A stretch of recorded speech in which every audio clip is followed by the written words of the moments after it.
your news and sports radio network.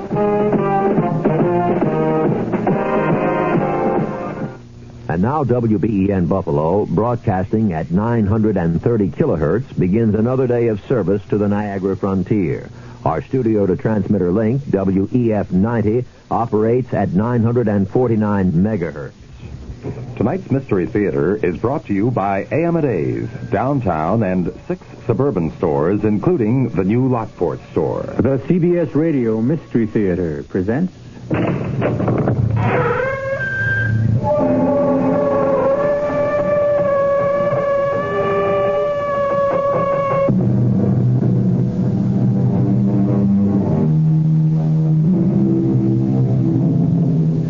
Come in. Welcome. I'm E.G. Marshall. Won't you join me? It's dark and cozy inside here. The perfect place to curl up and listen to another tale of suspense and danger. This time, it's the story of a very unusual get-rich-quick scheme. But even though our story is educational and instructive, we don't want you to listen in the hopes of duplicating our hero's plan for instant wealth. You may find it difficult to begin where he begins, by dying a violent death. Because after that, what do you do for an encore? Jerry, this is crazy. You'll never get away with it. I am getting away with it. But they'll find out. No, they'll never catch on. And before I'm through, I'll be the richest dead man in the world.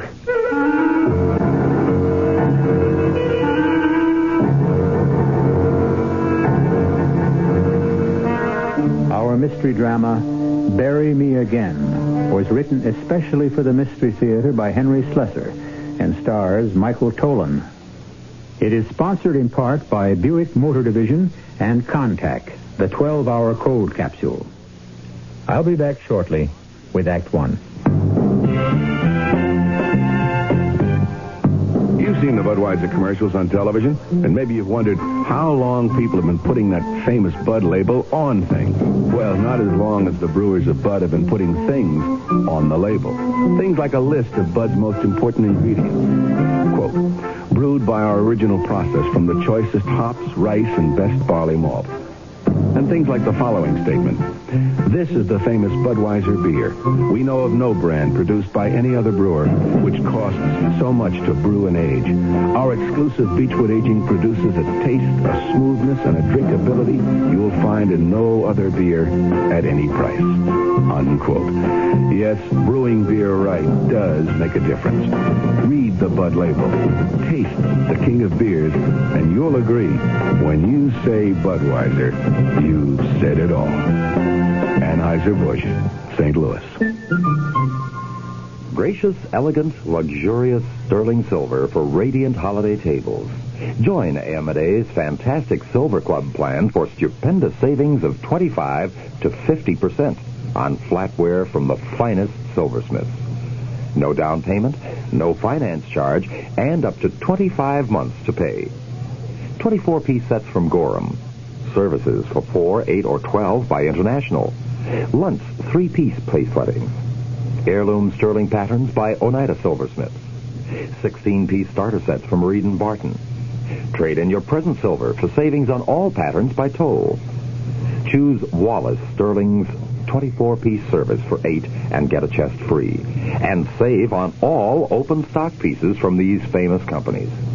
For gift giving or for your own, the elegance of sterling silver at low, low prices.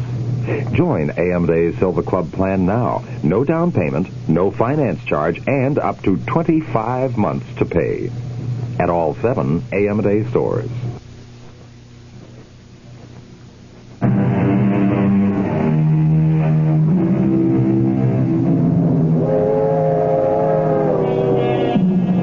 Some people think that the sound of a train whistle fading into the distance is probably the most melancholy sound in the world. But the people aboard those trains, which crisscross the country, can be melancholy too.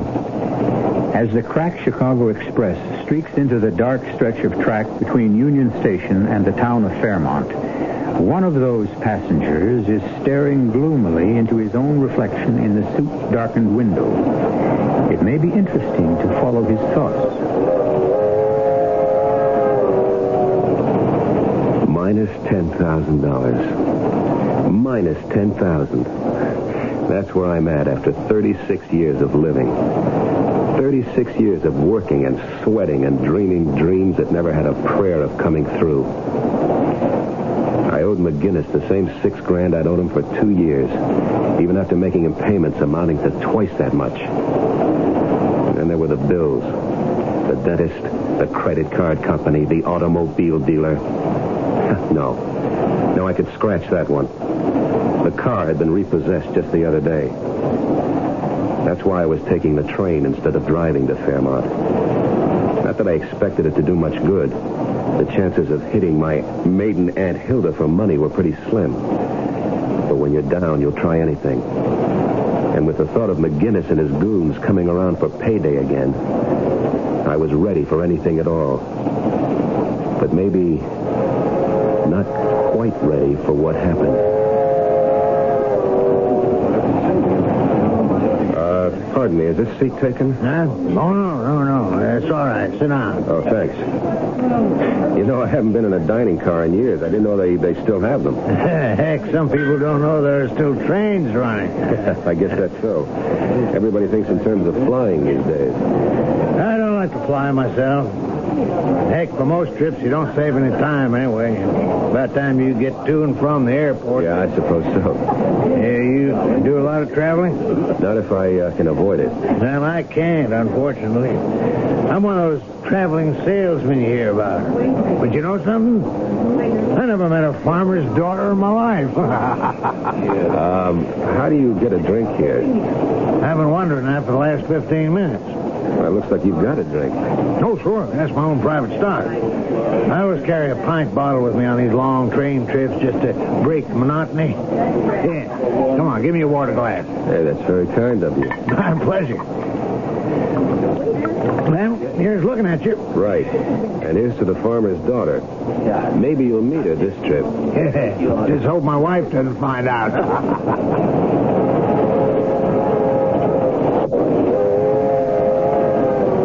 My dinner companion wasn't the most scintillating conversationalist in the world, but he was company, and I guess I needed that. I also didn't mind the private stock he carried. Every drink aboard that train cost $1.50. So when he told me that he had still another bottle, I suggested we continue our talk in the club car. The only thing wrong was that he did all the talking, and the more he drank, the more he talked. Money, my friend. M-U-N-N-Y. That's the answer to the whole darn thing. You take my word for it.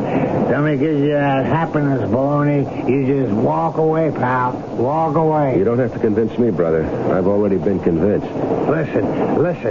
You ever figure it out? Figure out one of those things like assets and liabilities? That's all I've got, liability. You know what I mean, like how much you're worth, how much you're really worth. Well, I can tell you, you, me, everybody else, we're worth more dead than alive.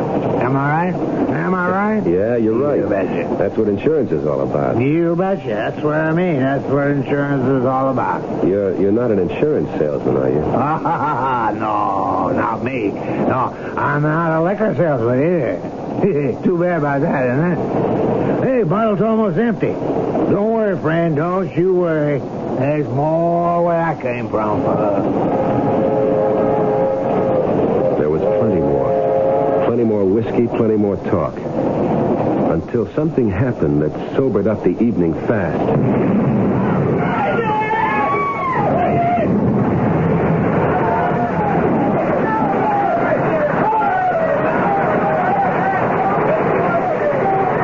I don't know how long I was unconscious. Judging from the things that were happening around me, it couldn't have been more than a few minutes after the crash. After the express had plowed into the freight train and had somehow been switched into its path. I felt lousy, but I was still in one piece. When the impact came, I fell against a leather sofa and it toppled over me. When the hard stuff came down, I had a built-in bomb shelter. Nobody else around me was so lucky. I saw the traveling salesman, and I knew he was never going to meet that farmer's daughter. Then, I saw something else. The money that peeked out of his wallet, still nice and green. I had the sense to grab the wallet before I crawled out of the overturned car. I stood up as soon as I felt cold air on my face. Within seconds after I left the wreck, the tiny fires that had been burning all around got together in one giant ball of flame.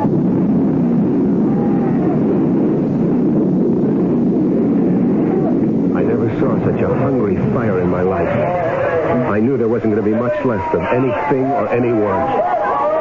And then I saw the people. They were all over the place, dozens of them, flashing searchlights, shouting to each other. Hey, mister! Hey! Yeah?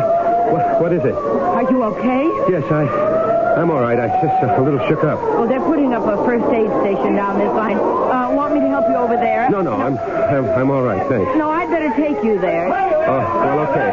Thanks. Hey, listen, what town is this? We're just outside of Hopkins Falls. We heard the crash all the way to town. Sounded like a bomb went off.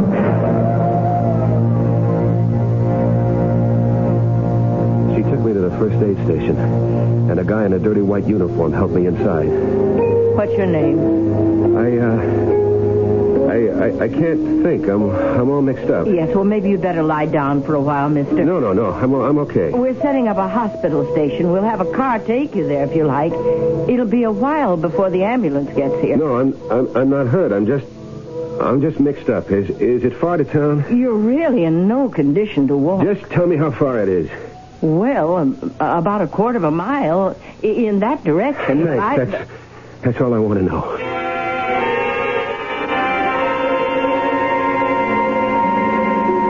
Well, Hopkins Falls wasn't much of a town. There were a bunch of frame houses leaning on each other for support. And the only electric sign in the place was the one I wanted. It said hotel. It took me quite a while to find the desk clerk lurking behind the rubber plants in the lobby. He looked at me curiously and spun the register in my direction. I chuckled when I saw the empty page. When I asked for a room with bath, he almost swallowed his store teeth. I signed the register Benedict Arnold and went up to the shabby room on the second floor. When I closed the door behind me, all I could do was head for that bed. The springs gave in with a rusty sigh, but I couldn't care less. Sleep hit me like a TKO.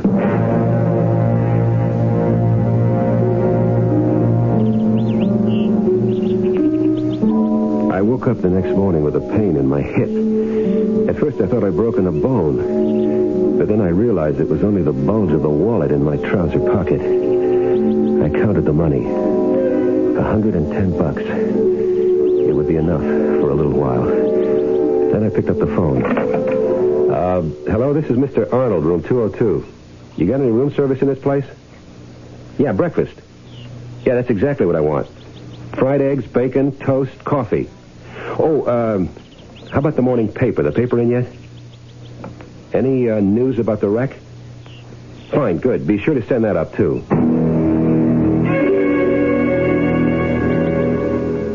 The breakfast was no better than I expected. The toast was soggy, the coffee watery, and the eggs almost inedible.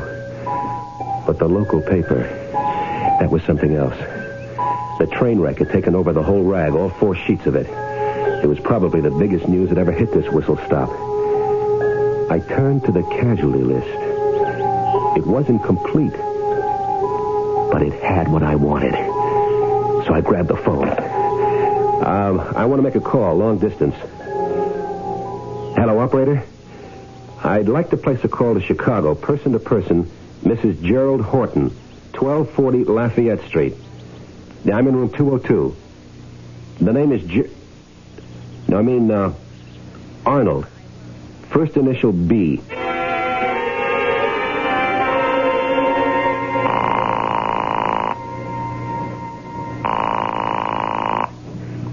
Hello? Myrna? What? Is that you, Myrna? Who is this? Is anybody with you? It's Jerry. Jerry? Where are you calling from? A town called Hopkins Corner or something like that. Listen, are you alone? Well, yes, of course I'm alone. But why are you talking this way? Because this hotel has walls like tissue paper, that's why. Myrna, did you read about the wreck? The wreck? What are you talking about? The train, the Chicago train. It hit something, a stalled freight train. Dozens of people were killed. Oh, my God. Jerry, are you okay? Quiet. Yes, I'm okay. I got a little banged up. Nothing serious. Oh, thank God. But why aren't you in a hospital? I don't need a hospital. I told you I'm not hurt. I'm just dead. What? You heard me. I'm dead, honey. What are you talking about? Myrna, listen carefully. There's been a mistake out here. A big mistake. And we're going to make the most of it, understand? No. Well, listen and you will. They got me down on the local casualty list. They think I'm dead. Do you get what I'm saying? They've listed me as dead. But how can that be? Well, I must have helped it along a little. I switched wallets with a guy. His was fatter than mine, but he had no use for it anyway. But then the whole train caught fire. He must have been burned beyond recognition.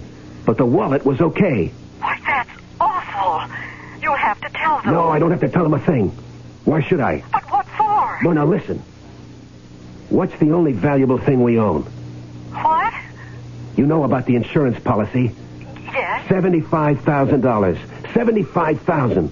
More money than we could save in a lifetime. But we can't collect it. Not if you're alive. I'm going to stay dead, Myrna. Understand? Jerry. You're going into mourning for me. Then you're going to get a check for $75,000 from the insurance company. You're going to slap that money into the bank. Then we're going to wait a while and leave town. But how... You and me and the money makes 3. Now do you get it? Jerry, that's illegal. What do you mean illegal? We're only ripping off an insurance company, honey. That's what I call fair game. Well, we've just heard an old adage disproved, that dead men tell no tales. Obviously, here is one dead man who is doing exactly that. A tale of deceit and deception, and, very possibly, danger.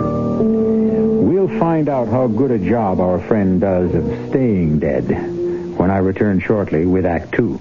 If you take a look at the new 1975 cars, it doesn't take long to notice the European influence is strong. And to be sure, there are some new American cars that rival the Europeans, one being Buick's new Skylark SR. But don't consider a Skylark SR because of its touring car interior or its rather rakish profile. Consider it because it's a Buick, possessing many of Buick's nicer innovations, like the new Buick V6, a peppery little engine that spits out a plentiful amount of torque while sipping a surprisingly small amount of gasoline. And if you wish, Skylark SR can abound with creature comforts seldom found on cars this size, with available items like Cruise Master speed control, AM/FM stereo. But you've heard enough. Now you need to see and drive a Skylark SR. And try to remember, it's not a European touring car. It's a Buick. Buick, dedicated to the free spirit in just about everyone.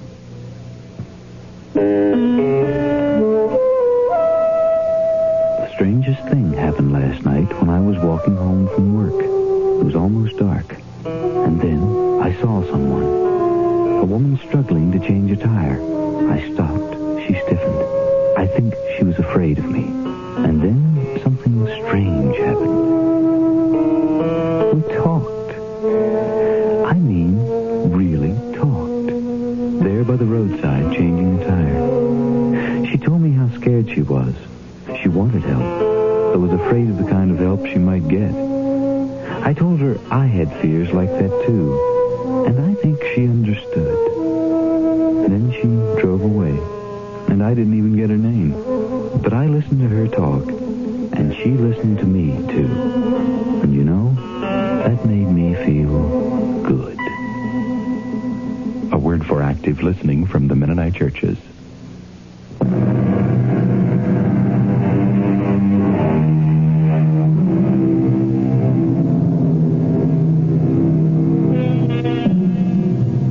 Jerry Horton didn't get to see much of the town of Hopkins Falls. He spent the next few days in his room, thinking, drinking, and making plans. It was a pity. The quiet, rustic atmosphere and the countryside might have soothed the savage temperament of the man. But Jerry Horton was far too excited by an image of the future. However, since this is Jerry's story, we'll let him tell you the rest. The $110 lasted me 5 days. It bought me a new suit of clothes at the local emporium, my room and meals, and a bus ticket back to Chicago. I bought myself a cardboard valise, too. I figured a traveling man with a suitcase was less obvious in a crowd. On Friday morning, I put the local phone book, the Gideon Bible, and a couple of hotel towels into the valise and said goodbye.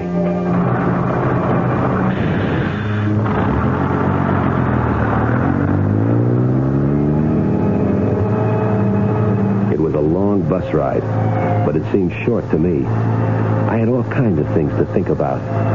Plans for spending that money. Thinking about McGinnis's face when I finally handed him the $6,000 I owed him, all in one neat bundle. Hey, that was an idea. I put it all in $1 bills and make him stay up half the night counting it. And if I know McGinnis, that's exactly what he would do. And then I was back in Chicago, ready to call good old Myrna. Hello? Myrna? Jerry. For God's sake, don't say my name. Oh, I'm sorry. Are you alone? Yes, I'm alone. Where are you? At the bus terminal. Oh, I've been so scared. You have no idea how scared I've been. What for? Well, I'm just so nervous about the whole thing. What's been happening? Well, they sent your body back. The funeral was Tuesday. Good. Great. Was it a nice crowd? Well, not too big. Sandy and Jane couldn't make it, but Dorothy and Tom were there, and Mother was going to fly in from L.A., but I told her not to bother. I mean, well, it seemed silly. You didn't tell her anything? Oh, no, of course not. Do you think I'm crazy? Do you think I could tell her that it was some perfect stranger I was putting in the ground? Oh, Jerry, it was awful. I mean, we picked out that plot together and everything. I was going to be right next to you. Never mind that stuff. We've got more important things to worry about. Living things. Oh, what are you going to do now? I don't know yet. I'm broke. I don't even have enough money for a hotel room. But you can't come here. I know I can't come there, but I've got to eat. So you got to help me. Look, you put about $300 in an envelope and address it to John Nolan, care of the Montgomery Hotel. Did you get that name? Yes. John Nolan, Montgomery Hotel. Don't write it down. You can remember it. Yeah, John Nolan, care of the Montgomery. I'll check in there this morning. Don't try to reach me. That's just asking for trouble. You got it? But what if somebody recognizes you? Don't worry about it. You know the Montgomerys out of our class. So try and make it small bills, okay? No use attracting more attention than I have to. Okay? Yes. Okay. Oh, Jerry, I hope we're doing the right thing. You'll see how right it is when that money comes in, Myrna.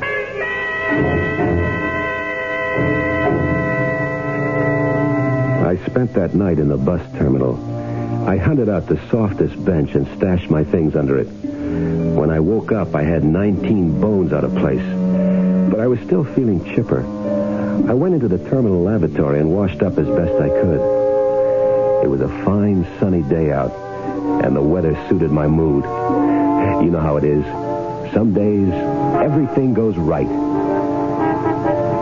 I walked a dozen blocks to the Montgomery Hotel. It was out of my class, all right. Was, that is. A chunk of white sandstone rising 40 stories from the street in straight, clean lines, ringed by a fence of evenly spaced trees. The doorman looked like he'd won every decoration from the Congressional Medal on down. It felt good walking on the wine-colored carpet that led into the plush lobby, knowing there was money and a hot shower waiting for me inside. I walked up to the desk like a bored millionaire and scratched my unshaven cheek in a kind of wry manner, like I was a playboy who was out on the town all night. Yes, sir. May I help you? I'd like a room, please. Did you have a reservation? No, I don't. But can you fix me up with something anyway? Yes, sir. I'm sure we can. If you'll just sign the register. I believe you may be holding some mail for me. I told some friends I'd be stopping here. What name, sir? Nolan. John Nolan. Well, let me check. No, I don't see anything for... Oh, wait a minute. Here it is. Oh, thank you very much. Front. My room at the Montgomery wasn't fancy. Just a nice room with not much of a view. But I liked it better after a shower and shave. And when I flopped on the big sofa bed, I opened the envelope, lit a cigarette, and counted the money. There were $240 in it, and a note that said, "Sorry, all I could get, M." Well, it didn't really matter. It would be enough to take care of me for a few days. Then the insurance agent would be around to see Myrna. And money like this would be only car fare. I felt so good that I decided to spend some of it on the best meal I could buy in the hotel restaurant. I was just finishing up when my luck threatened to turn. Well, for Pete's sake, it's Lefty. Is this Lefty? Union High School, right? I'm sorry. I think you must have the wrong guy. Hey, wait, did I change that much? Yeah, I guess maybe I have. I don't know where all the hair went. Down the sink, I guess. Douglas is the name, remember? Kenny Douglas. No, I'm afraid I don't. Oh, well, I can't be that wrong. I've got a good memory for faces. Not so great on names, maybe, but they called you Lefty because of the baseball team. I'm sorry, mister. I must look like this friend of yours, but I'm not him. I never went to Union High. I never went to any high school, as a matter of fact. Well, I could have sworn. And as you can see, I'm eating with my right hand. Yeah, that's right. Yeah, but you sure look like the guy, or the way he would look 20 years later. I'm sorry to bother you. By the time the guy had left my table, I was covered in sweat from head to foot. Oh, I remembered Kenny Douglas all right. I think I still had his monogrammed cigarette case in his shoebox at home. He was a snotty rich kid. It had been a pleasure to rip him off. But right now, it was a relief to see him leave. And a relief to switch the fork back to my left hand. After the third day, I started getting anxious.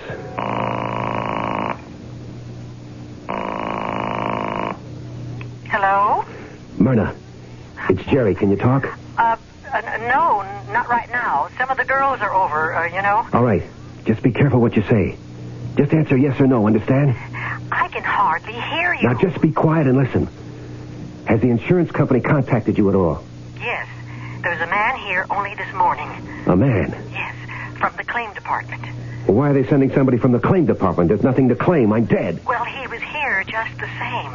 He said it might take a while before the payment was made. He was very nice. I don't care if he was tall, dark, and handsome. What's this baloney about it taking a while? Well, it's a lot of money. $150,000 is an awful lot of money. What are you talking about? Our policy was for $75,000. Yes, but there's a double indemnity clause, you see? I mean, the face value doubles because of you being... I mean, because of the accident. 150? My God, that's a fortune. We're rich. We're really rich. The only thing is, they have to make sure. Sure of what? The identification, don't you see? Everybody was so burned up in that terrible For wreck. Pete's sake, I was identified. I read my name in the paper on the casualty list. Well, he said it'd be all right. He said it was just a matter of a couple of days. It better be all right. I'm running out of cash. I won't be able to afford the hotel bill. Well, I just can't send you any more money. I don't have a cent. All right. All right, then.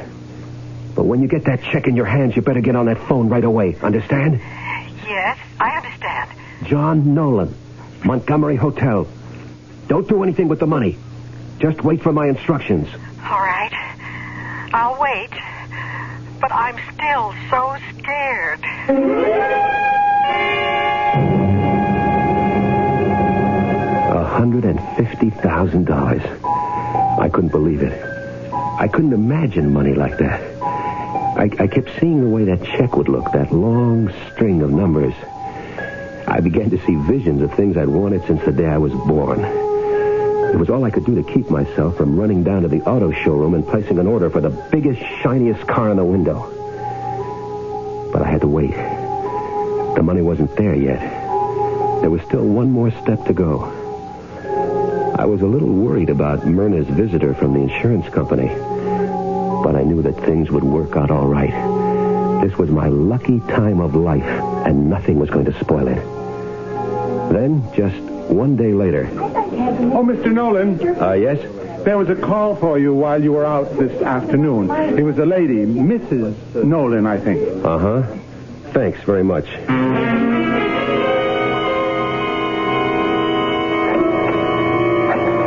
My hands were shaking so bad that I could hardly dial Myrna's number.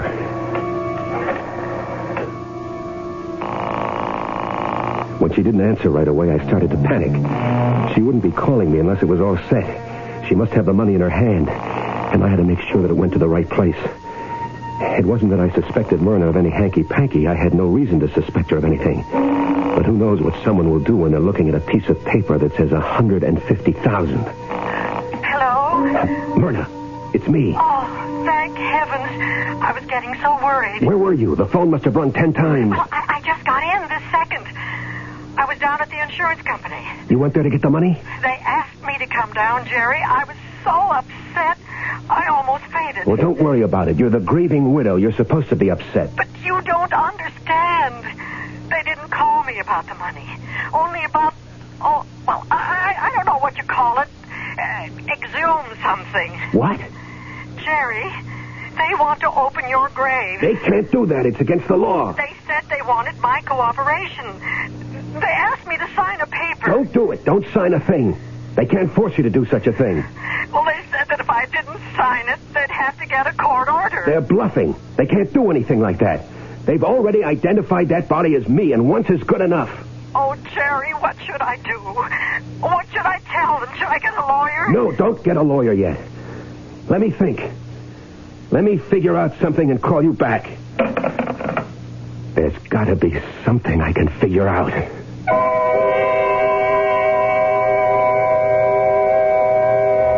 As Robert Burns once told us, the best laid plans of mice and men oft go astray. Even the plans of dead men, it seems.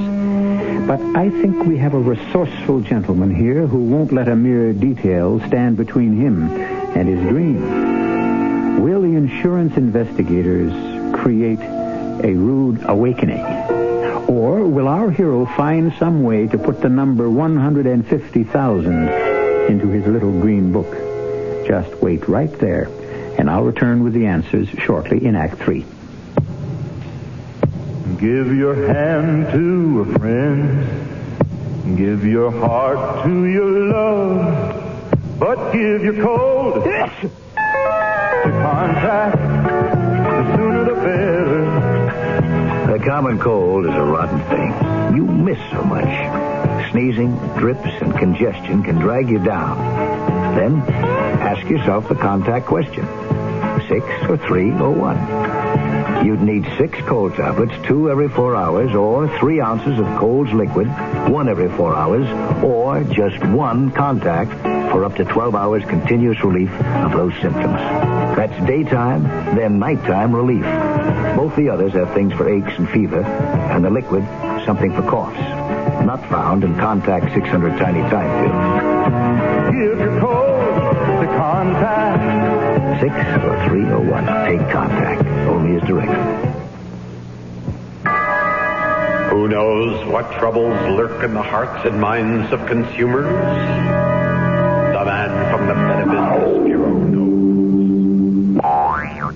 Oh, Irene, this new sofa is gone already, and... Why, what's that inside the cushion, John? It's, oh my heavens, it's crumpled newspaper. How did we ever buy a sofa like this? What can we do? I'll tell you what to do. Who are you, sir? I'm the man from your Better Business Bureau. When you shop for furniture, it's what's inside that counts. Fancy coverings can hide a variety of shoddy workmanship. Read the law label that must be stitched to the furniture. It will tell you the filler material used, and buy from a reputable dealer. Oh, thank you, sir. We'll know better next time. Not at all, ma'am. Just another tip from your Better Business Bureau.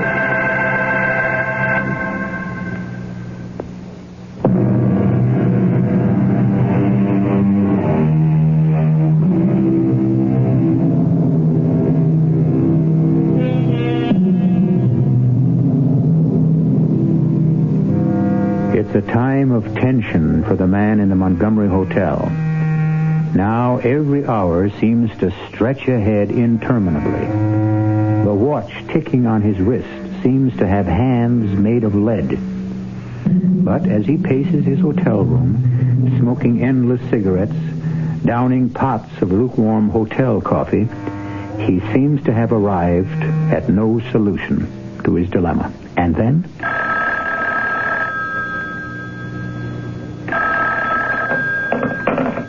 Yes? It's me.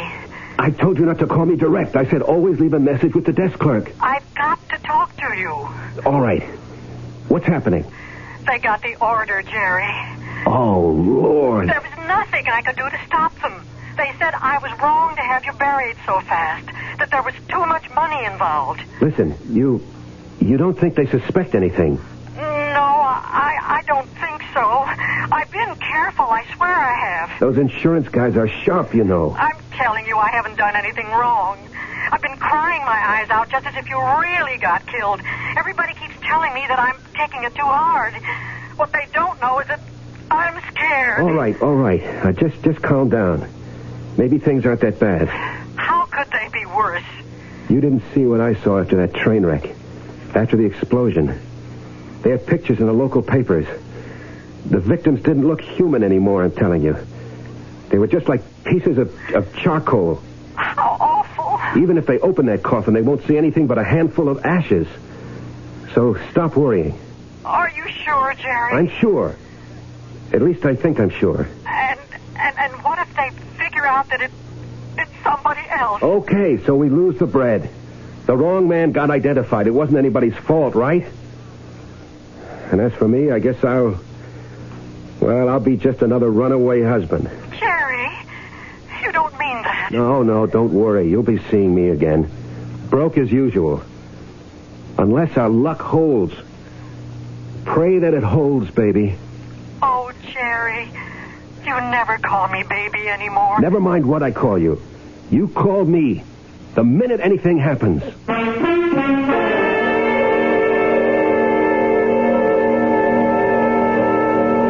The next couple of days were the worst of my life. There was nothing I could do but concentrate on that phone. Stare at it, waiting for it to ring. After a while, I started yelling at it, ordering it to ring, like some kind of nut. But it stayed silent. It just stared back at me until I got so jumpy that I had to get out of the room. But I wasn't on the street for 5 minutes before I found myself heading back for the lobby and demanding to know if there'd been any calls for me. The answer was always no. And then, on the morning of the third day after Myrna's call, when I wasn't even thinking about the phone, it rang. Hello? Jerry, it's me. I've been going nuts here. Why didn't you call me before? There was nothing to say. You told me to call you when something happened. Well, something must have happened by now. Did they exhume the body? Yes, they did. Well, go on. Jerry, it was just like you said. I didn't see the body, but the insurance man told me about it. He said he felt awful describing it to me, but he thought I should be told. Jerry, there were only ashes in that coffin. Thank the Lord. I was so scared, but it's all right now.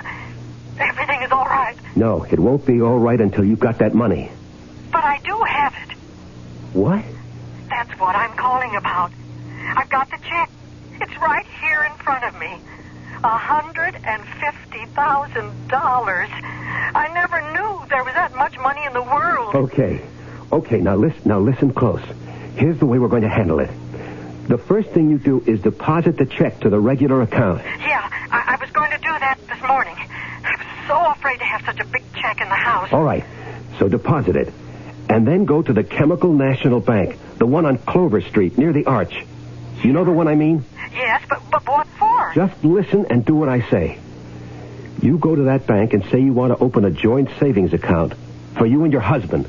Only now, you're Mrs. John Nolan. Understand?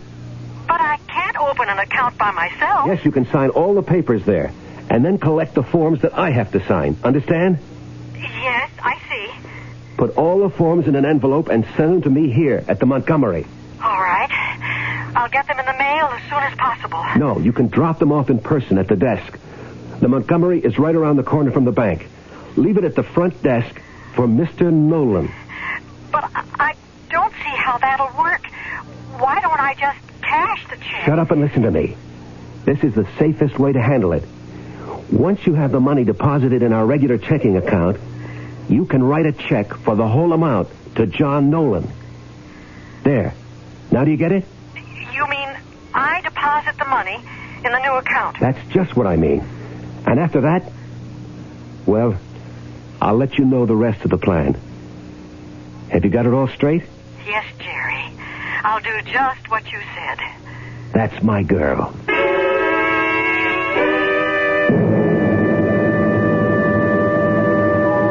It was cloud nine time. I felt like I was floating. Like I was drunk on expensive champagne. And it wouldn't be too long before I was. I was mentally throwing out every shabby suit in my closet and replacing them with custom-made threads. I was so stuffed with dreams that the next few hours passed by in a pink haze. Hello? Mr. Nolan, I have an envelope here for you. Shall I send it up? Yeah, thanks. Send it right up.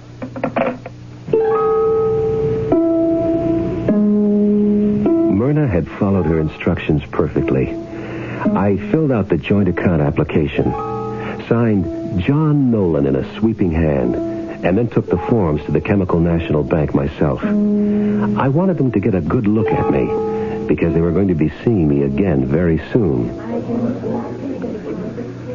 Getting cool again, isn't it? Yes. Looks like it'll be a short summer, doesn't it? Uh-huh. Now, let me see.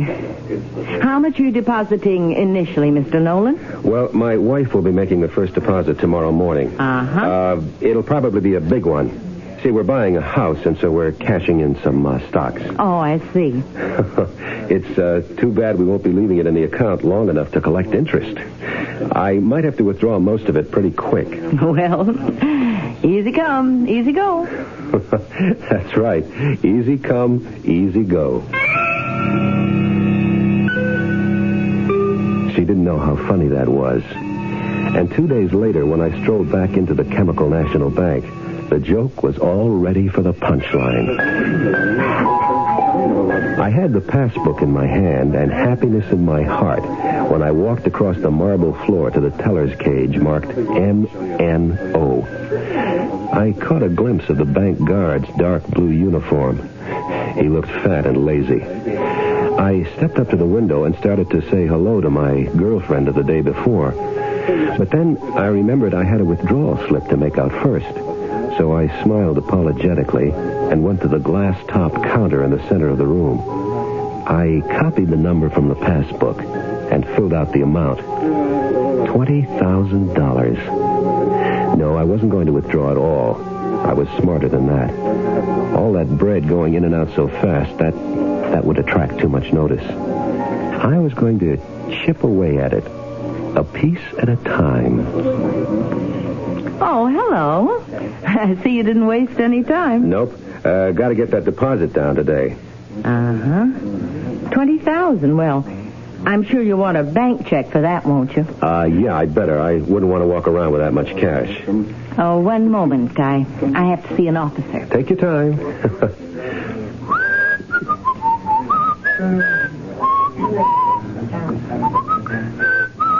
Mr. Nolan? Yes? I'm Bill Harkness, assistant manager. Would you mind stepping into my office a moment? What for? Oh, it's just a technical matter regarding your account. Why, what's the matter with my account? The money's on deposit, isn't it? It says so in my passbook. Oh, yes. Everything's in order. But you see, when any large withdrawal is made, we're required to fill out certain forms. Oh, I never heard of anything like that. It won't take long, I promise you. Well, okay. This way, please. Now, if you'll sit right here, I'll have the form in just a moment. Well, I'd waited almost a month already for this, so I figured I could wait another few minutes.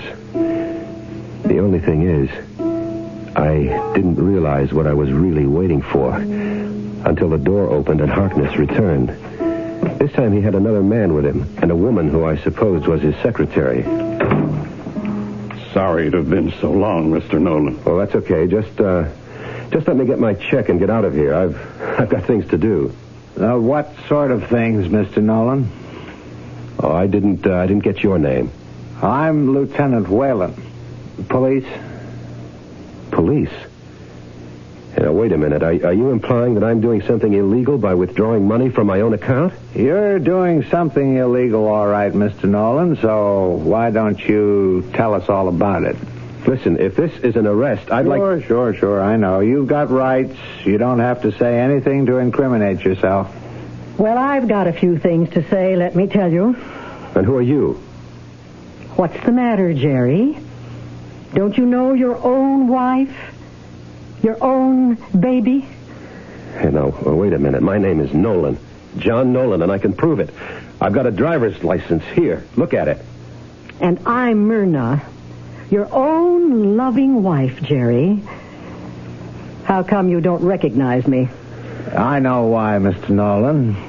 Because you really are John Nolan, and the real Jerry Horton is dead, killed in that train wreck. I should have guessed it the first time you called me. You imitated Jerry's voice okay, and you always talked low. But I should have known you weren't my husband. You took his wallet. That's how you knew how to reach his wife. Mr. Horton must have told you about his insurance policy. But how did it happen? How did you find out? It was the autopsy. It was when they dug up the body again and proved that it was my husband. It was the teeth that did it. And that's how we identified the body, by the dental work. As soon as the insurance people paid me that money, I knew that it had to be Jerry in that coffin, and that it was going to be somebody else in this bank. We told Mrs. Horton to go along with you until you actually wrote that withdrawal slip. And that's all the evidence we need, friend.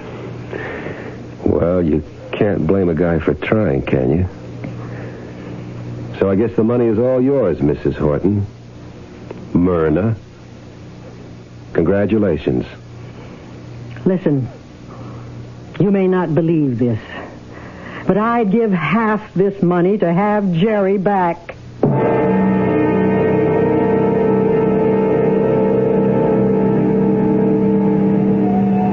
Of course, the moral of our story is that crime doesn't pay, even if the insurance companies do.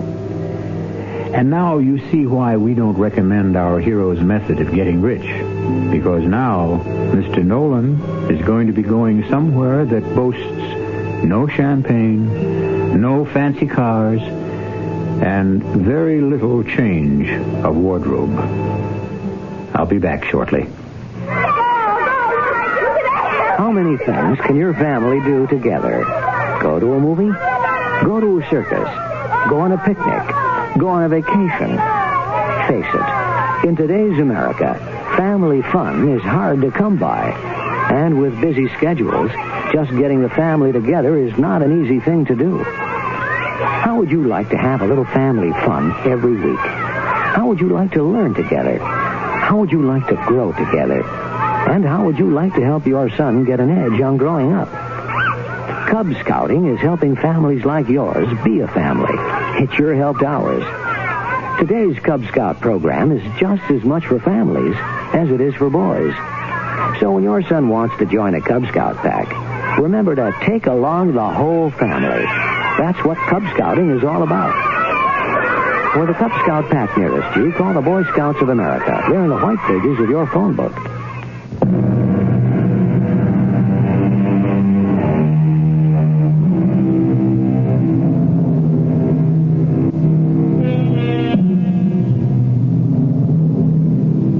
We have to admit that there's something fascinating about confidence games.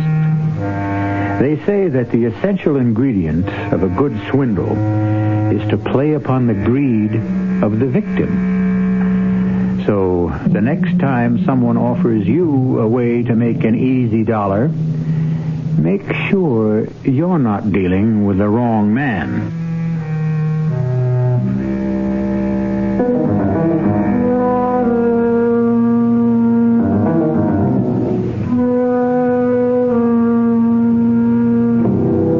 Our cast included Michael Tolan, Vicky Vola, Gilbert Mack, Mary Jane Higby, and Robert Dryden. The entire production was under the direction of Hyman Brown. And now, a preview of our next tale. What do you have in the pet carrier box? I hate to tell you, but... Oh, dear, not again. I'm afraid so. Oh, you are so careless with pets, Hugo. There's 4 cats dead already this year. You'll want to bury this one out by the Rose's tomb. If I may. Well, it's getting a wee bit crowded, but I'm sure you'll find a nice little spot. What happened to that pussycat of yours, Hugo? She had an accident. Oh, what sort of accident? To tell you the truth, she sort of lost her head. Oh, you leave your door open and your poor little cat rushes out into traffic, particularly on that busy street you live on. What do you expect?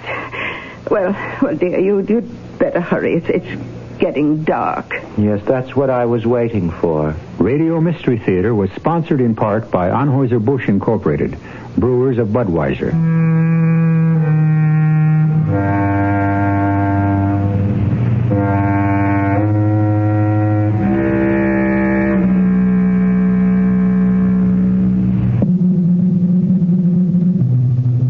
This is E.G. Marshall inviting you to return to our Mystery Theater for another adventure in the macabre. Until next time, pleasant dreams.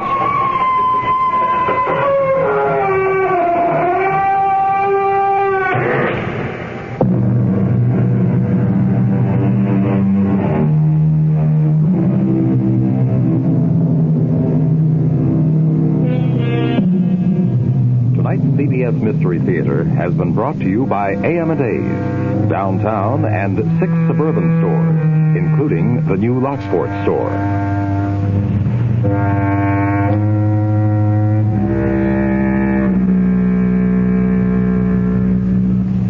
This is WBEN Buffalo. The CBS Radio Mystery Theater presents...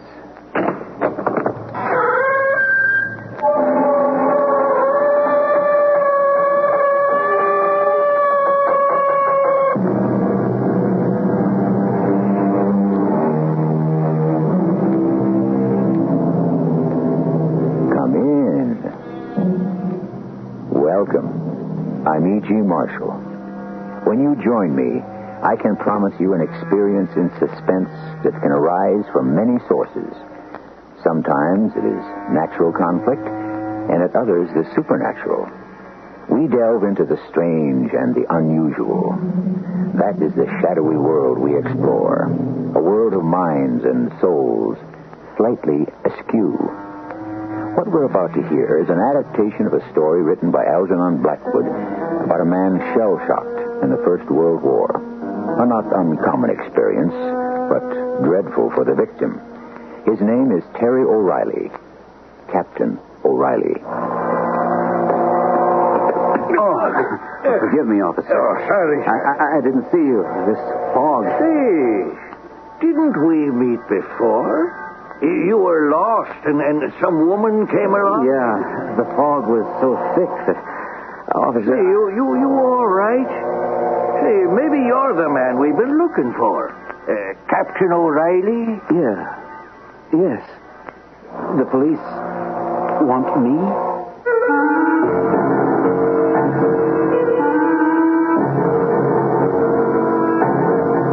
Our mystery story, In the Fog, was written especially for the Mystery Theater by Roy Windsor and stars Gordon Gould. It is sponsored in part by Buick Motor Division and X-Lax. I'll be back shortly with Act One.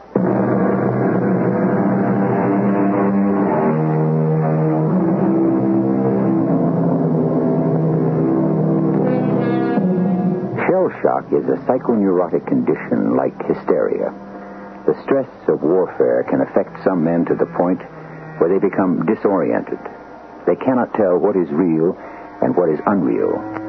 They are treated by psychotherapy in a sanitarium until their minds are healed and they're able to return to life outside their safe and protected world. Slowly but surely, Captain O'Reilly dreamed less and less of the horrors he had seen, as he explains. I cracked up. I won't frighten you with the last battle when they came at us in our trenches. The carnage was awful. Only a handful of us were left. I became a screaming idiot, and I was shipped home to a sanitarium near Cambridge. And a Dr. Henry. Now, you think you're up to it, Captain? I think so. If you begin to feel any uncertainty, just go to a policeman and have him telephone me. Okay. You've made good progress. All of us are pleased. You just think about the present and the past will recede. Phantoms exist only in the mind. They're up to you to control. I'm trying to, Dr. Henry. Now, your friends in Boston, what's their name? Collard? Yes, Jeff and May. I wrote down their telephone number. Here it is. Ah, good. I won't need it, I'm sure. Now, when you reach their house, it's on Beacon Hill. Oh, nice. Well, after you arrive, will you telephone me? Sure. Jeff's a buddy of mine. He got shot up pretty bad. It was when I saw him mowed down that I... But there he is, he and his wife. Doing well, I'd say, with that Beacon Hill address. Now, your visit is a big step forward to you.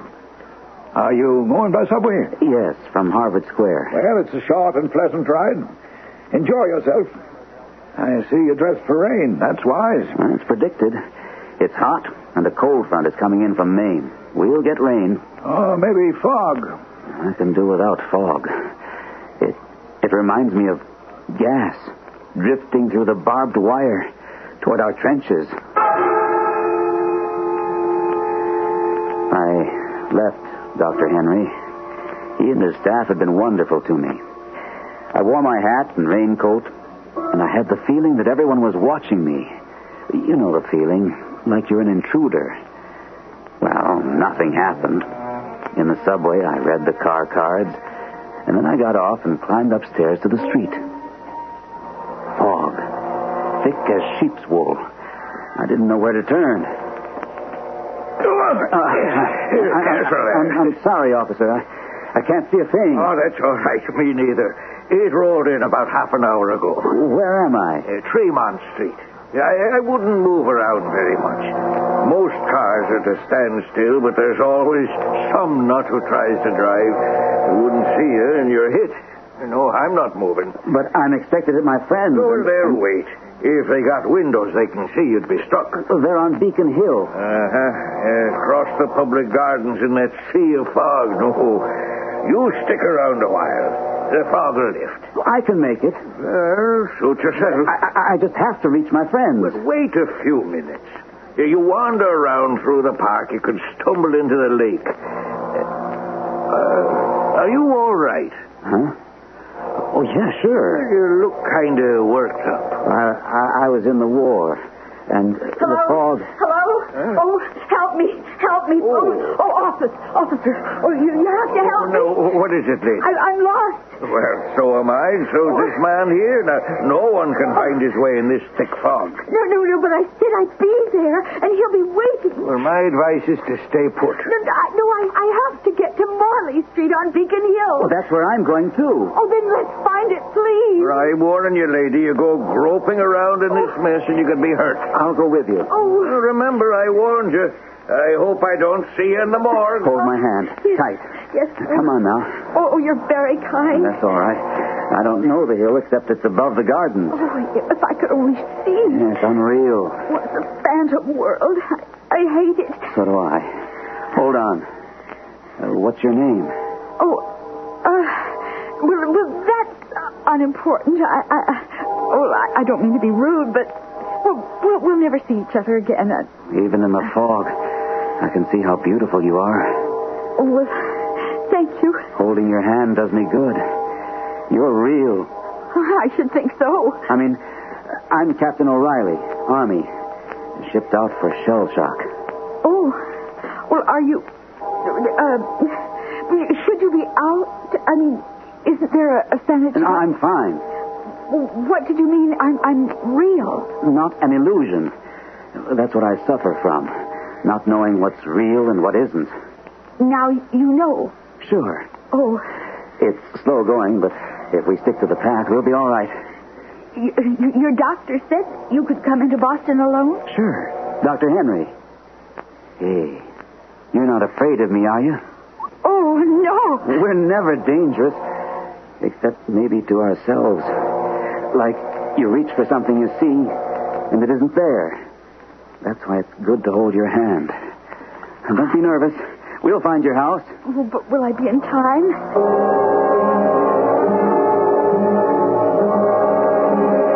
Inching along seemed like it took hours instead of 20 minutes.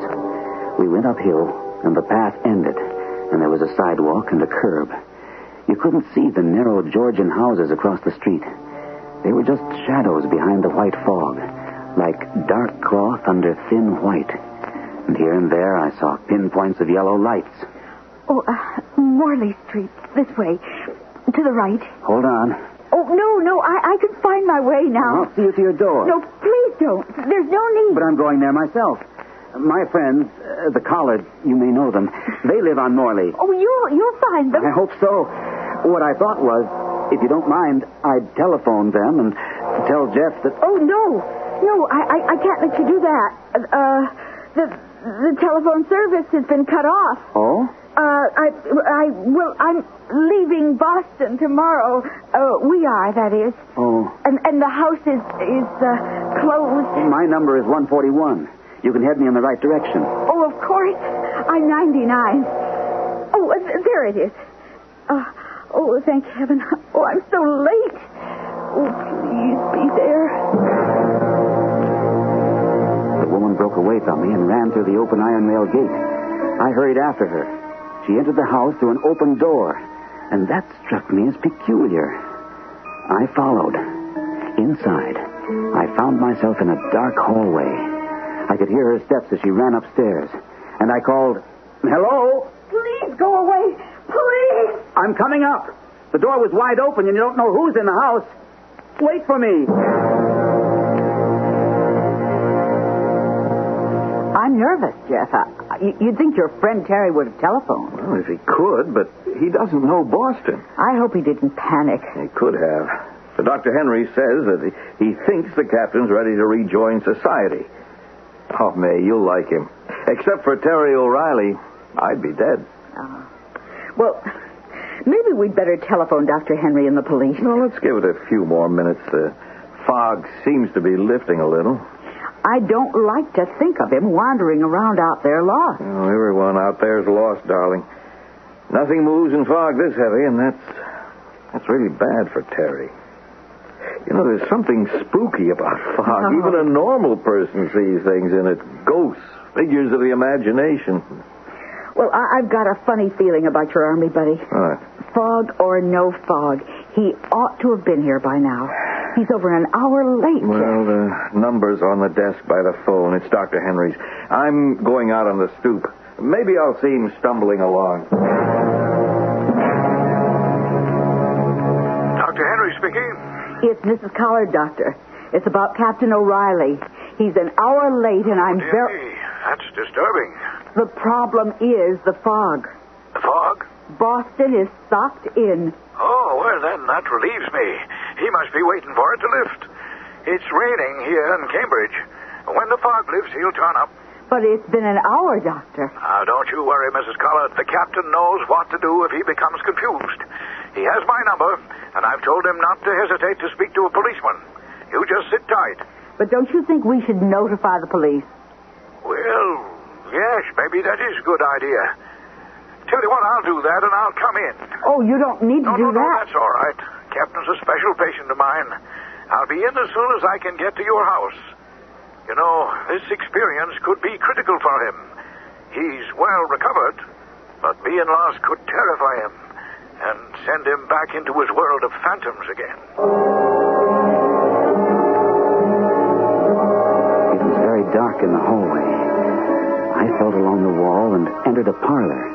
There was a milky kind of light coming through the high windows, and I made out a candlestick. I was conscious of my heart beating hard, not from effort, but from the eerie house. I struck a match and lit the candlestick and started upstairs. Hello up there. Are you all right? Holy Toledo. Where are you? Answer me. I'm coming up. When the woman screamed, I froze. I knew something awful had happened. I took the stairs two at a time, the candle flickering in front of me. There were several closed doors in the hallway. I tried the one nearest the street. I opened it. The room was lived in. I went toward a bed. And then... murdered. Good Lord. Stabbed through the heart.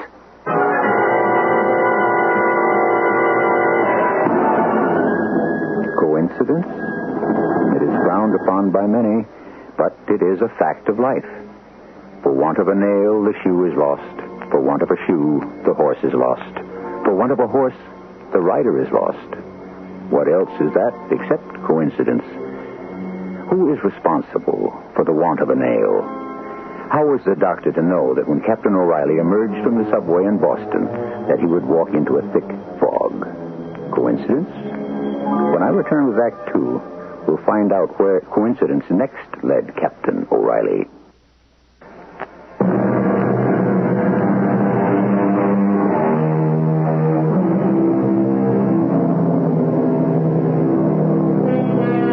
Coincidence is remarkable because of the lack of apparent connection between a group of events. That's how it seems. And why not? You meet someone you haven't seen for years. You may renew the relationship with good or bad results, and all because of an accidental meeting. When you look back on what followed, how can you explain it? An unexpected meeting, a coincidence. Well, Captain O'Reilly met a stranger, a woman as lost as he. When he followed her upstairs, he found her in a bedroom, murdered. To say I was shocked isn't strong enough. Almost without realizing it, I removed my hat. The dead woman was no illusion. This was real. Selfishly, I knew that this was good for me. I could distinguish between the real and the unreal. That gave me enough confidence to leave, and I left fast, running down the stairs. Then I heard a door closing. For a moment, I hesitated. Then I went outside into the fog. Hello there. Huh? Oh, hello. Don't be afraid. I'm a physician, Dr. Sprague. Oh? Is something the matter? Can I be of help? No, I'm lost. It's a little more than that, isn't it? You really are a doctor? Oh, yes, I live close by. Why don't you come with me until you calm down and get control of yourself? I'm late for my friends. 5 minutes won't make any difference. Your name? O'Reilly. Captain O'Reilly. I could telephone from your house, couldn't I? Of course. You've recently been discharged from service, Captain. Yes. Shell shock? You can tell that? Oh, a shrewd guess.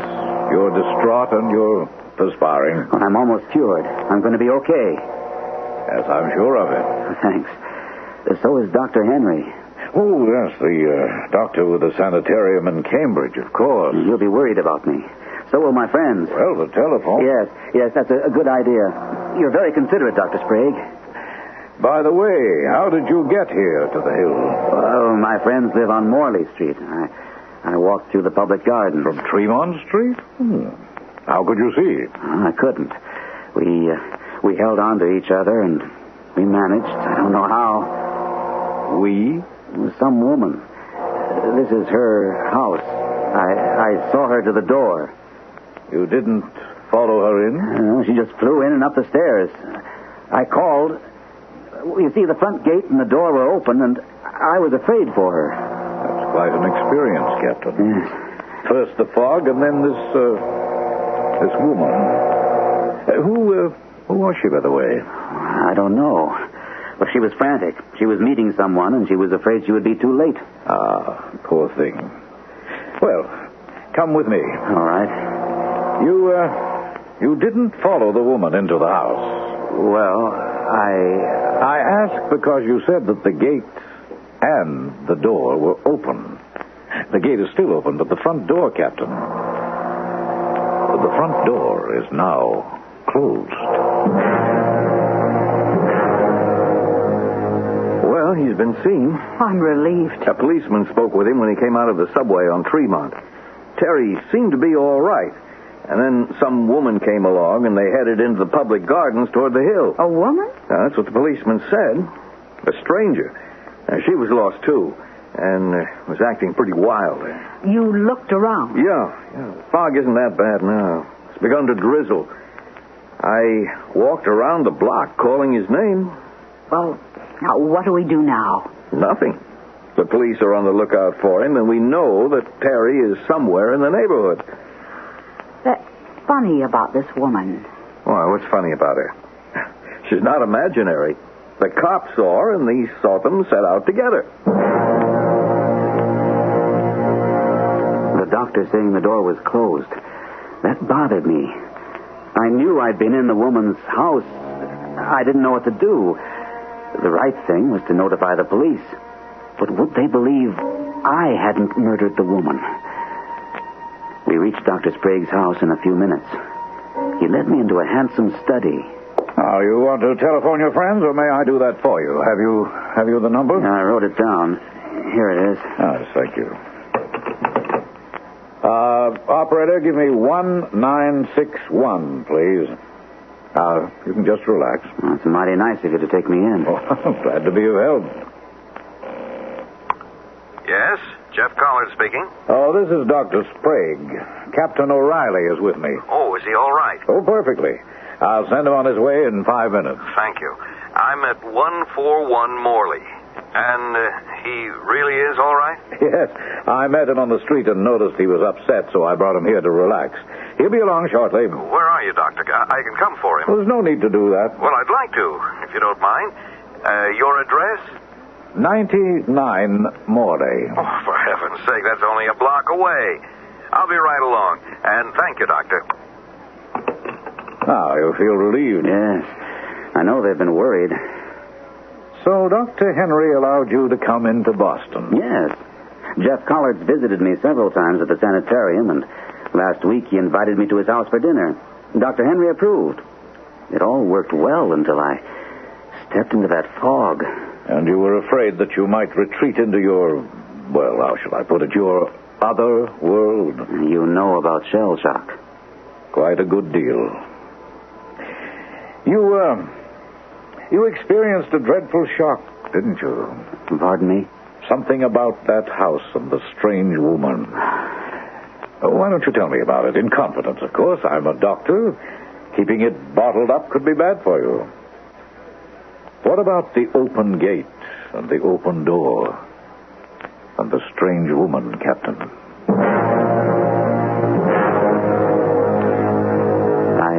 I told him everything.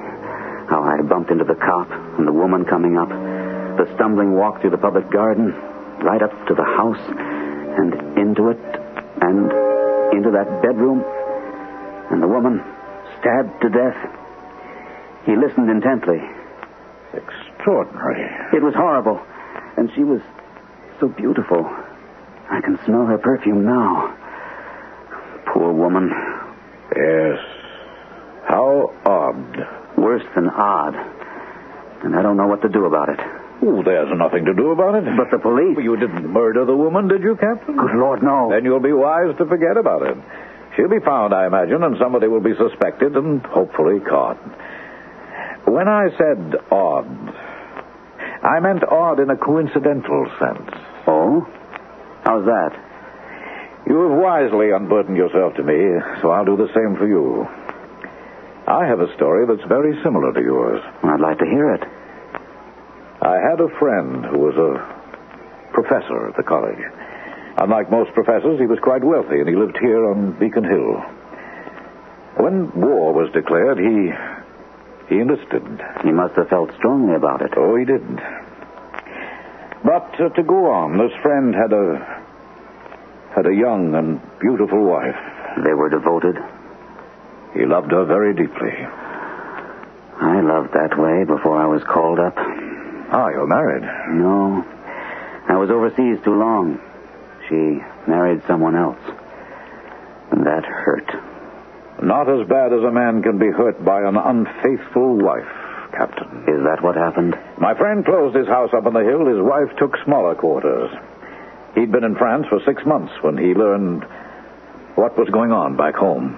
She took up with someone else? She was young. She was beautiful. She was alive. But you knew her, Doctor. How could you allow her to take up with another man? It was I who wrote to my friend about what I suspected. Did he divorce her? No, he got leave to return for a few weeks, and he murdered her. Good Lord. And the other man, what happened to him? My friend waited in his old house where his wife and the other man used to meet. The man never showed up for their rendezvous. Too bad. Wasn't it? And she had left the front door open for him. Like... Exactly. What did you say the woman said as she ran into the house? Something like, I can't be late. I can't. And I can't miss him. She was afraid maybe he'd been there and left. That's the impression I got. And your friend said the front door was open? That's what he told me. The only difference between the stories is that I walked in not as the woman's lover. No. As a stranger.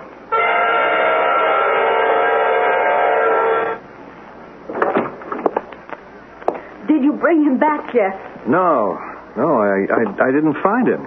But Dr. Sprague gave you his address, and it's only down the block? Well, I went to 99. It was closed and dark from top to bottom. Well, that's peculiar. Yeah, isn't it? I don't understand it at all. You tried the bell? Oh, sure. No luck. Then the next-door neighbor came out. Mrs. Lawrence, I know her slightly. She said the house had been closed and the professor enlisted and that his wife had moved away. I asked if she knew a Dr. Sprague. She said she never heard of him. How funny. There's no doctor living in the block that she knows of. But why would Dr. Sprague tell you that... Oh, it beats me. And now we still don't know where Terry might be. Something very strange is going on. I just sense it. But you said Dr. Sprague sounded perfectly normal. Well, he did. Well, maybe you better find that policeman and go back to 99. I'll come with you. No, darling. You stay here. Don't forget that Dr. Henry's on his way in. Oh, I'd forgotten. And who knows, Terry just might show up. Well, if he does, you'll take us out to dinner. Mine is ruined. Oh, it's a nightmare. Now, what if there isn't a Dr. Sprague? What? Why would he say he was if he wasn't? Well, Terry had to be with him, or how would the man know us or our telephone number? And what's the matter with you, Jeff? You think Dr. Sprague's a fictitious character? Well, maybe. But why? You think this could be a hoax? Who knows? The few minutes I spent with Dr. Sprague calmed me down, and confessing my discovery of the murdered woman did relieve my mind. Jeff and May knew where I was, so that worry was taken care of. I liked Sprague, and I was grateful he happened along when I ran out of that house. I said as much, and he said... Oh, coincidence, Captain. I like the fog. I often stroll around in it. Most people hate it. Well, I don't. It gives me a feeling of solitude. It encases me in myself. Shuts out the world. Yeah, well, I'd better be going along, Doctor. Yes, I suppose you should. Well, let me help you with your coat. Oh, my hat. What? Good Lord. I left my hat in that room. The police will find my hat and trace it to me. Why, is your name in it? No, it's just an ordinary felt hat, worn. Well, the police will know that someone murdered the woman and left the hat, but how could it be identified as yours? But I'll be missing a hat. and somebody will ask me about it. Right, then tomorrow in Cambridge, buy another. No, wait a minute. I have a better idea. Take this one of mine. Oh, I couldn't. Of course you can. I have several. Why not? You're very trusting, Dr. Sprague. How so? What if I did murder that woman? Oh, my dear boy, I'm convinced that you didn't. What motive could you have had? Yeah, none. I only saw her face for a few minutes, and she'd be the last person I'd harm. No, I wanted to help her. Someone else killed her. Someone who was hiding in that house. As I ran down the stairs, I heard a door shut on the second floor. You're lucky you didn't meet up with him. I hadn't thought of that. You're right. I could have been stabbed the way she was. Yes. Quite a story you're going to have for Dr. Henry. Mine and yours. Whatever happened to the man the wife was going to run away with? Ah, my friend would like to know. I suppose that man did run away. Captain O'Reilly, I doubt if we'll meet again, but I wish you well. You know, this experience has been good for you. I think so, too. And don't forget your hat. Your hat. Thanks. My alibi for something I didn't do. I wish I knew who did. Who'd murder a beautiful woman like that? Someone she had deeply offended, Captain. All of us are two persons.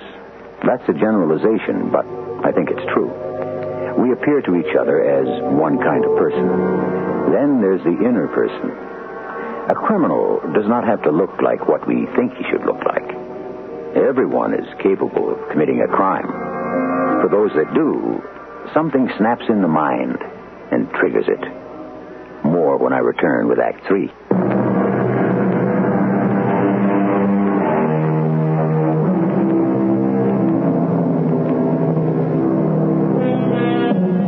We have a victim of shell shock in the First World War, nicely recovering and about ready to return to normal life. Then fog leads him into an experience that would terrify a sane person. The fog is frightening in itself, but then there's the stranger, the nameless, beautiful woman, and the discovery in her closed-down house that she's been murdered. Despite what Captain O'Reilly has told us, can we overlook him as the killer? He could have committed murder.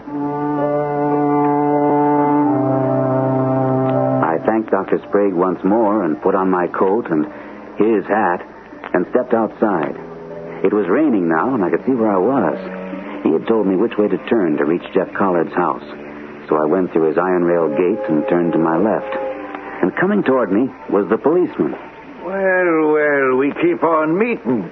You are Captain O'Reilly, right? Yes. You've got everyone in town looking for you. Oh, I'm sorry. Dr. Henry called on the police, and your friend's been out in the street calling your name. I've caused a lot of trouble. You're kind of special, Captain. Dr. Henry got a little worried that lost in the fog, you might have, lost your bearings. Well, I did. But Dr. Sprague took me in, and I'm okay now. Well, I'll walk you to your friends and telephone headquarters from there. Is that all right? Of course. The woman find your house? Oh, yes, I guess so. Why the guess? You were with her, weren't you? Well, through the public gardens. Then she thanked me and ran down the street. Oh, well, so she got home all right. I suppose so. I don't know. She was pretty tensed up. She was meeting someone.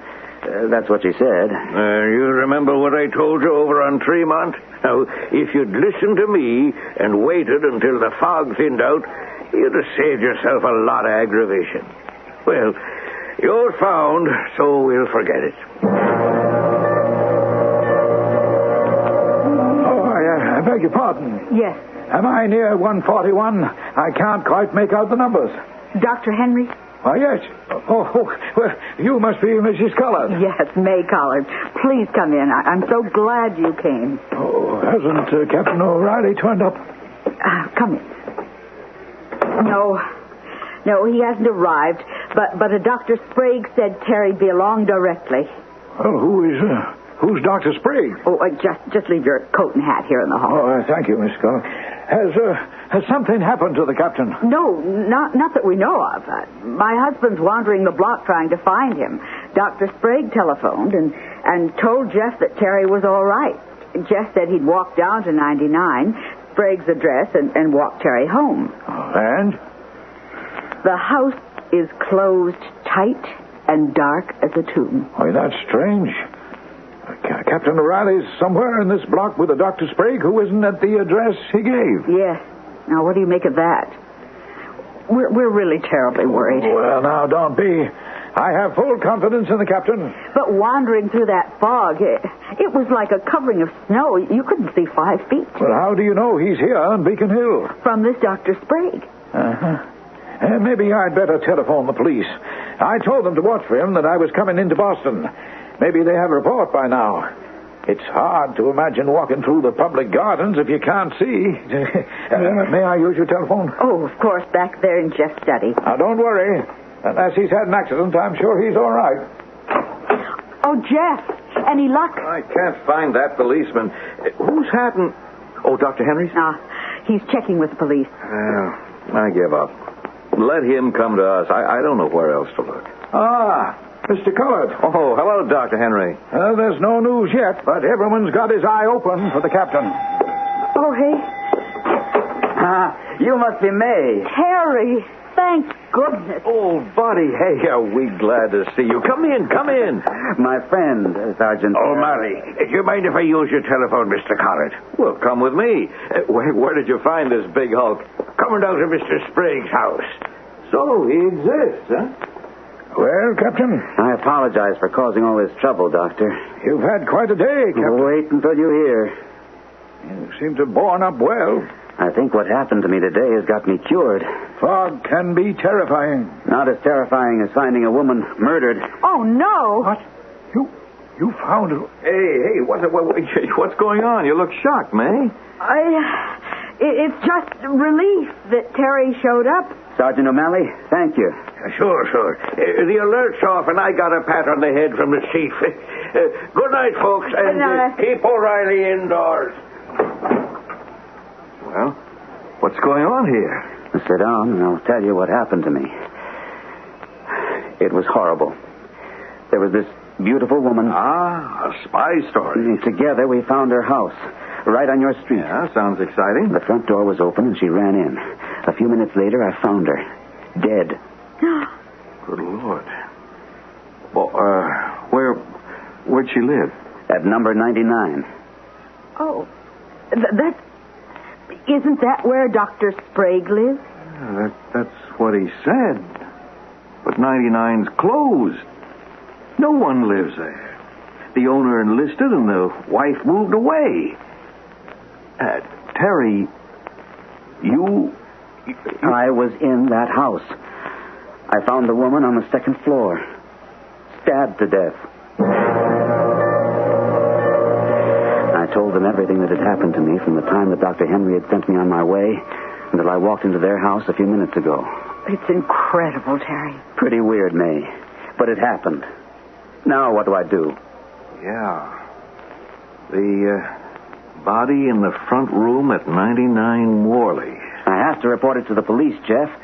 That's my duty. Don't you agree, Dr. Henry? Well, yes, but then come the complications. I know that, Doctor. Who's going to believe me? I found the woman murdered. I, a patient at your sanitarium. Captain, tell me about this Dr. Sprague. He was very nice. A very nice man. And you walked into him when you ran out of the house at 99, is that right? Yes, that's it. I was badly upset. He saw that and tried to calm me down. Jeff, Dr. Sprague couldn't have told you that he lived at 99. He just couldn't have. Yeah, you could be right. But no one lives there. But there's a body in there, old buddy. Sprague invited you to his house. You walked, and he led the way. It was close by. I guess we walked for a few minutes. You don't know where, of course. No. The fog wasn't too bad, and it had begun to drizzle. I just kind of blindly followed where he led. Uh-huh. And when you got to his house? It was dark. There wasn't even a light on the stoop. I followed him into a kind of study with books in shelves on the walls, a desk and some chairs. You told him your story, and he told you his. Why? Well, confession's good for the soul. But whose soul, Doctor? What's your point, May? Well, say that Dr. Sprague is a saint. He takes Terry in and hears his story and tells him almost the same one. Yeah? Why? That's what puzzles me. What if the story Dr. Sprague told was not about that friend of his, but about himself? What? This Dr. Sprague murdered the woman? Oh, that's impossible. Terry met him outside the house. I know that, but... Well, it's an idea. No, it's too fantastic, darling. You agree, Terry? I don't know. So much has happened, I'm pretty mixed up. I did meet him outside, May. But could he have been in the house, Captain? I didn't see him. I didn't see anybody except the woman. It was very dark in the house. I don't think he exists. Now, wait a minute, Jeff. No, I know he exists, old buddy. I mean, I don't think he's Dr. Sprague. That man is somebody else. I know why he said he lived at 99 Morley. He wants the body found. But he said that no one would ever know who murdered the woman. I was to forget it. He didn't suggest notifying the police. No, Doctor. Yeah, but giving me the address where there's a murdered woman is just about the same thing. He knew my curiosity would be aroused. Sergeant O'Malley will come forward about Terry wandering around like a ghost up and down Morley Street. You know, if May's right, if this Sprague is the murderer, he could frame you, Terry. Oh, I don't believe that for a second. He's a fine man. Captain, if you agree, I'll ask Sergeant O'Malley to step around and we'll enter that house at 99 Morley. All right. That's step one. If the woman can be identified, the police may find a clue to the person who stabbed her. The next hour was a week long. I told my story to Sergeant O'Malley, and he and Jeff and Dr. Henry entered the woman's house. They found the body all right. An ambulance took it to the morgue. Dr. Henry vouched for me, and the police thanked me for reporting the murder. I was placed in the doctor's custody until an investigation was made. O'Malley left the Collard's house, and we sat down, pretty drained. You feel better now, Terry? Yes, Jeff. I'm glad it's over with. Now you have nothing to worry about, Captain. It took courage to tell the truth. Well, he's never been short on that, Doctor. You didn't have to tell us any of this, Terry. Why did you? You've let yourself in for a lot of questioning. It may sound funny, but I fell in love with that woman.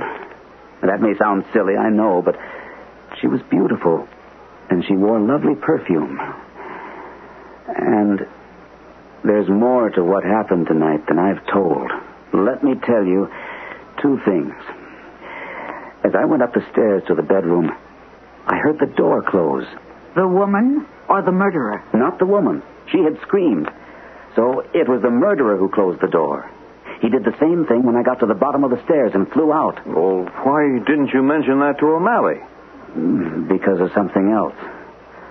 When I got to the street and bumped into Sprague, I didn't have my hat. I'd left it in the woman's bedroom. But there was no hat in the room when we were there. I left it there, Jeff. It couldn't just vanish. My gracious, if your hat had been found... Oh, you'd have been in for it, old buddy. That's hard evidence. But you were wearing a hat when you came in here, Captain. So I was. I told Sprague I'd left my hat on the woman's bed, and he said to forget it. And he offered me this one of his. Almost forced it on me. Just a moment. I'll show it to you. Here it is. So? Oh, it's just an ordinary hat. And Sprague's hat was the same size as the one you left behind? Exactly the same size. And do you know why? Because this is my very own hat.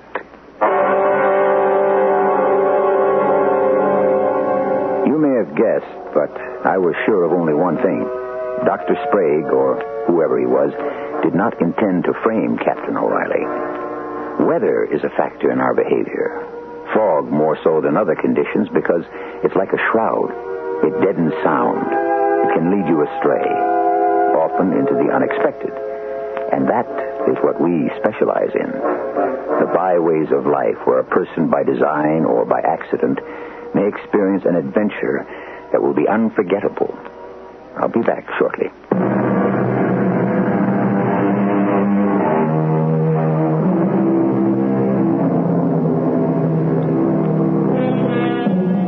In the beginning, I spoke about coincidence. Is there such a thing? Or are certain meetings that seem to be accidents predetermined? Philosophers argue the subject to a draw, but I imagine that Captain O'Reilly, freed by the way, and Sprague was never caught, often wonders about the awful night he was lost in the fog. Our cast included Gordon Gould, Martha Greenhouse, Ian Martin, and William Griffiths. The entire production was under the direction of Hyman Brown. And now, a preview of our next tale. Why? Why wasn't I on this morning of all mornings? Why? Why? It's a miracle, darling. It's a miracle. Of course, it's a miracle. But that doesn't answer the question. Why was I saved? 5 people are dead. The 3 in the plane, Mr. Fieldings, and a woman named Mrs. Jane Grey. Why was I saved? The people in the plane died because their aircraft underwent some malfunction. Mr. Fieldings and Mrs. Grey, they just happened to be there. I should have been there, too. Why wasn't I? Why was I saved? Because Dick Harrison called you at exactly 8 a.m., the split second you were about to leave. Radio Mystery Theater was sponsored in part by Buick Motor Division. This is E.G. Marshall inviting you to return to our Mystery Theater for another adventure in the macabre. Until next time, pleasant dreams.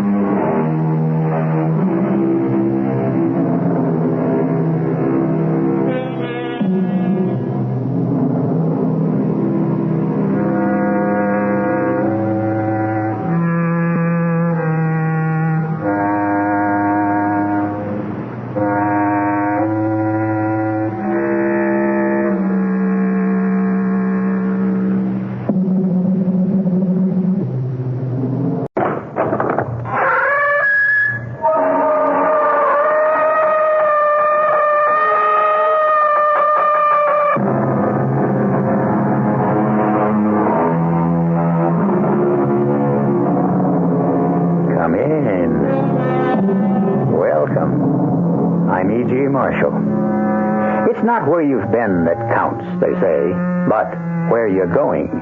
But perhaps it's wise to stop once in a while and take a long look in both directions.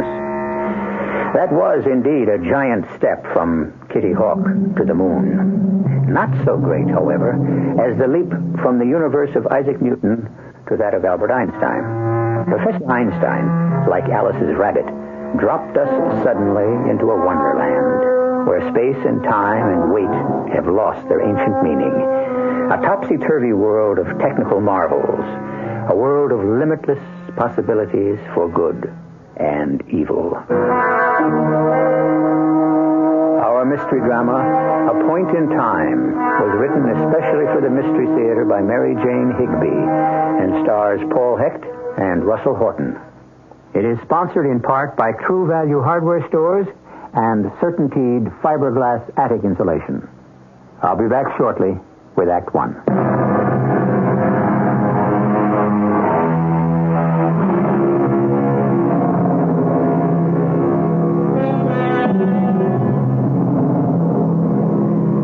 There is an unseen force that governs our lives. Time. But what is time? A period in which something happens?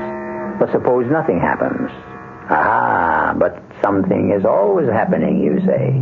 The earth turns, the tides flow. But look away from this tiny universe of ours. Science tells us there are black holes out in space where there is nothing. In those great gaps What and where is time?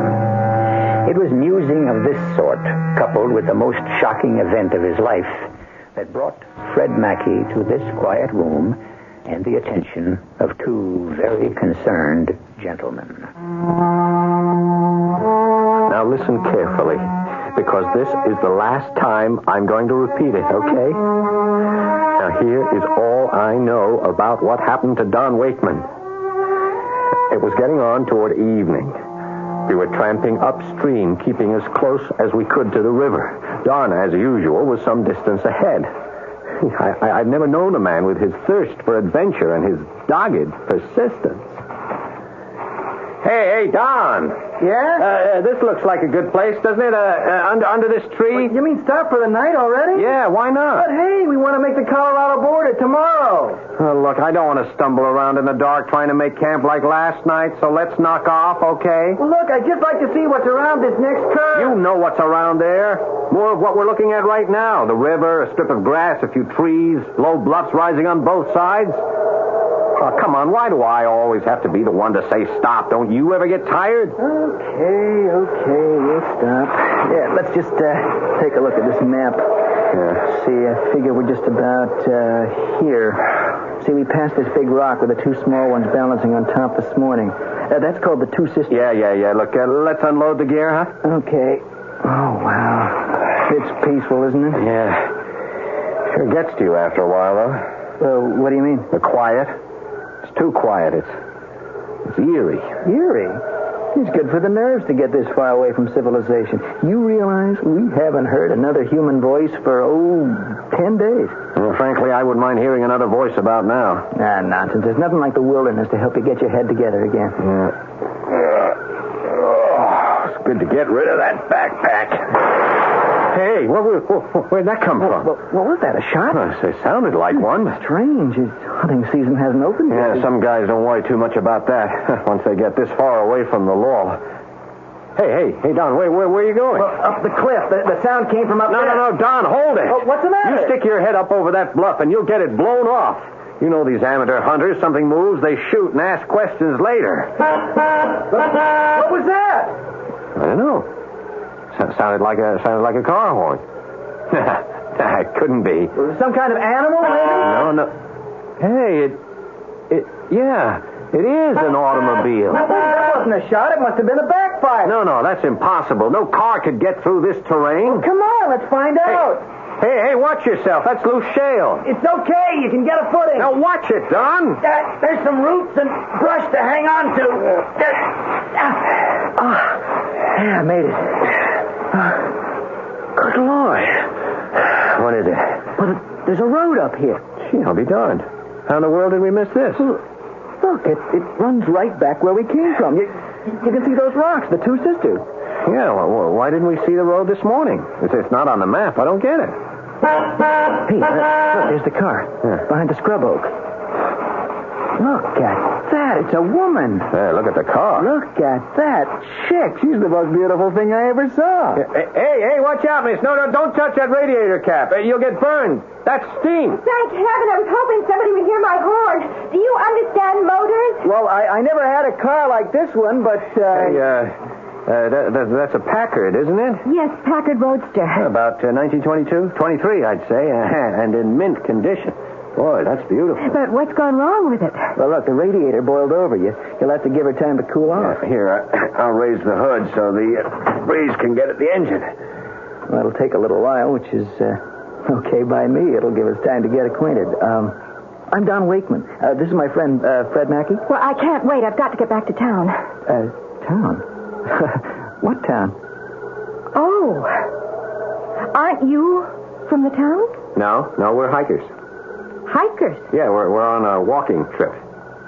You mean you walked up here? All the way from Santa Fe. But that's miles. Yeah, that's for sure. And you walked? Why? Yeah, that's a good question. Ask him. He's the nature lover. What town do you come from? Silver Strike. Silver Strike?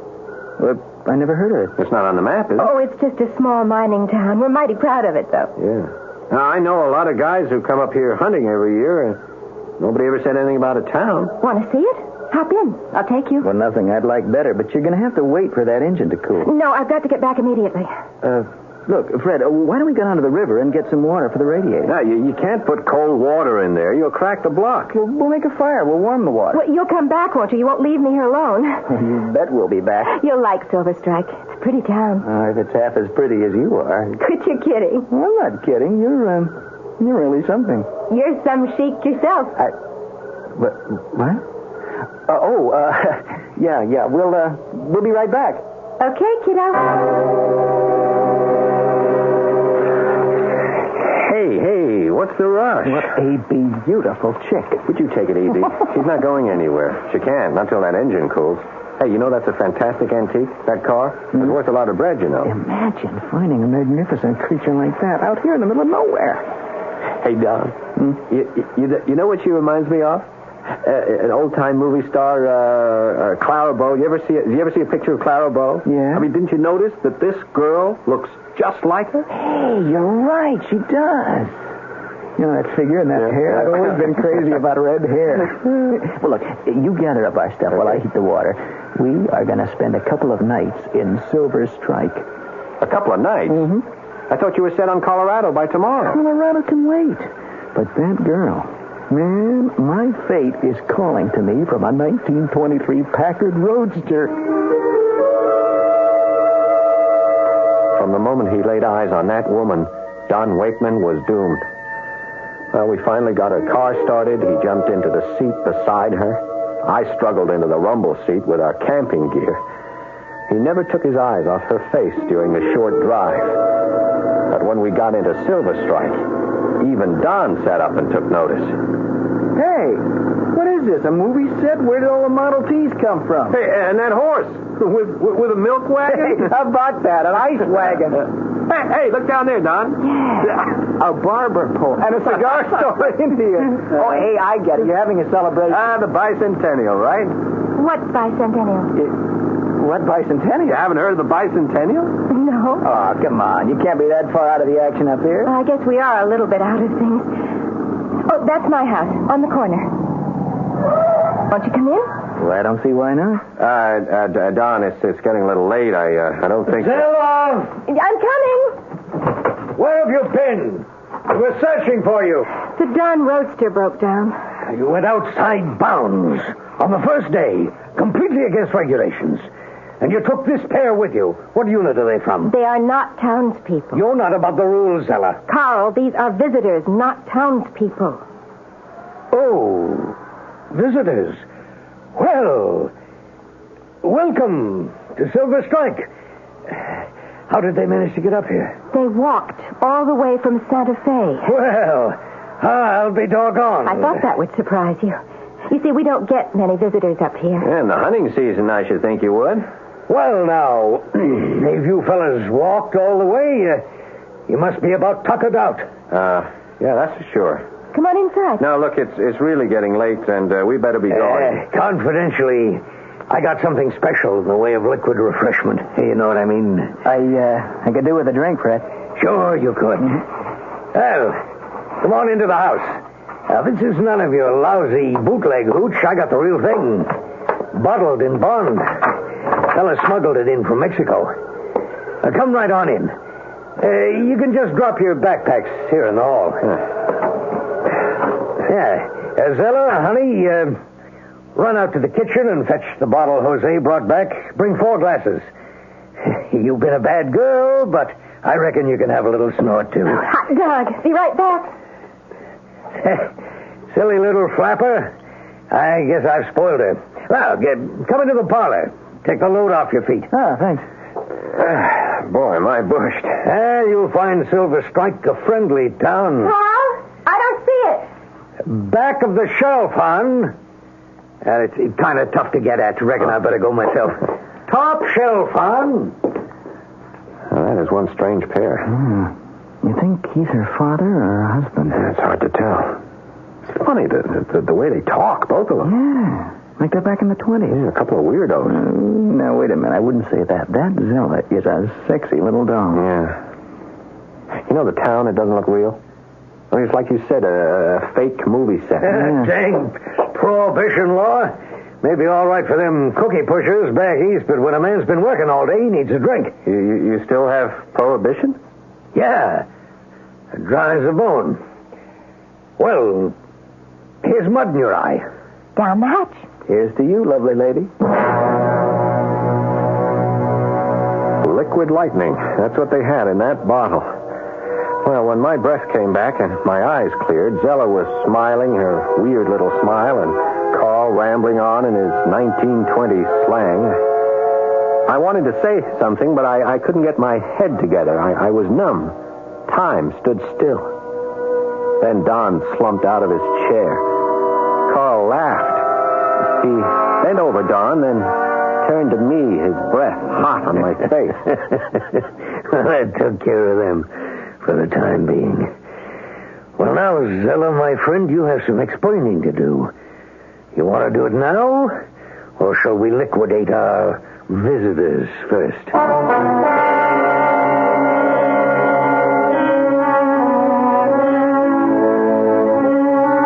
What have our friends wandered into? A town time-locked in some mysterious way in the second decade of the century? One thing seems certain. Silver Strike is not the friendly town its citizens would have us believe it to be. We'll learn more when we return to Act 2.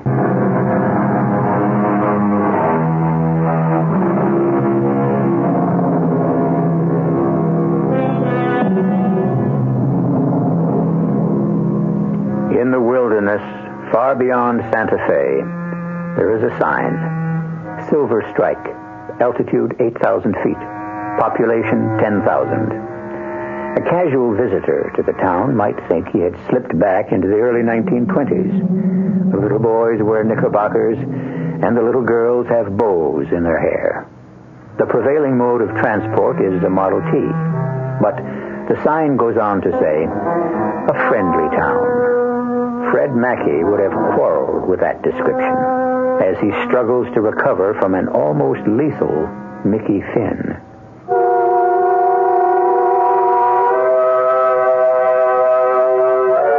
I think it was the jackhammer in my head that finally brought me to. Every nerve in my body quivered and ached. The soft chime of a clock striking 10 sent a shiver of pain through me. Moonlight streamed in the window and fell across Dawn, sprawled on the floor where that rotten booze had flung him.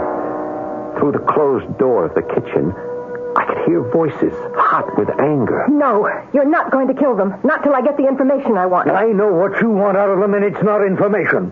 This is the last time I accept a mission with a man-hungry female. Now, you look here. I share this command with you equally, and don't you forget it. You've disobeyed the External Security Agency. The manual distinctly says that... External Security has made a botch of this operation with their faulty information. I'm trying to save it. What faulty information? That is just the point. I don't know. But one thing is certain. Before we go ahead, we'd better find out. Bunkum. Oh, you are such a fool. I don't know why they sent you on this expedition. Because you couldn't have got here without me. I'm the only chronologist who could chart the trip. Yes, you know time sequentials, and that's all you do know. This is a useless argument. No, please, Carl, listen to me. There's a big mistake of some kind, and we can find out from these men what it is. There is no mistake. I know there is. They spotted it the moment they got here. The town amused them. They laughed. This was their last laugh. I intend to follow my orders, as given in the manual. Carl, we can't just blunder blindly ahead. I am going to follow orders, to the letter. I refuse. You refuse to carry out the mission? That's mutiny. Look, Carl, all I'm asking is a short delay to reassess the situation. Well, I suppose if you're going to be so pig-headed about it. But these men are not leaving here alive. And that's final. That was all I needed to hear. I managed to drag Dawn out into the hall. He was a dead weight. A bowl of white flowers gleamed in the moonlight near the door. I threw them on the floor and poured some of the water in his face. He stirred slightly. Don. Come on, Don, wake up. We got to get out of here.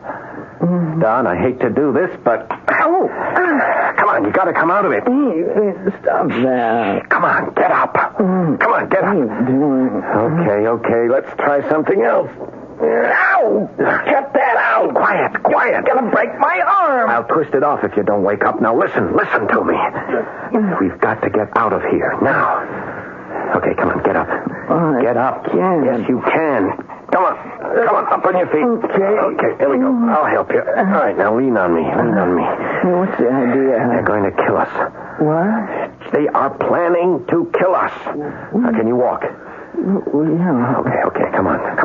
Here we go. What's this? Your knapsack. Come on, grab it and let's go. Where are we going? Back to the river. Come on. Find a motel. I gotta lie down. I'm sick. We've got to get into hiding. Dan, they're going to spot us a mile away in this moonlight. Come on, let's go over here. Over here in the shadow of the trees. Oh, wait. I better go to the police. No, I don't trust anybody. This whole setup, this whole town seems phony to me. Probably imagination. John, if you don't pull yourself together and get tracking, so help me, I'm going to leave you. Now try, man. Okay. That's better. Here comes your car. You hit your ride. No, come on. Stay back here in the shadow. What's going on here? Oh, it's nothing. My friend's been sick. He's all right now. Thanks for stopping. We're okay. What are you fellas doing on the street this time of night? I was just passing through town. We're backpackers. Backpackers? Looks more like vagrants to me. Now, you hold everything till I come around and get a look at you. Yeah. Don't try to pull any fast ones. I got a gun on you. Sick, huh? Looks drunk to me. Hey, you the guy's been running the bad booze in here. I've been on the lookout for you. I'm the sheriff. No, Sheriff. We're from Santa Fe. Here, we have identification. I'll show you. You are under arrest. Arrest? For what? For drunkenness, disorderly conduct, public nuisance. Oh, look, we're just walking quietly through town. Is there a law against that? This is a gun, mister. It says, get in the car. Do you hear it? Perfectly. Come on, Don. You heard what the man said.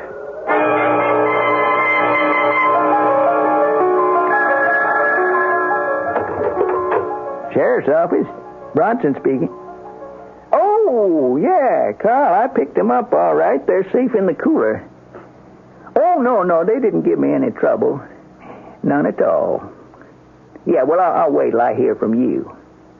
Right, Carl. Goodbye. Sheriff! Quiet back there. Sheriff, haven't you overlooked something? Well, what's that? The small matter of our rights. I mean, you failed to tell me my rights. What rights? Well, for starters, Sheriff, I have a right to a phone call. I'd like to talk to my lawyer in Santa Fe. We could hear you. I wouldn't argue so much if I was you. You lousy... Cool it, Fred. Look, this is a damned outrage. Shut up. That's the way we like things in Silver Strike. Nice and quiet. Don, we're in a real jam. And that guy Carl, he really means to kill us, you know. Damn near did. What do you think he put in that booze? Now, listen to me. We got to get a couple of things straight around here. Not now. I got to lie down. You can't. And look, this is important. They'll probably separate us for questioning. Don't give them any information. You understand? None. It must have been rat poison. Look, Don, pull yourself together. Did you hear what I said? Oh, yeah. Don't give them any information. Right. Because if you do, we're as good as dead. The only reason we're alive now is because that woman thinks we know something she wants to find out. So hopefully we are safe till she does find out, whatever it is. Oh, look, I can't follow all this. I gotta lie down. Look, they've made some kind of mistake. She thinks we know what it is. What she actually said was they spotted it the moment they drove into town. Let's think, Don. Let's think back. What was it we spotted? Oh, I don't know. The kooky 1920s look. Yeah. They know all about that. I mean, did we say anything she didn't seem to know about? Well, no. Hey, wait a minute. Yeah? The bicentennial. That's right. She never heard of it. Yeah. But what puzzles me is that they talk like they really are in the 20s. Well, maybe they are. Maybe we've slipped back in time. What do you mean, slipped back? I saw this movie once about a fellow who slipped back 200 years. Yeah. All the women wore hoop skirts. Man, you must be hungover. Oh, no. A hangover would be a relief compared to this. Well, look, there's got to be a perfectly natural explanation. And we'll find it out if we ask ourselves the right questions. Now, why would anybody want to put up a 1920 town up here in the wilderness? Huh? I don't know. Well, think. You can't. My head feels like it's been in a meat chopper. Try. Tourist attraction? Up here? Well, why not? There's that guy moved London Bridge to the Arizona desert, and tourists flock in by the thousands. Yeah, but how would they get here? The road? Yeah, I've been thinking about that road. Gravel, right? Mm-hmm. Yeah, but there wasn't a mark on it. Not a bump, not a rut. I'd swear that no vehicle had ever gone over it. And why didn't we see it when we climbed up by that big rock, Two Sisters? I don't know. I mean, look around you. Here. Does this cell look right to you? Well, I'll tell you, the bunk looks good. I gotta lie down, Fred. I mean, it all looks new. I bet we're the only people ever been in here. I mean, you're right. It's like a bad movie set. The people, they seem unreal somehow. Not Zella. She's a sexy little doll, if I ever saw her. Even Zella seems strange, out of this world. Okay. So she's from Mars. They're all from Mars. Now, that is my last word. Now, will you let me lie down and quietly die? Mars. Oh, man, you're in worse shape than I am if you think I meant that. Now, spaced out I may be, but I still don't go for flying saucers. Don stretched out on one of the cots and passed right out again. The fatigue and the hangover finally got to me, too, and I had to lie down. I didn't wake up until late afternoon, and when I did, I rolled over, looked around, and I sat up with a start. Don was gone. Don! Sheriff! Quiet! Sheriff, where's my friend? Quiet! Sheriff, come here. Quiet now! They can hear you out on the street. Now, what's eating you? Where's my friend? Well, your friend, he left. Yeah, I can see that. Where is he? Well, now, I don't recollect him leaving no forwarding address. But how did he get out? He walked. You mean he just opened the cell door and he walked out? Well, that's about the size of it. Okay, well, then let me out then, too. Oh, sorry. Well, you won't let me out, huh? That's about the size of it. Why not? I ain't had no orders to let you out. Well, who gave the orders to let him out? A lady come down here with an order from the mayor. They left together? That's about the size of it. That was when I began to lose hope. Don never could resist a pretty woman. And I'd never seen him as hot as he was over this Zella. If she got him alone for 20 minutes, I felt sure she could get anything she wanted out of him. It was 2.5 days before I saw him again. Open up, Sheriff. He's coming with me. Don! Where the devil have you been? Here, Sheriff. Here's the order. You'll see it's okay. Yeah, it seems in order, all right. Well, my friend, you're a free man. Yeah, here's your knapsack. Everything's there. You better check it for yourself, though. Don, what's been going on, eh? So long, folks. Don't you take no wooden nickels. Yeah, I'm going to sue you. I'm going to sue you in this town for everything you've got. False arrest. Tell it to the Marines. I'd like to push those ugly teeth down his throat. Hey, take it easy. Where have you been? Living with Zella. Yeah, I gathered that. I suppose you told her everything you know? No, I've told her nothing. Yes. Now, look, you're wrong about Zella. She's the most gentle, most tender woman I've ever known. Oh, man, I was afraid of this. You and I have got to have a serious and a calm talk. Okay, but let's get out of this pest hole of a town first. We can't. We can't get out. What do you mean we can't get out? It's no use. What's going to stop us? A lot of things. The security here is not to be believed. Now, this is going to be hard for you to grasp. It was hard for me at first. You were right about Silver Strike. This town is only 3 days old. What? It's an invasion base. I don't get it. What are you talking about? Infiltration from another planet. What? It's true. These people are all part of an invasion force like commandos from outer space. You're kidding. No. They are going to take over the Earth. And they can do it without firing a shot. See, they have orders not to scorch the land. They need it. They've exhausted the resources of their own planet and 5 others besides. They are going to take over the Earth and plow it under for farmland.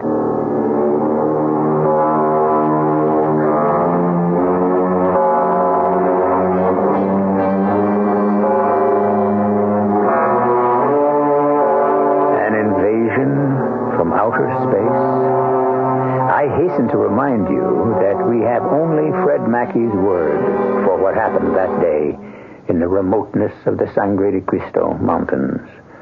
But, invaders or not, the citizens of Silver Strike are clearly up to no good. What their intentions really are, we will learn when I return with Act 3.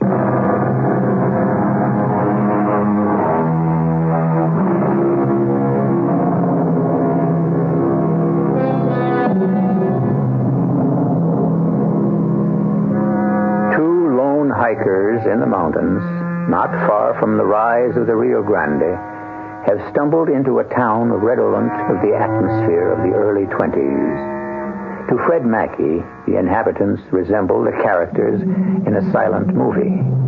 But his friend Don Wakeman insists they are invaders from outer space. It's inevitable, Fred.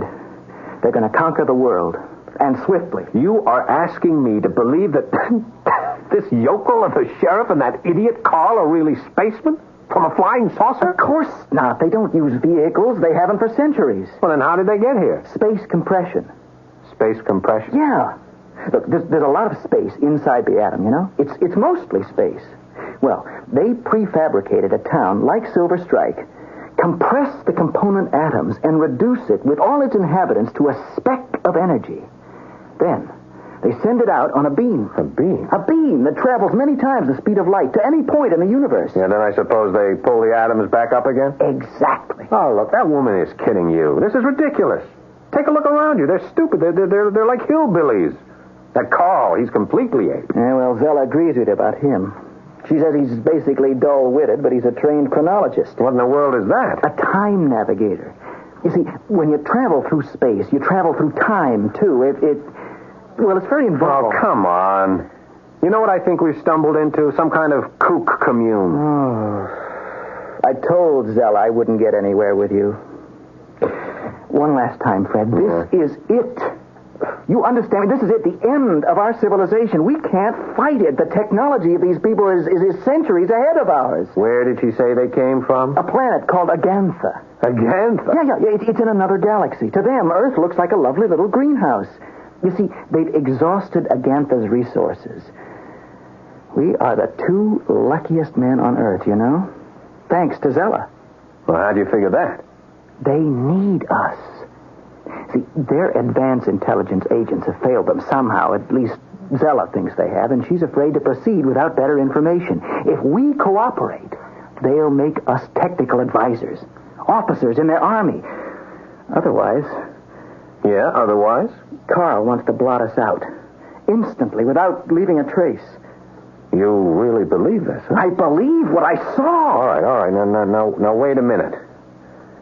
If they're from another planet, how come they talk like Americans, Well, huh? they've been planning this operation for years. They've been trained for it since childhood. All right. But then why the 1920 masquerade? I don't know. Yeah. Well, fortunately for us, the operation got fouled up somehow. Somebody goofed. Do you know what you're saying? We've run into a huge, a cosmic snafu. Okay, well, let them figure their way out of it. They're getting no help from me. John, honey? Oh, hi, Zella. Well, did you have a good talk? Hello, Freddie. Feel better, kiddo? I brought you a root beer. Yeah, I had one drink with you. I haven't recovered. Thank you. Oh, that was Carl's idea. He's a bungler. I hated to have him included in this mission, but we had to have a time navigator. I handled the space trajectory myself, and I'm proud of what I did. Not 15 miles off, but the time projection is tricky, too. So, we have to put up with that dumbbell, Carl. Now, what we want out of you boys is simple. Just tell me what it was about this town that struck you as off-key. Oh, no, I'm not telling you anything. All right, you get that straight right now. Neither is my friend here, if I have anything to say about it. John, darling, I'd hoped you'd explain to him. Freddie, listen, I'm trying to save your lives. Tell me, why doesn't Silver Strike look like your average American town? It must be the time element, Zella, the 1920s. All right, Zella. What have they told you? Look! Look up there! What? In the sky! What is that thing? What it looks like? A flying ship. But it's huge! What is it? Is it an Earth ship? Yeah, it's a jet, all right. Jet? Yeah, jet-propelled airplane. Jet propelled. Carl, did you hear that? There's your proof. Earth has only small cockpit planes, hardly bigger than automobiles. That's what we were told, isn't it? Yes, but... And look up there. Now can you see that something's wrong? Advanced intelligence told us nothing of aircraft of that size. Son, what did you say about the 1920s look? Well, the Model T Fords, all the horses. What is the date? The date? Well, it's the 5th or 6th. I'm not sure. No, the year. The year. The year? Well, it's 1976. 1976? No, it can't be. 1976. Well, that puts another light on things, doesn't it, Carl? The Advanced Information Agency didn't fail us. You did. You bungler, you fool. This is all your fault. Zella, I can explain. You had charge of the time schedule. You brought us in 50 years late. I don't see how I could have. What will we do, Zella? We'll have to abandon our plans and get back to Agampa immediately. Yeah, they must be wondering what happened to you. We can't salvage this operation. Carl, alert the members of the expedition. We leave Earth within 12 hours. What shall I do with this pair? Don, darling, you're coming with me, aren't you? You know I am, Zella. Any time, any place. Don, no. Now, come on, wake up, man. You can't do this. I am going to go with the woman I love. We'd better take them both with us. We'd better have something to show on Agampa for all the money we spent on this expedition. Otherwise, they'll tear us apart. Oh, no, you're not taking me back. No way. It's your only hope for survival, Fred. They're bound to win. Now think. We'll be the first, the only Earthmen to reach out beyond the stars, to see what lies beyond the Milky Way. I don't want to see beyond the stars, and I sure don't want to be reduced to a speck and shot out into space with Carl in control. Okay. I use the ion redactor on him. No. Let him go. Please. Zella. I can't do that, Don. Zella, if you destroy him, you'll have to kill both of us. Don, it's impossible. I'm sorry. You know how I feel about you, Zella, but I can't stand by and watch you kill my friend. Just free him. Let him go, and I'll come with you. I can't free him. We can't leave him here to spread rumors to warn the Earth people. Let him talk all he pleases. Nobody will believe him. I promise you. Nobody will ever believe him. And nobody has believed me so far. Oh, I understand why. The region has been thoroughly explored, and there's no evidence of a town ever having been there. No sign of burned ground from a blast-off either. But you see, it wasn't like that. There was no blast-off. When they were ready to go, Don and Zella walked with me to the edge of town. Don't look back. The light will be too intense for your eyes. Don, you sure you won't change your mind? I'm standing on the brink of the greatest adventure of the ages. Nothing in the world could make me turn back. We'll be back in less than a year. We never give up. And when we come back, I'll get to you first, Fred. I'm going to save you in spite of yourself. So long. And good luck. You're going to need it.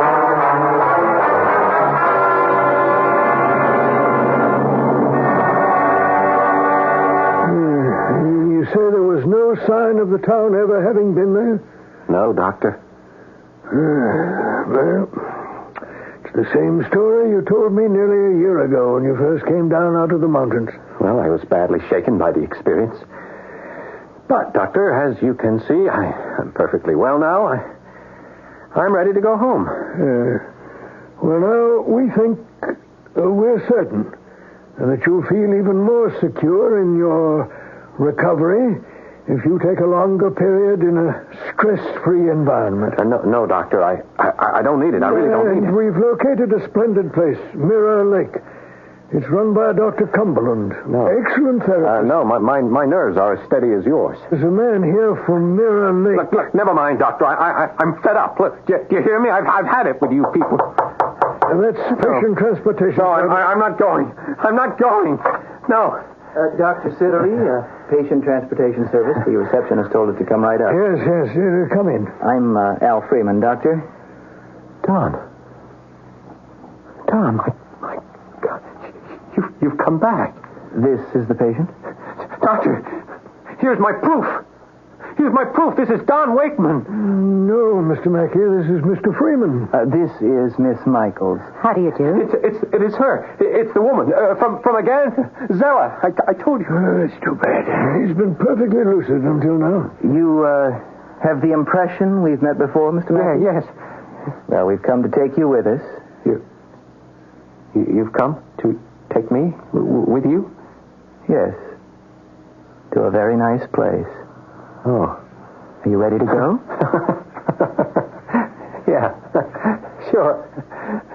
Sure, I'm ready to go. Well, splendid. Yeah, I'll go. Splendid. Goodbye, Dr. Siddery. Just a moment. There are some papers that must be signed. Sure. Give me a pen, eh? Here you are. Thank you. Mr. Mackey, I'm sure you'll be glad you made this decision. Keep in touch with us. We're interested in your progress. I hope you'll let us hear from you. Oh, you'll hear from us, all right. That's for sure. You'll hear from us sooner than you think.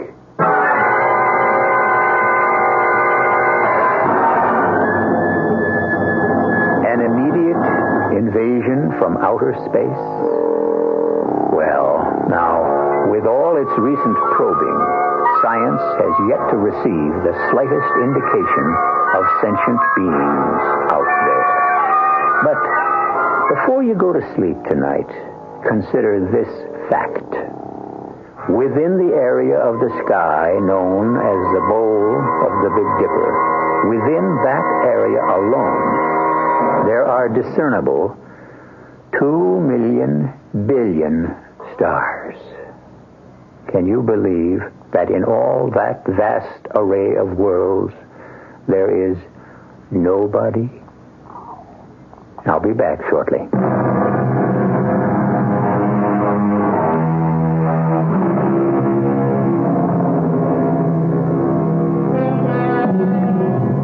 If there's a moral in Fred Mackey's story, it must be this.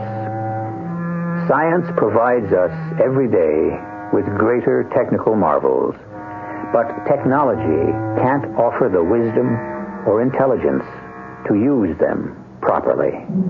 For that, perhaps we must look to older and more profound disciplines. Some 5,000 years ago, we were given 10 precepts, which, carried out to the letter, would bring us into accord with nature and our fellow beings. And that would indeed be a giant step, greater by far than the leap from Kitty Hawk to the moon. Our cast included Paul Hecht, Russell Horton, Terry Keane, and Court Benson. The entire production was under the direction of Hyman Brown.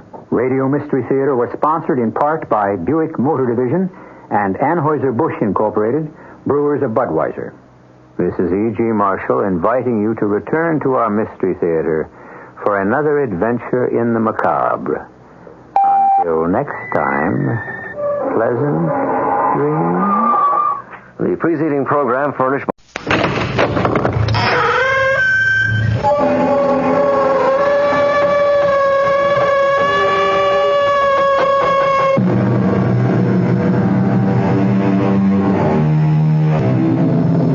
Come in. Welcome. I'm E.G. Marshall. We're about to embark on a dark journey. A journey through the terrifying passages of a distorted mind. Man's mind is filled with dark passages that lead through a labyrinth of horror, from which at times there is no return. Come with me as we probe the darkness for ghostly images. Come to the house of Cain. Here we will search out the secret as kept the old house shrouded in a mantle of fear. Who is Cain, you ask? He appears to be an ordinary man like most of us, But here at the old house, isolated from the 20th century, a strange turbulence swirls around him. Ken! Where are you? Here, Agatha. I'm here. I told you to stay in the house. You're not needed here. Where have you been? In the stone house. Horrible odor in the dungeon. One of the prisoners went mad, set fire to a cell. Ludwig and I dragged him out. We had to calm the others. Don't tell me. I don't want to know what you do with them. Please. I don't want to know what you do.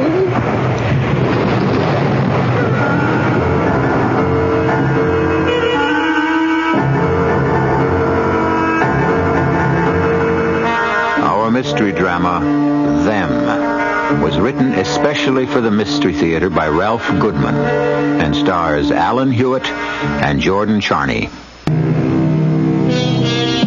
Our story begins in a small, crowded courtroom. The jury is filing in. They have reached a decision on the charge of manslaughter. The defendant, Charles Schiller, darts a quick, apprehensive look at his frail wife, Karen, who has stood steadfastly by him during his ordeal. He then stands to face the 12 men and women who have been chosen to decide his fate. The murder, if it is to be called that, was accidental. Charles Schiller testified to this. The evidence seemed conclusive. Let's move in a little closer. The foreman of the jury has just risen. Ladies and gentlemen of the jury, have you reached a verdict? We have, sir. How say you? Do you find the defendant guilty or not guilty? Not guilty. Come, Agatha. Once again, a mockery has been made of justice. Let's get out of here. Yes, King. As with the others, I find this man guilty. But if a jury found him innocent... I am not influenced by emotion, as are these incompetents chosen to serve on juries. Remember, Agatha, I have been both lawyer and judge. Who is better qualified to decide a man's guilt or innocence? Come. We must inform Ludwig. That man must pay for his crime, as did the others. But, King... I said come, Agatha. We have listened to every bit of evidence presented in this trial. A murder has been committed. I have found the defendant guilty on all counts. It is up to us to see to it that justice will be served.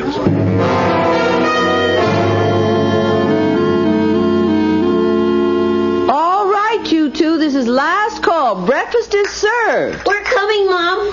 Dad's giving me a piggy ride on the stack. Oh, more like a ride around the throat.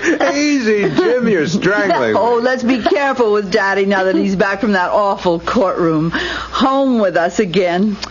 Well, now you two sit down. We've got toast and boiled eggs and... Boiled eggs? Mm-hmm. Ugh. Oh. I'll just take a piece of toast. And anyways, I'm not hungry, okay? All right, then take a piece of toast. Maybe you'd better take two. Okay, Dad. I gotta run anyway. I'm supposed to meet the guys at the schoolyard. Toast is perfect for eating and running.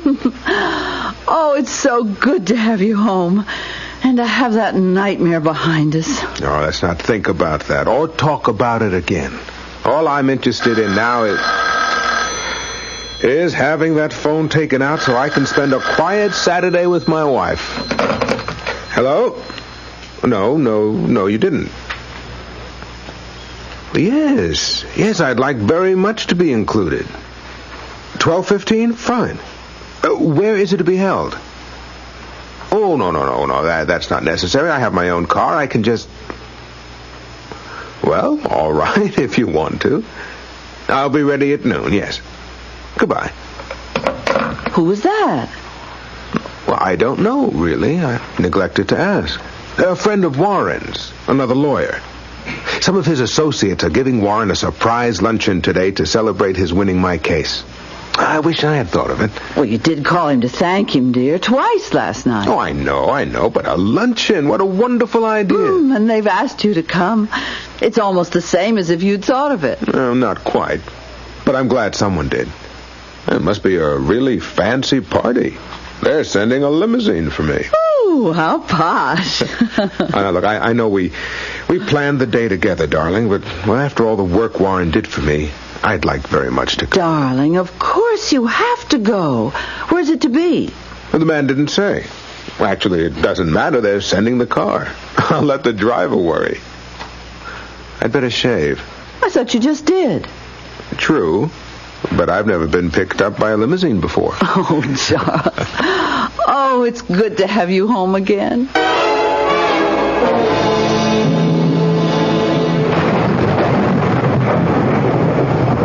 Agatha, almost 12. Yes, Kane.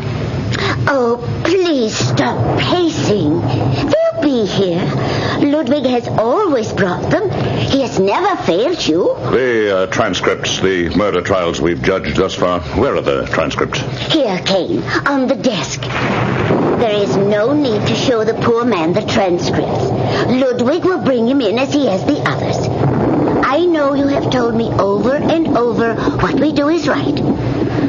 But in my heart... Sentimental claptrap. That's what got him off at the trial. One does not judge a case with the heart, but with the mind. Here, look at these transcripts. I've gone over them word by word, and in each case the jury has been wrong, I have been right. The limousine. You are right in one thing, Agatha. Ludwig does what he has to do and does it well. Yes, he's brought us our honored guest. Let them in. I will join you presently. I have work. Yes, Kane. One moment, Ludwig. I am coming.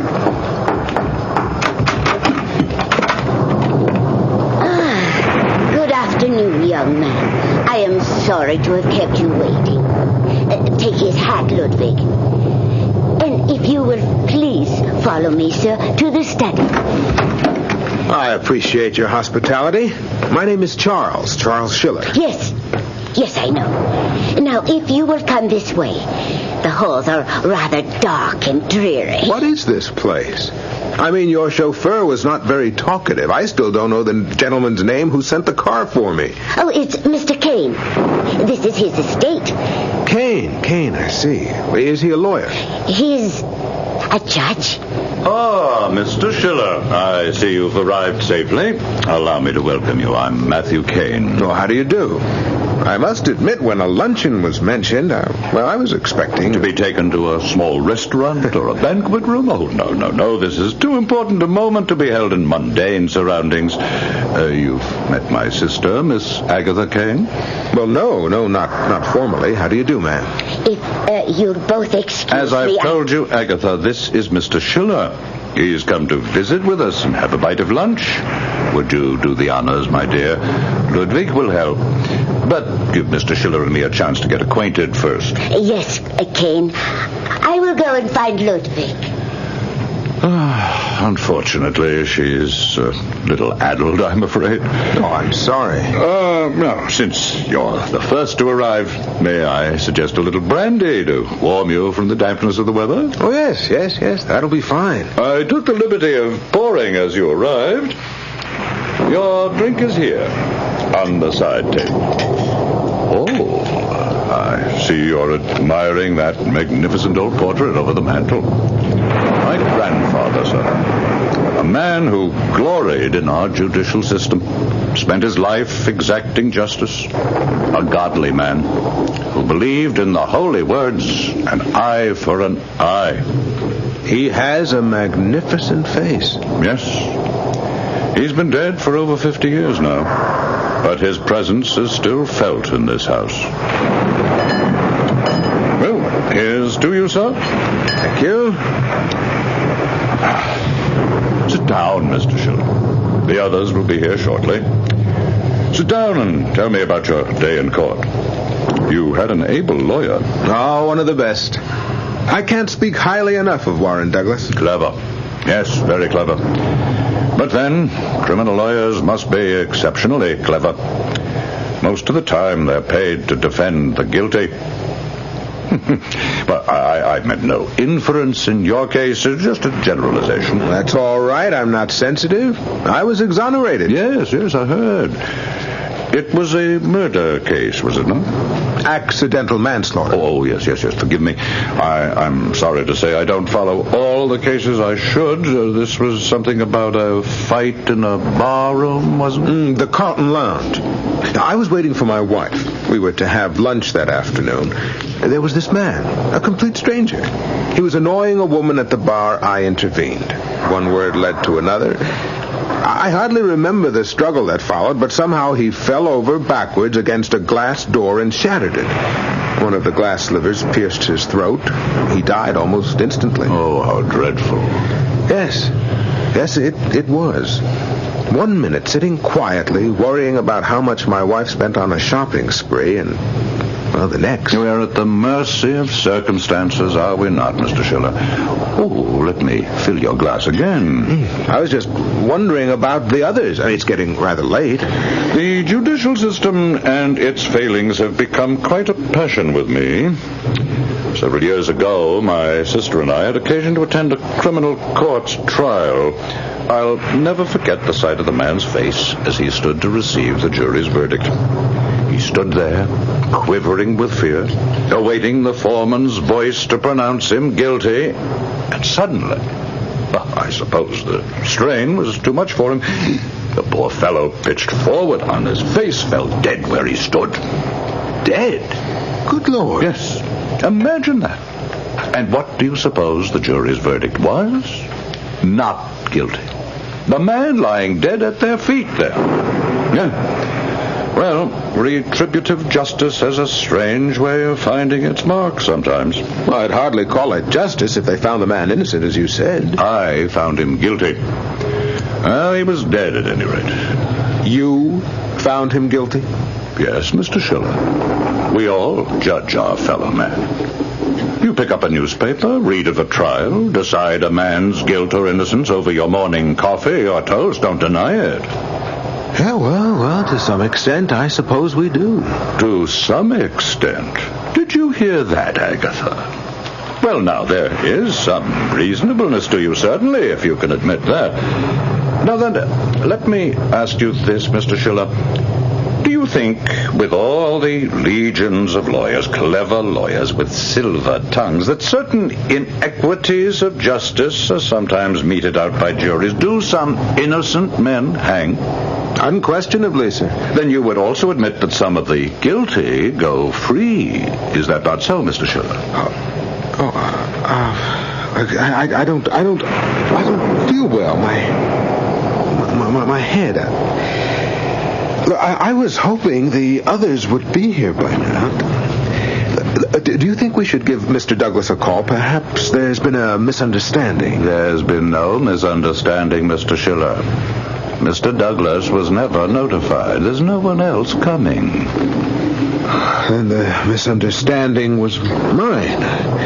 I thought you said there was to be a surprise luncheon for Mr. Douglas to celebrate. But, did you put something in my drink? Yes, Mr. Schiller. Why? I don't understand.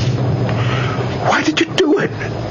Oh, Mr. Kane, please, I can't. Sleep well, Mr. Schiller. Ludwig and I will attend to everything. Ludwig, come. We have work to do.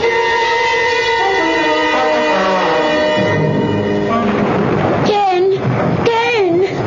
Here, Agatha. I'm here. Mr. Schiller. Where is Mr. Schiller? Justice has been served. It is finished. Oh, Kane. Your coat. Your new coat. What have you stained it with? I think it's blood. I was attempting... Don't tell me. I don't want to know what you do with them. Please, Kane. I don't want to know. I don't want to know.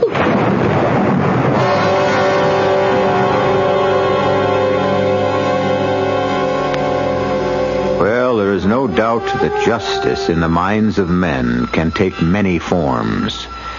Who is to say what is true justice? The charge against the defendant was manslaughter. Well, I guess each man has his own rationalization for justice as he sees it.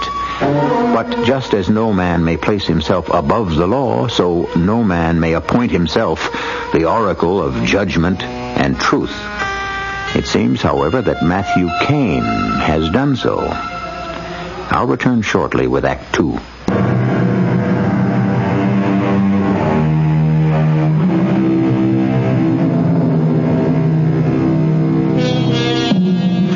Hours have passed since the disappearance of Charles Schiller.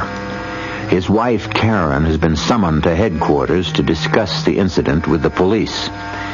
The request is rather unusual, considering that over 3,000 cases of missing persons are reported in an average-sized metropolitan city each month. Police files bulge with triplicates of these reports. But the case of Charles Schiller has caught the eye of Detective Sergeant Steiner. Something about this case has activated the trail dog instinct. Steiner is sure he is on to something. I appreciate your checking into this, Sergeant. Of course, I don't want to raise your hopes too high, Mrs. Schiller. I mean, around here, lots of times 1 and 1 comes out 3. Yes, I understand, Sergeant. But how can I help? Well, as I understand it, according to our records, Mr. Schiller's lawyer was never informed of any testimonial luncheon in his honor or any meeting that day of any kind. I spoke to Warren, Mr. Douglas, and he knew nothing about it, but I'm sure he told you that, too. Yes, yes, he did. I have his statement right here. I'm sorry to put you through all this again, Mrs. Schiller, but you see, after your husband's disappearance, the facts related to it were run through our computer. Our statistical department, on a hunch of mine, came through with something rather interesting. Something I'd like to pursue with you, if I may. Certainly. What is it? Well, Mrs. Schiller, it seems that the circumstances that surround your husband's disappearance have been repeated 3 other times, all within the last 7 months. I'm afraid I don't follow. What I'm trying to say is 3 other men have vanished over the past 7 months. And the one thing these 3 men had in common was they disappeared immediately after having stood trial for murder. Well, what does that have to do with... Wait a minute. Just a moment. More of a coincidence yet. Each of these men was found not guilty at his trial. Look here. David Swan, charge of first-degree murder 7 months ago, October, not guilty. Man named Bates, manslaughter, not guilty. Collins, manslaughter, not guilty. You see the pattern? Trial, exoneration, disappearance. Unusual, isn't it? And you think that my husband's disappearance has something to do with these other men? For now, let's just say he fits the pattern. You know, I've looked all through his file, this file here, dozens of times. Now, there's just one little piece missing. Did anyone see the man who picked your husband up that day on the limousine? No. I told the man who took the report. I was out shopping. Oh, yes, here it is. And Jimmy was out. Jimmy? Well, that's my son. He's 8. Oh. He was at the schoolyard playing with his friends. Didn't I mention that? No. No, there's no mention here of your son. Oh? This boy of yours, Jimmy, could he have come home while you were out? Well, I suppose. I never thought to ask. Well, we have a tree house in the backyard. He and his friends often play there. This tree house, does it face the street? You mean the front driveway? Yes, but... Mrs. Schiller, where is your son now? He's in school. He'll be home at 3. Do you think there's something that Jimmy might know that... Possible, Mrs. Schiller. You know, all we need is one lead.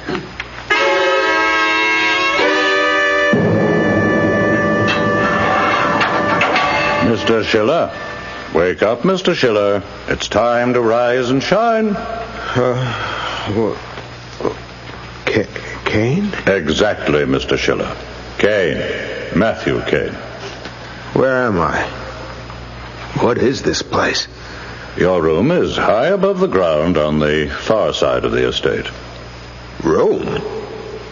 This isn't a room. It's a cage. So it is, Mr. Schiller.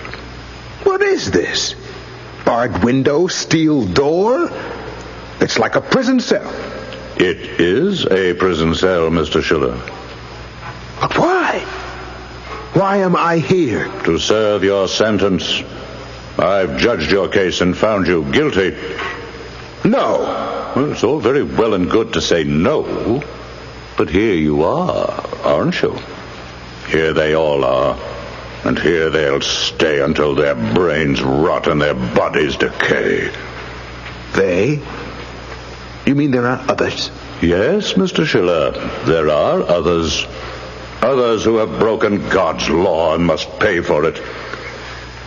Here, Mr. Schiller, here are your rations for the day.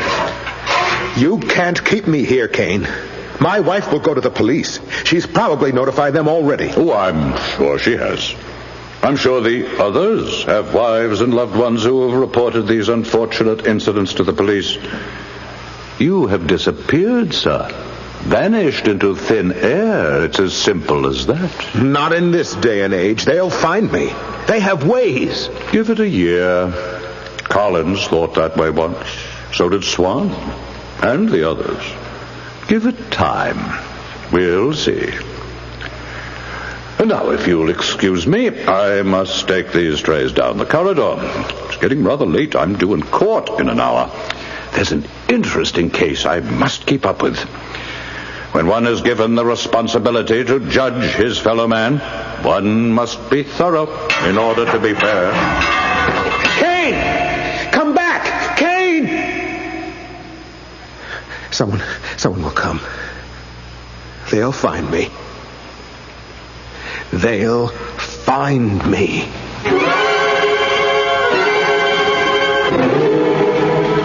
Well, I'm glad you could bring Jimmy to see me, Mrs. Schiller. Well, when he said that he was in the treehouse and saw his daddy leave in a big black car... This could be the lead we've been looking for. Now, are you comfortable in that chair, Jimmy? Yes, sir. Good. Now, you keep looking through this picture book. I don't understand how a children's book of cartoons... They're types, Mrs. Schiller. Tall, thin, wiry, heavy, muscular. And the clothes they wear, all geared to pinpoint a suspect. Now, Jimmy, do you see anyone in there who looks like the man you saw from the treehouse? Not exactly, but he looks something like this one. Only he's wearing kind of a uniform, like a soldier. Tall, thin, in uniform. Now, let's see. Uniforms.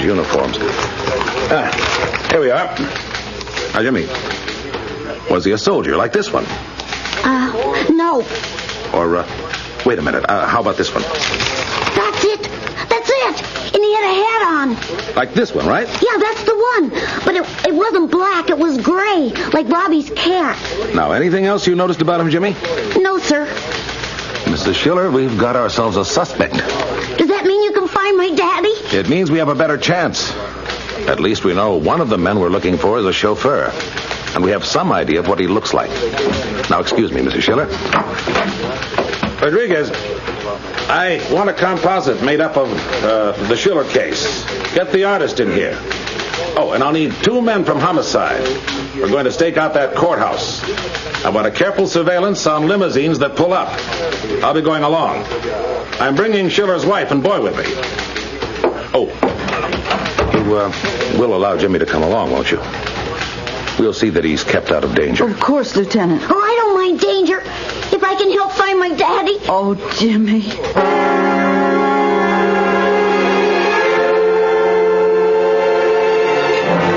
Oh, good morning, Agatha. Good morning. There was hammering and pounding near my room this morning, Kane. Yes, we're building a new cell. A new cell? There's another court case today.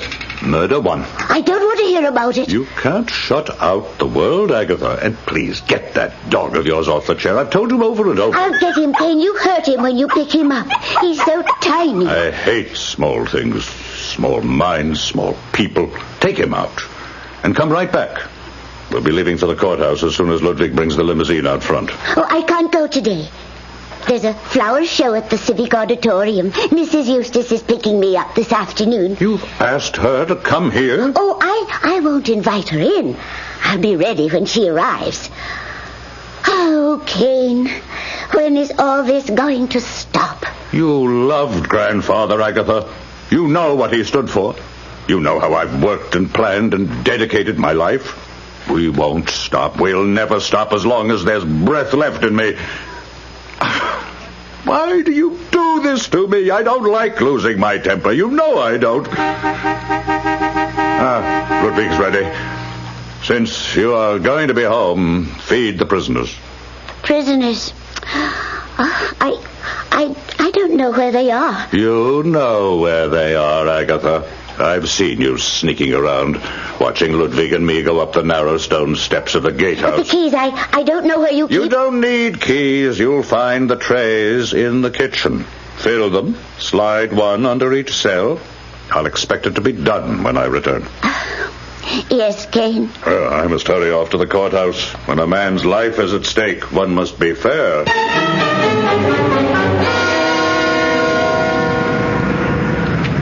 That's the courthouse, Jimmy.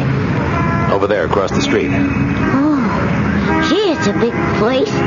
And there's so many people. We're just looking for one, Jimmy, the chauffeur, the man who took your daddy away. Do you think you can recognize him from here? Well, try, Mom. Good, Jimmy. Now, we'll just sit here in the car and wait. This is a special murder trial. I think our suspect will be here. Now, you understand, Mrs. Schiller, I'm not making any predictions. We understand, Sergeant. The way things have been going, this may be our only chance.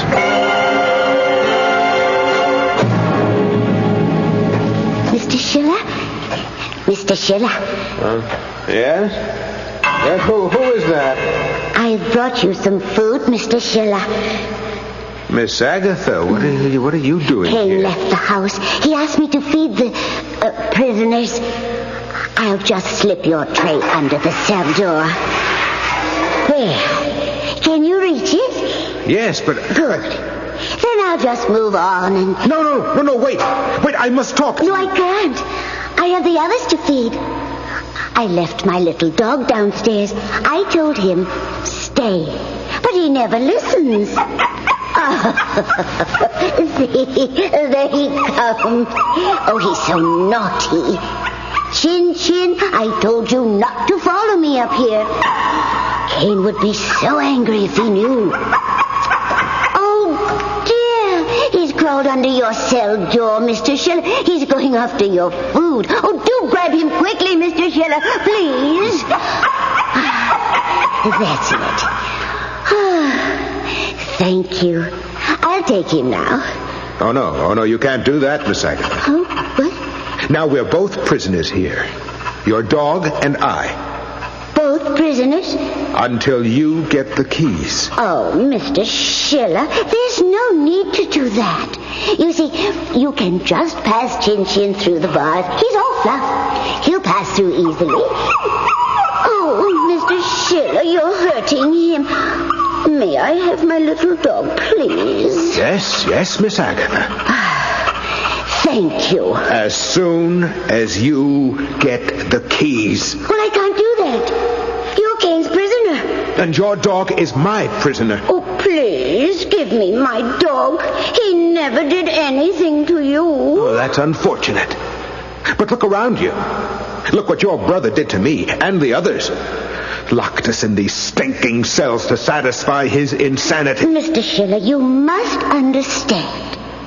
My brother is not insane. The reason he does what he does... There's no time for that. No, either you get those keys, or I'll snap this little dog's neck. No, you wouldn't do that. I swear to you, No. I'll kill him this instant unless you do as I say. I don't know anything about the keys. Find them. Oh, please, Mr. Schiller, give me my dog. The keys, Miss Agatha. I'm running out of patience. Get the keys.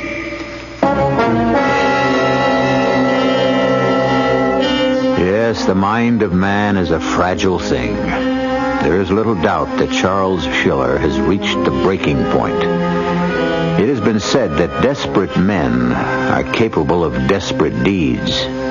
Will the frightened Miss Agatha find the courage to release her brother's prisoner in exchange for the life of her dog? I'll return shortly with Act 3.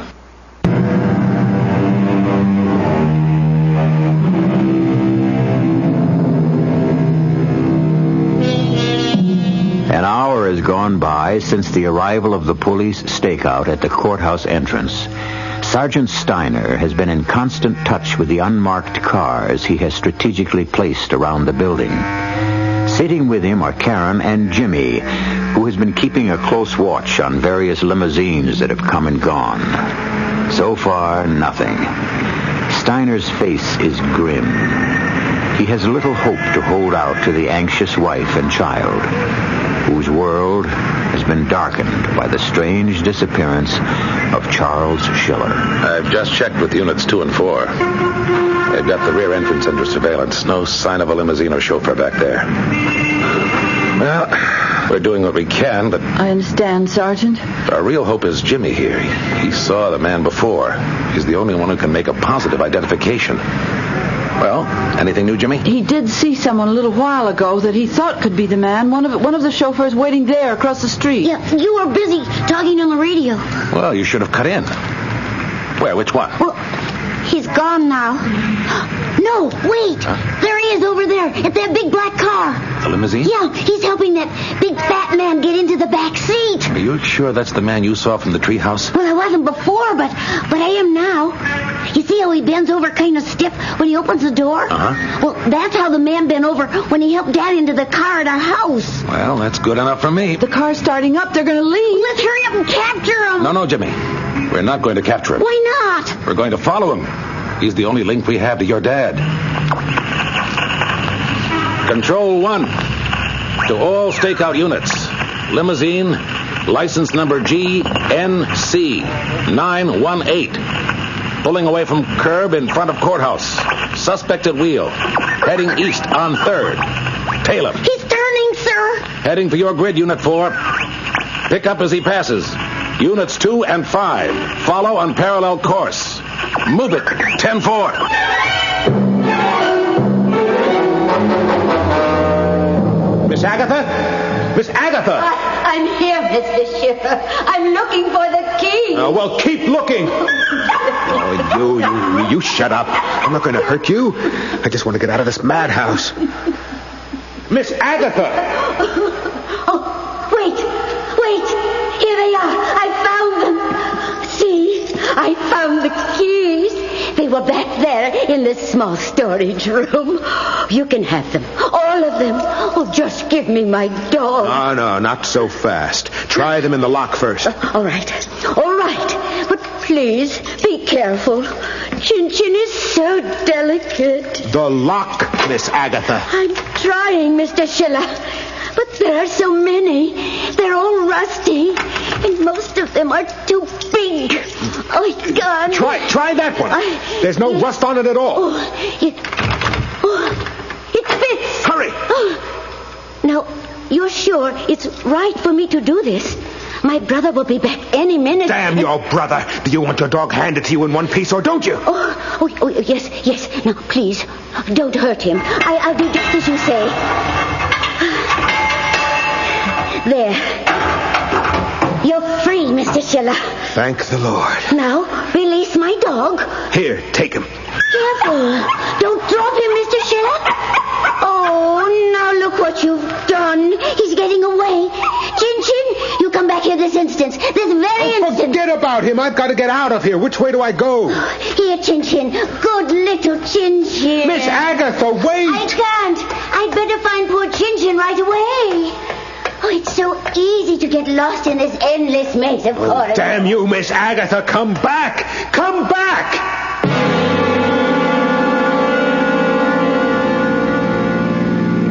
I don't see the limousine anymore, Lieutenant. You don't think we lost them? No, Mrs. Schiller. They're up ahead. Unit 4 is keeping him in sight. Control to Unit 4. Control to Unit 4. I've got him. Suspect turning off onto the old Belmont Road, heading for private driveway. All units, converge on driveway. Do not use sirens. We'll wait for you there. 10-4. Why are we stopping? I don't want to get too close. But we'll lose them. They just turned into the driveway. Can't we follow them? I'm afraid not, Jimmy. The driveway and that old estate back there is private property. Private property? But my husband may be there. We can't go any farther without a warrant. What's that? Permission, Jimmy, to search the place. The other car should be along any minute. You flag them down, son. I'll take care of the red tape. Control 1 to Central. Control 1 to Central. Request for search warrant. Private residence. 1143 Belmont Road. Residence name unknown. Try through vehicle registration. License number GNC 918. Repeat. GNC 918.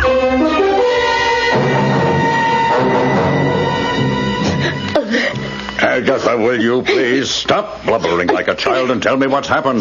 Well, it was just a few minutes ago, Kane. I'm sure you and Ludwig can find him and bring him back. Find who? Bring who back? Mr. Schiller. Schiller? Well, he forced me to let him out of his cell. He what? Well, you see, he had Chin-Chin. He said he would break the poor little dog's neck if I didn't get the keys. You gave him the keys? Well, I opened his door, then left them in the lock. I had to go after Chin-Chin. Ludwig, quickly. The cells. I'll get the rifle. You fool, Agatha, you fool. Sorry, Kane. I know I shouldn't have. The shells, Agatha. Where does Ludwig keep the shotgun shells? No, Kane. Put away the gun. Disobedience must be met with force. Justice, Agatha, justice. Justice? I have seen your prison cells, Kane. Those poor, unfortunate men living like caged animals. You call that justice? Now, get out of my way. Those men must not escape. Too late, Kane. Schiller. I've already released them. Do you realize what you've done? Those men are half crazed. I suggest we all stay here. It's a lot safer than out there. I've warned you, brother. Stop before it is too late. I must stop them. I must. Oh! All right, everybody. Feel the prisoners are here. Run, Miss Agatha. Run. Stop. All of you. You're breaking the law. I'll not stand for a breach of justice.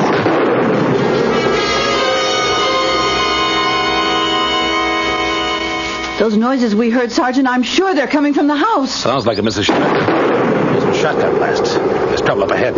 It sounds like it's moving this way. No need to wait for that warrant now. All right, move out, men. That gunfire is coming from the left. Rodriguez, Gordon, cover me. I'm going in. Mrs. Schiller, you'd better wait back here with Jimmy. And keep down, out of range. We will, Sergeant. This way.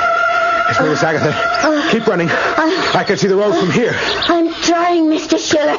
I don't know what got into my brother. He's never been a violent man. He's still out there somewhere, firing wildly at anything that moves. Oh, those men. Do you think he killed them? There's no time to think about anything now. Just keep running. I can't. I just can't go on any farther. It's all right, Miss Agatha. Look up ahead. Uniformed men. It's the police. Hold your fire, men. There's someone up ahead. It looks like... Yeah, it is. It's Charles Schiller. Oh, thank God you found us. We couldn't have gone much further. You are Charles Schiller? Oh, yes. And this is Miss Agatha Kane. Yes. Her brother Matthew is back there, armed with a shotgun. You better come with me. You'll both be safer back there on the road. Get away from that man. Kane! He's an escaped prisoner. I'll shoot the first man who touches him. Careful. He's deranged.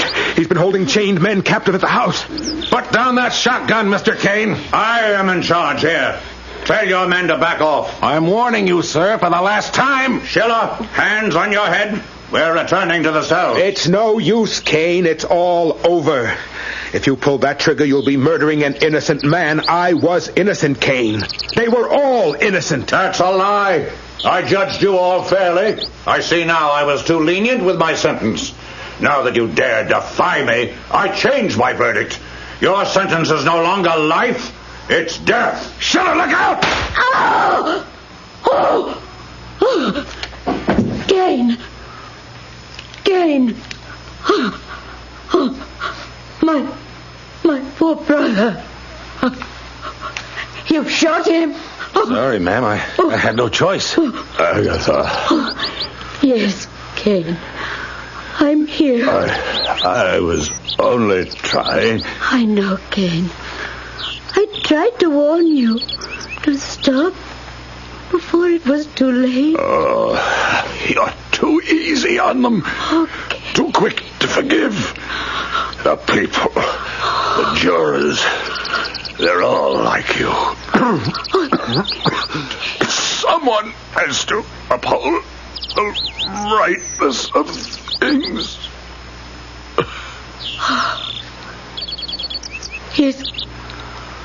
He's gone. Kane. Oh, Kane. He put me through hell, Sergeant. But you know something? I can't help feeling what he did was partly our fault. Our fault? Yes. Crazy as it may sound, there is some logic to his madness.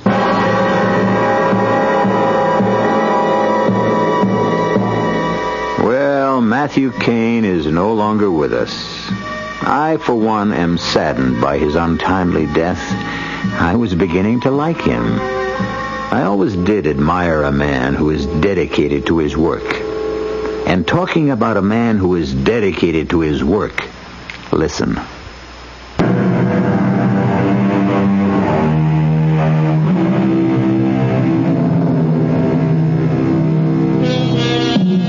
We hope we didn't frighten you with our story tonight. It's true, Matthew Kane was a psychopath.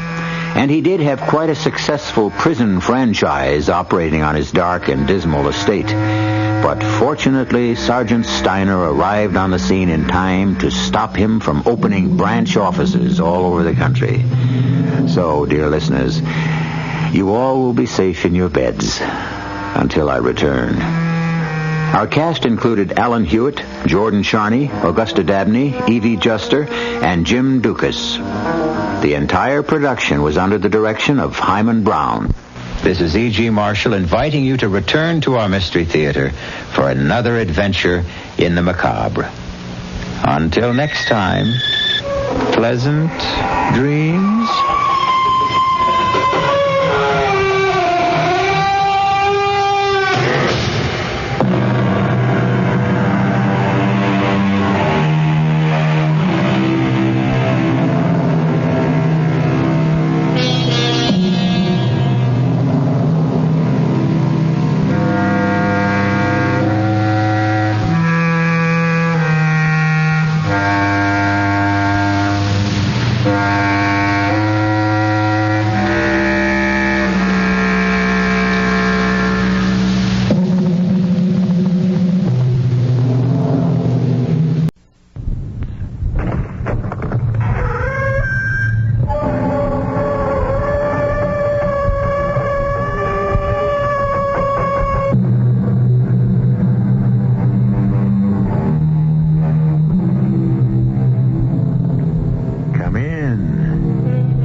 E.G. Marshall, major domo of this halfway house, halfway between reality and illusion.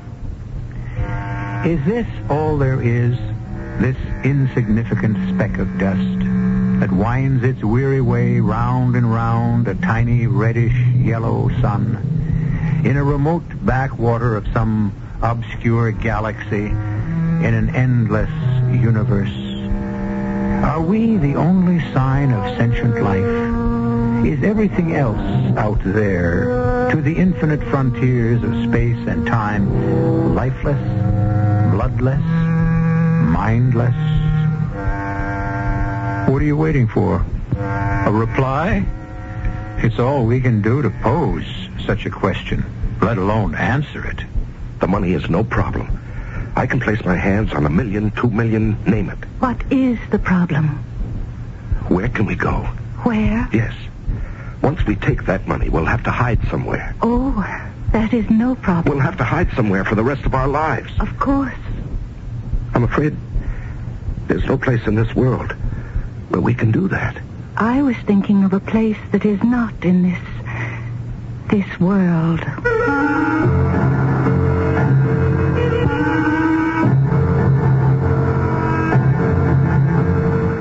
Our mystery drama, The 11th Hour, was written especially for the Mystery Theater by Sam Dan and stars Larry Haynes and Carol Teitel. It is sponsored in part by Buick Motor Division and Anheuser-Busch Incorporated, Brewers of Budweiser. I'll be back shortly with Act One.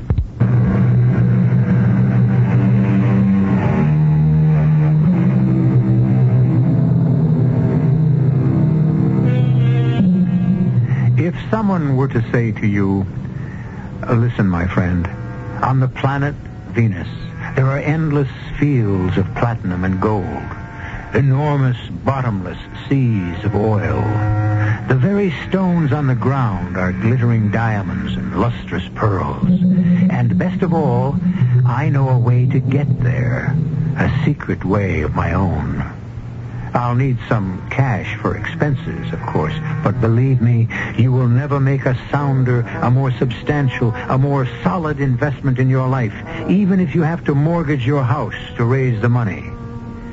If someone were to say all this to you, what would you answer? Well, before you say anything at all, remember, in effect, that's what Columbus said to Queen Isabella. Or at any rate, that's what she thought he said.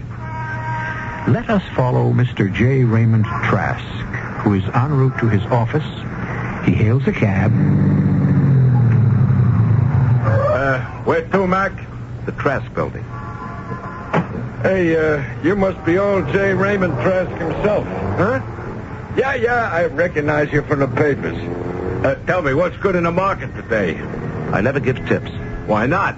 Because you might lose your money. Oh, how could I lose if you give me the tip? I've been wrong. No, I'm willing to take the chance. I'm not. Suppose you became wealthy, fabulously wealthy. You'd hate me even more. Why? You'd worry about money. You'd let money dominate your life. You'd lose your good humor, your good nature. No, you better not chance it. You know something? I hate you now. May I see your newspaper, please? Oh, you want to get the day started with a laugh? Huh? Read the personals column. I can't afford to waste my time with... Yeah, I guess you can't. You only read something where you can make a buck, huh?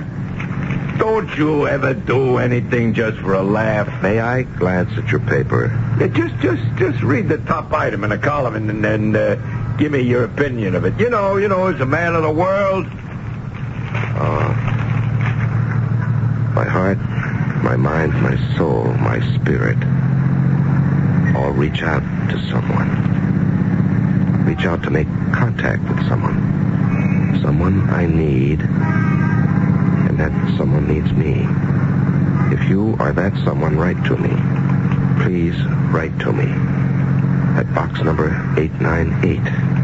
But now what do you think of that, huh? Oh, such nonsense appears in the papers these days. You going to answer it? My good man, I shall add $1 to your tip if you'll permit me to glance at the financial pages in silence. Well, don't you need someone? Why don't you answer it? Oh, I don't need nobody. I already got somebody. But don't you need somebody? I'll make that $5. You got a deal, and I'll throw in the newspaper.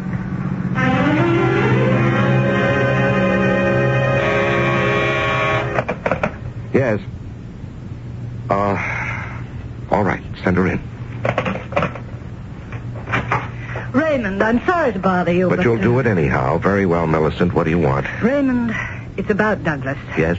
You're displeased with him. What are you doing, Millicent? Coming here to fight his battles? Well, you know how carefully he's been brought up. I know how badly he's been brought up. All right. Millicent, I bent my most inflexible rules. I hired a man, in this case a boy, on the basis of a family connection. Ray, this is how things are done. Not by me.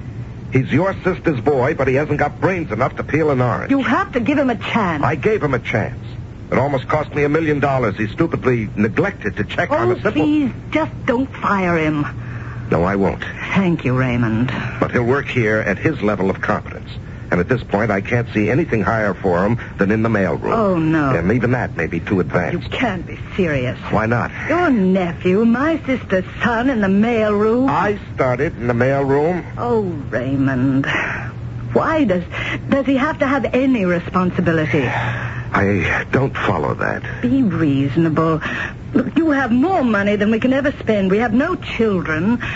And so, like it or not, Douglas will be very wealthy one day.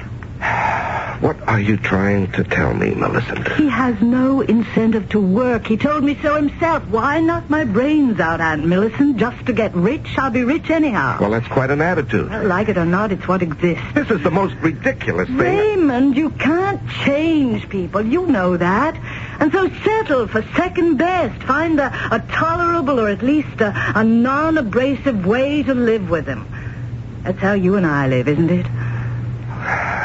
Tell him to show up at his desk tomorrow. He can't show up tomorrow. You see, he was so upset that he went away for the weekend. He went skiing. Well, tell him to show up when it's convenient. Geologists' reports show absolutely no traces of precious metals in the area. Yes, Mr. Trask? And under the circumstances, my heart, my mind, my soul, my spirit, all reach out to someone. Would you read that back, Miss Moyer? Geologists' reports show absolutely no traces of precious metals in the area, and under the circumstances, my heart, my mind, my soul, my spirit all reach out to someone. Miss Mulcair, what are you saying? You asked me to read it back. What is this gibberish about my mind, my heart, my soul, my spirit all reach out to someone? But that's exactly what you dictated. When? Just now. Now, why would I make a ridiculous statement like that in the middle of a letter to the chairman of the board? Oh, I'm sorry, sir. Now, let us continue, Miss Mulcair, please. I cannot see how we can possibly justify committing a substantial investment to, reach out to make contact with someone. Mr. Trask, sir. Yes, what is it? You're doing it again. What? Well, you just said, I cannot see how we can possibly justify committing a substantial investment. I reach out to make contact with someone. Miss Mulcair, please go to your desk, recover from whatever it is that seems to be affecting you, and then we shall try again. But Mr. Trask, Fortunately, your long record of service testifies to your sobriety and common sense. If necessary, take the rest of the day off. But Mr. Trask... That'll be all, Miss Mulcair.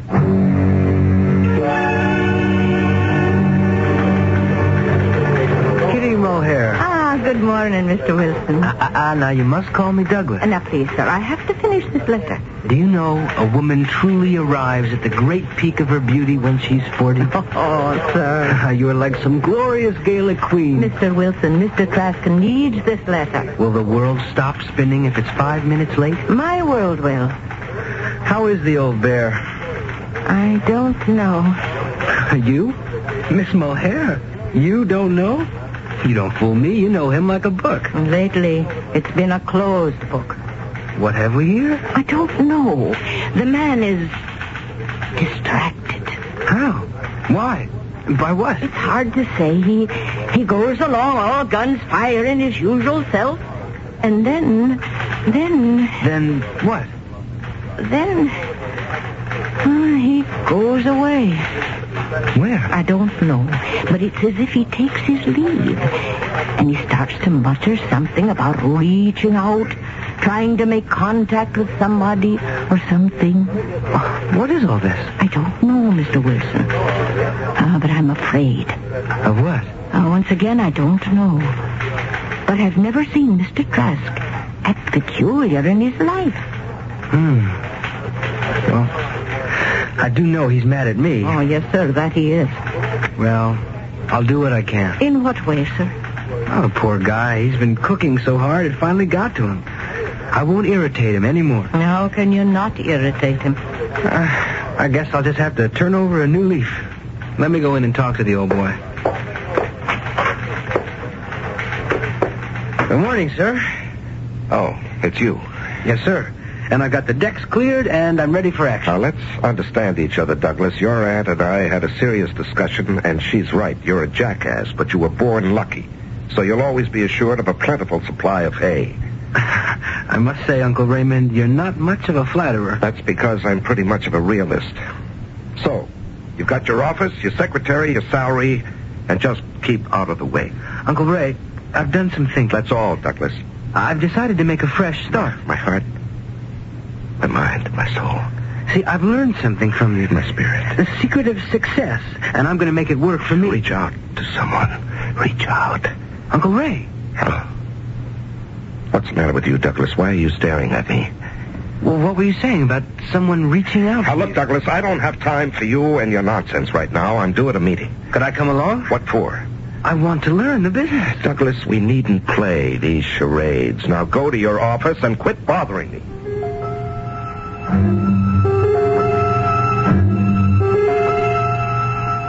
If you are that someone, write to me. Oh, please make contact with me. Write to box number... Raymond, Miss Mulhare said there was no one in here with you, and I... What? What is it, Millicent? Yet I could have sworn I heard you talking to someone. You know, it must be a plot. Everyone's accusing me of talking to myself. I want to talk to you about Douglas. Now what? He isn't happy. Why? He feels uncomfortable doing nothing. Well, that's too bad.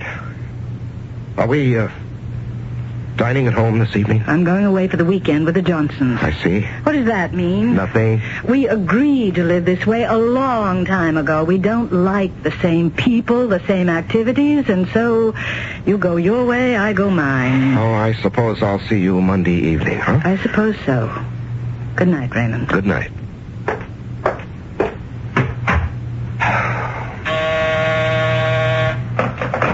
Yes. Will you need me for anything else, Mr. Trask? Yes.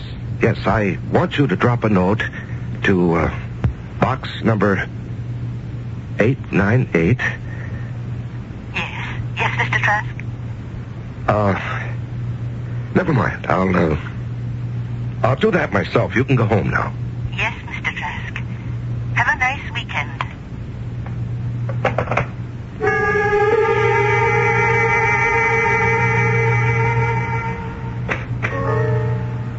To box 898, Herald Chronicle. I am making contact. J. Raymond Trask is my name.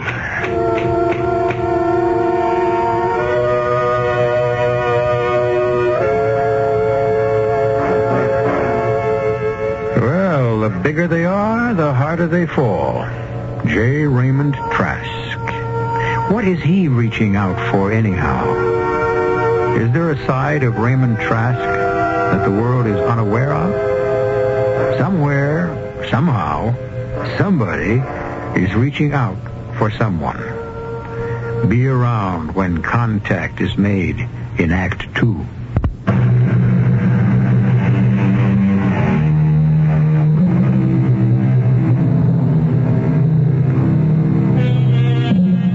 Sometime when you get the opportunity, you might read a fascinating story by Mark Twain called Punch, Brothers, Punch. It has to do with a man who reads a catchy little jingle and then finds that the words refuse to leave his head. He keeps hearing them day and night. Well, Mr. J. Raymond Trask has accidentally come across a paragraph in the personals column of the newspaper, and for a reason he simply cannot fathom, he is in a similar situation.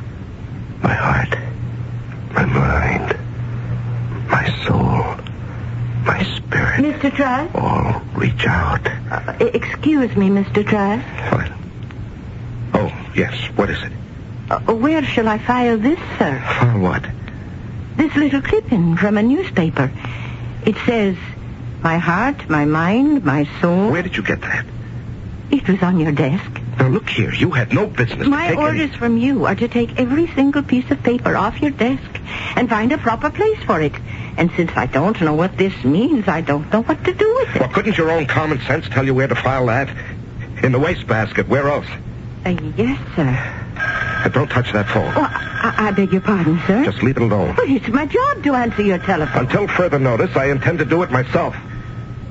And I'll get back to your office. Why, yes, Mr. Trask. Hello? This is Rael. Rael? Yes. My name is Rael. And your name is Raymond. And so we have touched. Now, look, I'm not sure that I... What are you not sure of? What? Of what I'm doing. Aren't you? Who are you? What do you want? We have reached for each other. We have found each other. What's this all about? Reaching. Touching. Why did you reach for me? I don't even know who you are. We need each other. And now we have met. Rael. What kind of a name is Rael? What kind of name is Raymond? You still haven't told me. What do you want? What do you want? I want... I don't even know what I want.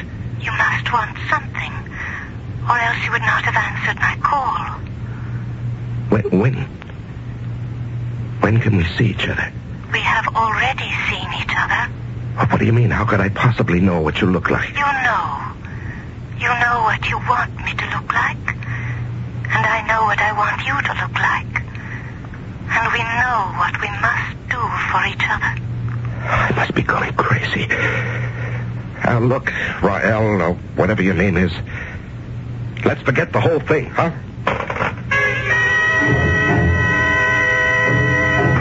Uncle Ray. What are you doing here? I work here. All right, Douglas, don't irritate me. I have your recommendation on the Iroquois development. What are you doing with that? I wouldn't approve it. What are you talking about? Well, this goes counter to every principle of prudent investment. Douglas, why don't you take the day off and play golf?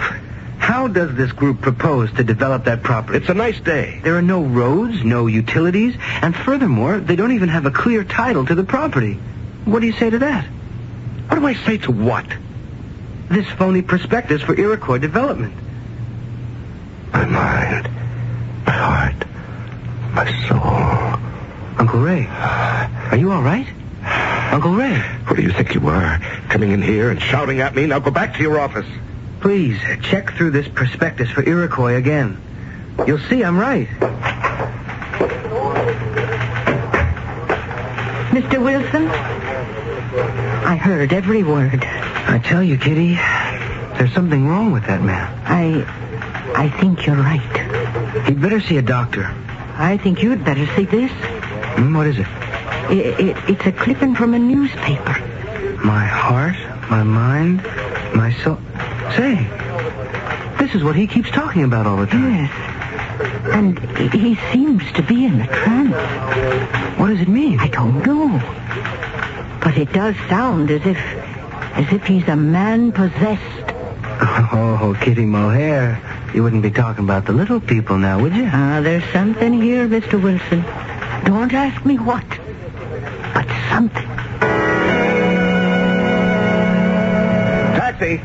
And when the taxi comes, may I share it with you, Raymond? Who are you? How do you know my name? You know who I am. Rael. Rael, what are you doing here? I am here because we need each other. No, we can't be seen here, not here, out on the street in public. No? No, I couldn't afford to be seen with a young, attractive woman. Why? Well, my wife. We need each other, Raymond. What is this thing? I read a paragraph in the paper, and I can't get it out of my head. You need me, Raymond. Come to see me. No, I can't. I shouldn't. Where? 22 Addison Road. Why? I don't think I can. Search your mind, your heart, Raymond. Do you have any choice?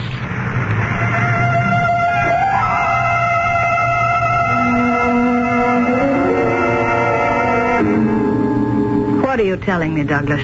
I don't know.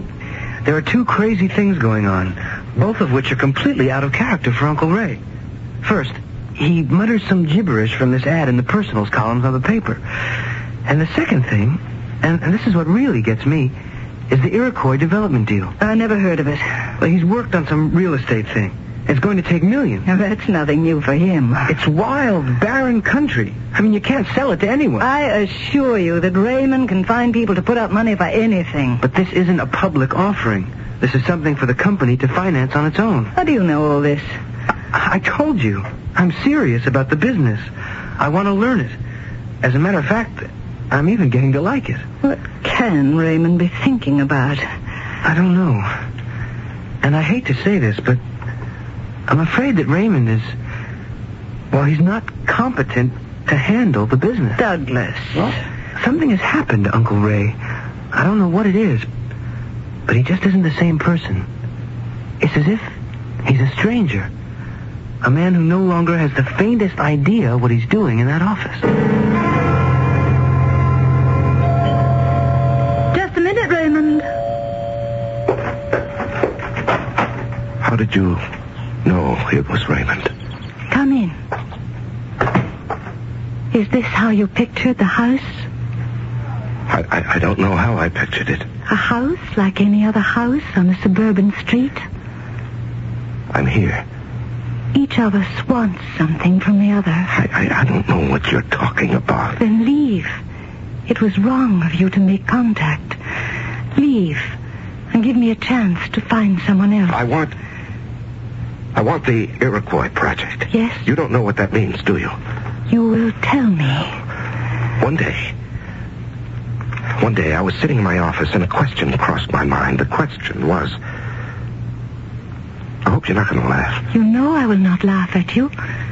And I know you will not laugh at me. I asked myself, what am I going to do if there's a God? Yes? You see, I've lived my entire life as if there isn't any God. Do you understand? I understand. I have done everything. Well, no, not everything, but many of the things that God would disapprove of. I admit that, flat out. Yes. And I can't be a hypocrite about it. So, what do I propose to do? The Iroquois project. It's a 100,000-acre tract of wild, undeveloped country. I want to make it a place where people can go and live and find peace. Do you understand? Yes. That's good. Because nobody else will. I'm not selling anything. I'm giving it away. Anyone who wants to can live there for as long as he needs to, and everything is provided, free of charge. Do you see? I see. So, if there is a God, this will square me with him. For what I've taken, I shall have returned. But if I'm going to be okay up in heaven when I die, I'm going to be in plenty of hot water down here on Earth while I'm alive. You know that. I know. Now, in the first place, they're starting to ask questions right now in the office about the project. My wife is an officer of the corporation. She could move to stop what I'm doing. I can help you. Well, from one viewpoint, it can all look like a giant fraud. You see, from another, it can appear that I've gone completely insane. I see that. So what I can expect to get out of the Iroquois project is to spend the rest of my life either in a prison or a sanitarium, and that's why I need someone to help me. To help you do what? Escape. But so far, you have done nothing wrong. But I have. I've done more than just think about the project and talk about it. I've already spent an enormous amount of money on it. Money I simply cannot account for if I would have to. That's why I must escape. And that is why you reached out for me. Yes, but why did you reach out for me? I want to go home. Where's home? I cannot explain it. Why not? You could never understand Well, it has to be simple. Just tell me the name of the place. Rael. But Rael is your name. I said you could never understand it. Everyone who lives on Rael is called Rael. But it is the way it is said. Now, look, it has to be somewhere. How many miles? In which direction? No. It is here. Here? What are you saying? It is the other side of here. There is no way I can make you understand it. Just as I really do not understand the real meaning of your Iroquois project. But I believe you, and you must believe me. Will you say you believe me, Raymond? I believe you, Rael. But if you don't come from here, what are you doing here? I was very young, and And I was very foolish. And one day, I decided for force. Do you follow me? Well, I'm not sure. And it brought me here. But it does not work anymore. And I need a new one. How can you get a new one, whatever it is? You are going to help me, Raymond. Me? How? What do I know about it?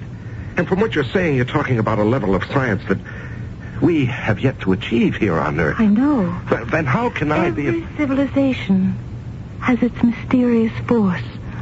The basic essence that makes things happen. I discovered the one that you have on Earth. It is money.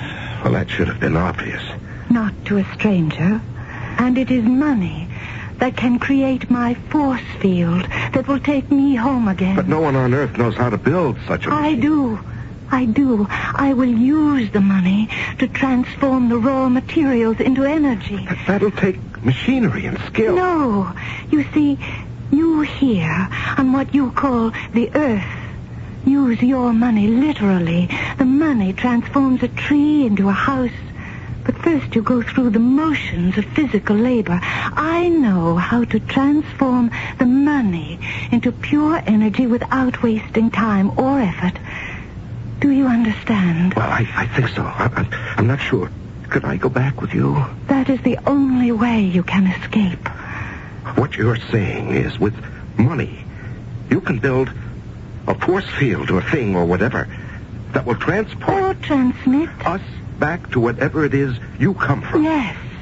Do you know how much money you'll need?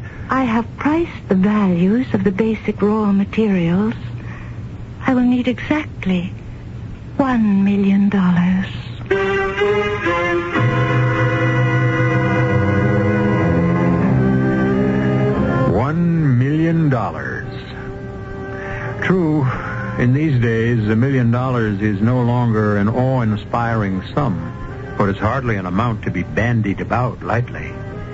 And consider the conversation you've just heard in context. Is it possible that J. Raymond Trask is one of the shrewdest articles in the financial world? Everybody thinks so. Well, estimates will be revised, upward or downward, when I return shortly with Act 3.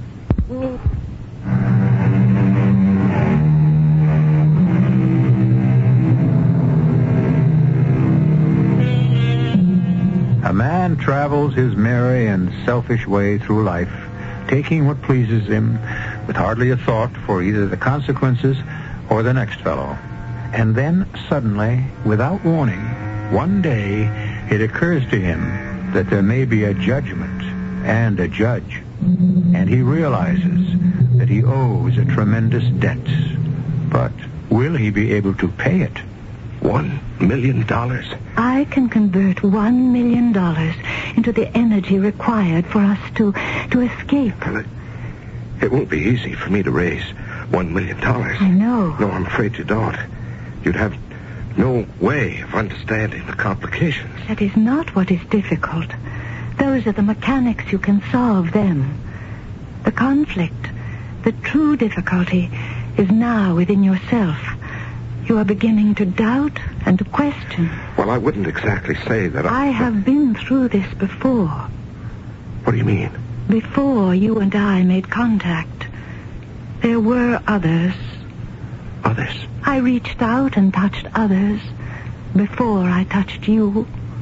Do you mean you actually spoke like this? I have been here a long, long time. But in the end, they all failed me. That was because in their hearts, they really did not believe me. Do you believe me, Raymond? This is the crucial time, Raymond, right now, this minute. Well, I can read your mind. You can? Yes. You are saying, what am I getting into? I read some notice in a newspaper, and here I am talking to a strange woman. And it has to be crazy. Isn't that what is going through your mind, Raymond? Maybe, but it has to be. It has to be. After all, this doesn't make sense. Isn't that why you are here? Because you are tired of making sense. That is, what passes for sense in this world. Aren't you looking for a different world? My world? Come with me, Raymond. Come with me. Yes. Yes, Ryle. Yes, I'll come with you.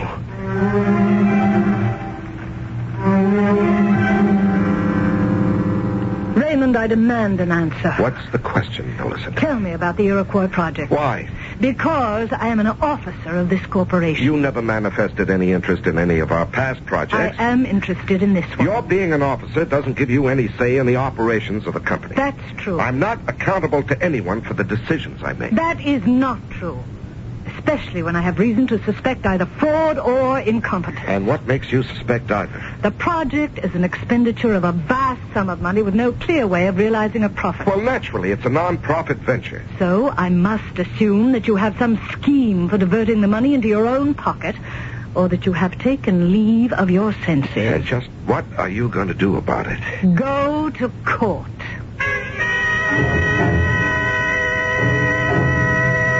Yes, Mr. Trask? Miss Mulhare, I want you to authorize payment for the publication of the prospectuses for the Iroquois project. Yes, sir, but, Yes, what is it, Miss Mulhare? I don't think we can. You can pay anybody anything, Mr. Trask. You see, they went and got an injunction. Who? Your wife and your nephew. And until the court decides about certain things, all of the company funds are frozen. I see. Get Mr. Wilson in here. I'm sorry. I'm sorry I told them about the things in the paper, but I thought I would be helping you. Forget it. I'll go see him. Now, see here, Douglas. Uncle Ray, may I present Mr. Cummings? Mr. Cummings, Mr. Trask. Mr. Cummings is with the district attorney's office. How do you do, Mr. Trask? What are you and my wife trying to put over on me, anyhow? We're trying to keep you from making a fool of yourself. Mr. Trask, do you know a young lady named Rael? Why do you ask? Well, because she's quite obviously a confidence operator. You better listen to this, Uncle Raymond. She has a criminal record? She evidently places a sort of advertisement to lure her victims, who are usually persons under some sort of emotional strain. What sort of proof have you? Plenty of proof, Uncle Ray. Just listen. She gives them a story of how they can escape to, well, it's never quite clear, some sort of paradise, another world, maybe. And tell him how, Mr. Cummings. Well, that's never quite clear either. Flying saucer or some esoteric, mysterious method. Now, what do you say, Uncle Ray? I say it's a lie. Well, we have in the past received several complaints. But since all of them came before money had changed hands, there was no way to prosecute. Then she has no criminal record, Douglas. That's only a technicality. She has been in several mental institutions. Maybe she's not a criminal, but she's a nut. Just how much money has she asked you for, Mr. Trask? Yes, it is true. I have been placed in your mental institution. Rael. I must say, they do very little for one's mentality. Rael, tell me about this force field and exactly why you need the $1 million. I have already told you as much as you are capable of understanding. Rael, I want to believe. Then believe. What is stopping you? Oh, I know the habits of a lifetime. But you must believe. The world we're going to, your world. What's it like, Rael? What did you want the Iroquois project to be like, Raymond? A place of peace and love. You cannot have it here. Your world is not ready for it. And despite your 11th hour repentance, you really do not know how to build it either. Everyone in your world who tries to create peace and love pays a terrible price for it finally. When can we leave? We require $1 million. We can leave the moment you bring it here.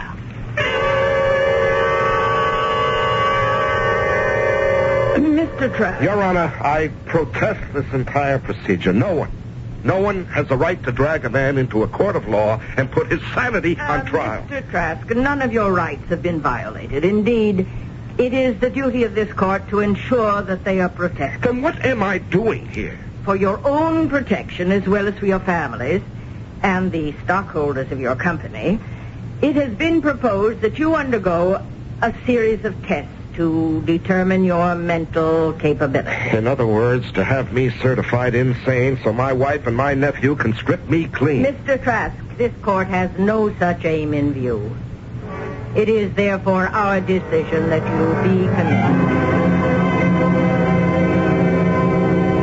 Oh, Mr. Trask, what are you doing here at this hour of the night? Aren't you supposed to be in Well, let's say I escaped. Oh. Don't be alarmed, Miss Mulhare. I'm not dangerous.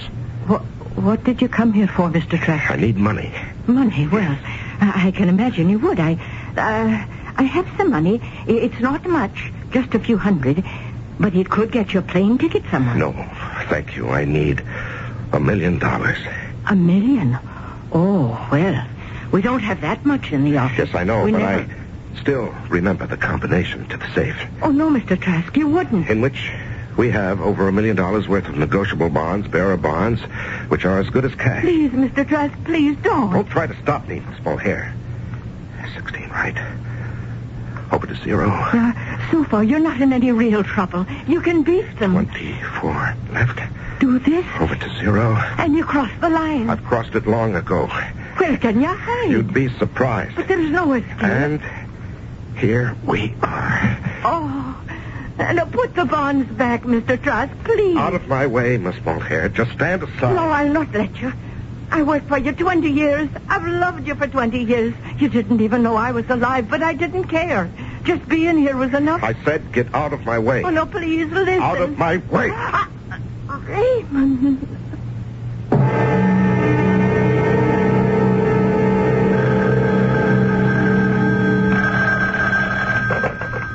Cummings here. Mr. Cummings, my uncle broke out of the institute. We know. He went to the office and took $1 million in negotiable bonds from the safe.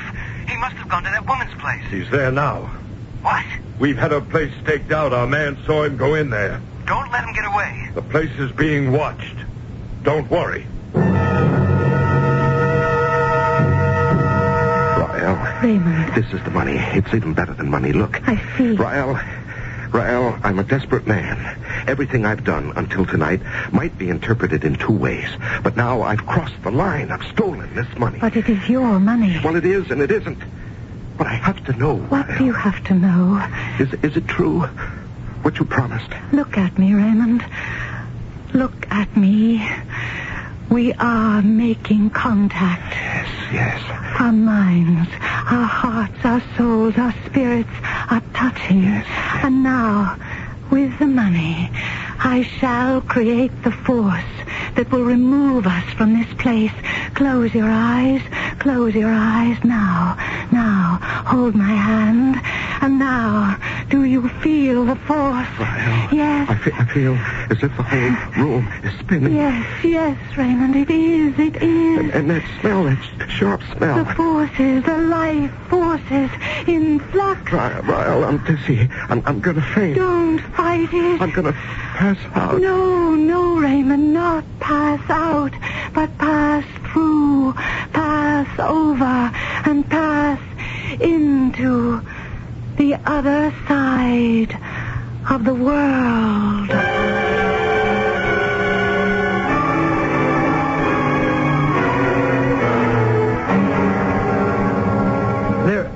They're gone. No one's here. Oh, they couldn't get away. They couldn't. We had the place surrounded. We've been upstairs, downstairs, in the attic, down the cellar, not a sign of them. We had the place surrounded. How could they get away, Mr. Cummings? How? I don't know. They must have gotten past your men somehow. Now, look.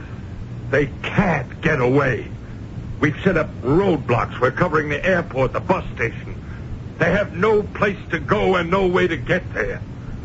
We'll have them in hand in 24 hours. I promise you.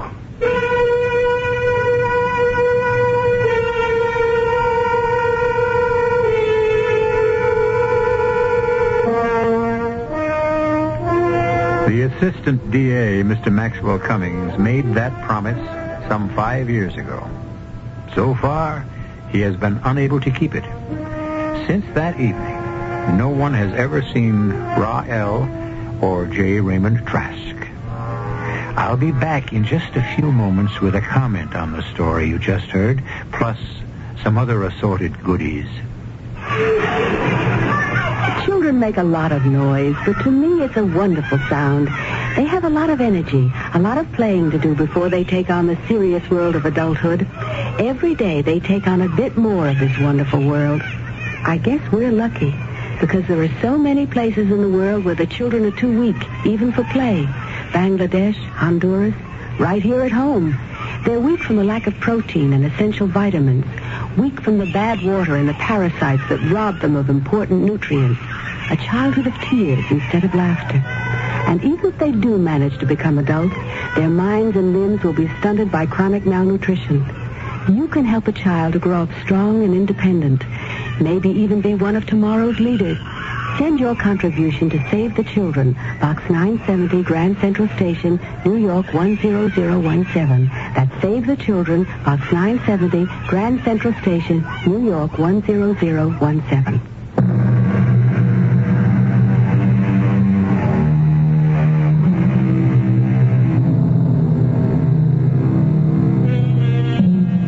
They say you can't be all things to all people. We can, because our stories have something for everybody. Do you want to believe Rael is a visitor from another world? Such an assumption cannot be disproved. Is she a slick flim-flam artist? Well, if that interpretation makes you feel better, be our guest. It is scientifically possible to create a force field to break away from the world. It's also practically possible to elude even the tightest police surveillance. All things are possible, especially here, 7 times each week. Our cast included Larry Haynes, Carol Teitel, Mary Jane Higby, Don Scardino, and Arnold Moss. The entire production was under the direction of Hyman Brown. And now, a preview of our next tale. The Greeks and the Romans were hardly barbarians. In many respects, their civilization was superior to our own. And in the second place, it is the height of arrogance to call anybody's religion nonsense. Are you trying to tell me that this silly-looking oaf that is employed in our stables is actually an ancient Greek god called Vulcan? His Roman name was Vulcan. His Greek name was Hephaestus. All right. Just answer one question. If it's true, what is he doing here working for us, this god of yours? With very few exceptions. A visit from the gods usually meant a great deal of trouble for the people he called on. What kind of trouble? I just hope we never find out. The hard way. Radio Mystery Theater was sponsored in part by Listerine lozenges. E.G. Marshall inviting you to return to our Mystery Theater for another adventure in the macabre. Until next time, pleasant dreams.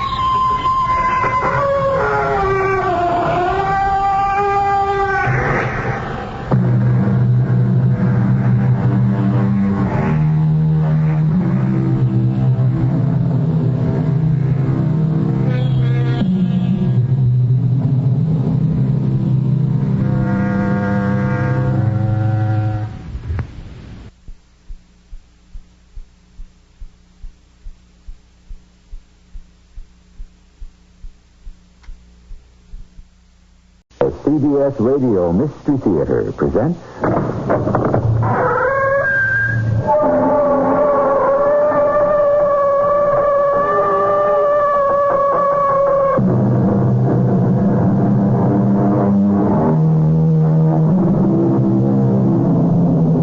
Come in. Welcome. I'm E.G. Marshall. The famous French detective Eugène Valmont rarely, in his brilliant international career, came across such an equal as he meets in the story about to unfold.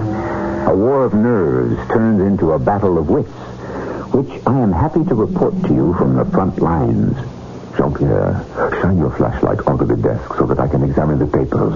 Monsieur Valmont, it's hard to believe Dr. Willoughby could be up to something so underhanded. Are you speaking of Dr. Willoughby, alias the aged messenger, alias Ralph Summertrees?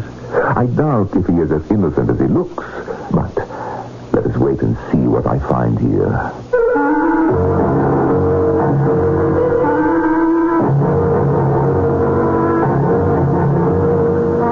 Our mystery drama, adapted from the classic story by Robert Barr, has been dramatized especially for the Mystery Theater by Gerald Keane and stars Norman Rose. It is sponsored in part by Buick Motor Division. I'll be back shortly with Act One.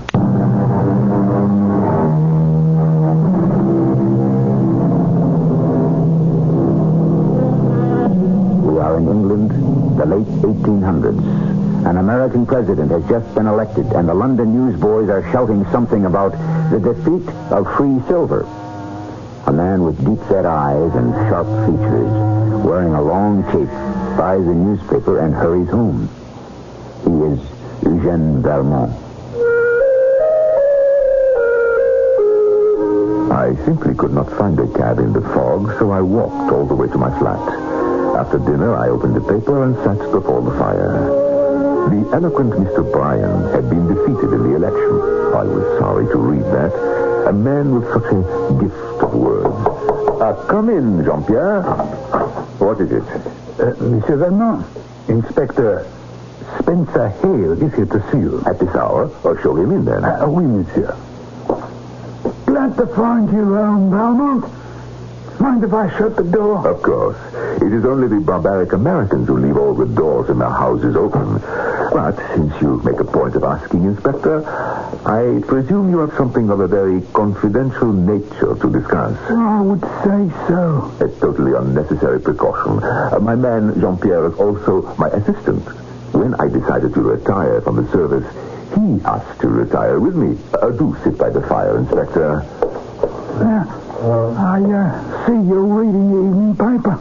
I'm glad that man Bryan was defeated. These Americans, such strange people. Of course he was defeated.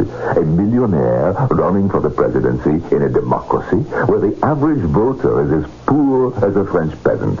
Now, what important matter has brought London's chief inspector to my poor apartment on such a night?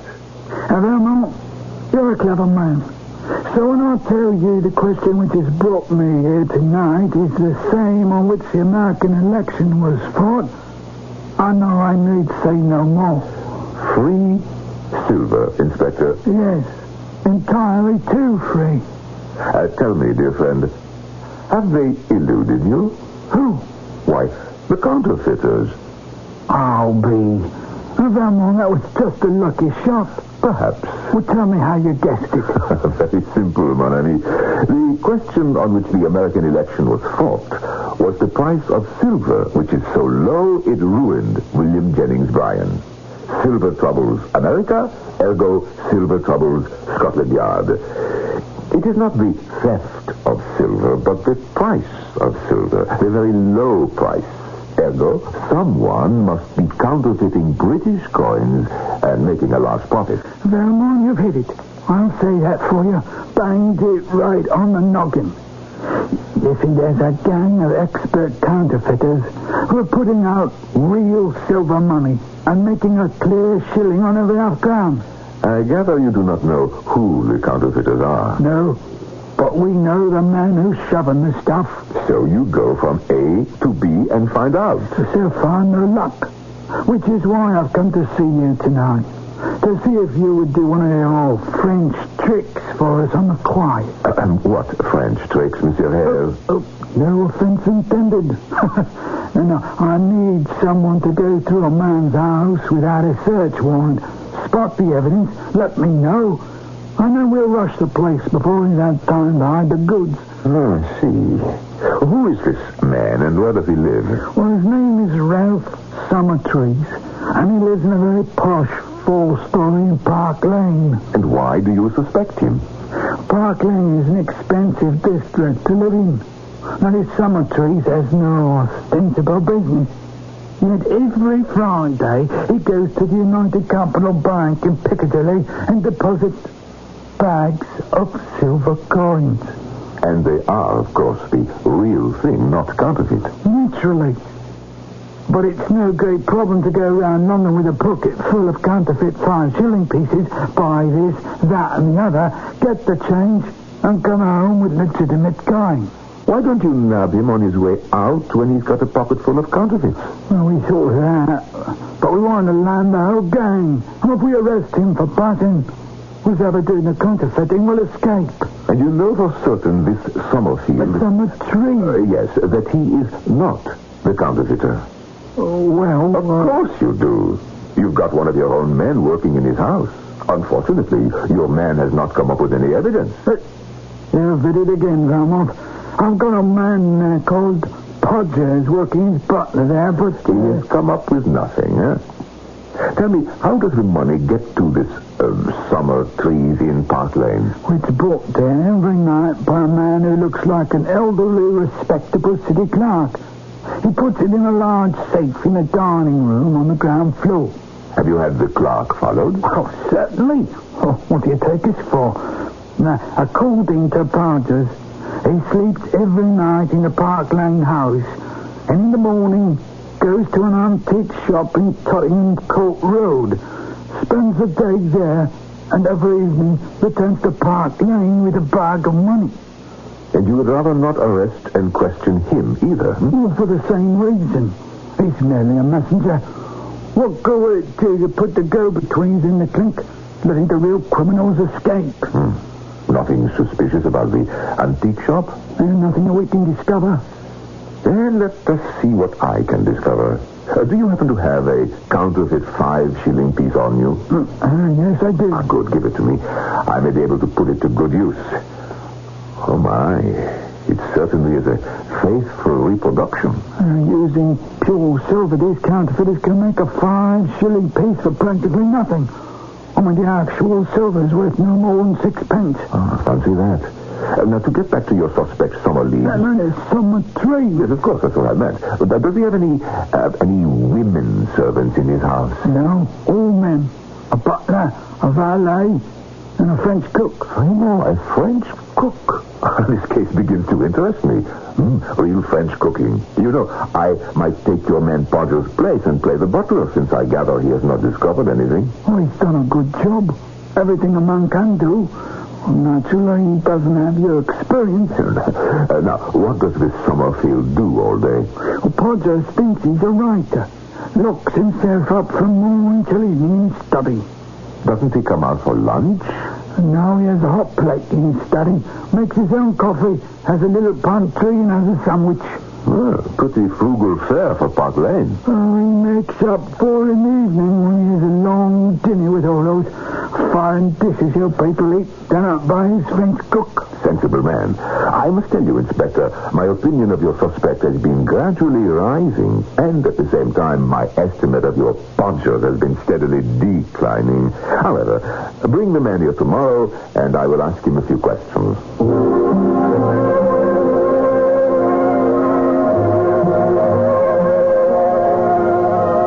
Monsieur Valmont, this is Sergeant Podgers. How do you do, sir? Podgers, has this man Summertrees ever stopped you from entering any of his rooms in Park Lane? No, sir. He's been quite open with me, you might say. Last Friday, he went to the safe, took out the money, had me count every shilling, and sent me to the bank to deposit same. To deposit same, What do you think of that, Valmont? Well, frankly, I think he has seen through Podger's disguise, and being very sure the scheme is amused by the masquerade. Now then, Podger, about this aged clerk. He arrives every day with the money at what time? At prompt 6, sir. Does he ring or let himself in with a latchkey? With a latchkey. How does he carry the money? In a locked leather satchel, sir. And you have seen him go directly to the dining room, unlock the safe, and put in the money. Yes, sir. So, it is the aged clerk who unlocks the leather money bag. Yes, sir. Let me see. That is 3 keys used within as many minutes.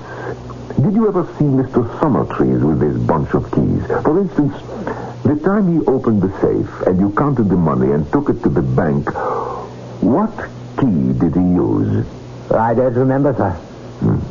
Once the money is in and the safe locked up, what does the clerk do? Goes to his room, sir. Where is it? On the 3rd floor. Where do you sleep, Podgers? On the 4th floor. The rest of the servants. Mm-hmm. And Mr. Summertrees? On the 2nd floor, adjoining his study, sir. The house consists of 4 stories and a basement, and you have gone through it all. Yes, sir. And you can let me in so that I can make an examination? Oh, yes, sir. Thursdays is the help's day off, and Mr. Summertrees is always locked in his room, sir. I never disturb him. Podgers, you are a sharp, alert, observant man. Thank you, sir. What happens that strikes you as unusual? I can't rightly say, sir. Call to mind some of the other households in which you have been an undercover man. Is there any way in which Mr. Summertrees' establishment differs from them? Well, sir, he does stick to his room, writing pretty close. Anything else, no matter how trivial? He seems fond of reading, too. Leastways, he's fond of newspapers. He takes all the morning and evening papers. And what is done with them after he has read them? Well, they're sold to the ragman, sir, once a week. Well, do they appear to have been read carefully? Anything cut out of them? Not that I could see, sir. I can't see what the man's reading habits have to do with anything. Oh, a great deal. Podgers, today is Wednesday. Tomorrow morning, I would like you to bring here to my assistant, Jean-Pierre, whatever newspapers you have gathered this week to be sold. Vermont, what's all this mystery about the newspapers? Mystery? Au contraire, Inspector. I would say the entire case is perfectly plain. What's perfectly plain? Your suspect, Summertrees, is not a counterfeiter. Nor is he in any way connected with counterfeiters. What is he then? Something far more interesting. And that is what I plan to find out. As the great Sherlock Holmes would say, hello, what have we here? Obviously, his French counterpart, Eugène Valmont, has an unusual analytical mind. I'll admit to you he's several steps ahead of me. Where those steps lead, I hope we shall discover when I return shortly with Act 2.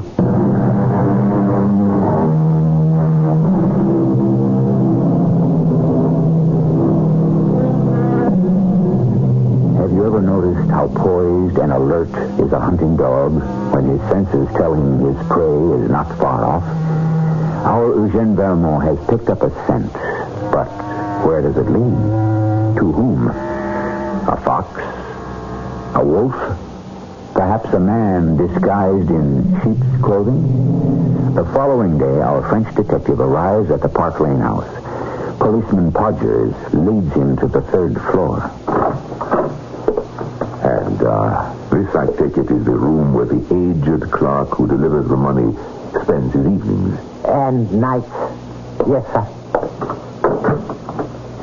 I advised you to come here today, Monsieur Valmont, because I accidentally opened the study of Mr. Summertrees, and he's not there. I'm sure he'll be out for quite a few hours. Ah, good. Now, to make a thorough search. What are you looking for, sir?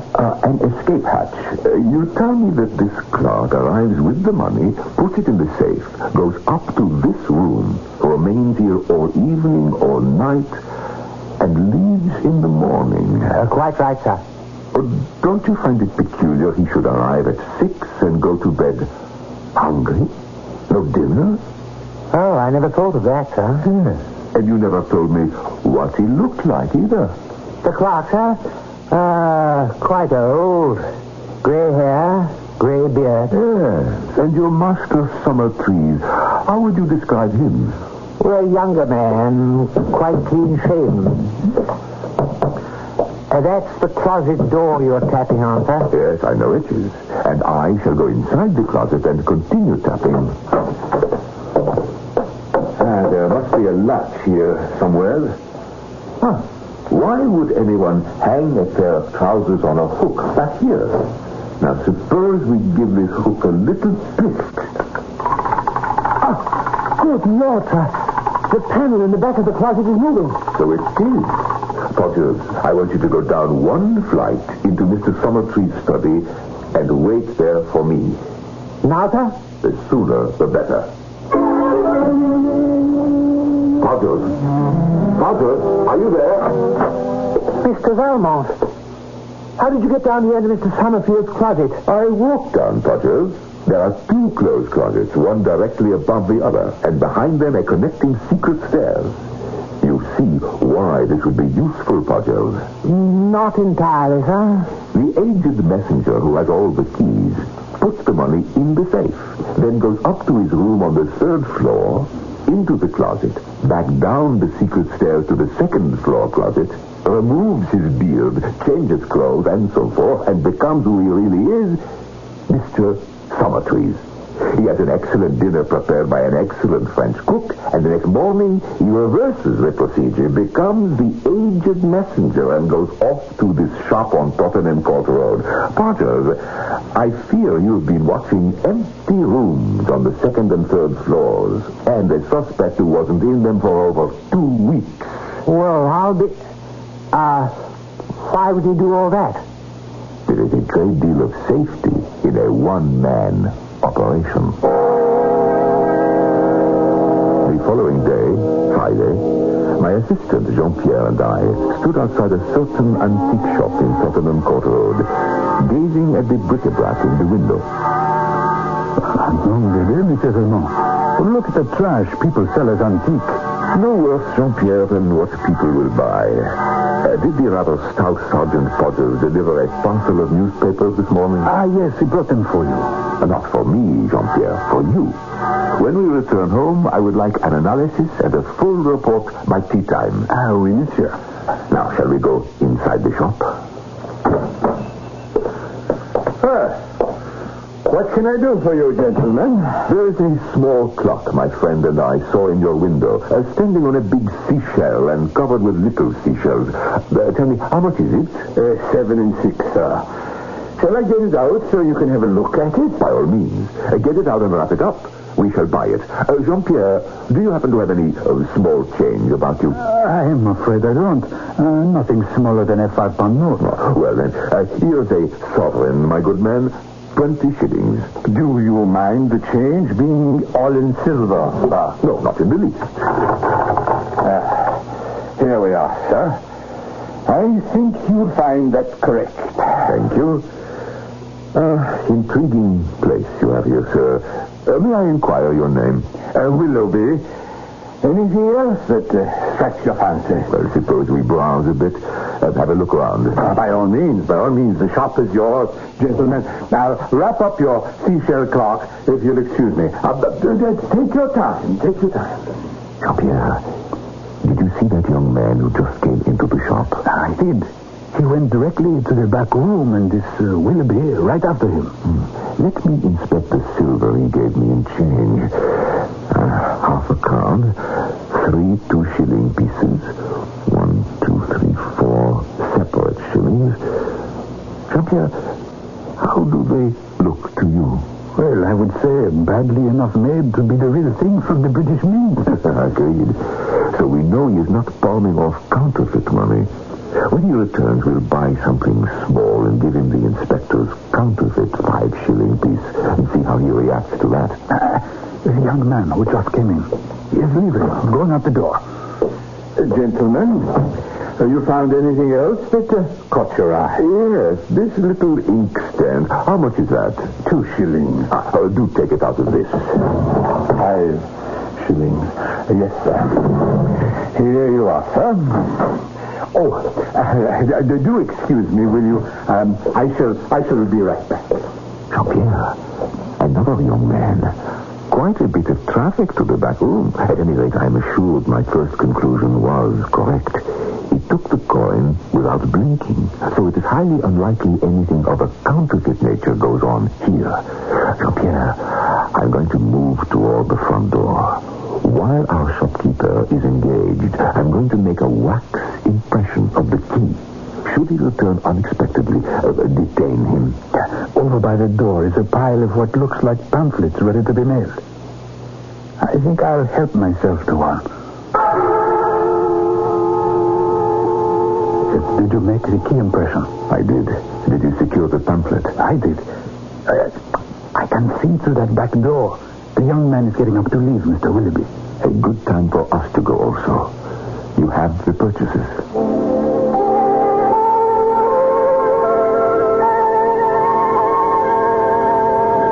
Monsieur Valmont, I have gone over all the newspapers Sergeant Porter's left here. Each one is more or less the same, the usual advertisements of pills and soap and so forth. Aside from that, there is one kind of advertisement common to all these papers. It says it can cure absent-mindedness. Well, let me show you, monsieur. Are you absent-minded? There is no need to be. You can cure confusion and forgetfulness. Apply by mail for our template. List your personal hobby. No fee, no treatment, no risk. You lose nothing. You may gain peace of mind. Dr. Stanford Willoughby, 1414 Tottenham Court Road, London, WC1. This is one of his pamphlets I picked up at the shop. At the back it says, Dr. Willoughby will neither see patients nor correspond personally. Read and learn. You need not be absent-minded. The good doctor has just secured another patient. I shall write to him that I am very absent-minded, that my hobby is what shall I say, Jean-Pierre? Collecting rare books. Excellent, rare first editions. And I sign my name. What was the name that we used on the Milburn murder case? Alport Webster. So you were Alport Webster. You still have the calling card with that name on it to slip onto my mailbox downstairs? I'll attend to it. There was something else I had on my mind to report to you. What would it be? The key. Did you give me the key? That's it, of course. Here it is. I finished an hour ago from your wax impression. Now, let me see. I'll put Webster, card on mailbox, letter to Willoughby, key to shop. Oh, what have I forgotten? The rum in the tea. I forgot that. You know, Jean, it occurs to me we are both getting a bit forgetful. Perhaps Dr. Willoughby will teach us more than we hoped for.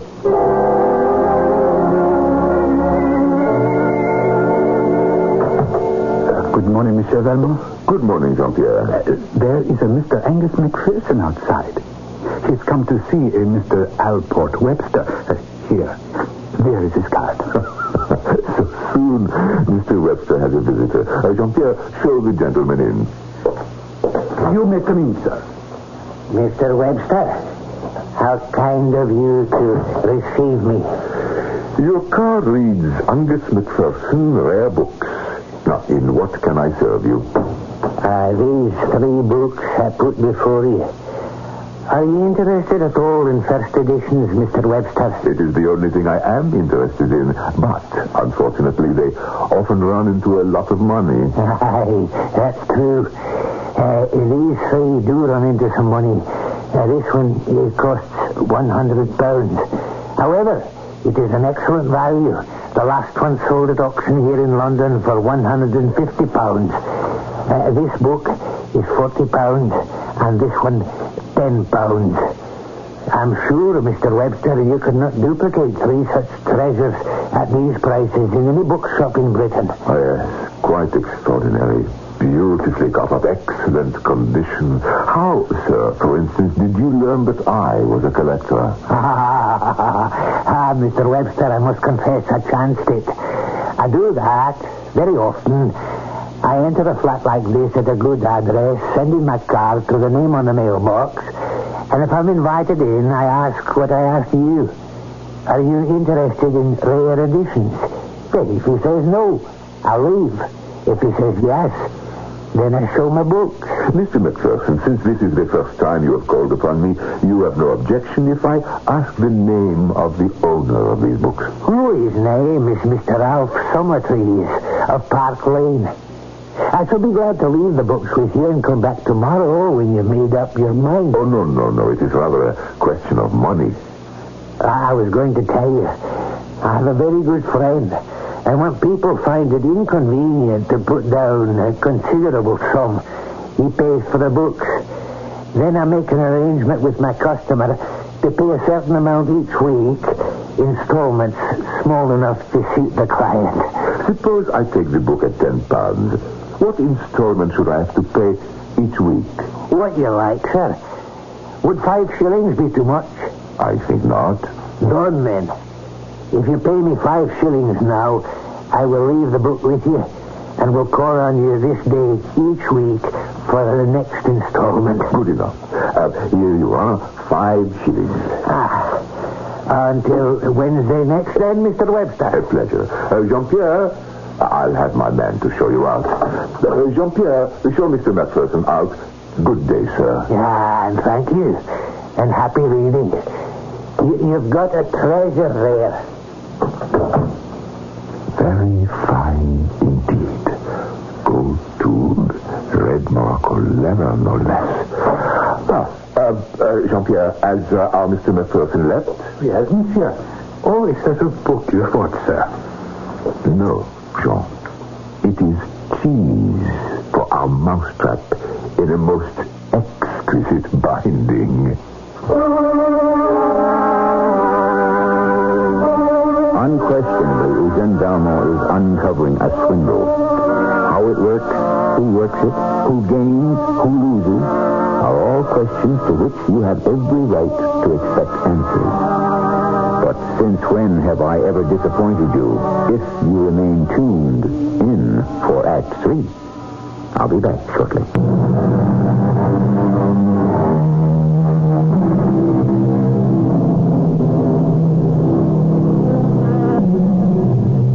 Some people live by bending the golden rule.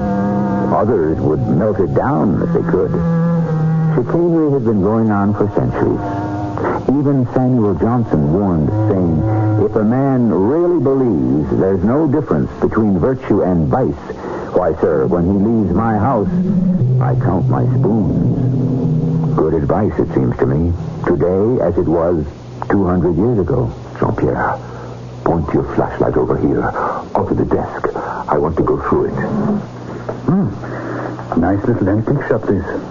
So innocent with its seashell clocks, it's hard to believe Dr. Willoughby could be up to anything underhanded. Dr. Willoughby, alias the aged messenger clerk, alias our Summerfleet. Trees. Alias goodness knows how many other people. No, this is not an innocent store by far. Will you look at this collection of calling cards? Angus McPherson, rare coins. Angus McPherson, jewels to the connoisseur. Fine furniture. Cards for other accomplices as well. Mr. Rogers, Mr. Tyrrell, and these sheets. Mr. Tyrrell's list, Mr. Carmody's list, Mr. McPherson's list. There I am, Allport Webster, owing £10 weekly payments, 5 shillings. Except for the calling cards, these sheets are no evidence of wrongdoing, however. Merely a record. Names of clients. Jean-Pierre, I am disappointed. A legitimate record of collections. Too bad. Well, I'll have a look at one of those ledgers on the shelf overhead. Now, this may be something. This is friend McPherson's account going back several years. 1896, 1893. Well, let's see who his clients were then. There is Lord Symptom. I know the gentleman. Absent-minded old codger. See page 47. 47. Lord Symptom. Purchased Chippendale wing chair, £50. Jean-Pierre, look here. Look here. Lord Symptom has been paying £1 a week for that chair for more than 3 years. Look at this. His lordship has already paid in installments £170. That's it. That is it. Look at these names of collectors. This Summertrees has been employing a half-dozen collectors who take in weekly installments from these absent-minded buyers long after the debts are paid. I'll take this page of Lord Symptom's account and copy out some names and addresses of friend Angus's present clients, and then we'll be off. Costly business, buying on the installment plan. Yes, especially if you're absent-minded.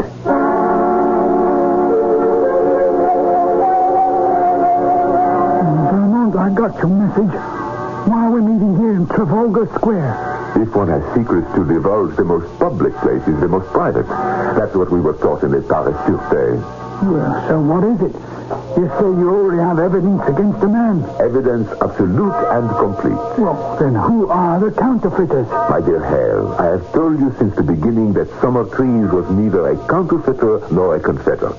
But I believe I have evidence sufficient to convict him of quite another offense, which is probably unique in the annals of crime. Inspector, I would like you to come by to my flat next Wednesday at about 5:45, prepared to make an arrest.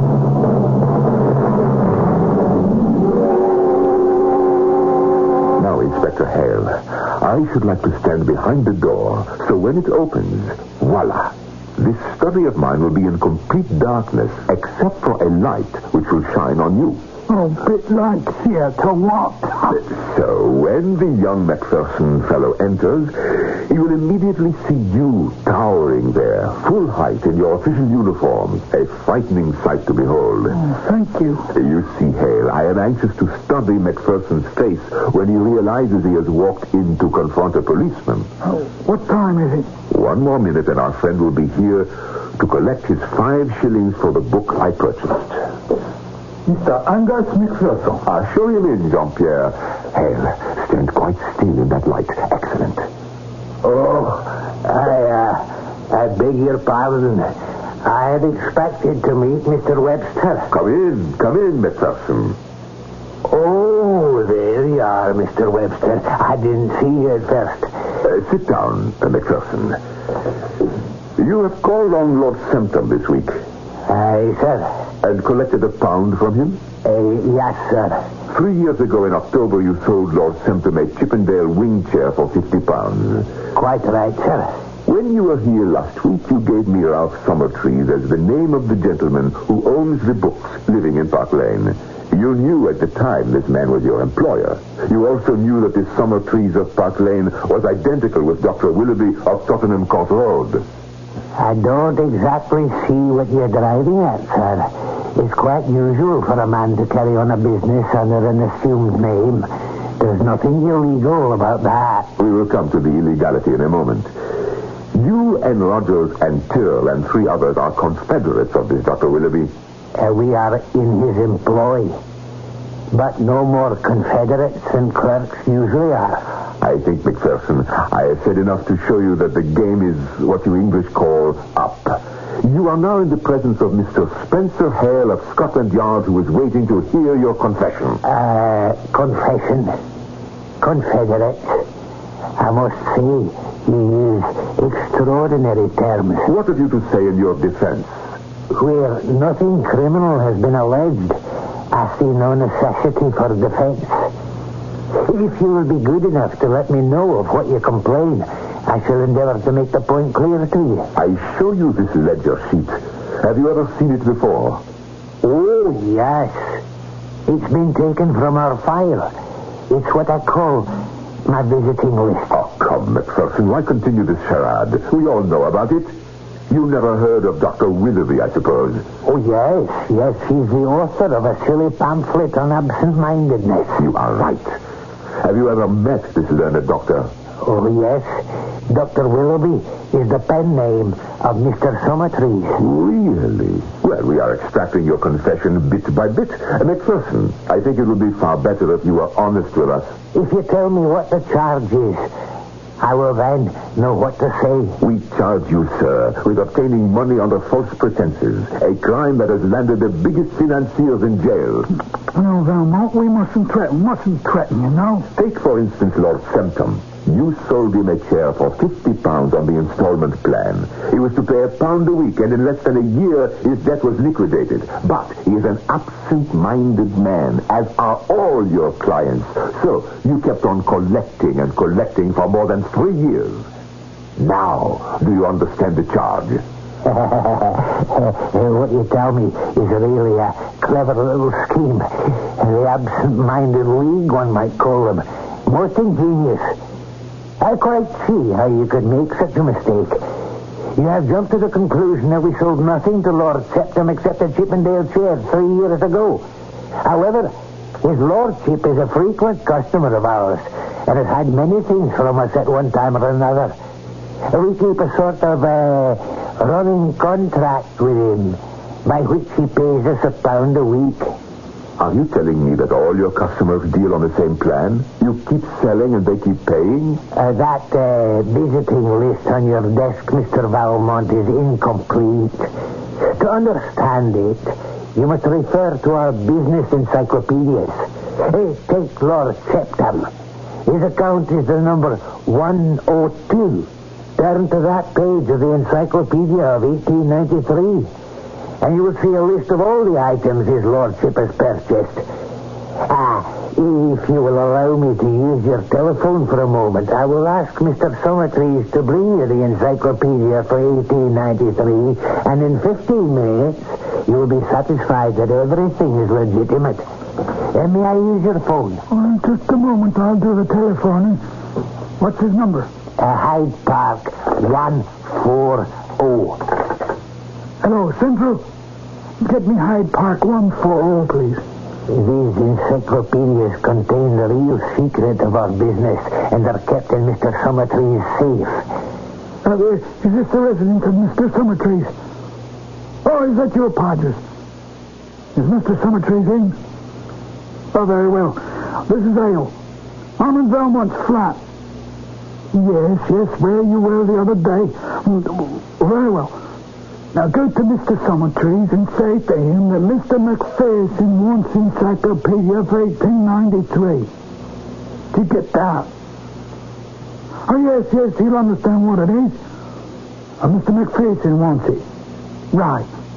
No, don't mention my name at all. Just say that Mr. McPherson wants it, and that you're to bring it. You get into a cab and come here as quickly as possible. We're waiting. Of course, Inspector Hale, you know your business best. But if your man arrests Summertrees, he'll make you the laughing stock of London.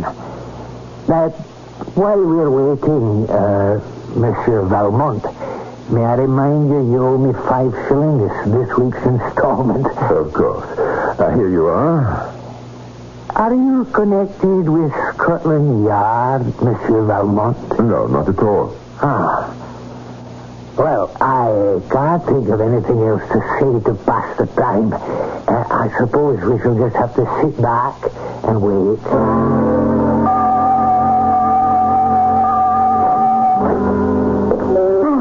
Podgers, give me the book. Let's see. The Encyclopedia of Sport. 1893.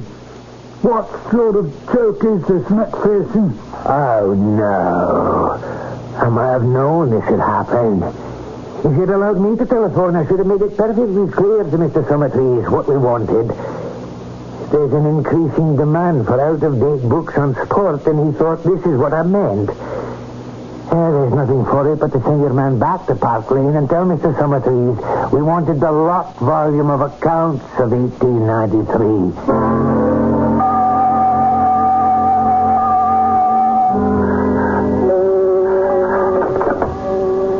Hello? Oh, yes, this is Monsieur Valmont present. Oh, yes, Mr. McPherson's here. What? I can't hear you. Out of print. The Encyclopedia for 1893 is out of print. Well, wait, who is this speaking? Dr. Willoughby? Hello? Oh, he's run off. Here, stop him. Stop it, Johnson. What? What's he done? He took that sheet from the ledger and threw it into the fire. He's destroyed evidence.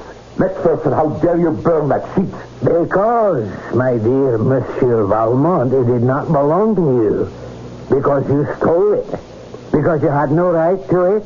And because you have no official standing in this country. I have always maintained these sheets and ledgers should not be kept. Mr. Summertrees, however, persisted. But he made this concession. If I ever telephoned him the word encyclopedia, he would at once burn those records. When done, he was to telephone back to me the words, the encyclopedia is out of print. Now, gentlemen, either put me formally under arrest or see me to the door. This farce is now over. A very good evening to you, Inspector Hale. And a good evening to you, Monsieur Eugene Valmont. I shall give myself the pleasure of calling next Wednesday at 6 for my 5 shillings.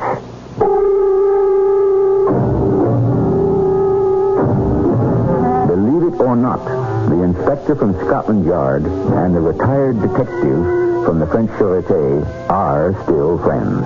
However, there is one certain case they never talk about. Nor do the words absent-mindedness or counterfeiting ever come into their conversation.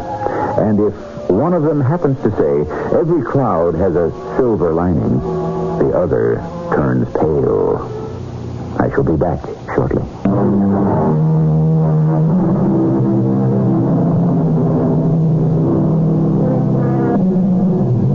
In the world of the wicked, a certain kind of swindle is regarded as a very great act, the one that's foolproof. And the greatest artist is the one who takes the least risks. I dare say among the hundreds of tales of rogues and knaves I brought you on the Mystery Theater, this is the first in which flim-flam flourishes. I hope it is the last. Our cast included Norman Rose, Robert Dryden, and Lloyd Batista. The entire production was under the direction of Hyman Brown.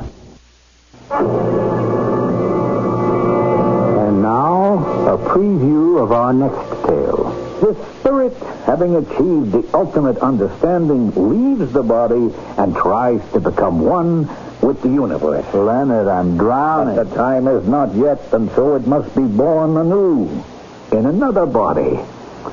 Leonard, is this you? Bridges, I am finally free. I know at last. I know. The guru showed me who I am. Who are you? I have been born again, recreated. Although, realistically, I never died. Yeah? Once again, I walk the world. I think, I dream, I create. But who are you? That is, who do you think you are? Oh, I know who I am. Yeah? Yeah. I'm Leonardo da Vinci. This is E.G. Marshall inviting you to return to our Mystery Theater for another adventure in the macabre. Until next time, pleasant dreams.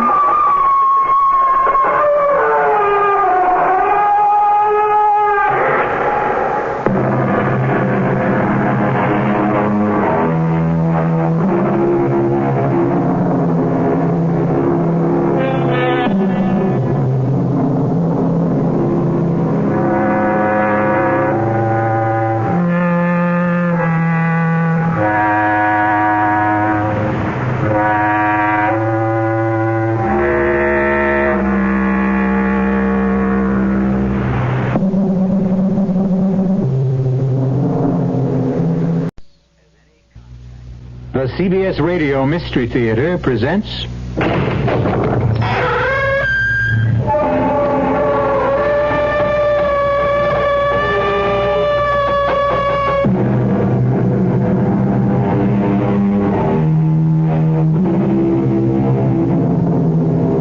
Come in. Welcome. I'm E.G. Marshall. Welcome to the universe of the uncanny. To the land from which no traveler returns, alive or sane. It can be reached so many ways. Down trails of terror, along paths of peril, or, strangely enough, through bustling city streets. There are no markers that tell you when you cross the frontier of fear. But once you do, there is no mistaking the horror that lies ahead. I suppose I should be frightened by your cheap tricks, whatever you are. But I'm not. I'm going now. And I warn you, you will regret it. Well, she's gone, Harry. For good. Gladys will never trouble us again. What happened? What did you do to her? Can't you guess, Harry? We eliminated her. We typed her into an early grave. You didn't have to go that far. I could have handled her. I couldn't take the chance, Harry. You forced my hand. You divulged our little secret. And I'm not quite ready for that yet.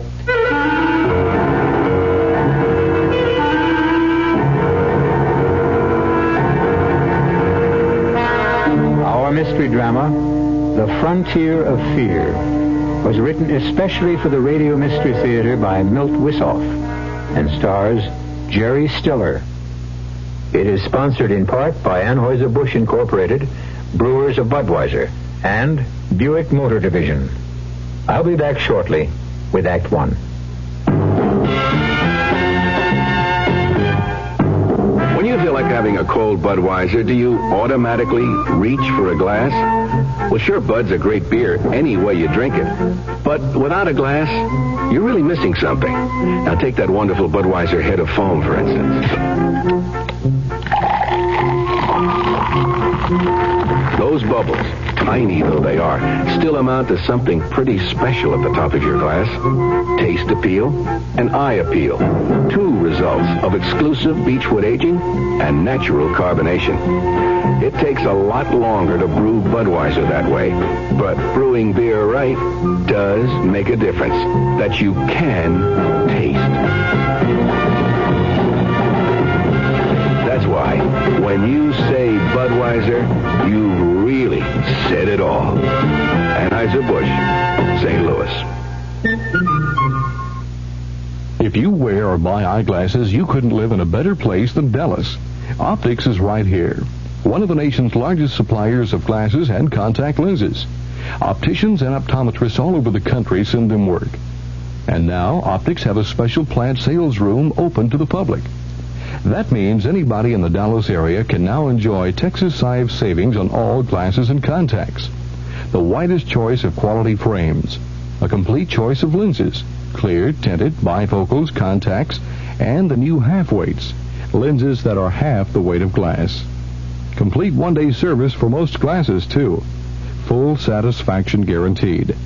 Optics Vision Center, the special direct sales outlet right at Optics Plant, 2534 Royal Lane between Stemmons and Harry Hines. Open to the public Monday through Friday, 8:30 to 5:30.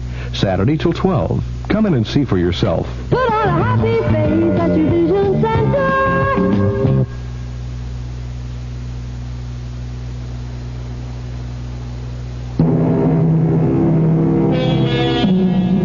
One expects to find terror in a haunted house or on the barren, wind-swept plains of the Aztec pyramids.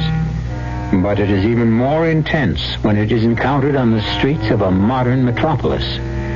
In our little tale, Harry Dorn meets the unfathomable as he crosses the threshold of a pawn shop. But why not let Harry describe his frightening journey in his own words? Listen to me, please. Whoever finds this tape, hear me through, or it's curtains. Not for me. I'm a dead duck, no matter what happens. But for you, and for everyone else in the whole world. I know you think this is a gag, but it's not. You gotta believe me. I never prayed before, but I do now. I'm Harry Dorn. Nobody. Small-time con man, losing horse player, dead-end Dorn. That's how I think of myself. My life was a series of ups and downs. Mostly downs. But never as down as the day I walked into Flint's pawn shop. That's a good name for him. His heart is made of it. Morning. What can I do for you? Oh, it's you, Harry. Don't get all choked up, Flint. This is no touch. And what have you got in your mind? I don't know. Just dropped in. What do you give me for this? Tell me what it is first. You really don't know? How about that? These are the silks Arcaro rode when he won the Derby on citation. So what? So it's history. Only the creeps like you, sorry, no sale. Take it for only $25. It's worth a lot more. I'll tell you what I'll do. Pick out anything in that corner, anything, and I'll trade you even. That way nobody loses. But I need eating money, Frank. Take it or leave it.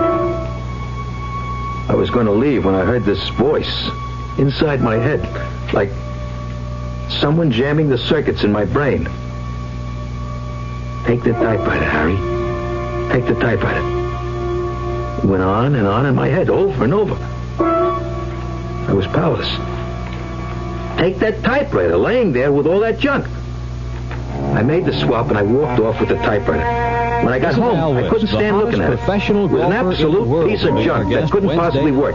Dirty, old, and useless. I kept staring at it, trying to turn it into a steak with all the trimmings. And that's when it happened. I found myself putting in a piece of paper, and I began pecking at the keys. Somehow, the typewriter took over. I didn't know how or why, but there I was, typing away. Someone was making my fingers move, making me type out words, sentences. It was weird. I couldn't stop myself.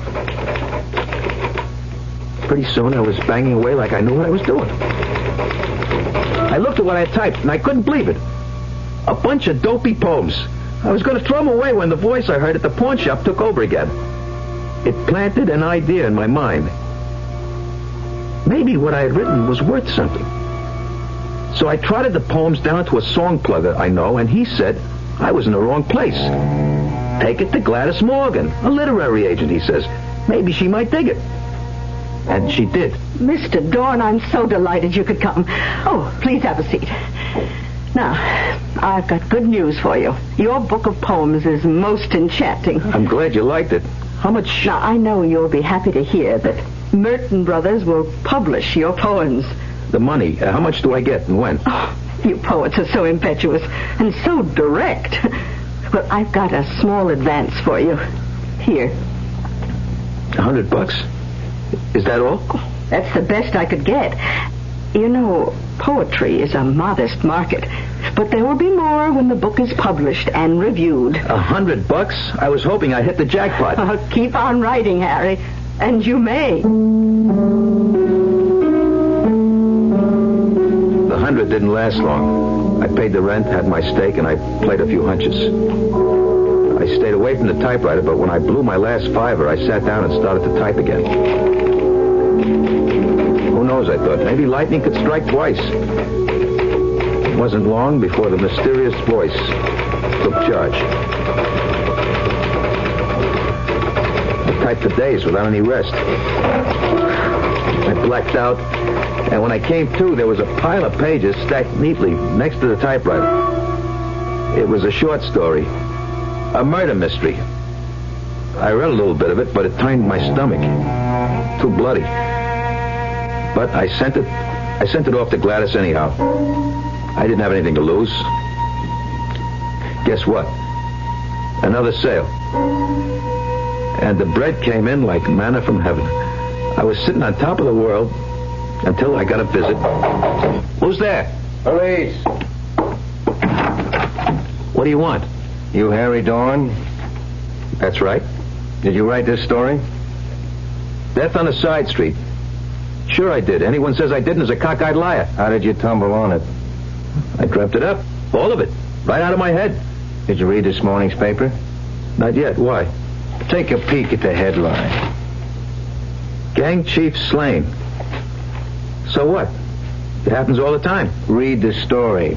See if it sounds familiar. You had the guy killed in your story by a mortar shell, right? It's a little weird, but you gotta have a gimmick today to sell your stuff. Oh, is that right? Yeah. Well, read the item in the paper. There. See how Esposito was wiped out. A mortar shell. Mm-hmm. Isn't that something? I didn't think those bums could read. So you're claiming they copied it from your novel, huh? Well, what else could it be? And we'll find out, Mr. Dorn. We'll find out at headquarters, one way or another.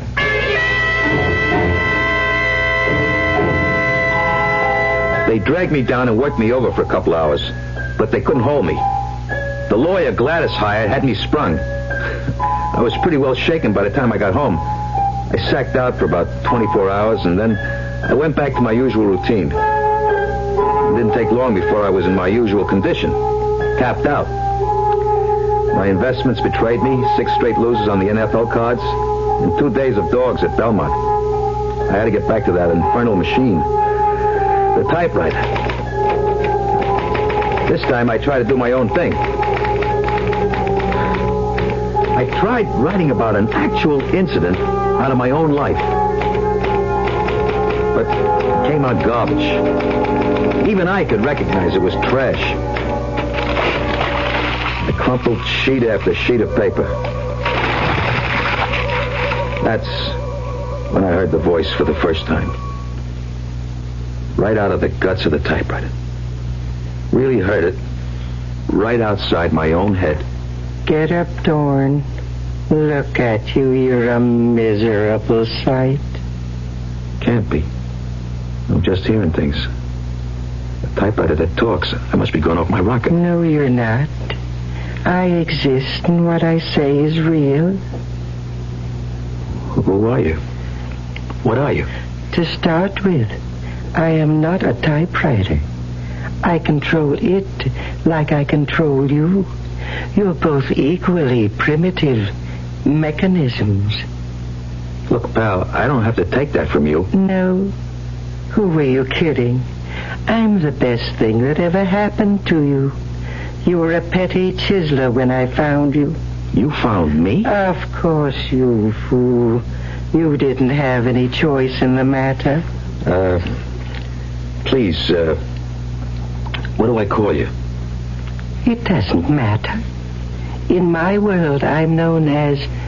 What is your equivalent? Gan. All right, Mr.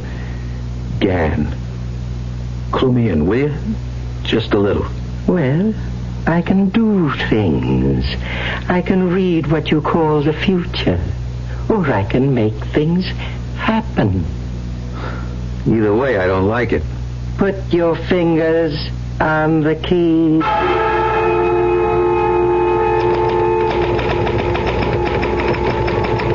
This time the story was kind of science fiction. Crazy, weird. Then the ending really got to me. A tidal wave that sweeps across the ocean and wipes out an island in the Pacific, killing every living thing. I wanted to throw the damn thing into the garbage can, but I was flat. So I paddled it, and sure enough, it came to pass. This is your 6 o'clock news.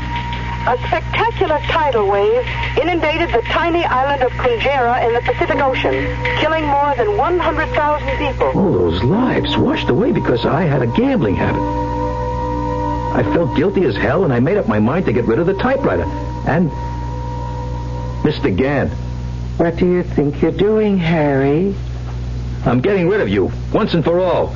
I can't go on helping you slaughter people. I got a conscience, man. What's that? You really don't know, do you? Why should I? I'm not human, you know. What is this conscience? It's hard to explain. Let me see. You know, there's a good and a bad. Like you don't squeal or welch on a bet or put down a friend. Well, the worst thing you can do is to kill somebody. That's when you feel rotten. That's your conscience working. But you people take life all the time. You eat other organisms. That's different. I'm talking about human life. And you keep slaughtering each other day after day. We get punished for that. Not all the time. I could see I was getting nowhere with Mr. Gunn. I was in the grip of a force way beyond me. I started to type again. Don't ask me why. I couldn't help myself.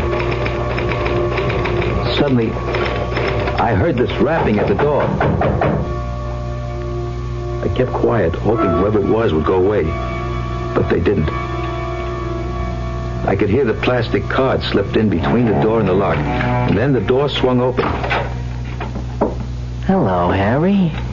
You didn't answer, so I tried the door, and it was open. You mean you jimmied it open, Pete? That wasn't nice. It's not nice to keep your friends waiting, especially friends who have been so patient with you. If it's the money I owe. That's exactly what it is, money. When you gonna get the scratch up? I'm expecting it any minute. I'll drop it by in the morning. No way. The boss wants the bread now. Well, look, just hang on for a minute, will you? I want to finish something I was typing. I ain't got much time. Hey, what's that you're writing? Your farewell address? Huh? No, it says the door opens and a messenger delivers a package containing $500. Yeah, and I'm Cinderella. How do you like that, pal? Hey, will you stop it, will you? Just a few more minutes. Rapid messenger. Here. Thanks. I'll take that. Here's something for you, kid. Well, I'll be 500, all right. I'll take what you owe, Harry. So long, pal, and thanks for saving both of us a lot of trouble. That was close, Harry. Too darn close. Why did you wait so long? To teach you a lesson. One you must never forget. Okay. You made your point. Good. We've got our most important work ahead. Until now, I've just been feeling my way to make sure I had everything down pat. Now I've got complete control over you.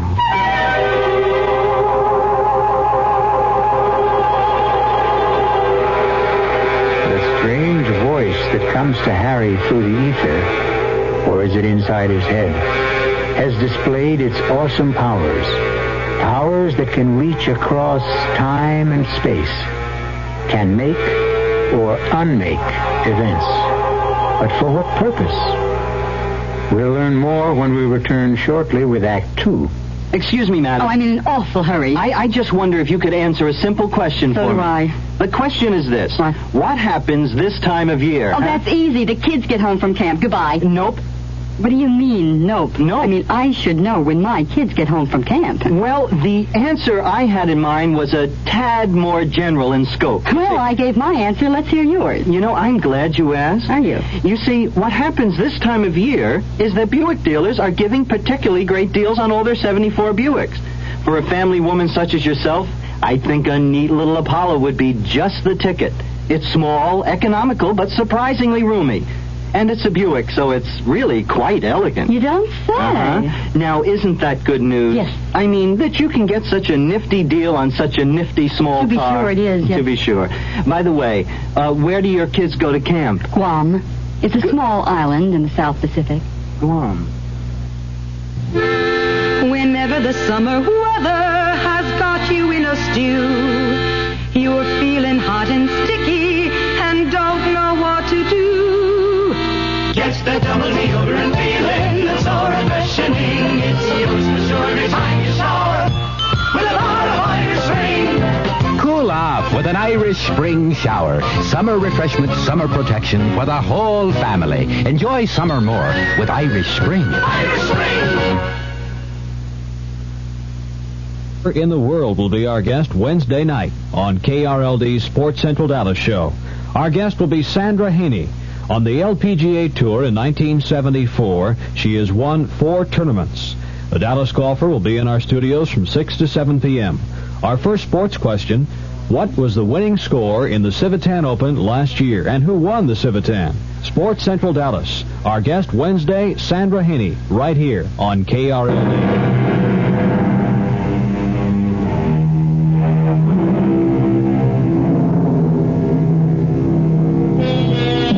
In this age of computers, We're accustomed to machines that can work wonders.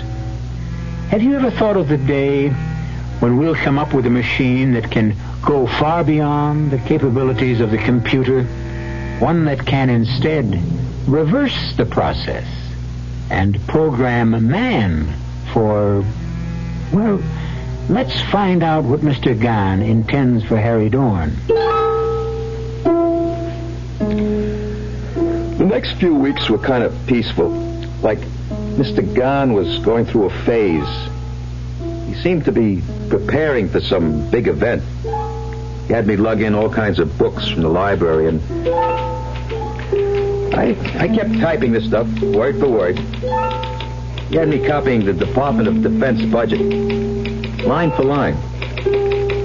I darn near wore out my fingers. After I'd been at it for about 10 straight hours, I felt I'd had it, right up to here. I stopped typing, and I started rubbing my fingers to restore the circulation. I haven't told you to stop. Look, pal, my fingers are numb, my nerves are frazzled, and I'm just plain pooped. I need rest. Whatever for? I guess you don't understand that, do you? Oh, well, if you must. But don't shut your eyes too long. Hold it. Why? Somebody knocks at your door at 1 a.m. You wait for them to go away. I'll bet it's them goons. Why should they pay you a visit? You've cleared your obligation to them, thanks to me. It's Gladys, Harry. Please open the door. I know it's late, but I must talk to you. Okay, just a minute. Oh, thank you. Now, why haven't I heard from you, Harry? I didn't have anything to say. I just wanted to know why you... Why I what? Why you've decided to leave me for another agent. But that's crazy. I never... Oh, don't play with me, Harry. I got your note. What are you talking about? What note? Oh, here. Read for yourself. But I never wrote it. Oh, I get it. It's your doing, Mr. Gahn. You had me write it, and I sent it without reading it. Who are you talking to? Oh, poor Harry. You've been working too hard. It's not me. It's that typewriter. Gladys, I'm going to show you something that'll knock your hat off.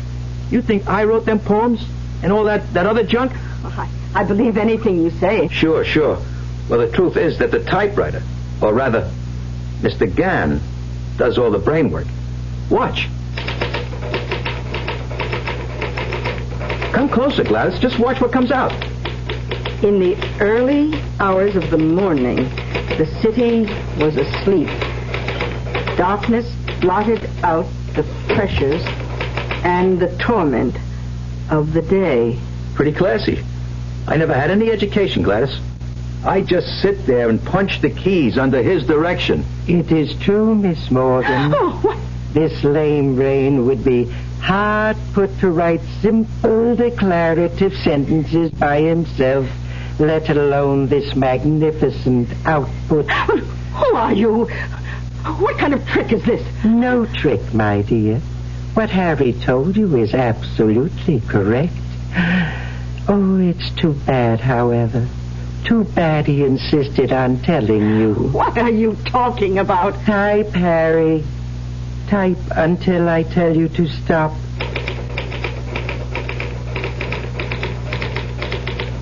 I typed for a few minutes, and then... That's enough, Harry. Now read this, Miss Morgan. I will not. You may have him under your control, but not me. Goodbye, Harry. Gladys Morgan turned to go. She was distraught, but she would have been terrified if she only knew. Don't go, Gladys! Don't leave now! If she only knew what fate awaited her on the other side of the door. Well, she's gone, Harry. Gone for good. Gladys will never trouble us again. What did you do to her? Can't you guess, Harry? We typed her into an early grave. Why did you have to do that? You forced my hand, Harry. You divulged our little secret. And I'm not quite ready for that yet. I fell asleep that morning just as the lights started to come up. I was exhausted. When I awoke, I poked my head out of the door carefully, not knowing what I'd see. But the scene was the same as usual. The morning paper was waiting. No one had swiped it, even though it was late.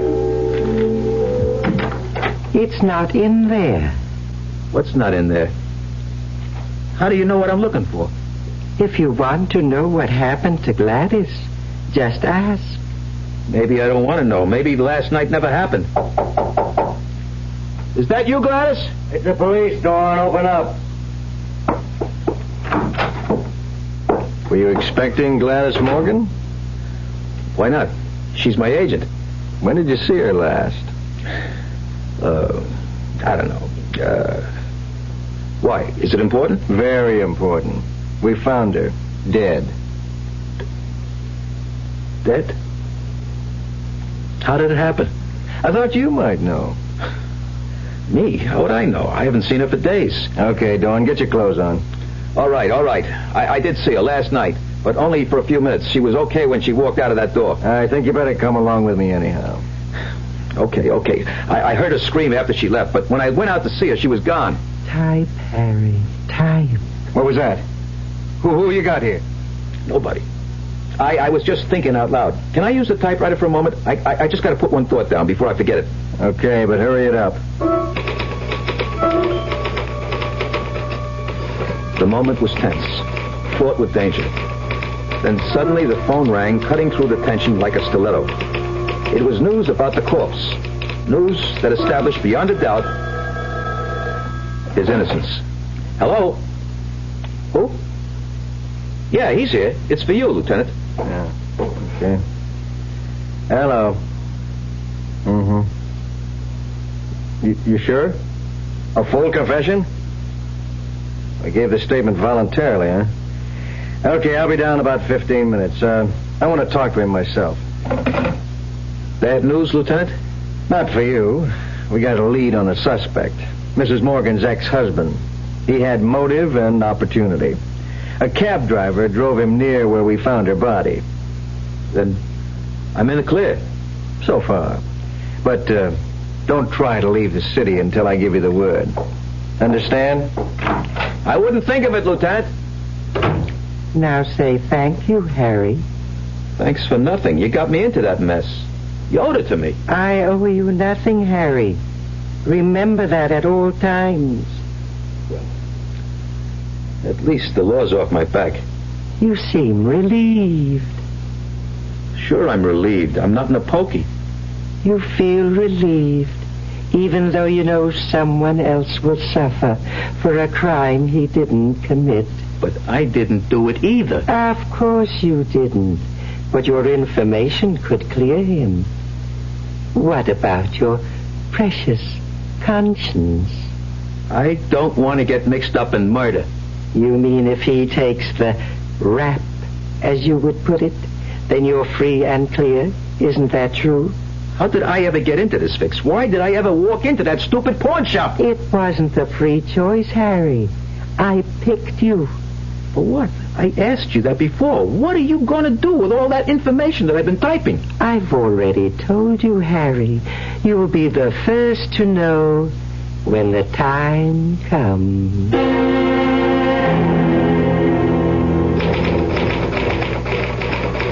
It hit me while I was typing this encyclopedia for Mr. Gann. Sure, he had me. But in a way, I had him too. Somehow, he still needed my muscle power to move the keys. I couldn't figure out why he couldn't do it for himself, since he could do so many other things. But the fact remained, Mr. Gann had no way of moving the keys without me. Quite commendable, Harry. You do have some low cunning. How did you know what I was thinking? I'm in your mind all the time. What is this great inspiration you've had? You ought to know. Oh, my head. It aches. I'm waiting, Harry. I want you to help me get back at some of the rats who put me down. Is that all? Look, Harry, I am not a genie caught in a bottle, waiting to do your bidding. Okay, then I go on strike. No help, no typing. Nonsense. But tell me what you want. Only let's not waste too much time. We have much to do. Okay, I want the bookie hit big. I want him wiped out. That's it? To start with. The other two little favors depend on how this works out. All right. Start typing. I put a fresh sheet of paper in the machine and hit the keys. I didn't even bother reading it. All I could see was Pete and his boss going down the chute. You can stop now, Harry. When will it happen? Go down and buy a late paper. You mean now? That quick? Okay.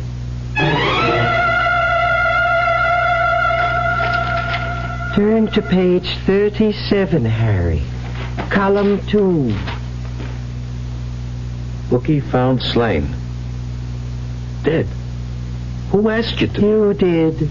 I just wanted them cleaned out, not killed. I just set it in motion. Natural law took over after that. Let's not waste any more time. What are your other two favors? I don't know if I still want them. Not if they end this way. They don't have to. Tell me what you want, or back to the typewriter. Don't rush me. Let me think. Okay, here they are. I want my old man to retire. He's worked hard all his life, and I'd like to see him stop.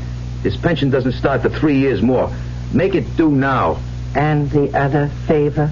My sister, she's had it pretty tough. She and her husband are just making it. It's hard on the kids. I want her to come in to some bread, enough to make life easier for them.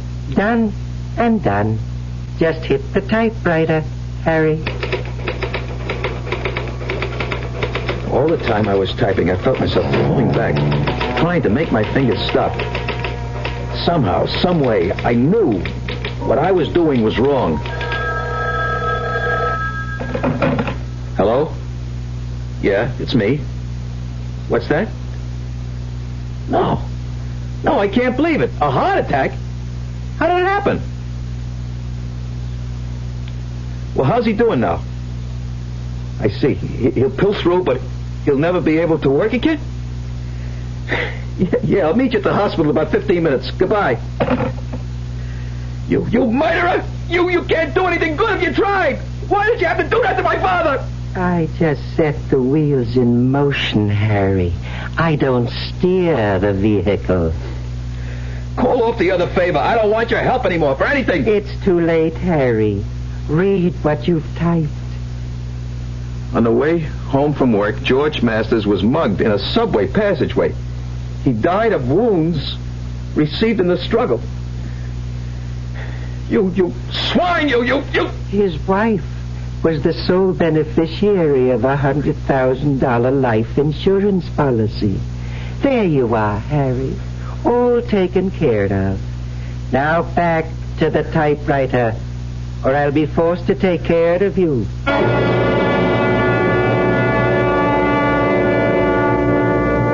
Men have been slaves of many base emotions. Greed, lust, power. But few have ever been in such complete thraldom to a machine. Harry Dorn's weakness and cowardice, his instinct to survive above all other considerations, has in a sense permitted this malignant force to draw him deeper and deeper into servitude. Where will it all end? We'll know when we return shortly with Act 3. Cigarette? No need for that. I'm ready. Blindfold? Dash it, man. Let's get it over with. As you wish. Ready? Henry, wake up. You're dreaming again. Your tax audit? Yeah, today's the day. But you got all your records together. Yes, I do. Aren't you coming? You don't need me. You're ready.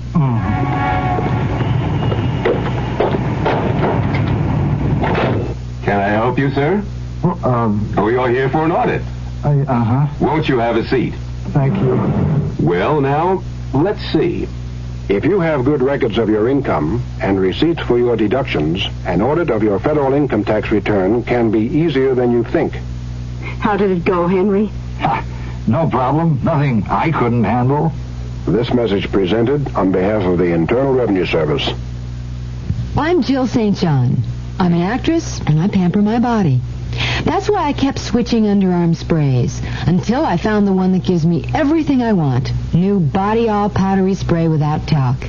It gives me the comfort of powder, yet it's almost invisible on my skin. And the deodorant, like it says on the label, is micro-encapsulated, so it keeps releasing fresh deodorant at the first hint of moisture. New Body All Powdery Spray without talc. I'll never switch again. The grand opening of the new Sheraton Safari is this weekend, and they've got a beautiful offer for your family. The Lost Safari Weekend. You'll get a room at the Sheraton Safari, breakfast and dinners, and tickets to Six Flags, Seven Seas, Sports World, and Lion Country Safari. All of this, an entire 3-day weekend for your family for only $100 flat. For reservations, call 263-4421, 263-4421, or visit the new Sheraton Safari off the Turnpike on Beltline just south of Lion Country Safari.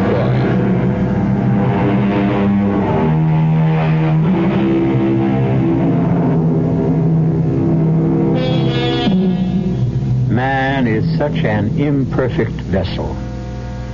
He can sell or destroy anything he holds dear.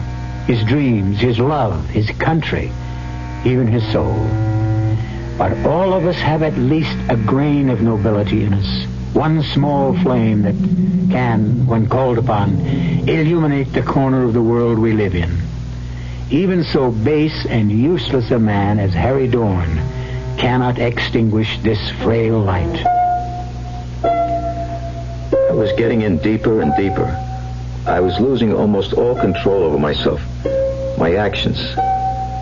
The worst of it was that I didn't know what Mr. Gahn was up to, but I knew somehow it would end in disaster. I think I've indulged you long enough. Sit down and start typing. Why should I? Because I ordered you to do so. Who cares about your... Oh, my head. Sit down, Harry. I can't. My head aches. How about that? It's gone. I feel great. Say, did you do that? Of course. Now will you sit down? I can reward or punish you. That's the free choice you have. Type or suffer. What would you do? Take the carrot instead of the stick? Well, that's what I did too. So, I started to type. And this time, it was for keeps. No poems or novels, but some kind of crazy technical thing. Pages and pages and pages. I worked day and night, hardly stopping for food or rest. I kept at it until I blacked out. And when I awoke, I was sitting at the table, my head on the typewriter. It's about time you woke up. You certainly are a strange mechanism. You suffer things like fatigue, hunger. Every machine needs rest, lubrication. I need something to eat and a beer. All right. But get back as soon as you can. Sure. But what do I use for dough? Money. I need it to buy things. Type me a few winners. Type you what? A few winners. Give me the results of today's races now. Now bet them. That will give me the money I need. Okay. Sit down. I typed the results of the 5th and 6th races at Aqueduct. Blood money 5-1, and fate 8-1.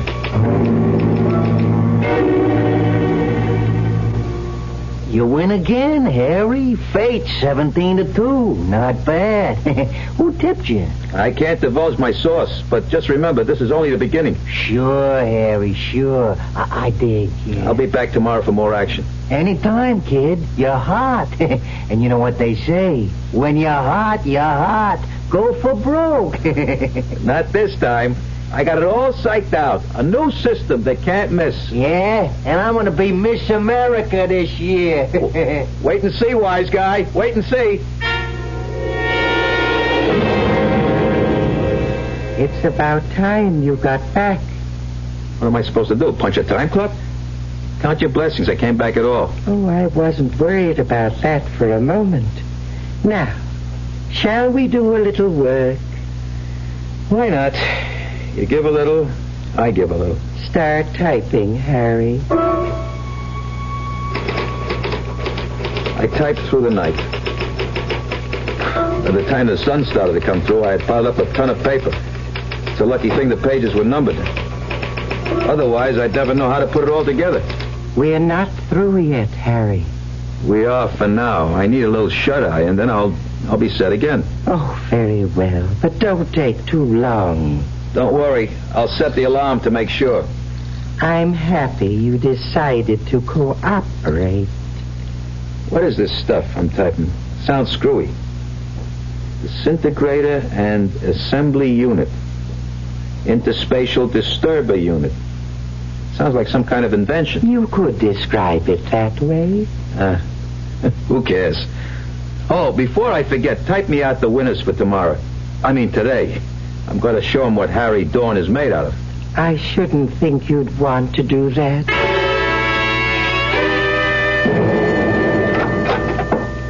Mr. Gahn, you here? Yes, Harry, still here. Guess what? The card, we swept it. Daily double, 4 exactas and a triple. I had to move around to several bookies before the day was over. They couldn't handle it all. Did you get it? Not all of it. They're going to deliver the rest in a few days. I'm riding high.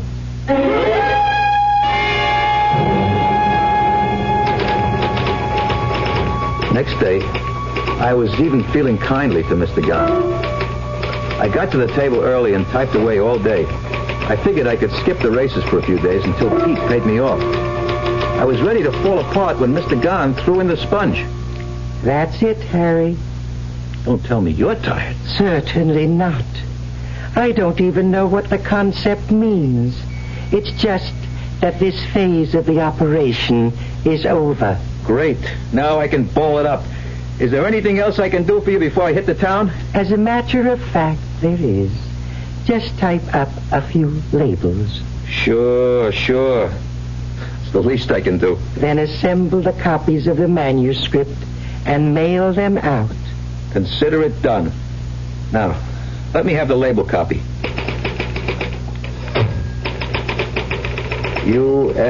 USSR, People's Republic of China, France, UAR. What the hell is this all about?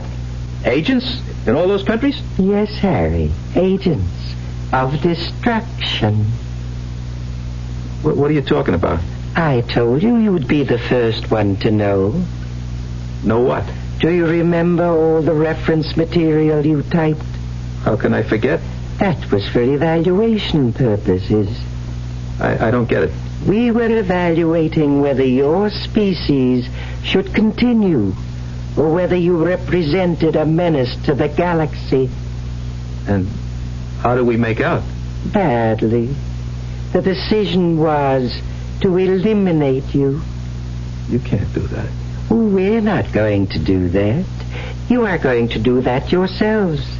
You see, the manuscript you typed is a scientific textbook for weapons beyond your small scientific store of knowledge. Each one has the capacity to destroy every living thing on this planet. By distributing it to nations on every continent, we will hasten your demise. But suppose they decide that the weapons are too heavy to use. You might be leading us to permanent peace. That's possible, but hardly likely. Either way, we win. If you can make peace among yourselves, then we will win anyhow. It's all a pipe dream. I just won't mail them. I am prepared for that reaction, too. I'll just have to write you off, Harry. I've got more than one string to my bow, thanks to you. Wait and see what happens. Who's there? It's me, Harry.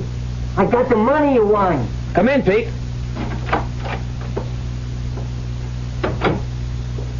It's about time. I've been waiting for the dough.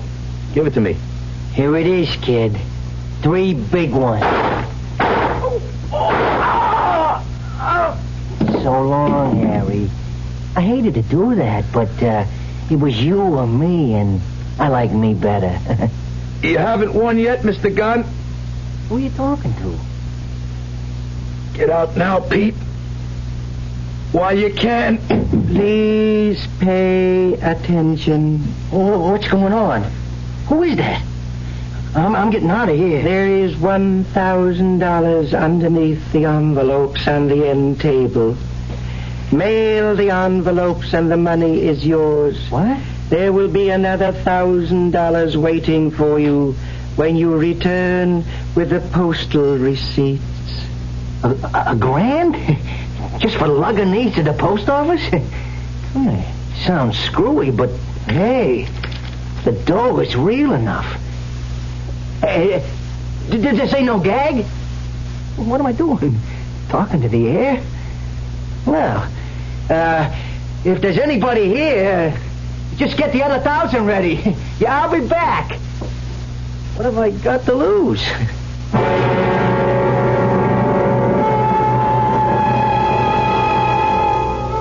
Harry Dorn gave his life in what was perhaps the first unselfish action of his miserable existence.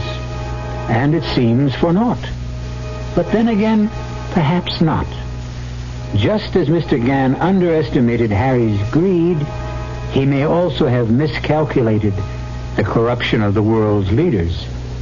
They may set Mr. Gann's sinister plans back indefinitely.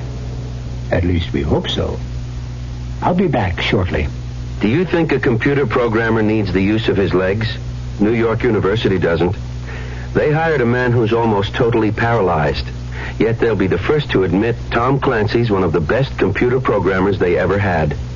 Of course, Tom Clancy's just one person, but there are millions of men and women in this country very much like him. People who have accepted their disabilities and come through rehabilitation with skills, determination, and a sense of responsibility. Yes, Tom Clancy's got a very good job. But what about all the others? The Director of Vocational Rehabilitation in your state has a file of highly qualified people in every field, ready, willing, and able to work. If you're not in a position to hire them, talk to someone who is.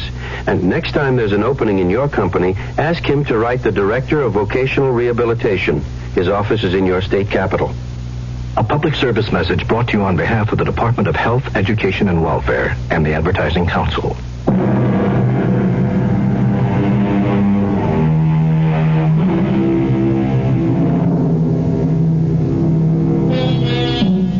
And so we close our tale of terror.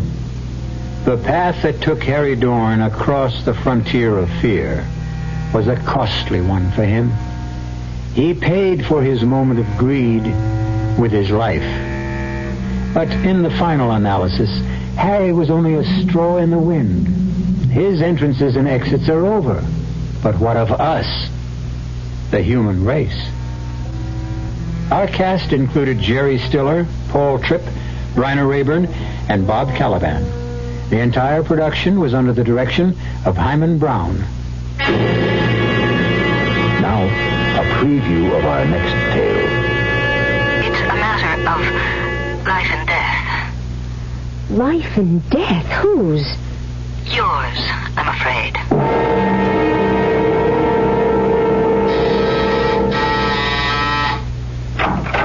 Come in, Miss Patterson. Yes. My credentials. New York City Police. Mrs. Stoddard, what I'm about to tell you is going to shock you. But please keep in mind that at the moment, at least, you're in no danger. Danger? At the moment, what are you talking about? Let me explain. About an hour ago, the body of a young woman, a bride, was found in her home in Shaker Heights. I just heard the bulletin on the radio. Did you? What has that murder got to do with me?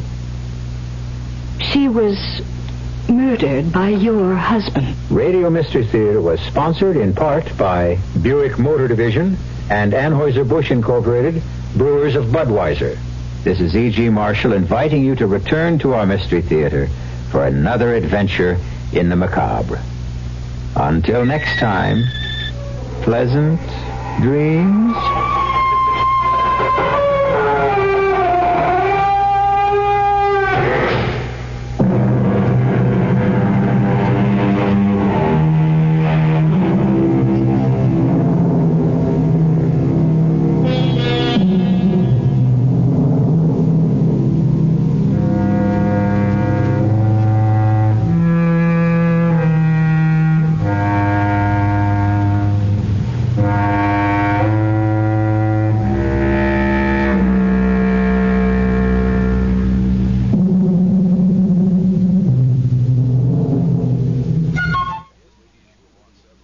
Good evening.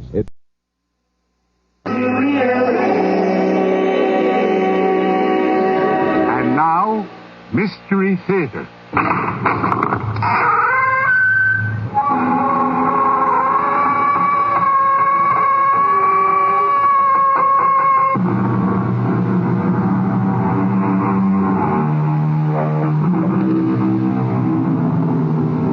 Come in. Welcome. I'm E.G. Marshall. I have a question to ask you. What is hell? Where is it? Some say it's a place that the soul goes to after death to be purified. Others believe that hell is right here on earth. That indeed life is a synonym for hell. Which is right? Are both right, perhaps? Don't know. One thing sure, though. If life on earth isn't hell for everyone, it certainly can be for some. Henry and Matilda Smith, to mention only two. No, Henry. I don't believe you. You couldn't have done such a thing, not you. Yes, Matilda. Me. I did it. You only imagine you did. I've heard that when people are starving, they imagine all kinds of things, horrifying things. They hallucinate. No hallucination. I don't believe you. Believe me. Believe me. Look, I'll take off my coat. Look and believe. No. You're shed blood. Soaked in blood. Dripping with it. Dripping with blood.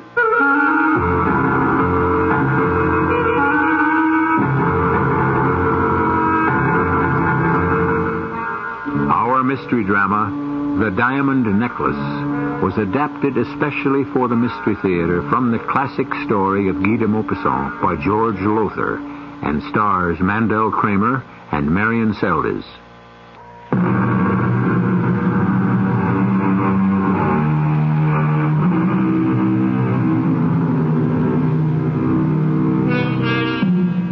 I have asked, where is hell? What is it? I have often pondered the question and came to no resolution. But surely one thing is true, that if life on earth is not itself hell, it is often a very convincing imitation. The statement you're about to hear proves that.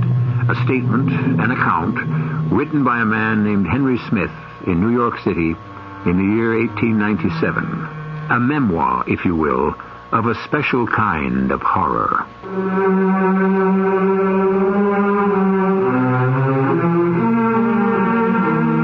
Yes, I'm going to kill myself. With this gun. Put a bullet through my head and end once and for all the mortal terror, the hideous misery of these past 10 years. Believe me, it is not the horrors I've been through because of the diamond necklace. Not the 10 frightful years of grinding poverty and unremitting torment. Not the murder nor the suicide, not the utter misery, not these that make me take my life. But the shock, the awful shock of what I heard today. The shock shock which may, for all I know, have unhinged my mind. But in any case, has destroyed all desire to go on living. Where to begin my story? Anywhere will do, I suppose, so I'll begin with that moment when, in sudden frustration, I flung the glass of wine against the wall. Henry! Oh, darling, my darling! I'm sorry, Matilda. I'm sorry. Sometimes I just don't think I can bear anymore. It's too much. Oh, darling. Dearest, the world hasn't come to an end. All right. You've had bad luck for a number of years. Bad luck? Abominable, that's what it's been. Has anyone worked harder than I have to be a success? No, my darling. Has anyone tried more than I have? Tried and tried. Sweetheart. What happens? Every time. The glove shop. All our savings in the glove shop, and it burns to the ground on opening day. All of our savings gone. And then the job at Mountjoy's for 3 years. 3 solid years. I break my back as a clerk, and then I'm promoted to floor walker, and what happened? But it isn't your fault you came down with the flu. It's never my fault, Matilda. That's the point. I try, and I get nowhere. This morning I go back to Mountjoy's. 2 weeks ill, and I go back to the floor walker job, I think. So you go out, you buy steak, a bottle of wine, and we'll splurge a little to celebrate. Sorry, Smith, Collier says. Collier the Great. Collier, head floor walker. Sorry, Smith. We had to give the job to Platow. It's just too much, Matilda. I can't take it anymore. Oh, please. Look. Here. Another glass of wine. Drink this one. It will relax you. Things won't look so black. You'll see the brighter side. What brighter side?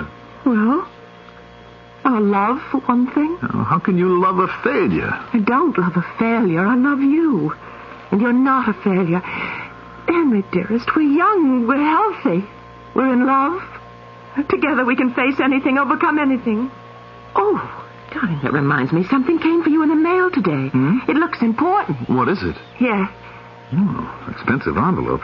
It's addressed to me. I'll soon find out what it is. Beautiful paper. We sell this kind of heavy vellum. Henry, what is it? I don't understand this. What is it? Here, see for yourself. Here. Mr. and Mrs. Roger Van Wyck Mountjoy III request the pleasure of your company at a dinner party the evening... Request the pleasure of our company? Well, that's impossible. He owns Mountjoy's, and you're... Just another clerk? Is that what you were going to say? No, dearest. Not as impossible as you may think. An invitation like this. But they take a floor walker job away because you've been ill 2 weeks. Because maybe, just maybe, Mountjoy has something better for me. He's noticed how hard I've worked these past 3 years, the long hours I've put in, the overtime without pay. Henry, do you think so? Well, how else do you explain the invitation? I don't. Matilda, dearest, this is it. My luck has changed. Dinner with the Mountjoys. Why, it can mean only one thing. Not just a promotion, but a big promotion. Now, I'll have to rent some dinner clothes. I don't have any. But, darling, I can't rent a gown. You'll buy one. With what? We've got $43 Oh, saved no, I'm up. not going to touch our savings, You've got Henry. to, darling. This is important. Take what you need. Take it all. Buy the best gown you can find. Something that will be worthy of your beauty. Oh, but, darling, you don't understand. I'll need more than a gown. Shoes to match, a handbag, other things. I'll need jewelry of some sort, a pin or a necklace, a string of pearls. Where would I get that? Yes, that is a problem, all right. Now, listen, wait a minute. How about your friend, Mrs. Forrester? You mean borrow something from her? Why not? Oh, no, I couldn't. She's loaded with jewelry of all kinds, isn't she? Every time you talk about the days when you were governess to her kids, you always She has mention... a lot of jewelry, but I'd feel awfully awkward. I'd be embarrassed. Why? Matilda, you're friends. You go to her house for tea. Well, once a year, maybe. Well, even so, you are friends. She likes you. Well, if you think it would be all right... Well, why shouldn't it be? Look, this invitation from Mountjoy himself, it's my big chance, Matilda, the chance I've been waiting for, working for. We can't pass it up. We have got to go to that dinner party. So, sweetheart, you go buy that gown, and you borrow that jewelry.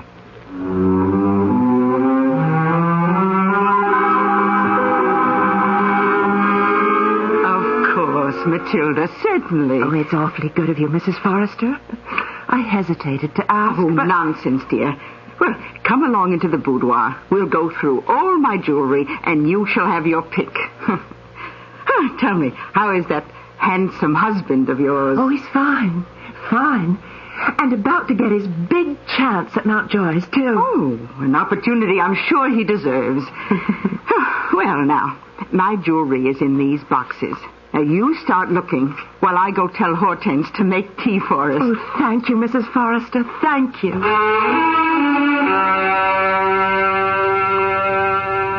Nothing? Well, but surely, Matilda, surely there must be something that will go with your new gown. These pearls. This emerald pin. One or another of these diamond brooches. Oh, surely there's... So that's it. What? Oh, there is something, but you're too shy to ask for it. Well, Now, come. Tell me, what piece has caught your eye? That one. The diamond necklace. Oh, I can't ask you for that. Of course you can, and you're right. As always, your taste is impeccable. I don't know how to thank you. Well, who asked for thanks? Oh, I will ask one thing, though, Matilda, dear. Anything. Now, be sure to have the necklace back to me by Saturday. See, I'm going to a dinner party that night. Oh, but I'll return it on Thursday, the day after the Mountjoy party. Oh, any time at all, my dear, but no later than Saturday. And, Matilda, tell your husband I couldn't be more delighted over his good fortune. He deserves it. And so do you.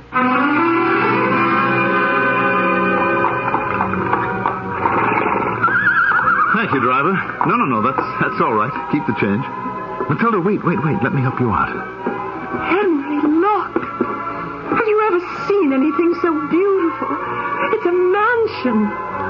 All lit up, blazing, with those new electric lights. It is a sight, isn't it? Look, the front doors are wide open. You can see people dancing in the ballroom. Oh, those gowns the women are wearing. Henry, do I look all right? You look like a fairy princess.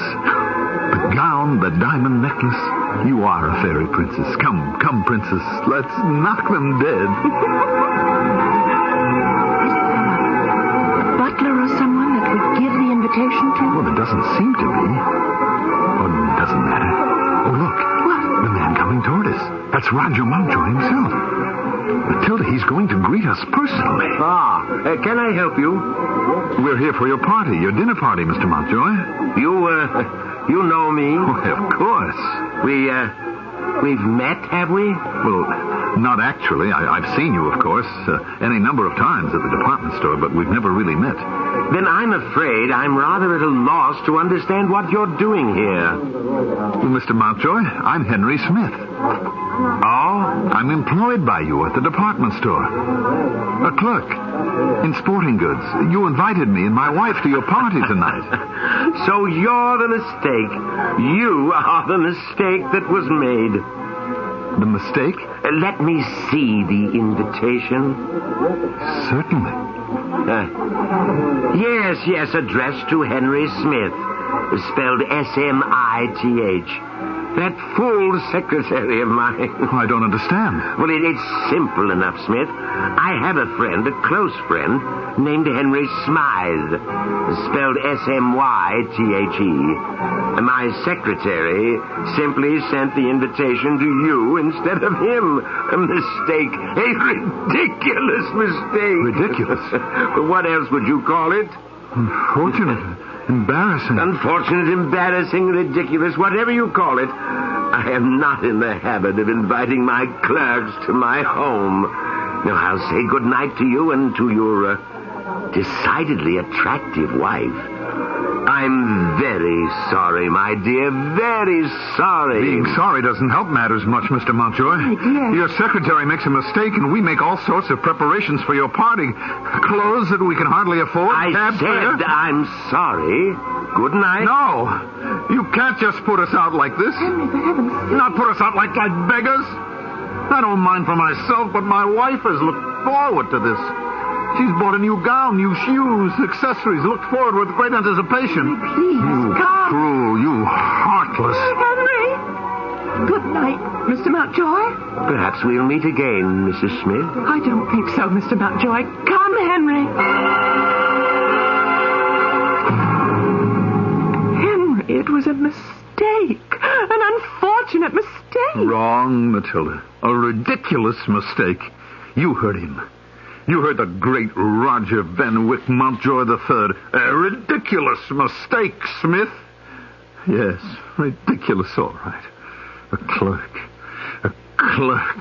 spends the savings of nearly 2 years. Maybe I could take the gown and the shoes back. Cab fare all across town, there and back. And to him, it's ridiculous. They might refund it. They might... Punched him in the nose is what I should have done. Punched him in the nose. Oh, and found yourself out of a job in the morning. If you still have a job at Mountjoy. I don't give a damn if I've got a job there or not. I don't give a damn if I ever see the inside of Mountjoy's again. I don't give a damn if... Henry. What's wrong? Why are you staring at me like that? Where's the necklace? The necklace? Yes, the necklace. The diamond necklace, Matilda. Where is it? Gone. Henry. Henry, I've lost the diamond necklace.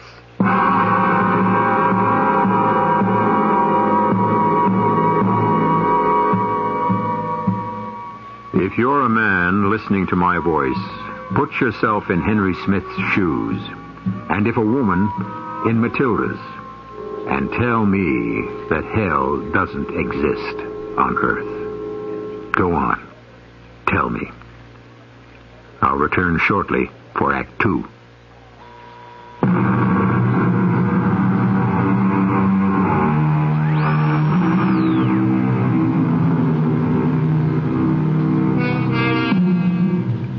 To the thoughtful person, the emotion of terror need not be activated only by the horrendous. There are many forms of terror. The quick and sudden terror which makes the soul scream out in agony. The slow and eroding kind which makes the soul moan in mounting fear. Is the terror of a man going to his death any greater than, say, a baby wailing with hunger and in fear there may not be another meal? Henry Smith can give you the answer.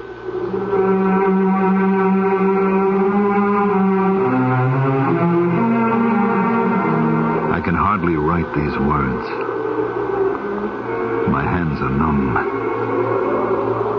Not only with the bitter cold of this heatless room, the chill of the winter wind seeping through the broken window, but also the horror, the true horror memory brings back to me. Her words. Gone, Henry. I've lost the diamond necklace. How could you have lost it? I don't know, but it's gone. Take off your wrap, maybe. Maybe what? I don't know. Maybe when it slipped from your neck, it got caught inside the wrap. Oh, I doubt if it could... Well, look anyhow. No, it's not here.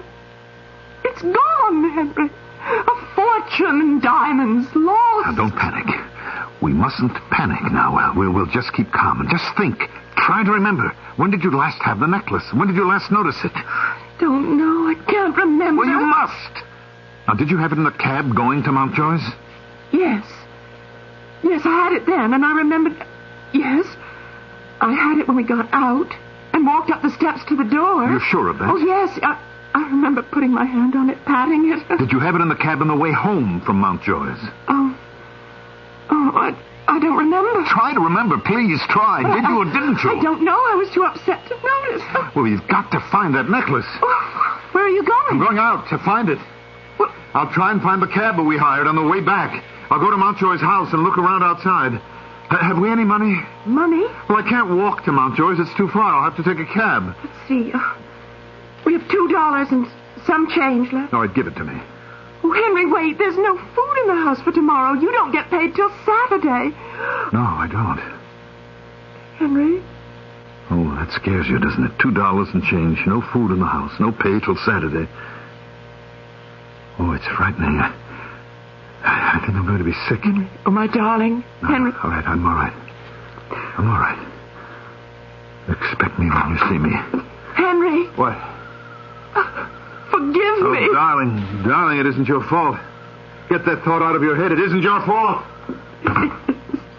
It is my fault. It is.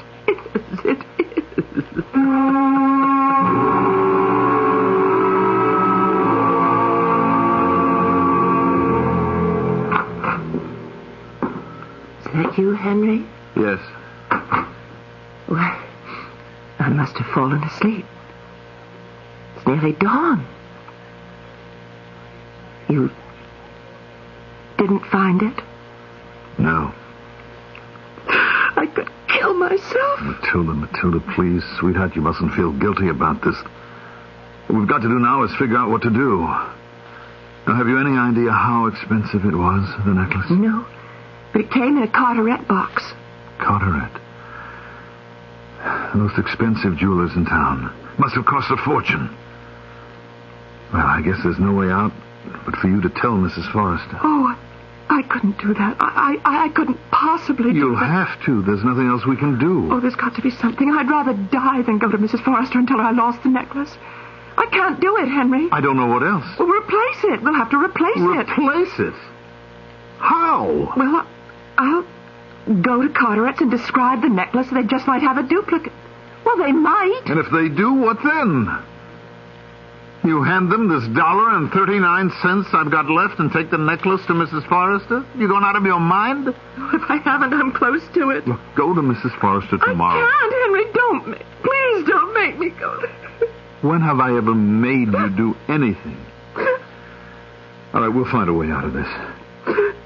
All right, look, you go to Carteret's tomorrow and see what you come up with, and we'll just have to take it from there. But what if they don't have a duplicate? That isn't what worries me. What worries me is, what if they do?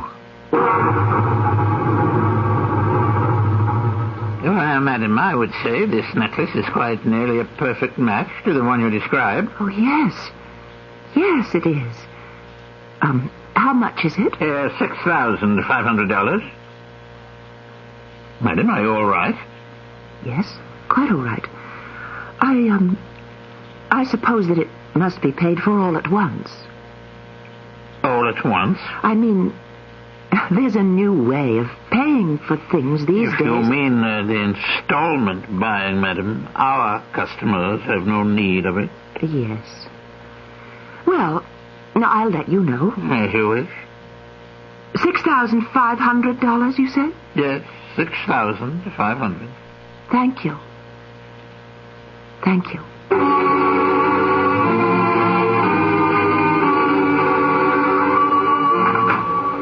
Come in, Mr. Smith. Yes, Mr. Brock. Henry Smith. Frankie Matthews sent you to me, eh? Yes, he works in the department next to mine, in hats. I got more than one client from Mountjoy's. What I'm saying, you're in good hands, Mr. Smith. Let's see, your full name? Henry James Smith. Oh, James. Address? 227 East 9th Street. 227 East. Okay. How much you want to borrow? $6,500. Uh-huh. Any collateral? If I had collateral, I'd have gone to the bank, Mr. Brock. Somebody twisted your arm to come to me. No, of course not. So why insult me, Mr. Smith? I don't need you. You need me, right? Yes. The way I operate, I make you a straight loan at interest. You pay back the principal when and as you can. As long as you pay the interest each month, we got no problem. How much interest? 1%. 1%? 1% of $6,500. That's $60.50, right? Right. Well, that isn't too bad. I guess I can manage $60.50 a year, I guess. A month, Mr. Smith. What? 1% a month, $60.50 a month. A month? But, well, that's usury. Hey, you know something, Smith? It's a good thing I don't charge for insults. You'd be in a real mess if I I'm did. sorry. I didn't mean to insult you. It's just that... Oh, good Lord, I couldn't possibly afford all that, not on my salary. I'm sorry to hear it. You wasted my time. Oh, no, wait now. I'm waiting. Well, I'm... All right, I'll take it. And don't worry, I'll find a way to pay the interest. Don't worry. I won't. I never worry, Mr. Smith. I let my clients do it all.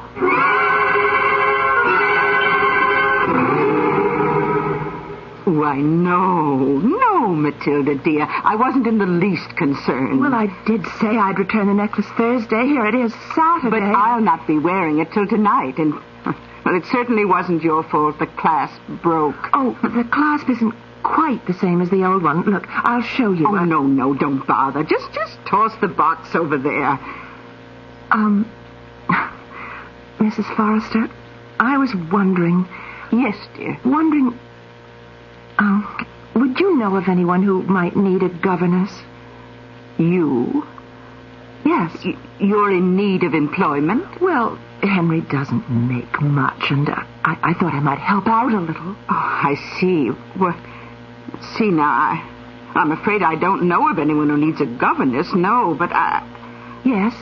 Oh, no, that wouldn't be for you. What? I'm not proud, Mrs. Forrester. If it's honest work... Well, honest enough, my dear, but exhausting. You see, a friend of mine, a very large family, needs someone to do washing. A washerwoman? I told you it wouldn't be for you. Well, I'll ask around among my friends and let you know if I come up with anything. Thank you. Now, just let me be sure I have your address correct. Oh, we're moving. Are you? Oh, do you know where? Yes. 121 Delahanty Street.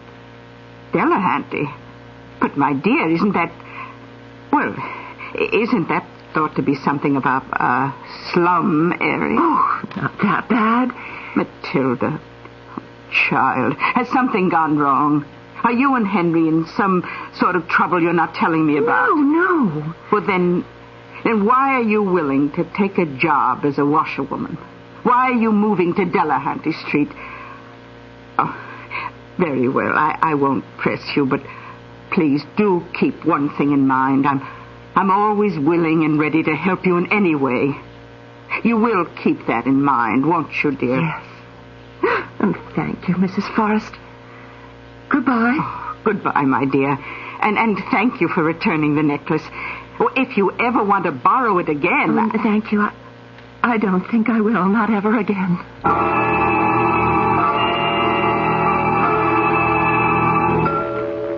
We made a deal, Smith. A month ago to the day. Now you come in and tell me you can't pay the interest. Well, not all of it, Mr. Brock, but... But what? I've got $34 of the 60. 60 and 50 cents. Yes. And if you'll just accept that... Sure, let's have it. You bring the rest tomorrow. Same time. 6 o'clock. But that's impossible. Impossible, huh? It's taken me a month to get $34 together. How am I going to get practically as much again in just a day? That's your problem. Well, it's a problem I can't solve. Look, I'll pay you every cent I owe you, but you've got to give me time. Time is money, Mr. Smith. And you haven't got much of either. Let me show you something. You see this? Yes. What is it? A switchblade knife. Very sharp, Mr. Smith. Razor sharp. Now, I'll tell you how it's going to be. You come here tomorrow at 6 o'clock and you have the money, or I'll take a piece out of your right ear with this knife. Mr. Brock. You come back tomorrow at 6 o'clock, and if you still haven't got the money, I take a piece out of your left ear. You're a... I know what I am. You better know what you are.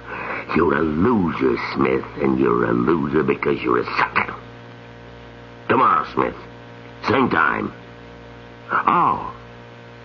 And, bring your wife. My wife? What for? Who knows?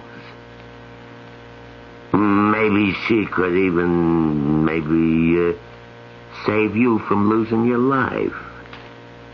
Who knows, Smith?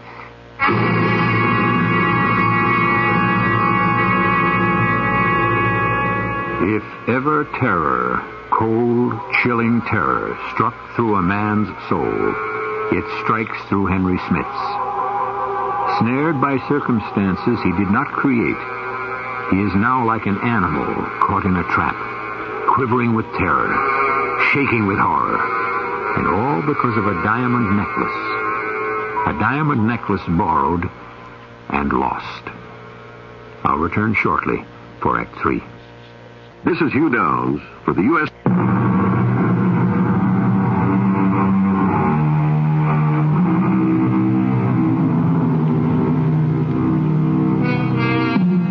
What bitter, cruel, insupportable tragedy can smash a human life because of one mischance? Henry and Matilda Smith have discovered this to their sorrow. Had Henry or Matilda thought for a moment, they might have realized that the party invitation from Roger Mountjoy had to be a mistake. In any case, had they realized this, certainly Matilda would never have borrowed that diamond necklace from Mrs. Forrester and lose it. And had Matilda not lost it, well, let Henry tell us.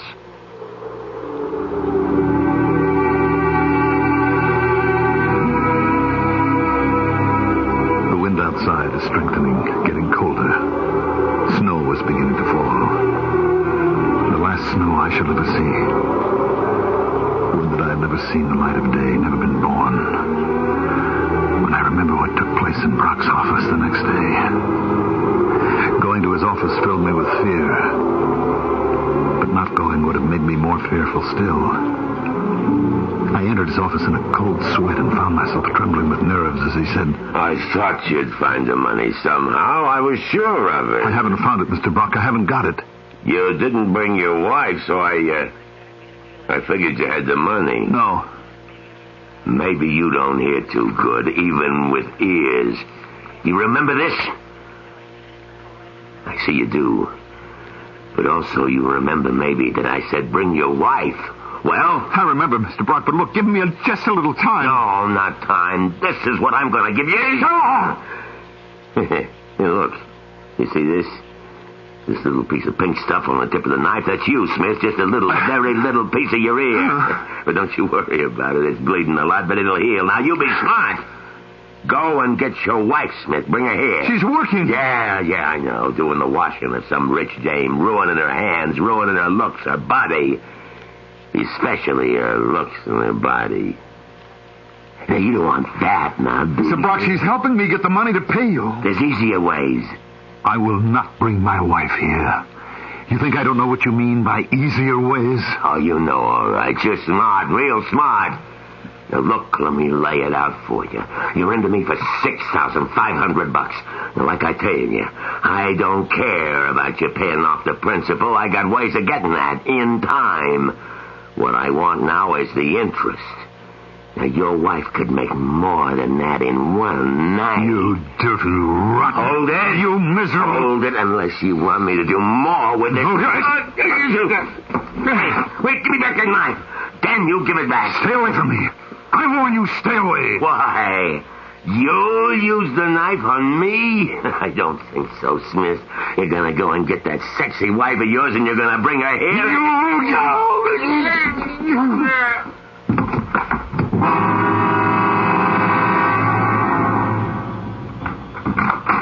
Matilda, you're home. Yes, my back was... I was working over the tubs today and it began to pain again, so I... Henry! You're white as a sheet and trembling. Henry, what happened? I killed a man, Matilda. I killed a man. No. Brock, the moneylender. No, Henry, I don't believe you. You couldn't have done such a thing, not you. Yes. Yes, Matilda, I did it. No, you just imagine that you did. I've heard that when people are starving, they imagine all kinds of things, horrifying things. They hallucinate. No hallucination. I don't believe you. Believe me, look. I'll take off my coat. Look. Oh, God. And believe. Your shirt, blood. Soaked in blood. Dripping with blood. Take it off, quickly. take it off and I'll wash it. You can't wash it. Nobody must know. And you'd have to wash it in the kitchen or the bathroom down the hall. There's no running water in this room. Oh, take it off and hide it. I can't believe... I just can't believe you. You're always so gentle. He was threatening me with a knife. He cut my ear and he was threatening me again if I didn't... Didn't? Bring you to him. Me? What would he want with me? I don't know. But he must have a reason. He wouldn't threaten you with a knife unless... Oh. What's so funny? I was thinking. Oh, just thinking. What a surprise he'd have in store. Surprise? Brock? He must have heard how I looked a month ago. He doesn't know what that month has done to me. Why didn't you tell him? Why didn't you tell him that since the night I lost the necklace, since the night of the Mountjoy's party, the party that looked so exciting, it was going to be so thrilling. My secretary made a mistake. A ridiculous mistake. Ridiculous. Only it was all a mistake. Sweet. A horrible mistake. Sweetheart, oh, sweetheart, Worse than please. horrible, I lost the necklace. I'm the one who couldn't face Mrs. Forrest. Please, no. Why couldn't I?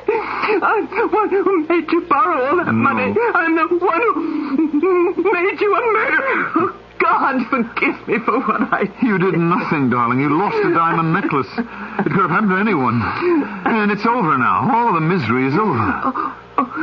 Oh. Yes, Brock is dead. I killed him. But I did it in self-defense. I'm not excusing myself. Don't think that. You kill a man, you take a life, whatever the reason, you must pay. Somehow or other you must pay, and I will. But in the meantime, we're out from under the burden, the awful burden of paying that monthly interest. Even the loan, we can forget it. Well, who knows about it? It was between Brock and me. Who else would know? All I'm saying is that what's happened gives us a break, gives us time to recover and make a fresh start. No more 12-hour washing days for you, no more extra jobs for me. We can get some rest, we can eat better, we can restore our health so that... Who can that be? The police. I don't see how. Well, one way to find out. Yes? Hi. May I come in? Who are you? Well, I'm afraid we never had the pleasure of meeting face to face, Mr. Smith, but Arnie told me about you, and maybe he told you about me? Arnie? Arnie Brock. I'm his wife, Doris. Or I guess I should say, his widow. No. You won't do this. I won't let you do it. What else is there to do? Something. We'll find a way. You go behind my back, you go to that Brock woman, and you... I agree to do what she wants. What her husband wanted. There's no other way. If I don't do this, we'll both sicken and die. This way, once the loan is paid... But it will never be paid, Matilda. The interest alone, the monthly interest. No interest. Not anymore. What are you talking about? Well, I agreed to become a hostess on one condition. I would pay off the loan with my earnings, but no more interest. And she agreed? Well, there seems to be a shortage of girls, of compliant girls. Here. What's this? It's the agreement I made her sign. No interest, and... Well, would you please hook me up in the back? No. Henry, please. In that dress. In the very gown you bought for the Mountjoy party. It's brand new, Henry. I never got to wear it very long. Never got a chance to dance in it, as I thought I would. Oh, that music was so lovely. Remember? When we came through the open front doors. All those gay people dancing and drinking and chatting. So many lovely gowns. All those gorgeous colors. And the electric lights. I've never seen them before. So bright, so glowing. The music. The music. dance together, Henry. One dance. Just one. We only had that to remember to dream on. Dance with me. Henry, dance with me. Take me in your arms and dance with me. Don't you hear the music? It's the waltz. It's a waltz, Henry. They're playing a waltz, a divine waltz, and I'm in your arms, floating in your arms, turning and turning, my feet scarcely touching the floor. Stop it, Matilda. Turning and turning. Matilda, look out from under the window. No.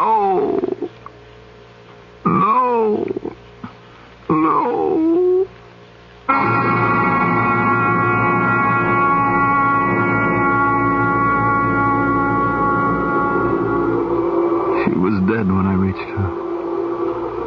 5 stories below, in the courtyard, crumpled, broken, dead. We buried her in the gown that she loved so much, the only pretty gown she'd ever had. And I saw the coffin lowered into the ground and heard the first shovelful of dirt fall on her face. I made her a promise. A promise it took 10 years to keep. 498, 499, 500. The debt is paid, Mrs. Brock. Look, tell me something. After she died, your wife, you could have taken off. Flown the coop, I'd never have found you. Instead, you worked yourself to death, close to it anyways, for 10 years. How come? It's the way she would have wanted it.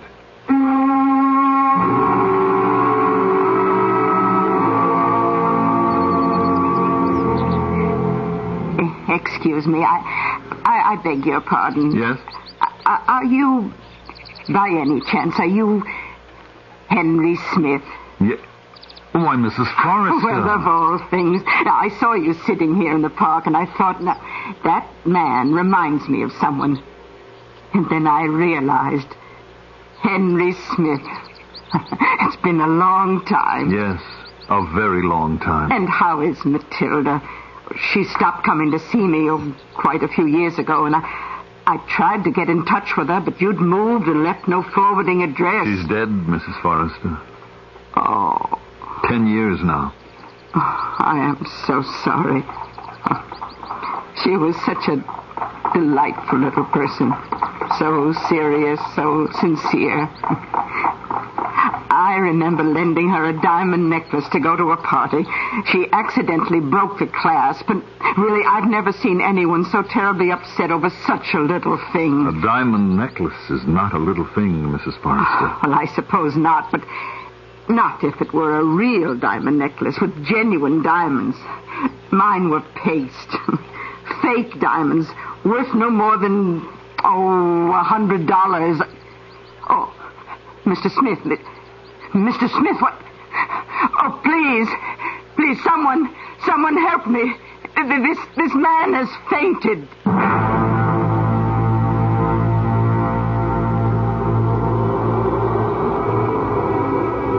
I cannot live with it. The shock, the horror of learning that the diamond necklace was a fake.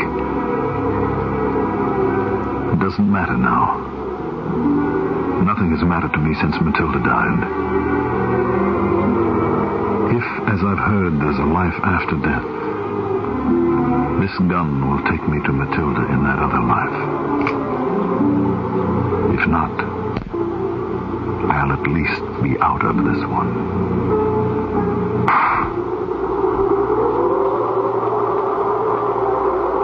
In the words of Guy de Maupassant, how would life have been for these two if Matilda had not lost the necklace? Who knows? How strange life is. How small a thing will ruin or save one. I'll return shortly.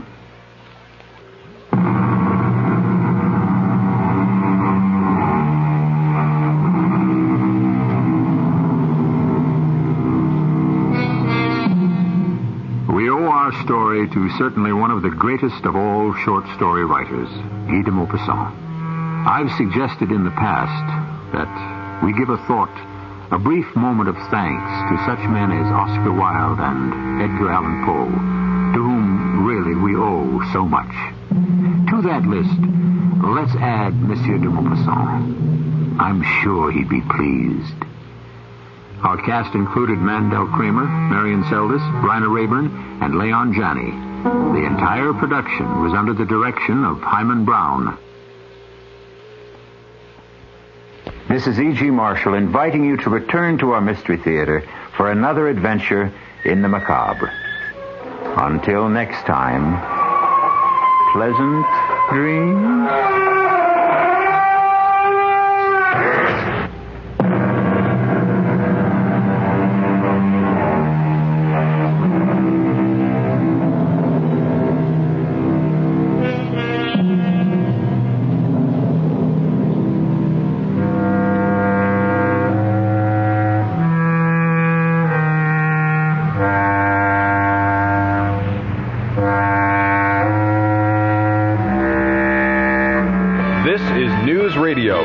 WELM, Elmira, serving the Twin Tiers in AM stereo. Urgent design changes on DC-10s and a busy day for Congress. With Mutual PM, I'm Carrie Moran in Los Angeles. Today's crash of a Korean Airlines jetliner in Libya is the second DC-10 disaster in 8 days. A United DC-10 crashed in Sioux City, Iowa on July 19th. The two deadly incidents are prompting a repeated call from the International Airline Pilots Association to have the FAA ground the planes for structural modifications. IAPA spokesman Daniel Smith. DC-10 has manifested vulnerability to major components that can cause, in the event of a single-site accident, can cause catastrophic results in other systems, ultimately resulting in a crash. But McDonnell Douglas spokesman Don Hansen says a grounding order would be out of line. Needs to be remembered that the accident that happened in Iowa last week and the one today in Tripoli, there's just no indication of any sort that there's any relationship between them. The DC-10s have a 3.8% crash rate compared to 1.5% for Boeing 727. The CBS Radio Mystery Theater presents...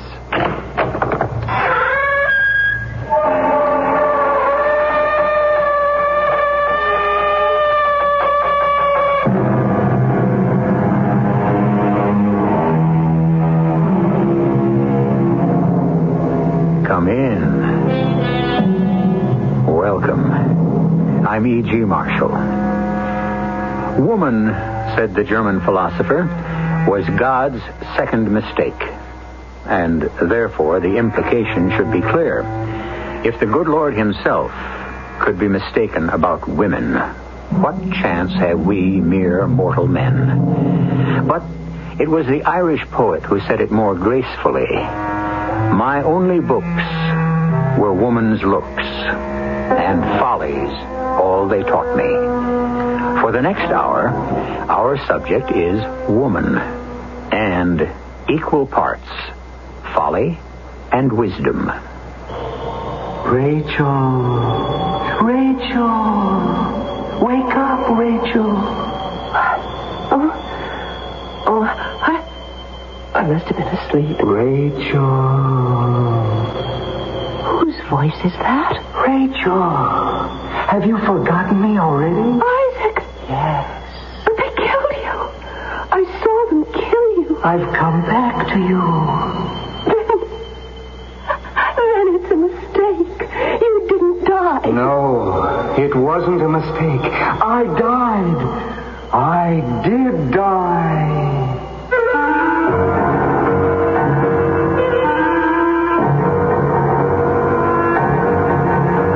Our mystery drama, Queen of the Deadly Night, was written especially for the Mystery Theater by Sam Dan and stars Marion Seldes.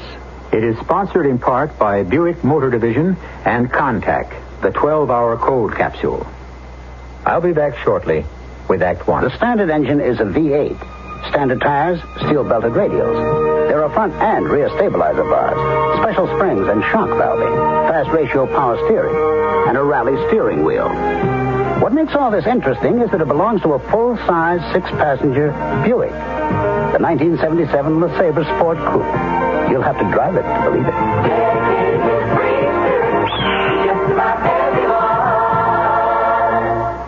Did you realize you're slowly becoming part of the fastest-growing minority in this country? What? Would you mind standing up for a minute? Huh? Hey, where are you going with my rocker? Are you willing to take old age sitting down? Sitting? You are going to be old someday. All right. But you didn't have to take my rocker to prove your point, did you? You have to get off your rocker to stand up. Stand up, or be prepared to just sit back and rock your life away. Oh, I see what you mean. This message has been brought to you by this station, the Advertising Council, and the National Council on the Aging. Thank you. Think about it. Is your fire extinguisher within easy reach, and do you really know how to use it? Last year, over 2.5 million kitchen fire victims wished they had thought about it. Unfortunately, many small fires that start here in the kitchen turn into devastating blazes. Underwriters Laboratories field engineer Ray McNabb says that's because people try to fight kitchen fires with water. Cooking fires caused by fat, oil, or grease should be smothered, not soaked. The best way to smother a fire is with a fire extinguisher. Only problem is, most folks hide their extinguishers. They serve no purpose hidden in a closet or in an area where a fire may start, like above a stove. Place it where you can see it and grab it. Remember, get everyone outside, call the fire department, start your extinguisher, and aim the nozzle at the base of the fire, sweeping from side to side, and watch out for a reflash. Think about it. A public service from UL and this station.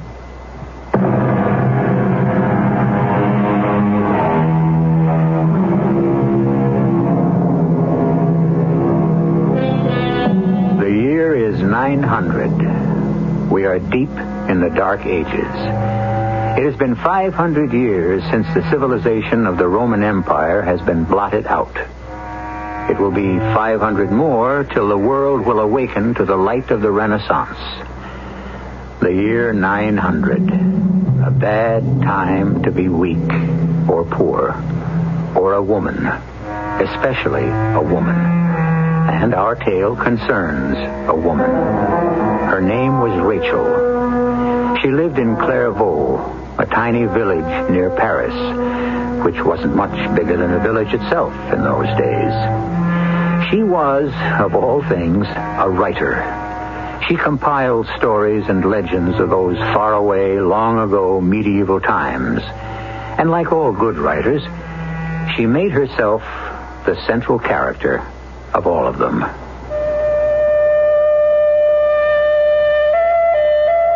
I am Rachel, daughter of Asher Ben Tzvi of Clairvaux, in the land of the Franks. I have traveled the face of this earth, and I am a very old woman now. And I have come back here to be buried with my ancestors. I have been a slave, and I have been a queen. And I have found good points in each. I've been away for many years. No one even remembers why I left.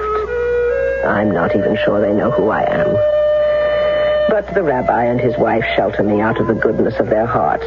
Poor folk, they have little enough as it is. And yet, it could have been so different. So different. I write this chronicle to show how different the world could have been. And so, I shall go back many years to when I was a young girl in my father's house here in Clairvaux. Rachel? Yes, Father? Isaac is here. Isaac here? No. But doesn't he know it's bad luck to see one's bride before the ceremony on the wedding day? You'd better talk with him, my dear. Something's wrong. Well... What is it? Oh, nothing, I hope. That is, I hope it's nothing more than the natural feeling of apprehension that so many young men feel on their wedding day. Father, something's the matter. Well, I just thought I'd come in here to prepare you for... Well, you'll just have to be patient with him. Isaac, please come in here. Now remember, child, he needs understanding. Isaac? Hello, Rachel. I know that you both will excuse me. What is it, Isaac? I don't think we should get married. Are you trying to say you don't love me? No. I love you. Well, then.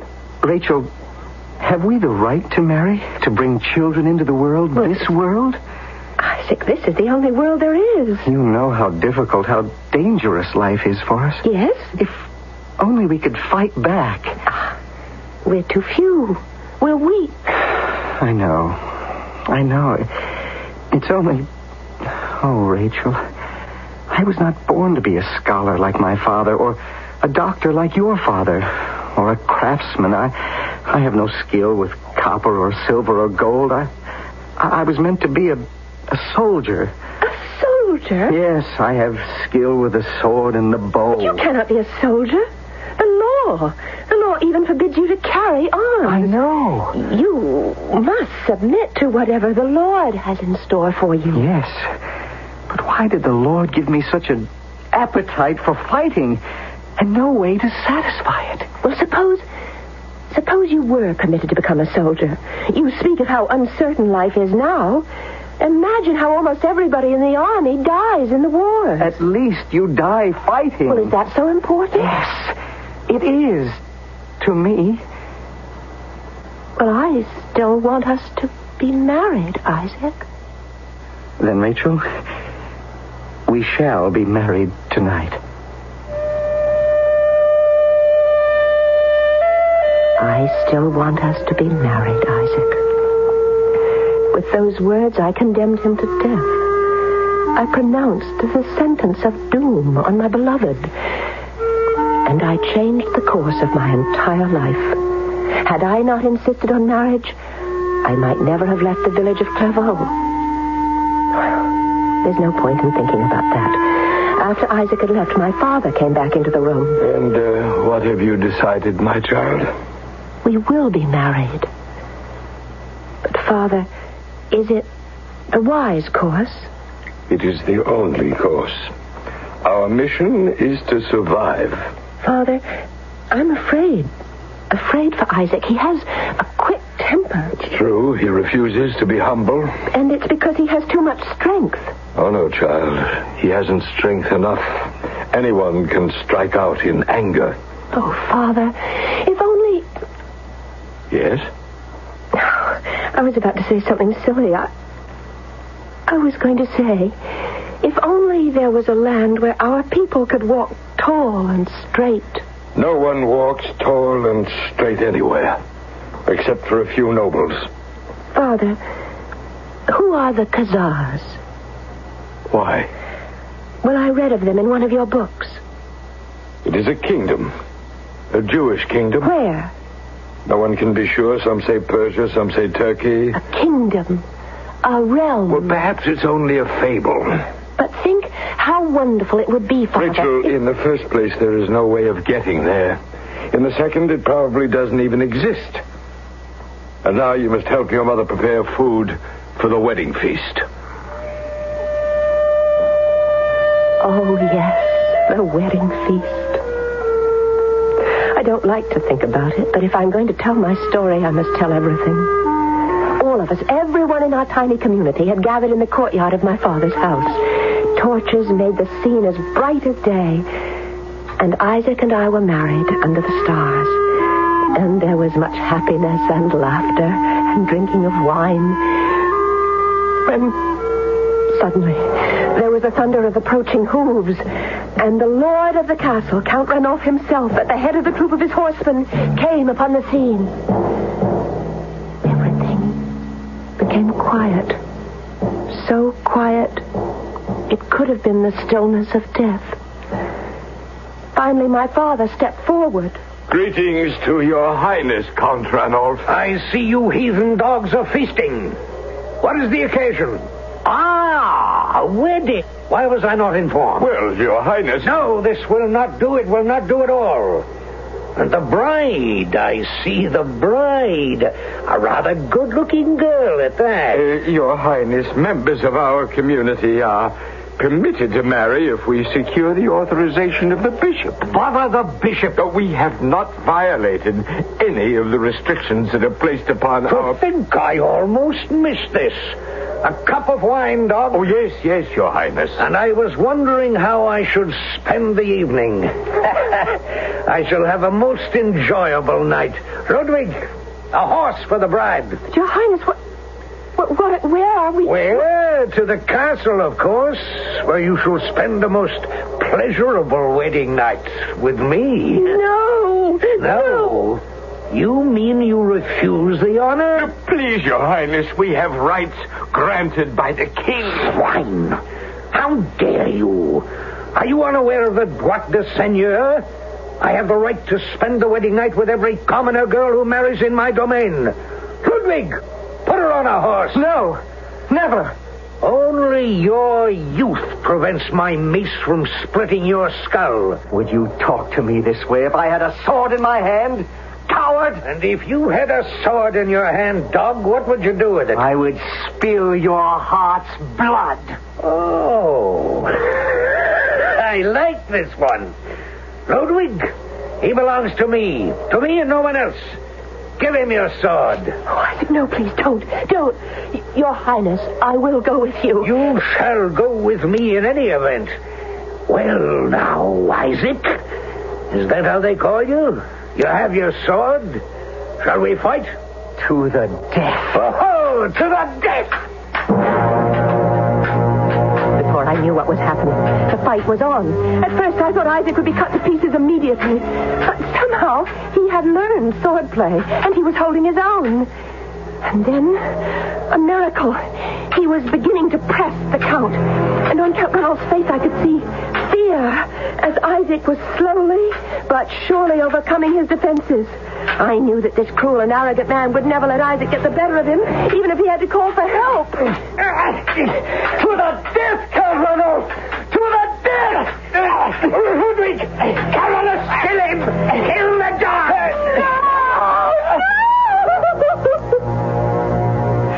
And the Count's retainer fell upon Isaac.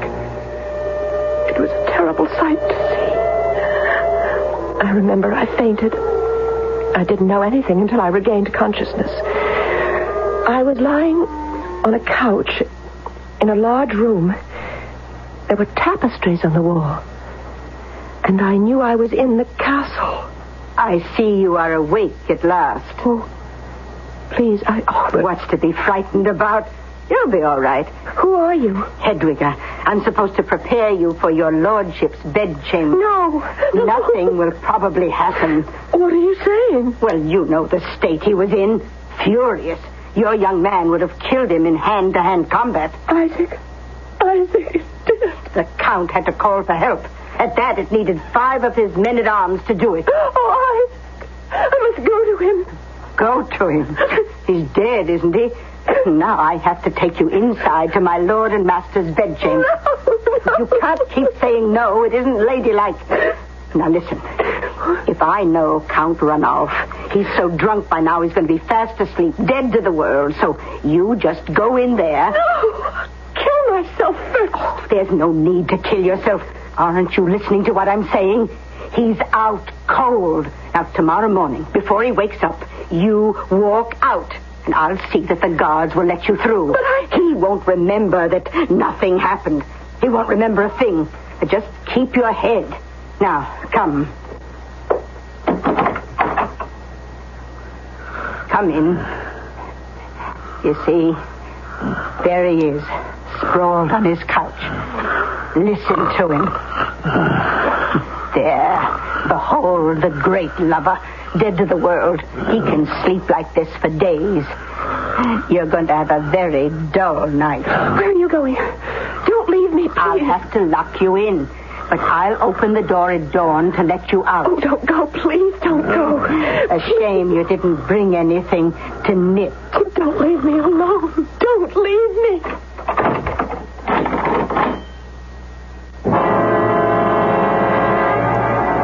The droit de seigneur, the right of the lord of the manor. This is how it was under feudalism. And so, here is our terrified Rachel, who only a few short hours ago was a single girl, and in rapid succession has become a wife and a widow. She's locked in the room of the Count Ranulf, whose intentions are perfectly clear, provided he sobers up. I'll be back shortly. There's a bit of fat in almost every family budget. Eliminate it, and you can make ends meet a lot easier. Takes some doing, but that's what the current Family Circle magazine's Guide to Money is all about. It shows how to set up a realistic budget, how to save on utilities and insurance. You learn that comparative shopping for a bank can pay off, and that you may be shelling out more in taxes than necessary. The guide also helps you plan for the future with useful information on Social Security and retirement programs. In another economy move, Family Circle has arranged with various food manufacturers to make their recipe booklets available for free. Listed are 50 of the best, including everything from microwave to mushroom cooking. And as a special bonus, there's an iron-on transfer bound right into this January Family Circle, so you can make that fun King Kong T-shirt modeled on the cover. The issue is now at your supermarket checkout counter. This is Jack Sterling for Family Circle, the world's largest-selling woman's magazine. Wonderful baby, living on love. The Sandman says maybe he'll take you above. Up where the girls fly on ribbons and bows, where babies float by, just counting their toes. While some babies float by counting their toes, this country endures a reported 1 million cases of child abuse every year, and at least 2,000 children die. At the beginning, or is it the end? It goes in and comes out and starts over again. Oh, you ruined. Volunteer groups and child abuse crisis centers can help prevent these needless, painful deaths. For more information on child abuse and how you can help, write Prevent Child Abuse, Box 2866, Chicago, Illinois, 60690. What will you do today that's more important? A public service message of this station, the Advertising Council, and the National Committee for Prevention of Child Abuse.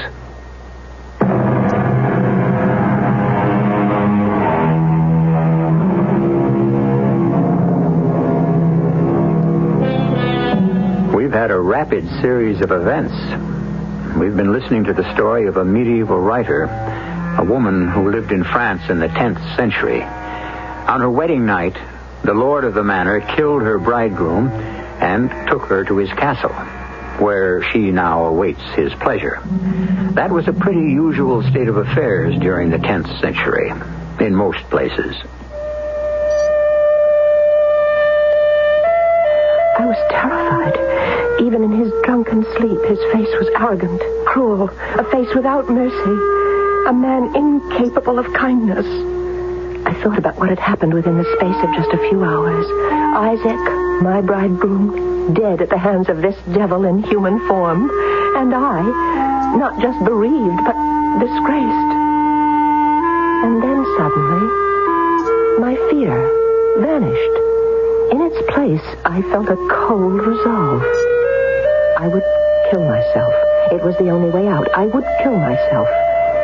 His dagger was lying on a bench near the bed, a dagger with a jeweled hilt. And silently, I removed it from its silver scabbard. Thin, sharp, deadly, gleaming steel. It would be the work of a moment to plunge it into my heart. Rachel. Who is that? My dearest Rachel. Have you forgotten me so soon? Isaac. Yes. Isaac. My husband. Your husband. Your martyred husband. Isaac, it's you. And you're alive. No, I'm dead. And why do I hear you so clearly? No, you're alive. I hear you. Oh, why can't I see you? I'm dead, Rachel. Dead. Avenge me. Avenge you? Oh, Rachel. Be like Judith in the tent of Holofernes. Yes. I shall kill him. And then I shall kill myself. No. Fly from here. Where could I go? To the land of the Khazars. A people like us. But a warrior people. A warrior people? But our people haven't been warriors since the days of King David. The Khazars are warriors. It is said they have descended from the 10 lost tribes. What will I do there? You shall rule. Me? What do I know about... You shall be a queen. I'm dreaming. I'm having a nightmare. No. You are awake. Listen to me. Go to the land of the Khazars. I don't even know where it is. To the east, somewhere. How can I find it? If it is the will of God, He will show you the way. Oh, such a journey. And the lands are filled with bandits and thieves. God will protect you. No, I'm frightened. Had I lived, you would have gone with me. Oh, Isaac, let me die, and I will come to you. What are you saying? To take one's own life is a terrible sin. But my life is of no use to me now. You have a destiny. You are to become queen of the Khazars. Me? Queen? Why not you? But I have no desire to... Find the land of the Khazars and make it a place where all of our people may take refuge. It's your destiny. But first, you must kill him. Avenge me. It takes only a moment, and it is done. See? Just below the chest, and to the left, slightly to the left. I will guide you, my beloved. I will guide you. No, not while he sleeps. Were he awake, you could never kill him. Oh, Isaac. You must help me. Yes, I shall help you. Hold the dagger tightly. And now, raise it high, and with all your strength, down!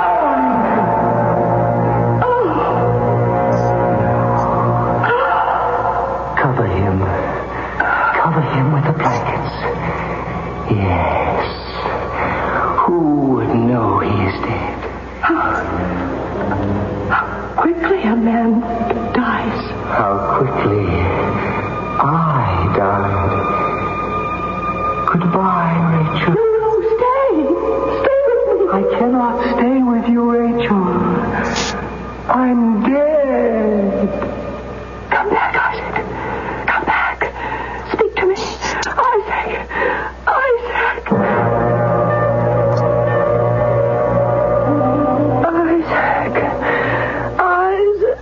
Come back. Wake up. Come, girl, wake up. Isaac. Oh, there's no point bellowing after Isaac. He's dead and gone. Have you been lying on the floor all night? Is this how you slept? On this cold stone floor? Oh, it was a dream. Isaac was a dream. Get up. On your feet, girl. It's time you were leaving. Like I told you, nothing would happen, didn't I? Well, didn't I? Yeah, you told me. Say, that's funny. I never heard him like this before. Like what? Oh, how quiet. He usually snores like a drunken pig, which he is. But he's lying there, still as a corpse. Maybe he's sick. I better... No, I better not do anything. He hates to have people wake him. He might even plunge a knife into me. Come. Where are you taking me? I told you last night you can go home. Home? But I'm in disgrace. What kind of disgrace? You're not the only one. Besides, you're a woman. I killed him, Father. I killed him. Quiet. It would not be well for this to be known. I heard Isaac's voice. You must hide in my brother's house in Marseille. But I promised Isaac that I would search for the kingdom of the Khazars. There is no such place. It's only a fable. There are no such people. But, Father... You must obey me. You will go to the house of my brother Benjamin in Marseille. Marseille, a city of Greek sailors in the country of the Franks. I would go, for Marseille was on the sea, and there I could take a ship and search for the land of the Khazars. The journey to Marseille, as all journeys are, was long and difficult and perilous. But I wore the clothes of a young man, a poor young man at that. I was so small and so slight, so humble and unimportant looking that nobody noticed me. After some weeks, I arrived at the home of my Uncle Benjamin. Well, my child, your fame has preceded you. Fame? You killed the mighty Count Ranulph. Then it wasn't a dream. Oh, no, indeed. You must keep hidden, of course, till this all blows over. But I'll bring danger to your house, Uncle Benjamin. We have so much now. A little more won't matter. You must keep wearing that boy's costume. It's a good disguise. And it's best all round for you to be mistaken for a young man. But, Uncle Benjamin, I know how hard the times are. I don't want to be another mouth for you to feed. Oh, there's enough and to spare. I am very much in demand here. We are really quite comfortable. In what do you trade, Uncle Benjamin? Maps, charts. Maps? Of what? My girl, this is a city of sailors. They come, they go. Their ships move in and out of the harbor like flights of wandering swallows. They need maps to show them the waterways. Where is the land of the Khazars? And why would you want to know that? Because it's my destiny to go there. Your destiny? To become queen of the Khazars. And how was this destiny revealed? My dead husband appeared to me and spoke to me and said I was to become queen of the Khazars. My father, of course, dismisses it as a fable. But you are an honorable child. If you say a thing, why should any deny it? Tell me, where is the land of the Khazars? I don't know, but I will ask. Who? The sailors who come into my shop. Surely one of them will have heard of it. Meanwhile, you have work to do. Work? Yes, work. If you are to be queen, you must prepare yourself. How? You are just a girl from the country. You must acquire wisdom so that you will be a good ruler. But how may I acquire wisdom? By reading books. We have many books in this house. Oh, Uncle Benjamin, I simply can't stay here and just read. And while you are reading, I shall be making inquiries. I became lost in my books. The more I learned, the more I discovered how little I knew. And how much I must study. A year went by, 2 years, perhaps even 3 or 4, I can't remember. As I say, I was lost in the books. And then one day, while sitting quietly and reading, I heard my uncle's voice. Child! Come out here! Yes, Uncle? Sit. Olaf, this is my nephew. Child, this is Olaf, the Viking. You wish to know about the land of the Khazars? Yes. A wild and dangerous country. A fierce and warlike people. And how could I get there? If you look at the map, there is this place that lies between the lands of the Persians and the Turks. Wild country. This, they say, is the land of the Khazars. But why should anyone want to go there? Why? I've taken a vow. Oh. Well, then I can only wish you good fortune. Benjamin, I shall leave this map for your nephew. Oh, yeah. And you may put it down on my account. A pity, young man, a great pity. Why do you say that? Oh, they're strange people. And yet they are suspicious of strangers. It would be better if you were a woman. Why? Why would it be better? As I have said, they do not welcome strangers. But they do have great respect for women. Oh? Especially for women who have wisdom.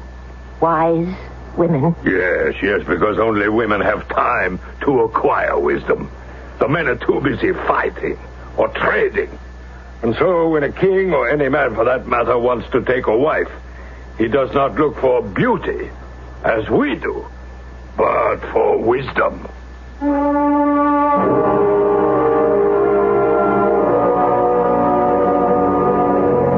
There you go. Destiny. Destiny. It seems to be leading the way to its own fulfillment. So far, everything our Rachel has done has taken her a step further along the road. But the perilous journey is still ahead. What shall await her once she arrives there? Well, I shall arrive with the third act in just a few moments. The 1977 Buick Regal. It comes with Buick's terrific V6 engine. It carries 6 people and lots of Buick comfort. It's lean.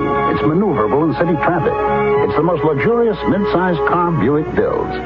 Yeah, this new Regal is pretty much everything a car should be, except for one thing. It isn't yours yet, but it can be. Just see your Buick dealer for a test drive soon.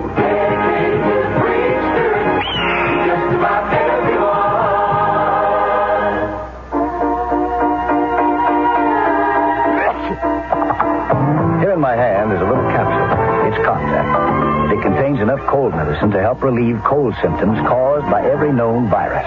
Think about that the next time you're sick. Sneezing, dripping, all clogged up. Then let us help you with real medicine, like Contact. We're #1 in the whole world. Give your cold to Contact. Real medicine for real cold. Take only as directed. It's Athletes versus MS, multiple sclerosis. This is Frank Gifford with the word on the fight against MS. Athletes from every sport are banding together to do everything they can to help stop the great crippler of young adults. MS strikes in the prime years, usually between the ages of 20 and 40. The best years in the life of an athlete, in the life of anyone. When fathers are trying to carve out a career, young mothers are trying to raise a family. Well, the sports world is fighting back against MS. People like Brooks Robinson, Tom Seaver, and Eddie Arcaro. Right, this is Eddie Arcaro. Before now, the only team I've been part of is me and my horse, which isn't bad when you're riding such greats as Citation and Whirlaway. But I've joined the Athletes versus MS team because I know what this great crippler can do to a strong, healthy body. There may not be a cure for MS as yet, but there is hope through research. So join us. Support the work of your local chapter of the National Multiple Sclerosis Society. Thanks very much.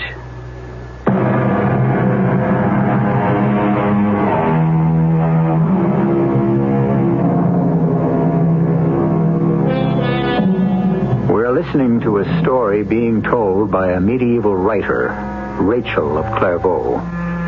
It is by now an old legend about this fabulous woman who was born at least 1,000 years before her time. It is the story of an incredible journey, and the boat is about to sail.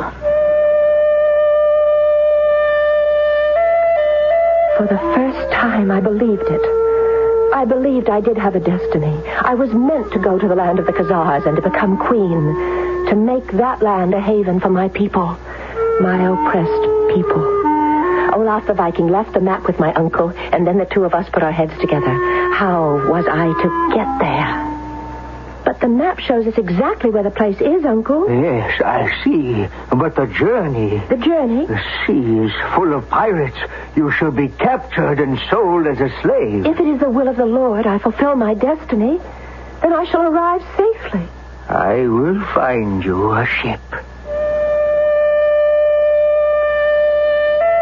And he did. The captain was an old friend, and Uncle Benjamin persuaded him to take me on as a cabin boy.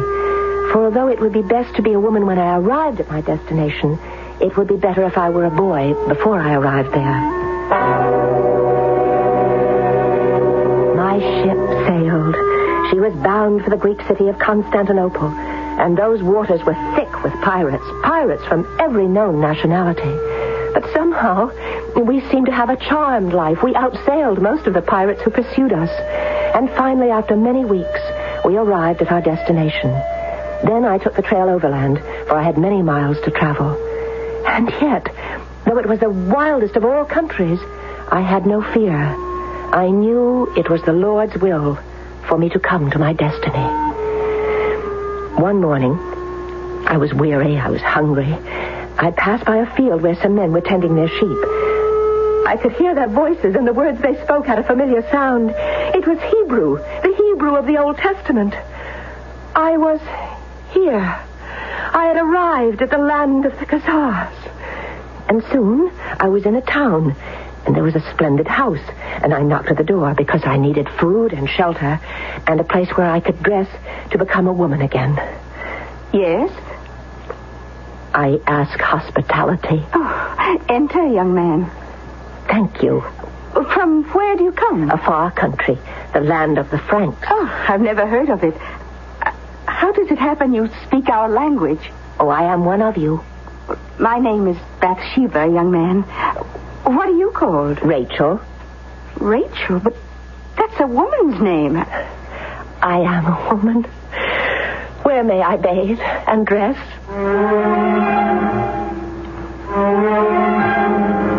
Oh, I never would have believed it. Why have you come here? Bathsheba, I look into your eyes and I see you are a good person. Oh, I try to be. And I need a friend. Will you be my friend? Yes. I need someone to talk to. It's been so long since I could pour my heart out to someone. Oh, I understand. May I confide in you? Of course. I am here to fulfill my destiny. Your destiny? I am to become queen of the Khazars. Oh, well, then you've arrived in a good time. Even now the king is looking for a wife. It's true. What Isaac told me is true. I am to be queen. Now, the queen must be the wisest woman in the kingdom. Are you wise? Well, the Lord will give me whatever wisdom is necessary at the proper time. Well, the king has proclaimed that he will marry the woman who can answer 3 questions. Well, I'll know the answers when the time comes. What are the questions? No one has appeared, and so the king has not yet asked. Well, I shall go to the court at once. One moment. Why? Why should I delay? Uriel? Azrael, come in here at once. Lock her in the cellar. Why? What are you doing? 2 tall, strong men seized me and carried me to a room deep under the ground. They locked the door and left me. And do you wish to know what was happening while I sat there, trembling? Very well, I will tell you. Bathsheba, my false friend, presented herself before the king. Your Majesty, I have come to answer the 3 questions. And what is your name? I am Bathsheba, widow of Nathaniel. Very well, Bathsheba. You're good to look upon. And if you are wise, you shall become our queen. The first question: how far is it from the sun to the earth? Can you give a truthful answer? How far is it from the sun to the earth? Oh, Your Majesty, this is a difficult question. May I retire to make the proper calculations? You have our permission. Well, speak. How far is it from the sun to the earth? I won't tell you. Then you shall die here of hunger and thirst. Well? Just a little water. Just a few drops, please. Water, wine, cool, refreshing, all you want. Just answer the question. Give me the answer. Would you rather perish? The answer. Will you let me drink? Will you tell me the answer? Yes, yes. It is exactly as far from the sun to the earth as it is from the earth to the sun. That must be accepted as a truth. It cannot be denied. Very well, Bathsheba. You are 1/3 the queen. Now for the second question. Listen, what is it that in the morning crawls about on 4 legs, at noon walks erect on 2, and at dusk creeps about on 3? I don't know. You know. You know. I don't know. I tell you, I just don't know. Then stay here in this cellar. Starve. Die here in this cellar. My head was spinning. Had I come this far only to be defeated here by a false friend? Was I to lose everything? Was I to miss my destiny? I resisted telling her the answer for as long as I could. It was a simple question for one who had read books. It was actually the ancient Greek riddle of the Sphinx. But I decided to die rather than tell her. But I was just too hungry, too thirsty. One morning, at the sight of food, I found myself talking and telling her. What is it then that in the morning crawls about on 4 legs, at noon walks erect on 2, and at dusk creeps about on 3? The answer, O King, is man. Man? Yes, man. In the morning, or the beginning of life, as an infant, a man crawls about on all 4s. At noon, which is the prime of life and the time of strength, he walks strongly and proudly on his own 2 feet. And at dusk, which is the twilight of life, weak, decrepit, unable to hold himself erect, he hobbles painfully with a staff. You are 2/3 my queen. And now for the final question. Are you ready, Bathsheba? Yes, Your Majesty. Can you tell me what I am thinking? What are you thinking now? What am I thinking now? Oh, well, Is the question so difficult for one of your great wisdom? Oh, yes. Yes, Your Majesty. I must retire to study the matter. You have our permission to retire. Once again she came to me to ask me the question. And this time I said, I don't care. Kill me, starve me, do as you like. I cannot tell you the answer. We shall see. My dearest Rachel. Oh, Isaac. Is that you? Stop feeling sorry for yourself. I died fighting. Can't you fight? How can I fight? All I can do is just starve to death. No. You can fight this woman. This evil woman. How? Tell me how. Instead of weeping, why not open your heart and pray and ask for guidance? I have no more patience. Give the answer now, or I will have my servants kill you on the spot. Speak. How can I speak? How can I tell what the king is thinking? Unless, of course, I can watch his face and hear the tone in his voice as he asks the question. That's impossible. It could be done. How? Let me dress in your robes and cover my face with your veil. Then I could go to the palace and... Do you take me for a fool? Do you think I can be trapped so easily? Once I let you go, you would never come back. I promise I shall not try to escape. Why should I believe you? Because I am a religious woman. I cannot lie. I promise I shall not try to escape. Very well. We shall exchange clothes. Go in my place. Bathsheba, you are ready to answer the third and last question. Can you tell me what I am thinking? Of course. Your Majesty is thinking that I am Bathsheba, widow of Nathaniel, when in reality I am Rachel, daughter of Asher ben Zvi, from the land of the Franks. What? It is true, Your Majesty. Remove your veil. Do any in this room know the woman Bathsheba? He's not Bathsheba. Silence. And now, may I withdraw? Withdraw? Why? Because I promised Bathsheba I would return. You see, she has held me prisoner in her cellar and made me furnish the answers to your questions. But to answer the final one, I had to come here, and I have given her my word to return. You were the one who really answered the other 2 questions? Yes, Your Majesty. Then you are the queen. And so I became queen of the Khazars, queen of a fierce and warlike people. I had hoped to find here a haven for all the oppressed of Europe, but it was not to be. The kingdom of the Khazars disappeared one day in flames and death, as all kingdoms do. And I, the queen, became once again a homeless wanderer on the face of the earth.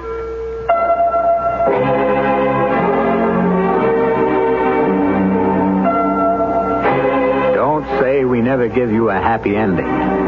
After all, we've told you about a lone, defenseless woman who lived during one of the most hazardous periods in history. And we've given her a full share of happiness, adventure, love, some sorrow, true, but ripe, contented old age. Could you ask for more? I shall return shortly. Just in time for Christmas, True Value hardware stores offer an expensive-looking watch at an inexpensive price. Hi, Pat Summerall to tell you about the Time Band Ladies Watch from Fairchild, the first low-priced digital watch that doesn't look inexpensive. It's stylishly slim, elegantly contoured, and has the dependable 5-function performance of expensive electronic digitals. It shows hours, minutes, month, day, and seconds on command. Has a quartz crystal that makes it capable of accuracy to within 1 minute a year. A calendar that automatically adjusts to the proper number of days in each month, so you only have to adjust it on leap year. And the Time Band Ladies Watch from your True Value hardware store is entirely solid state, so there are no moving parts to wear out, oil, or maintain. Get the expensive-looking Fairchild Time Band Ladies Watch for as low as $29.95 at participating True Value hardware stores. Remember, True Value, more than just a name, their way of doing business.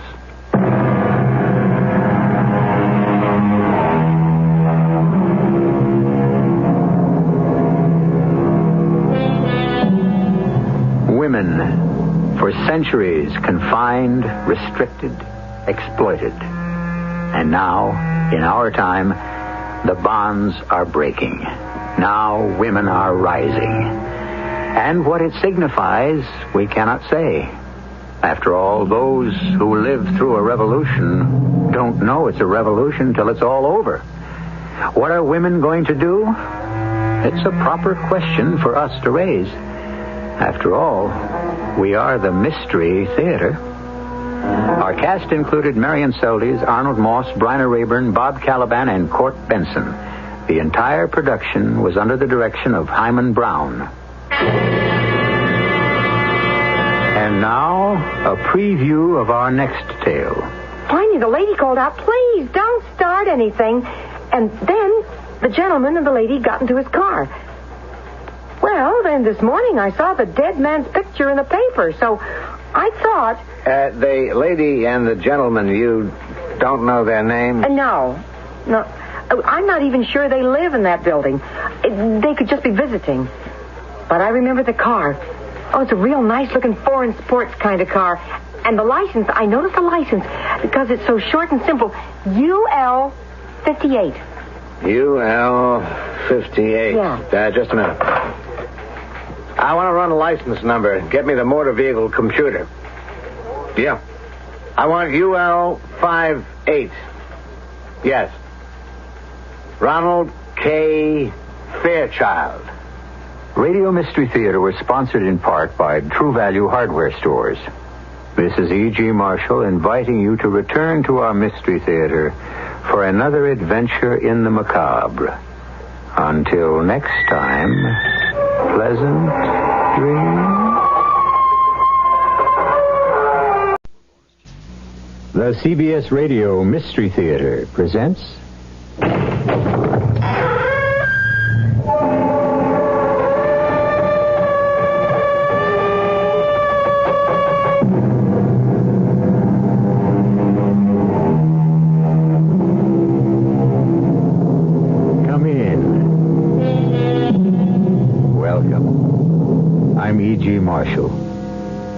We've all had the experience of meeting someone who bears a remarkable resemblance to someone else. In a country peopled by 220 million individuals, is it possible that someone, somewhere, is your double? Not just someone who looks like you, but a complete and exact double? Susan Hollis can answer that question better than I. I was waiting for the light to change at 5th and 49th when it began. A stoutish, stylish, older woman was headed past me for the door to Saks when suddenly she stopped, and her jaw dropped, looking for all the world as if she was seeing a ghost. Helen Roberts! I can't believe it. I'm afraid you've made a mistake. Oh, not me, honey. don't try to tell your one-time friend and next-door neighbor that you're not Mrs. X. Daniel Rogers of Sterling Drive in Sandport. Nope, just plain Susan Hollis of Jackson Heights, Queens. Okay, that's the way you want it. Heaven knows I want no part of you. I'm only sorry to see you looking so well after what you did. By this time, the way you were going, I thought you'd have been long dead.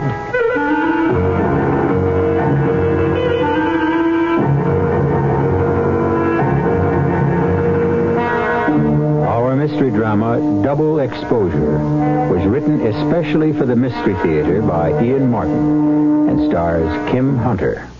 It is sponsored in part by Anheuser-Busch Incorporated, Brewers of Budweiser, and Buick Motor Division. I'll be back shortly with Act One. You've seen the Budweiser commercials on television, and maybe you've wondered how long people have been putting that famous Bud label on things. Well, not as long as the brewers of Bud have been putting things on the label. Things like a list of Bud's most important ingredients. Quote, brewed by our original process from the choicest hops, rice, and best barley malt. And things like the following statement. This is the famous Budweiser beer. We know of no brand produced by any other brewer which costs so much to brew and age. Our exclusive Beechwood aging produces a taste, a smoothness, and a drinkability you'll find in no other beer at any price. Unquote. Yes, brewing beer right does make a difference. Read the Bud label.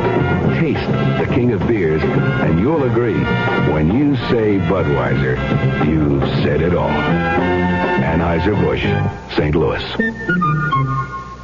Remember when you were a kid and how neat it felt to come into a warm and secure home after school or after playing in the rain? And you probably thought that when you grew up, you'd want your own home to feel that same way. Well, time has taken you into a home and a family, but that feeling that you and your home long for seems to be missing. Well, Kay and Bill Evans have a simple solution. Drapery's Unique, the home of distinctive custom decor in Keystone Park. Choose exciting wallpaper for the kitchen. Give warmth to the den by the addition of woven wood shades, of which Drapery's Unique has the Southwest's largest selection. Or make the living room more livable with custom draperies available in over 6,000 different fabrics. And right now couldn't be a better time to give your home that feeling by taking advantage of Labor Less Savings, now until September 15th. 50% savings on labor and 25% savings on lining for custom draperies. Once again, 10-day delivery available at Drapery's Unique in the Keystone Park Shopping Center.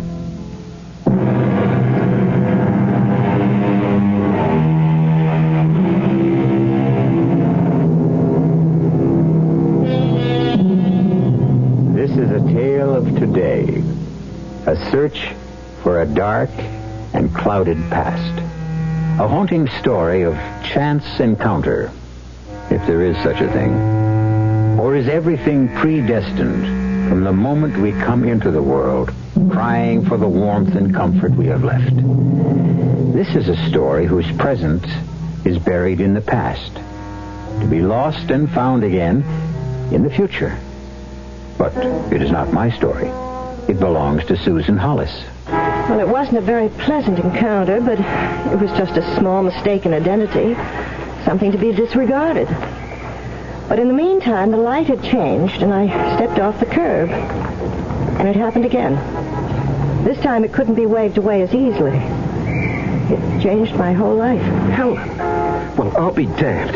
Look, I'm not... All these years looking for you, and the first day I'm back again in the U.S., you're the first person I run into. Look, I'm sorry, but I am not Helen. Oh, now, look, you can't get away with that. Don't you think I know my own wife? What? Oh, come here. We better get back on the curb. We're blocking traffic. Here, let me give you a hand. But I wasn't going back this way. I wanted to cross. And I wish you'd listen to me. I am not Helen Roberts. And I'm certainly not your wife. Well, technically, of course, the Roberts is out. What is the name now, anyway? My name is of no importance to you. Now, if you'll be kind enough to let me go... Come on now, Helen. Give me a break, huh? Now, let's go somewhere for a drink, and I can at least tell you about the children. Or don't you even want to hear about them? Mister, will you listen to me, please? I have never been your wife. I've never seen you before in my life. But I just saw you talking to Lillian Freiberg before she went into the store. I never saw that woman in my life before either. This is getting like a nightmare. Look, I just Helen, please be reasonable. Now, if you don't want to talk here, give me a phone number or an address where I can reach you. Let me go. Or I warn you, I'll holler like all get out for a cop. I'm sorry. And once more, just so maybe it will sink in, I am not who you think I am. I would have laughed at the whole thing, except they both seem so darn positive. All afternoon, the incidents came back to haunt me and annoy me. Because of them, I kept making typos and got so behind in my work. I finally did forget the whole silly thing in a rush to get all my letters typed in time to make the subway before the rush hour. But having dinner with Ed that night, it came back to me. And I told him about it. You sure you don't want dessert? No thanks, Ed. Just enough room to finish my coffee. You go ahead, though. Not me. I'm having trouble squeezing into my uniforms right now. Sitting in that squad car does it. On you, it looks good. On me, it looks just as bad as anyone. Except it don't matter all that much. What do you mean? If I got all the way back down to 175, I still couldn't get anywheres with you. Ed, please. Our friendship is too valuable to me. Let's not start that again. Oh, don't worry. I took my licks on that 2 years ago. Well, I say 1 year ago. If you were sweet and kind, Ed. To wait that whole year after Carl died. Well, I had to give you a chance to shake down, Susan. That was one rough marriage. Poor Carl. 2 months we had. And then 4 years in a wheelchair. Well, it's the risk you take when you're a cop. At least the way it's turned out, he left you a pretty rich woman. All the money in the world couldn't make it for... Oh, Ed, for heaven's sake, let's get off this old merry-go-round. Oh, I'm sorry, baby. Guess I started it because I keep reaching for the brass ring. So, yeah, let's change the subject. You still a little shook over what happened this afternoon? Yeah, stupid, I guess, but I am. Honey, you should spend a couple of days at the precinct house where we run lineups. You any idea how hard it is to get a solid identification from a witness or a plaintiff? You're talking about someone who's seen the other person once. These 2 people were a next-door neighbor and a husband. Whoever she is, boy, this woman has got to practically be my twin. It's fascinating. I'd love to see her just once. If I was you, I'd just leave it lay. Why? Well, maybe it's just I'm a cop and I smell things that ain't there. But, you know, you're worth a lot of dough. And you were in the papers. If anyone who could recognize me from that graduation picture would have to be psychic. But, I guess you're right. It's kind of a funny feeling knowing that somewhere around you have a double. But, I'll take your advice and put it out of my mind. Cheers.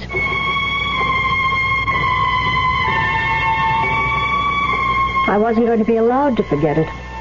Ed drove me home to that sad, ugly bottom floor of a 2-family house which had held so many years of unhappiness for me. Hello? Good evening. Is this Susan Hollis? Yes. Who's talking, please? Now, please don't be alarmed, and please don't hang up. It's Dan Roberts. Who? You're the man who stopped you on the street today at lunchtime on 5th Avenue, remember? How did you find my phone number? Oh, the way the visiting fireman always forgets to do. I looked in the phone book. But how did you know what book to... And how did you know my real name? If it is your real name. It is. I have a good mind to report you to the police. Why, you must have been following me. Now, please, Miss... or Mrs. Hollis, or whoever you are, I'm a consulting engineer, not a private eye. And how did you know how to find me? Well, I saw you bump into Lillian Freiberg just before I caught up with you. I followed her into the department store, naturally, and asked her if you'd given her the same story as me, and she said yes, that you'd claimed to be a Susan Hollis from Queens. Which now you know I am. So that ends... Helen, I mean, Miss, or is it Mrs. Hollis? I don't think that's any of your business. All right, then, Susan, for want of something more polite, please. I want to see you again. I want to talk to you. Well, I don't. I want you to stop bothering me. It's not for me. It's for two little girls named Kim and Jenny. Don't they mean anything to you? No, of course they don't. Now, damn it, Helen, what kind of a mother... Please, forgive me. I wish I could make you understand, but if you really are who you... Well, you couldn't be. But I've got to see you again, Miss Hollis, or whatever your name is. Look, oh, for heaven's sakes, if it'll make you talk in sentences instead of gibberish, it's Mrs. Hollis. You're married. My husband is dead. I'm sorry. So am I. Now, may we say goodbye? I beg you, I plead with you. There are things I want to say to you, to explain. I can't do it over the phone. Can we meet again? May I meet you for lunch tomorrow at say, the Palm Room at the Park Plaza? You know, you're the most persistent man I've ever met. And I'm really not a prude, but I don't like pickups. I really don't see how you can get in much trouble at the Palm Room, do you? Well, it's a little outside my normal stamping grounds, but... Well, okay.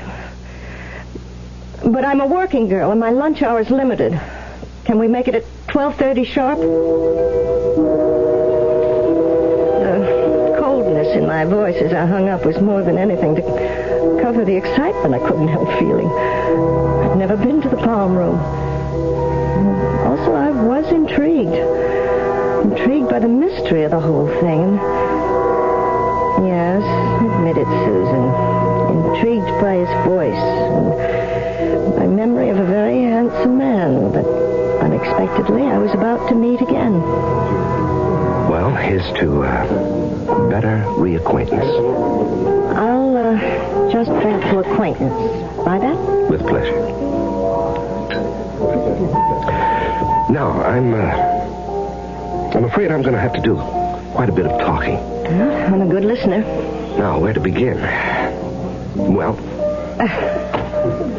Do you have every credit card in that wallet? Well, most. When you travel as much as I do. Oh, here we are. Of course, these photographs were taken 7 years ago, but who would you say that woman is? Well, it isn't me, of course, but it could be. Oh, Lord, it could be. Helen, I suppose. That's Helen. And these? Oh, how adorable. You, don't recognize them? No. I suppose these are your daughters. Yes. Well, they've changed quite a bit in 6 years, of course. But then, they looked like this. Well, the baby, it's difficult to tell. Well, she wasn't quite a year old, but Jenny... Oh, yes. Even then, quite a little lady. 3 years old. The day my wife walked out. Mr. Roberts, if you Just a moment. Now I will do the talking. A consulting engineer with a large firm has to do a great deal of traveling, particularly in his first years with the firm. Well, in the 5 years we were married, I was well aware of the fact that I was gone to Europe, to the Far East, South America, wherever I was sent for over half the time. Now, it's unfair leaving a young wife and later a mother alone for long periods of time in a suburban area, but, well, that was the nature of my job. And then came that terrible day I came back from Brazil. I was tired. The plane was way overdue, and I came home to an empty house. Empty, except for this. Oh, I really... Read it, please. Dan, I'm getting out just before you get home. I couldn't face it. It's all over. I'm going away and I won't be back. I guess it doesn't do much good to say I'm sorry. Helen. P.S. I'm leaving the kids. They'll be better off with you. And she dropped completely out of sight. Oh, I was mad at first. I made no attempt to trace her. I had to go to England on a job, so I sold the house and took the kids with me. They're still there. Except now I'm home again and looking for somewhere to bring them back to. And Helen? And Helen. With no luck till yesterday. But I'm not Helen. I'm someone else. However, I do, I know a lot of policemen. Maybe I can help. What was the date she disappeared?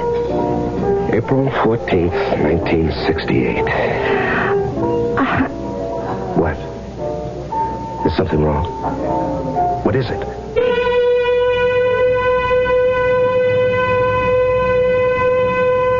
Why would Susan start so at a particular date? There's been no doubt in our minds from the very beginning that she is exactly who she says she is. Is it possible that in some way there is doubt in her? But as I said, this is Susan's story, so we'll let her tell the rest of it when I return shortly with Act 2. Excuse me, sir, but do you know what happens this time of year? Right on, pal. I happen to know that right about now a freak blizzard falls on Dumont, New Jersey, and they're snowed in for the rest of the summer. Happens every year. Nope. You see, what happens this time of year is that you can get a particularly good deal on what is perhaps the most luxurious mid-size car on the market, the mid-size Buick Century Regal. Well, what good's a car when you're hopelessly snowed in? Well, that's a point. Spruce and maple trees give us the violin.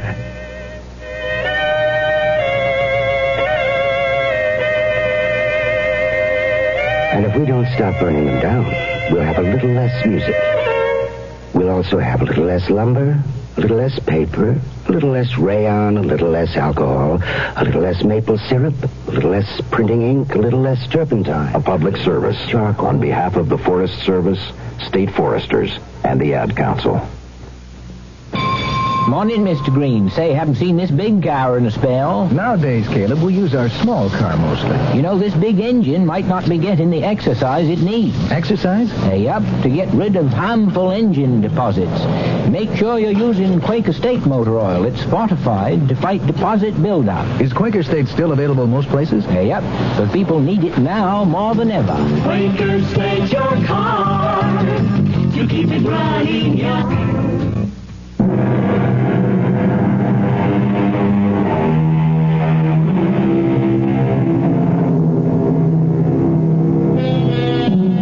In the beginning, this was a simple case of mistaken identity. The only complication possibly being that both the identifiers seemed so positive, so unconvinced by Susan Hollis' claim that she was not Helen Roberts. Then, just at the moment when the more important of the two people, Dan Roberts, appeared to indicate he had been mistaken, Susan herself, hearing the date that Helen Roberts disappeared, has a strangely guilty reaction. What is it? Something wrong? What is it? Nothing. It's just you're mentioning the 14th.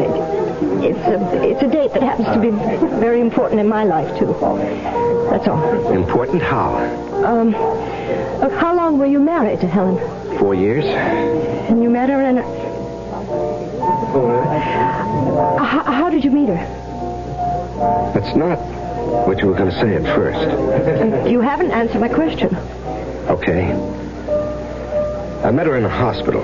Nothing serious. I broke my damn fool leg skiing, and they flew me down from New Hampshire to have it set. What hospital? Physicians. Why? Why all the questions, the interrogation? Look, I don't want to talk about it.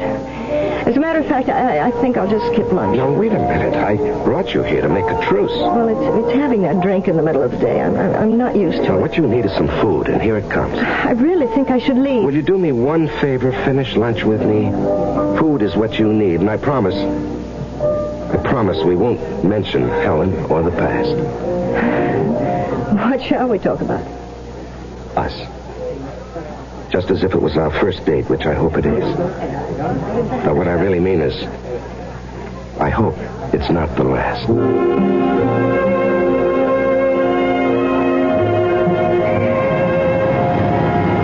Thank you for the palm room. I have to confess that's really what lured me into accepting your invitation. Oh? Where would you like to go next time? Well, I'm not sure there should be a next time. Well, why? Haven't I told you I'm ready to believe you're exactly who you are, Susan Hollis? Yes. But you haven't told me exactly why. Well, I'm afraid I was desperate enough to engage in some skullduggery. Like what? I stooped to snoop. You see, I went out to Jackson Heights and your neighborhood this morning, and by posing as a survey taker, I got quite a bit of information about you from the butcher, the baker, your landlord, and so on. Well, I think you had one hell of a nerve. What did you find out? Just that you are Mrs. Hollis, that your husband was a policeman, and that while going to the aid of an old lady who was being mugged, he was shot in the back, in the spine, to be exact, by the mugger's accomplice, and that he spent the rest of his life almost completely paralyzed. I'm sorry, Susan. I want somehow to make up some of it to you. Why? Well, it's too complicated and too intimate to be talked about here and now. Look, this is my building anyway, and I'm already late getting back. Goodbye, Dad. Please, Susan. Look, I don't know what I'm getting into. Nothing you'll be sorry for, believe me. How can you convince me of that? How can I convince... All right, I'll make a bargain with you, Dad. I accept without hearing the terms. Don't call me or come to my house. I'll call you within the next 3 days, I promise. Just give me your number where I can reach you.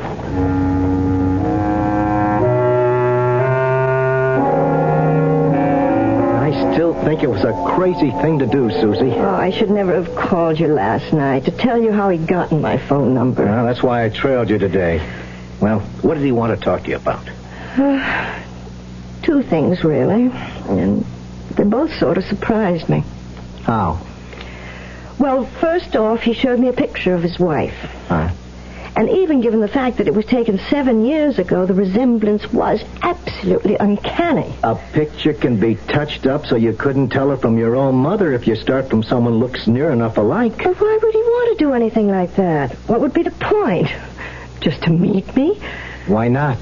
Oh, Ed, you're sweet. Maybe I'm something very special to you, but I'm not nearly as attractive as you. You'd be surprised how attractive even the ugliest dame with 250,000 fish in the bank, to say nothing of Carl's insurance and your own savings, can look to a guy who lives off of women. Look, you can't think that about someone as sweet and as nice as Dan. Oh? Hey, we're on a first-name basis now already? Well, Oh, you don't have to tell me. I could tell by the way he was turning it on. He was getting to you. Oh, look, damn it, I don't like being spied on. Well, I'm just trying to watch out for you. Ed, I know, I'm sorry. It's just the way he talked about his wife, even after she'd walked out on him like that. Walked out on him like what?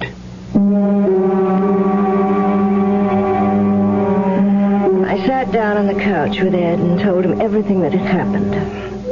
Everything except one thing, of course. He was a good listener. Finally, there wasn't any more to tell except my own side. And that I wasn't telling anyone, except Dr. Vane. Are you going to see him again? I don't know. If we do see each other, I'll be the one to decide. And if I do, I don't want to be followed. I'm going to make you mad, Susie. But till your Mr. Dan Roberts checks out A-OK with me, I'm keeping my big nose in this. Oh, Ed, you don't have to worry about me and fortune hunters. That money that Mrs. Westingate left to Carl when she died is in escrow. I'll never touch it. It was to make up for Carl being hurt and saving her from the mugging. It isn't my money. It's only being held till the lawyers and I decide on the best charity for it to go to. Your Mr. Roberts doesn't know that. So the next time I see him, if I ever do, somehow I'll try to let him know. You want to see him again, don't you, Susie? Yes. You really go for him in a big way, huh? I didn't say that. I've seen you hurt so bad once through nobody's fault. I wouldn't ever want to see you hurt again. Well, I'm sure Dan would never do anything like that. How can you be sure? Why did his wife run out on him? Where did she go? How come she dropped out of sight like a stone in a pond? Where is this Helen Roberts, if there ever really was one? There's a million questions to be asked, Susie. And what's more, answered. Look, they can all wait, Ed. There's one of my own that has to be answered first. I'd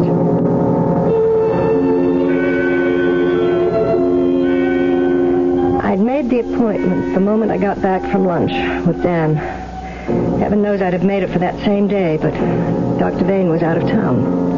It had to be tomorrow. Oh, how I wished it could have been my sweet old Dr. Chandler who treated me for the accident, but that dear, good benefactor was over 9 years dead. His secrets, if there were any, had to lie with Dr. Vane. I do remember you, Miss Ainsley. I'm sorry. Mrs. Hollis now, isn't it? Yes, that's right, Dr. Vane. Even though I was Dr. Chandler's assistant at the time, I don't know if you recall me. Oh, of course I do, vividly. Those were the days when I knew who so few people were, including myself. Terrifying thing, amnesia. Fortunately, yours was very short-lived. Well, I hope it was. I thought it was then. Does that mean you think you've been blanking out recently again? No, I mean, not exactly. What I really want to make sure of is... Is what, Mrs. Hollis? Is whether the results of that whack on the head I got were ever really cleared up. I mean, maybe Dr. Chandler's the only one who really could have told me. I don't know if you have the facts to answer me. I just pray to God you have. Well, we keep a record on all patients. Yours may take a little while to dig back to. Excuse me a moment. Nurse, will you look up for me in the inactive file a patient of Dr. Chandler's, Miss Ainsley. That's Ainsley. First name Susan. Now, while we're waiting, why don't you tell me what's worrying you? I'll have to begin at the beginning. I was 17 in 1964, fresh out of high school, and fresh out of Nebraska, arriving in the city, the big one, the only one where every dream comes true. Some of this only came back later, you understand, but I'm trying to tell it in one straight line, or maybe I'll get you lost, too. I understand. Tell it any way you want to. Well, my mother died when I was 15, and I'd been sort of keeping house for Pop. Just the two of us. Then he died, just after my graduation, and that was the end of my family. By the time I settled up everything and buried him, there was less than $1,000. I had to get away. So I paid my bus fare, kept $20 or $30 in my handbag, and stuffed the rest in my bra. That, with 2 big suitcases, were all I had. I could hardly lift them. New York, when I got there, was freezing cold, and there was black ice on the streets. Coming out of the bus terminal, I slipped and fell. Hit my head. When I came to, I was in Bellevue Hospital. A lucky thing you had those suitcases. I can recall Dr. Chandler telling me about you and saying if they hadn't broken your fall, you'd probably have broken your neck or ended up with a really serious skull fracture. Oh, not to know where I was, where I came from, my name, nothing. Somebody had stolen my pocketbook with every piece of identification I had. I don't think I'd have ever remembered anything if Dr. Chandler hadn't tracked things down for me. But he did. Not only that, he got me the job and training here at Physicians Hospital as a nurse's aide. And when he died, he left me enough money to go through secretarial school. In every way, he gave me a chance at life. Yes. Amnesia is a frightening condition, but it didn't take you long to get your name back. Well, it was 2 months. I know that Dr. Chandler gave me an identity and a name. But was it the right one? What? Was he just so sorry for me that he made up a name and a background and got people to call me from Lincoln and to write letters just so I could be called somebody named Susan Ainsley? But that's who you are. It's who I thought I was 2 days ago. Now I'm not so sure. I'm here today to find out if it's possible that I might be someone else. Someone called Helen Roberts.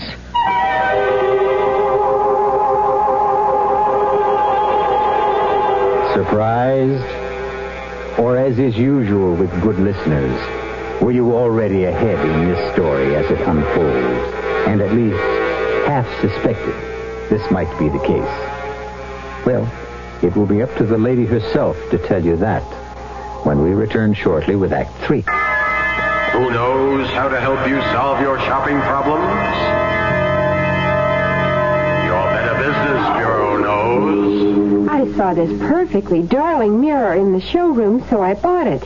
But when the truck came, they delivered this thing I never saw before. Now what am I going to do? I'll tell you what to do, madam. But who are you? I'm the man from the Better Business Bureau. Now, the first thing to do is to call the store manager and tell him what happened. But in the future, when your merchandise is delivered, you should examine the item before the delivery truck leaves. And if it's to be delivered from a warehouse, have a clear understanding with the dealer that unless it is the same as the sample shown to you, you will not accept it or pay for it. Oh, thank you. Just part of my job, madam, to help people with their shopping problems. On the corner, Church's Kitchen's making golden fried chicken. Right before your eyes, always crisp, deep fried. The way chicken should be fried. Golden crisp flavor, fresh in every bite. Drop by Church's fried chicken kitchen. The golden taste of Church's comes ringing through. Chicken was made to be deep fried, so crispy it crunches when you bite into it. Well, that's what Church's does. Deep fries your chicken right before your eyes till it's golden brown and golden crispy crunchy on the outside, moist and tender on the inside. Makes your mouth water just thinking about it. So what are you waiting for? Drop by Church's on your way home and pick up a box of the Crispy Lovers chicken. Your family will love you, and so will we. Drop by Church's fried chicken kitchen. The golden taste of Church's comes ringing through. The golden taste of Church's.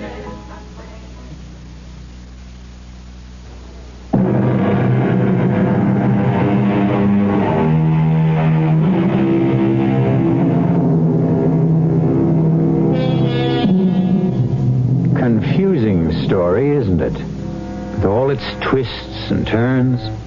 But then, that's the fault of the young lady who's telling it. Because if anything has ever exposed you in your life to sheer and sustained panic, even the threat of its returning is enough to make the strongest understand the ostrich and feel like hiding your head in the sand. Susan, or Helen, or whichever she is, seems made of stouter stuff. I went on naturally to explain about Dan and who Helen Roberts was, while the nurse came with the folder. Dr. Vane listened without interruption. When I finished, he sat back. All right, Susan. Well, that's who you are. Now it's my turn. Amnesia is not a disease. It's a symptom, a byproduct of physical or psychological shock. In your case, a good solid bang on the noggin. Now, what on earth would make you think you might be getting it again? Just because you and Helen Roberts worked as nurses' aides at physicians about the same time? No, not so much that. I should hope not. Because you were in children's ward, and she must have been in orthopedics. And you know the buildings are 5 or 6 blocks apart in this huge complex. It wasn't that so much. It was the date. The date? April 14th, 1968, the day Helen left Dan. That was the day I met Carl. Your husband? Yes. Well, I sense you're still uncertain about your identity. There are plenty of other ways to clear up, you know. I know. I just wanted to take the shortest cut. This man you met, this Dan Roberts, he rather swept you off your feet, didn't he? Yeah, I'm afraid he did. Then if you won't trust me, see your gynecologist. What? You and Carl never had any children, did you? I never had a child. Then how could you possibly be Helen Roberts, who had 2? was out of all the dark caves and the twisting caverns and into the sunlight. And the first thing I did when I got home was ring Dan.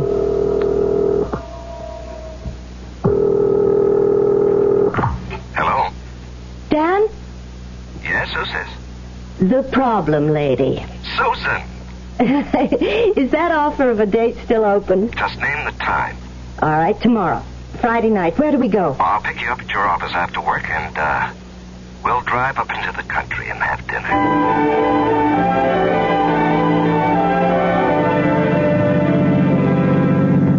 Oh, it's a heavenly evening, Dan. I haven't danced in years.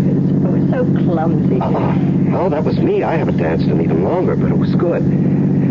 I'll take every bunion and blister happily and come right back for more.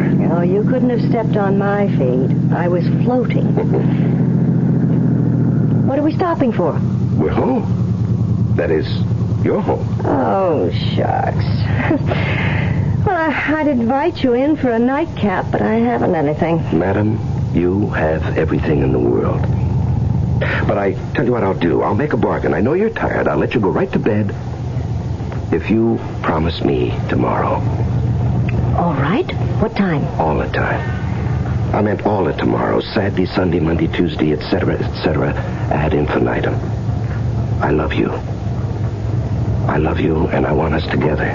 Oh, Dan. Kiss me. Oh, Dan. Oh, Helen. Helen, you mean after all my long explanations this evening, you still think I'm Helen? No, wait a minute. That just slipped out. I don't know what I think. It's just that you look so like... No, Dan, no. That tears it. Don't you see it wouldn't ever work for us? No matter who you accept me as, you'd always be seeing Helen in me. And I won't. I can't be a substitute wife and lover.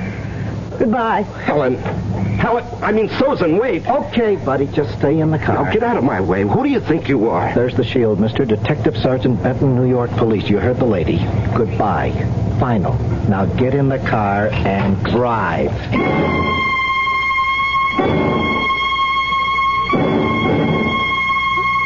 Oh, I know you meant well, Ed, but why did you have to butt in? The way it looks, you're better off without this guy. Well, you could be right about that, but I'd like to mind my own business. This isn't any business for you. I'm telling you, I got this straight from the Sandport police. They ain't closed the file on this guy Roberts. The way his wife disappeared and all. Okay, so she took a powder. That happens. But why doesn't she show up anywhere else? Huh? How come she never even comes back for the clothes and jewelry she left behind? Wait a minute, Ed. Are you trying to suggest that Helen is dead? He could have done away with her. Dan? Oh, don't be silly, Ed. But if she isn't alive anymore... Oh, if I just knew that. Maybe there'd be a chance for both of us. I'd made up my mind before I got rid of Ed. The picture of Mrs. Freiberg was suddenly fresh in my mind, looking at me as though she'd seen a ghost. And I knew I had to talk to her. I took the 9 o'clock train to Sandport the next morning, looked her up in the book, and took a taxi to her house. It's the craziest, mixed-up thing I ever listened to. But I believe you, Susan Hollis. Well, with a birth certificate, driver's license, Social Security card... Oh, forget those, honey. They could be faked. I'll tell you why I believe you. I thought about it that day after I bumped into you this week. You couldn't have been Helen. Not in a million bunch of Sundays. Not the way you look. But I've seen a picture of her. We're practically double. You saw a picture of her the way she was before she ran out on Dan. But the way she was the last time I saw her. Nobody could come back from that to looking like you. Oh, when was the last time you saw her? Where? Oh, year and a half ago, 2 years ago. I went with some friends to an off-Broadway theater. There was a block right around the corner that's Frosty Row. You know, the men come down and pick them up by car or taxi. Helen was one of them. Oh, what a mess she was. She pretended not to know me. Said her name was Crystal White. I remember that name because it was such a stupid alias. And, oh, my dear, the way she looked. She was on drugs. I could tell. Oh, why did she run away from Dan, Mrs. Freiberg? Oh, the bored, the jaded suburban wife. Oh, this kind of routine was never for someone like Helen. You could have pushed a meat skewer through her ears and hit nothing. Nothing in her head but bells. And Dan married someone like that? I'll give Helen her due. She tried. Even the kids. But she just couldn't cut it. Dan being away so much didn't help. She started in with marijuana. I could smell it sometimes when I went over there. Then when Dan came home, I suppose she graduated to the hard stuff. Easier to cover up.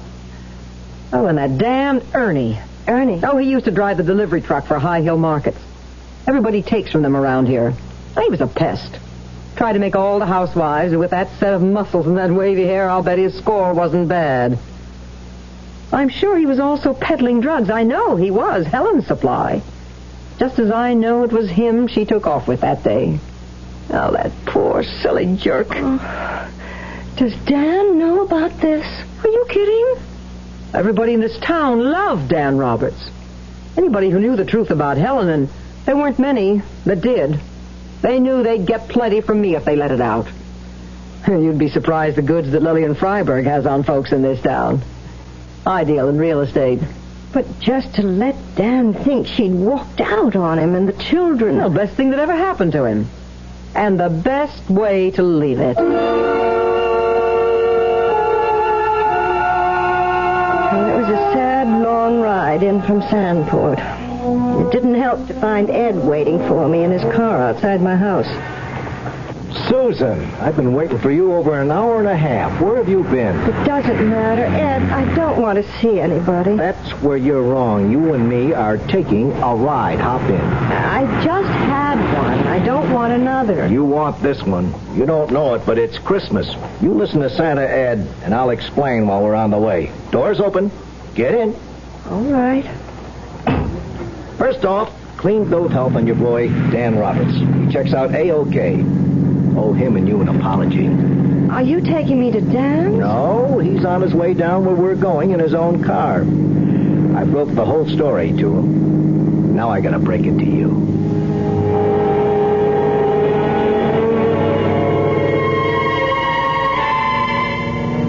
I could have saved myself the trip to Sandport. Ed and his boys, with the help of the Sandport police, had checked out that whole story. Only they'd taken it a giant step further, to a halfway house in Brooklyn, where we were headed for now. I had all her things out on the desk already, you see, for the other gentleman, her husband. Mrs. Whittle, this is the young lady I told you about. Oh, yes. Oh, just let me change my glasses. These are for reading, and the others are... Oh, my, yes, you do. Just like her. Before, you know. Before? Before she got hooked on those awful drugs. They come here only at the end, really. Oh, I can't get over it. The sergeant only showed me your picture, and you didn't look like more than, well, sisters. But seeing you in person and comparing it to this picture, regular twins. Oh, Ed, why did you bring me here? What difference does it make? I just thought, Susie, that you ought to know your rival is gone for good and all. Now, if he's what you want, you don't have to play second fiddle anymore. Where's Mr. Roberts? He went over to the grave. He said to ask the lady if she'd join him there. You know where it is, Sergeant. Yeah. I'll show her where.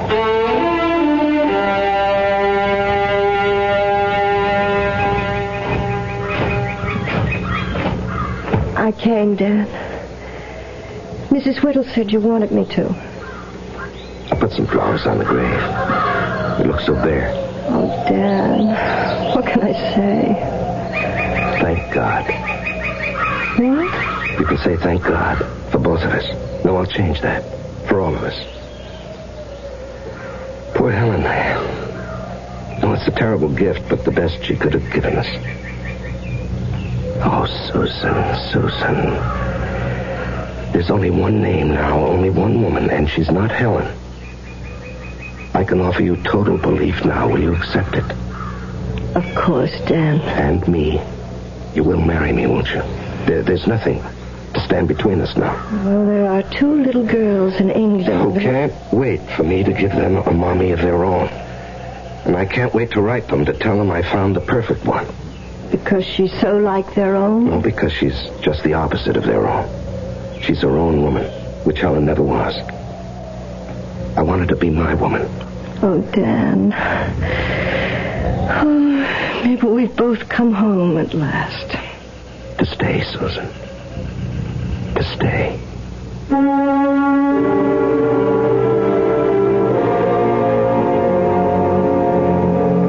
A little like having been in a maze, isn't it? Twisting and turning, running into dead ends, the feeling of frustration, and a lurking, haunting feeling that maybe there is no way out, especially if the labyrinth is dark enough, as it was for Susan.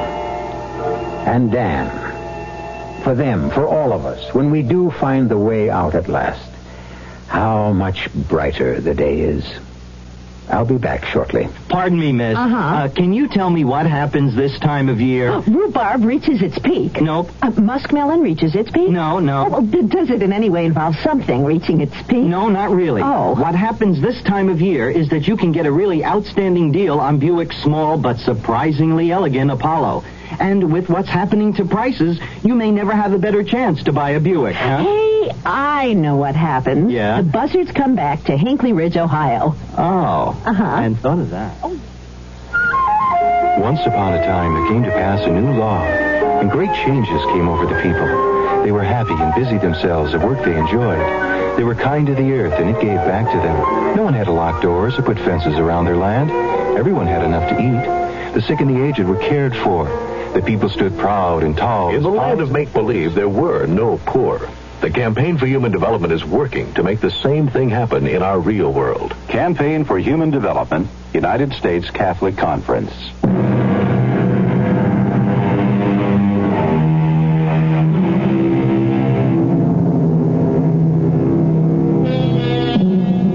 Susan Hollis is now Susan Roberts, and they do live in suburbia again. As a matter of fact, Lillian Freiberg found them the house at a steal. Living in the city would have been very expensive anyway, because there are 3 children now. Susan brought him something even more than a new marriage and a new life. A brand new son. Our cast included Kim Hunter, Larry Haynes, Joan Shea, and Sam Gray. The entire production was under the direction of Hyman Brown. Now, a preview of our next tale. Go back 21 years? Yes. I'm afraid. Afraid? Afraid to be young again? Afraid to have another chance, another lifetime? How would a thing like this work? You agree to go back for the express purpose of rectifying an unfortunate action that you committed under stress. You are given an opportunity to do it. And then, do I come back here to the present? That's difficult to say. You're going back there. Here won't happen for another 21 years. So, where here is going to be will depend on the new life you'd make for yourself. Radio Mystery Theater was sponsored in part by Buick Motor Division and Anheuser-Busch Incorporated, Brewers of Budweiser. This is E.G. Marshall inviting you to return to our Mystery Theater for another adventure in the macabre. Until next time, pleasant dreams.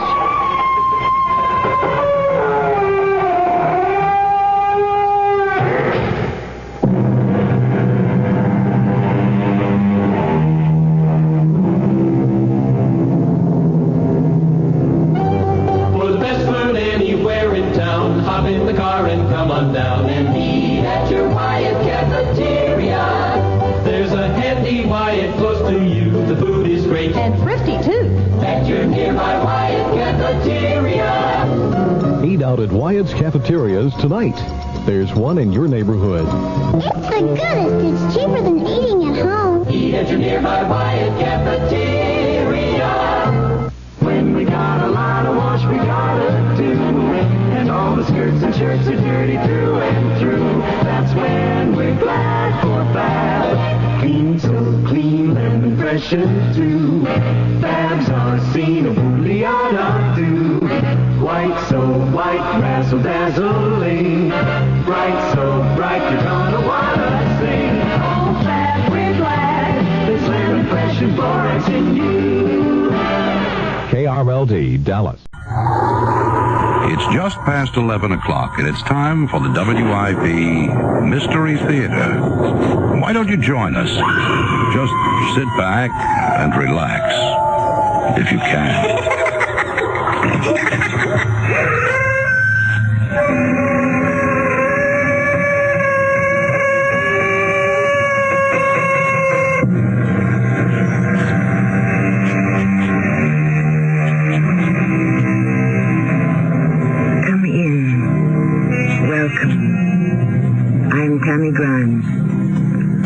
Body and spirit, says the philosopher, are twins, and only the good Lord knows which is which. This leads us to the great and as yet unanswered question.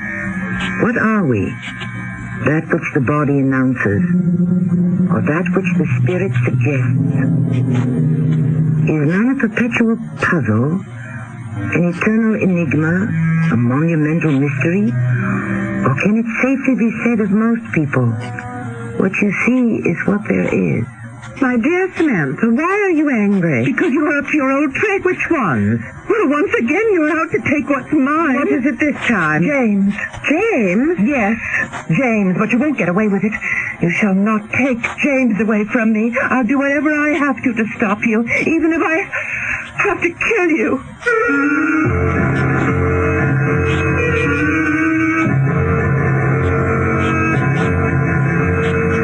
Mystery drama, Two Sisters, was written especially for the Mystery Theater by Sam Dan and stars Patricia Elliott and Marion Seldes.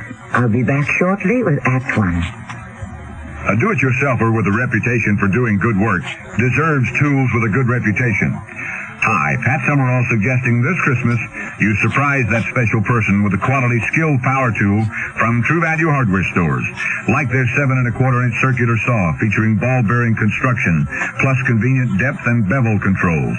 Or give the skilled cordless drill that operates forward or reverse, then recharges in just 1 hour. They're just $44.99 each at participating True Value Hardware Stores and home centers.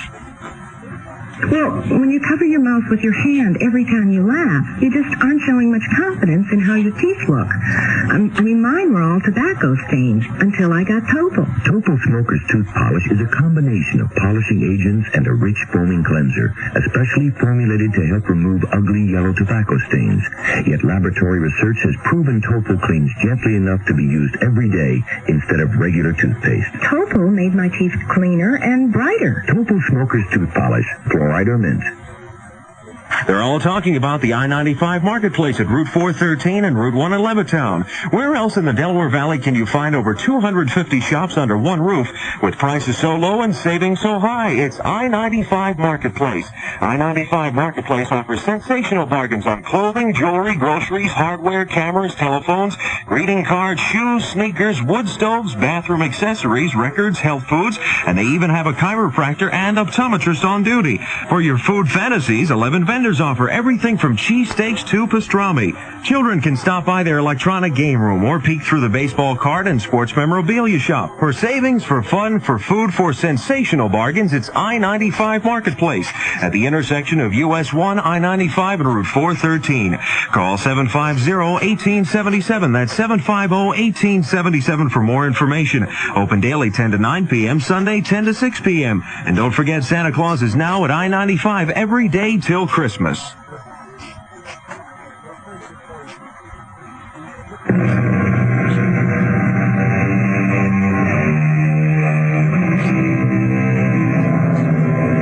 For there is no friend like a sister in calm or stormy weather, to cheer one on the tedious way, to fetch one up if one goes astray, to lift one if one totters down, and strengthen while one stands.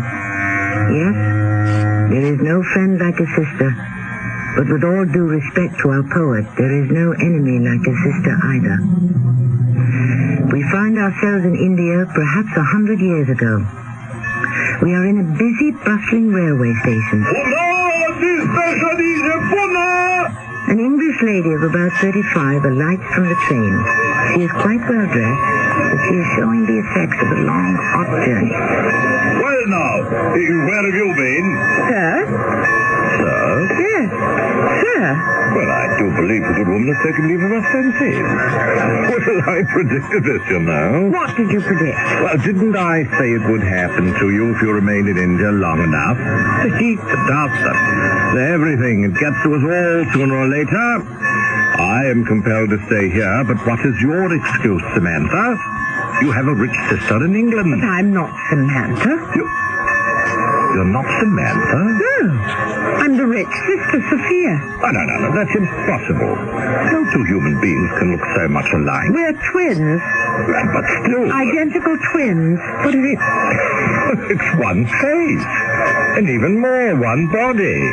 Well, I do beg your pardon. That word may sound a bit forward, but I was only using it professionally. Professionally? Yes. I'm Dr. James Parker, District Medical Examiner, and I'm a very good friend of your sister. How do you do? We are we're very proud of the work she's been doing here, that little school she runs, and... Oh, yes, first rate. We always thought she was born to be a school mistress. You must be exhausted after your long journey. Let me drive you out to your sister's. But she said her servant was to pick me up. Chandra Lal? Oh, well, no, I don't see him about. But he should be here. Well, and he will be, there's no doubt about it. But he may arrive in 5 minutes or an hour or at midnight or perhaps even tomorrow morning. Let me see to your luggage.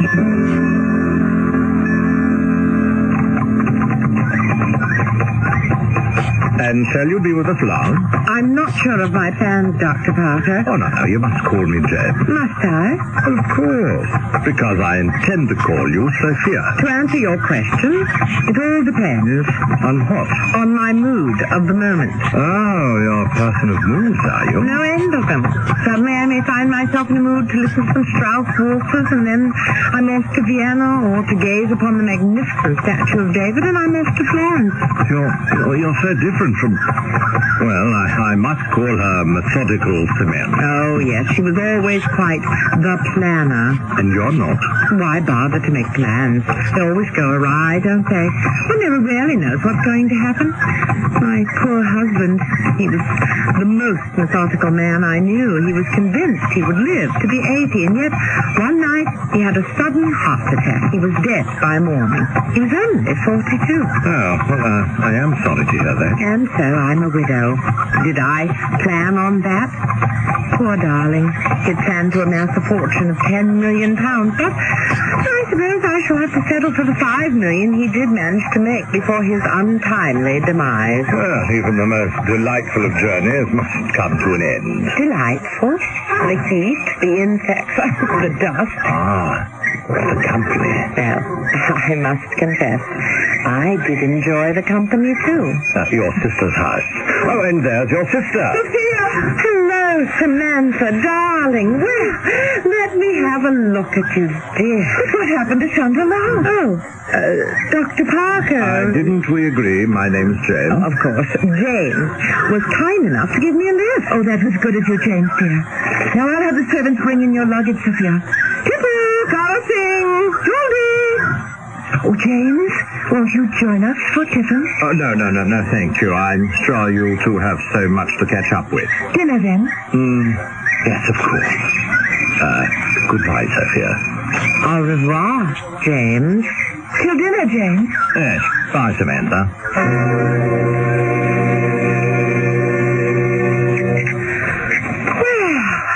I feel like a new woman. Been quite a trip. All the way from London, halfway round the world. So he's dead.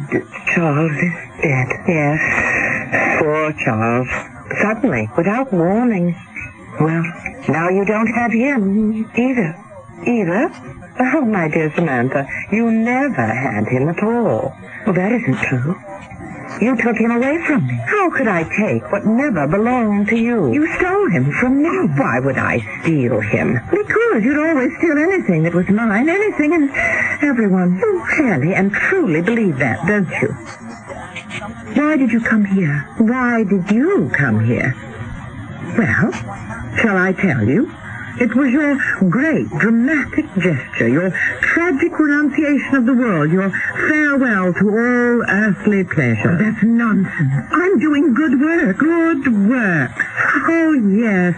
Spelled with a capital G and a capital W. It isn't often that one can combine virtue with vanity. You were always far too cynical, my dear Sister Sophia.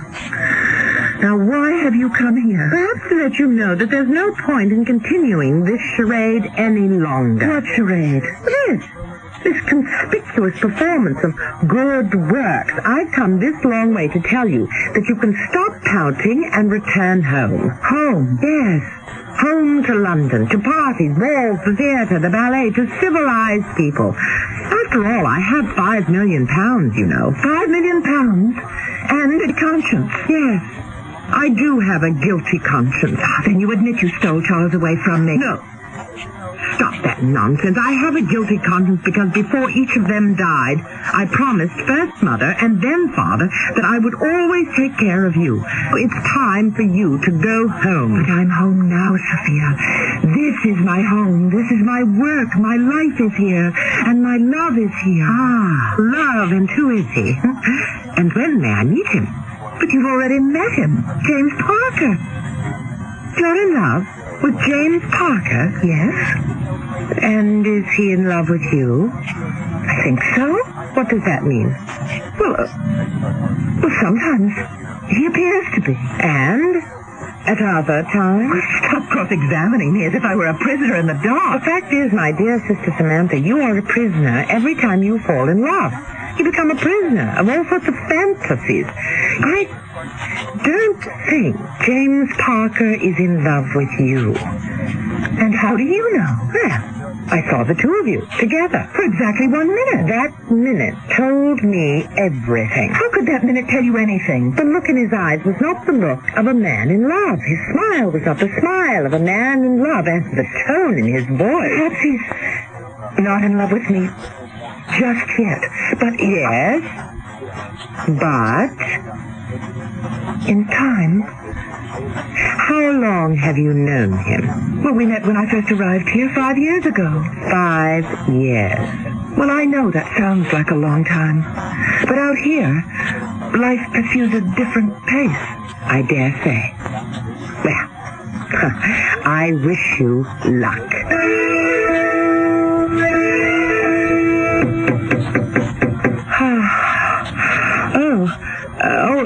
Come in, come in. Awake, O heaven born, awake. Who are you? I am only Chandra Lal by the favor of the Sahiba. Is that a fact? Yes, I am the hit. And what is the hit? The hit matka, if it pleases the heavenly born. Well, I don't know if it pleases me just yet. I am the head of all the servants in the house of the Sahiba Samantha. And where is she, the Sahiba Samantha? She is at the school where she teaches the small children the secrets of the government. What secrets? Oh, how to combat the evil spirits in the milk and in the water, and the devils of the smallpox. Oh, many things of great mystery. A most laudable and worthwhile endeavor. I have been sent here to inform the favored one that there is a visitor. Dr. Parker, I presume. Oh, this is magic indeed. How was the presence able to divine... Right on schedule, Chandralal. Right on schedule. Chandralal. Sahiba? Where's the Sahiba Sophia? Where is the Sahiba Sophia? It is difficult for this unenlightened one to say. Speak, fool. I know full well not lying. When was the last time thou hast seen my sister? This insignificant one was last privileged to gaze upon the Sahiba Sophia this morning. And where did she go? Away. Well, obviously, idiot. Where and with whom? Where? This was not revealed. With whom? With Parker Sahib. Parker Sahib? The Sophia Sahib returns. Even now, maybe her the horse and the carriage. She went out riding with James. Thank you, James. It was a most instructive ride. Oh, hello, Samantha, dear. Hello? Hello, James. Oh, hello there, Samantha. You're just in time for dinner. Won't you sit down with us? Oh, no, thanks, Samantha. I'm due at the hospital this evening. Good night, James. Well, I hope to be free tomorrow morning. Good night, Sophia. Samantha. Well, what's for dinner? I'm starved. Riding about all day gives one a ravenous appetite. You may serve the soup, Chandralove. And the country really is pretty when you see through the dust. Where did you go? Oh, here and there. Oh? Any place in particular? The truth is, there's not all that much to see. The landscape isn't nearly as pretty as our own English countryside, you know. Yes, I know. Well, how did you spend the whole day? Well, we had lunch at the club, then we watched a polo match, but I suppose mostly we just sat around and talked. About what? Oh, this is truly delicious soup, Chandralove. Do you suppose I might have some more? Never say you to a native servant. You must always say thou. Why? Shall the empire totter on its foundation? Oh, talk to him any way you please. My dear Samantha, why are you angry? You pretend you don't know why I'm angry? That makes me angrier still. Suppose you tell me why you're angry. I'm angry because once again you're up to your old tricks. Which one? Once again you're out to take what belongs to me. What am I supposed to be taking this time? James. James? Yes, Sophia, James. But you won't get away with it, I'm warning you. You will not take James away from me. I'll do whatever I have to stop you, even if I have to kill you.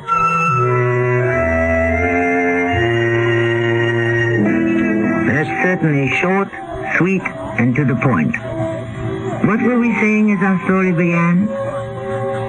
Great indeed can be the love one sister has for another.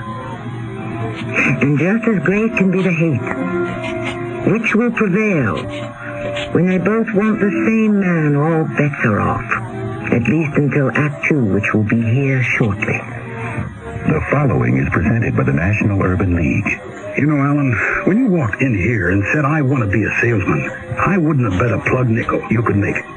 Sales takes hard work and tenacity and guts. Well, I just didn't think a black man could measure up. Too often in today's society, people are judged solely by the color of their skin rather than by what they can do. But when people are given a chance to make something of themselves, there's no limit to what they can do. And now here you are, our newest district manager. What do you say to that? All I ever needed was a chance. Everybody deserves a chance to make it on their own, regardless of race, creed, color, or sex. The Urban League is dedicated to achieving that, and you can help by opening your heart and your mind and giving someone that chance. To find out exactly what you can do, write National Urban League, 500 East 62nd Street, New York, New York, 10021. A public service message of this station, the Urban League, and the Advertising Council. We hate this sale. Because if there's one thing car dealers can't stand, it's slashing prices on beautiful new cars, especially this time of year. But that's exactly what we're doing at McGowan's Westtown. That's why we hate this sale. But you're going to love it. Because from Thursday, December 9th through Saturday, December 11th, McGowan's Westtown will sell brand new cars at prices even Scrooge would love. If you buy the same make and model new car with the same equipment at a lower price than McGowan's before 5 p.m. Saturday, we'll give you $300 cash. McGowan has 20 fully equipped Mercury Marquis and Grand Marquis starting at $89.97 and 50 Mercury Lynxes with front-wheel drive starting at $55.95 and over 50 late model trades at even better prices with 10.75% financing on all 1982 models. Come to McGowan's Westtown Lincoln Mercury, routes 3 and 352 just minutes west of Newtown Square. And if you're smart enough to buy one of these cars before 5 p.m. Saturday, we have one thing to say. Bah humbug.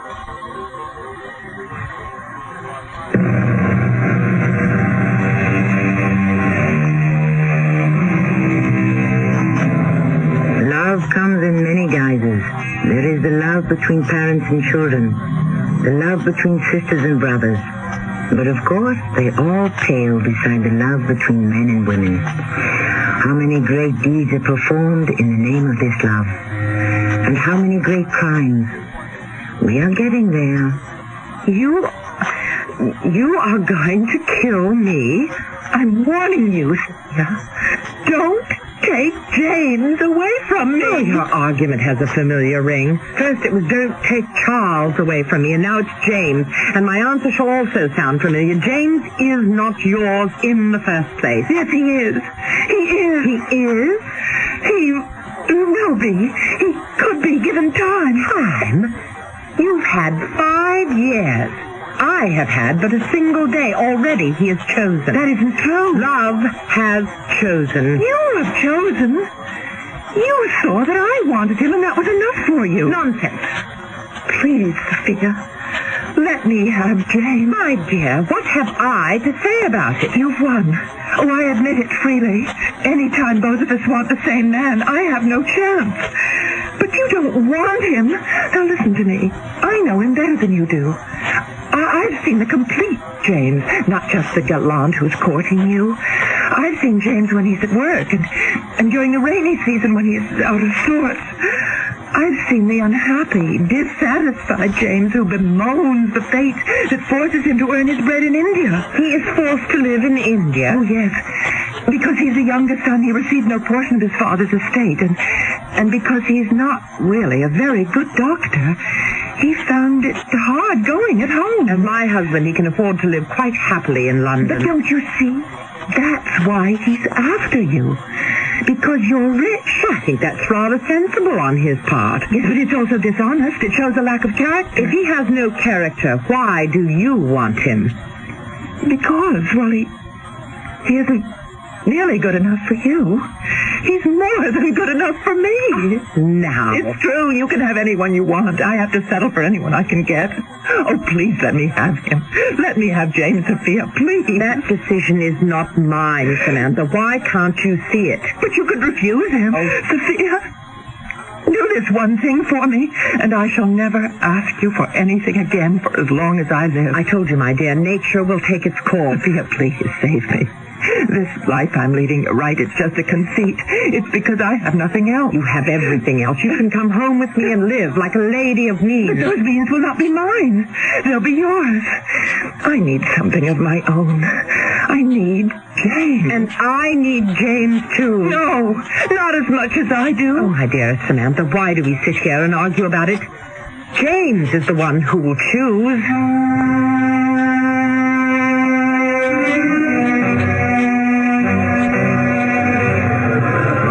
Oh! James! What are you doing here in this filthy marketplace? No, James. Please say that when you enter the square. Do you see these stalls? You're no longer in the year of our Lord, 1877. You're wafted in time to remote antiquity. This is how it was when Alexander the Great came storming down the mountain passes into India. Yes, and it's still a filthy place. Oh, Samantha, I feel so good just talking to you. Do you, James, really? Yes, you have no idea how good how marvelous you've always been for my morale. But, James, that's because... That's because you're you, Samantha, the one and only. Where? The club. We'll have lunch. That is, unless you've something better to do. Better? I can't think of anything that's nearly as good.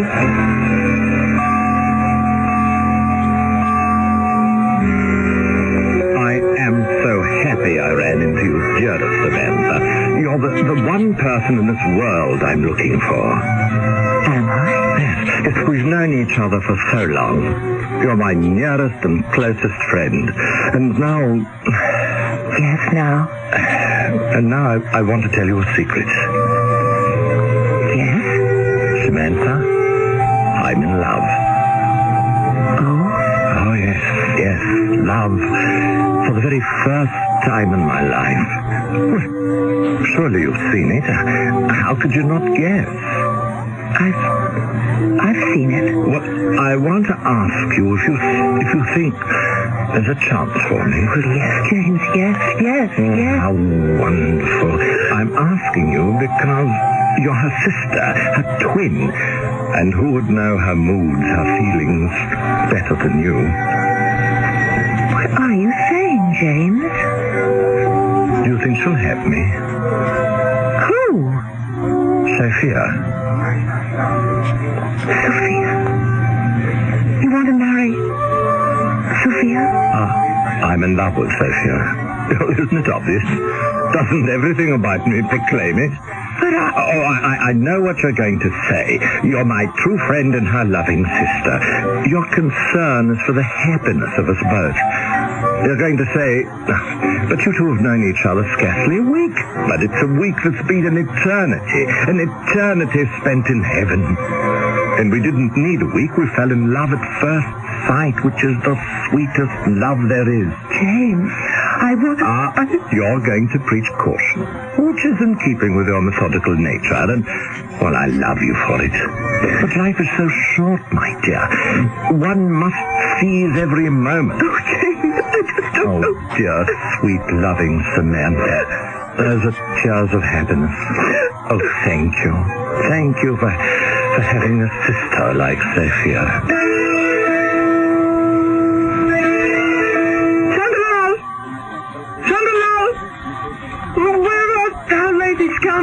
What is the heaven-born pleasure? Where is the Sahiba Sophia? Well, it has not been revealed to this poor... Why do I ask thee? I know where she is. She's out with James. Shall the center of the universe have her dinner? No. The center of the universe shall not have her dinner. You know what the center of the universe intends to do? She is going to sit here and get quietly, but definitely, and even irrevocably drunk. Drunk? And shall the false spirits that dwell in the bottle solve the radiant one's problem? No, they won't solve them, but they'll make me forget them. Yes, 'tis but a shallow forgetfulness. Chandra Lal, I am about to tell thee a secret. Attend. But first, bring me the double-barreled rifle. The double-barreled rifle? Does the heaven-born wish to hunt? No, the heaven-born intends to kill. Yes, my good Chandalal. When that false, sharp-toothed vixen walks in here tonight, I shall... Yes? I shall place the bullet from the underbarrel into her faceless heart, and... Yes? And then I shall pierce my own heart with the bullet from the overbarrel. Sahiba? It doesn't matter, Chandalal. My heart is already broken. So go thou. Fetch the rifle. Me, a question be asked. Why does the eye of beauty intend to do away with herself? Why? Because justice must be served. Of course. But in what manner? In the prescribed manner. An eye for an eye. I shall have killed. I must pay the price. If this witless one may inquire, why does the protector of the poor wish to kill the Sahiba Sophia? To teach her a lesson. But what is the lesson? Both teacher and pupil shall be dead, and who shall profit? But something must be done. Of course. Parker Sahib loves the Sahiba Sophia. All to the good. Let him have the Sahiba Sophia. Let the killing serve a purpose. But it is serving a purpose. Revenge. The revenge that is sought by the eye of beauty shall last but a brief moment. But what other revenge is there? Let him love. Let him marry. Let him return to England with the Sahiba Sophia and help her spend her millions of pounds on all the delights the foolish world has to offer. This is revenge? This is revenge, because thou art the Sahiba Sophia. No. Now which of us is drunk, me or thee? No, I am the Sahiba Samantha, thy mistress. The heaven-born can also be the Sahiba Sophia, if she so chooses. What sayest thou? In the eyes of the world, who is to say which is the Sahiba Samantha and which is the Sahiba Sophia? They have one face, one form. But Parker Sahib, he knows the difference. All men know the difference. Then how could this deception be maintained? The difference is one of manner. It is in the smile, the bold and confident smile, the lightness of the step. And the voice. Anyone could tell by the voice. With practice, the dispenser of the lights could match the voice of the Sahiba Sophia. The difference is slight. Yes, I see what you mean. It is truly a plan for the greatest revenge. Yes, I could do it. Thou art correct, Chandala. I shall need the doubled barrel. But only one bullet, Chandala. Slowly, the Blessed One must consider. Consider what? The voice of the inner spirit. The voice that chastises when one does wrong. You mean conscience? Will the chosen one be able to live with the deed? Absolutely. I've been awakened. I see the world in a new light. And the money, the 5 million, it's mine. Well, it's as much mine as hers. He loved me. I tell thee, Chandala, he loved me, but he didn't know it. Oh, she comes. The Sahiba Sophia approaches. Yes. Let her come. Let her march in here, her face flushed with victory. Once again, she cheated me, robbed me of what is mine. Enjoy your triumph, my darling sister. Luxuriate. Revel in it. And I shall wait for exactly the right moment. The right moment. To do what?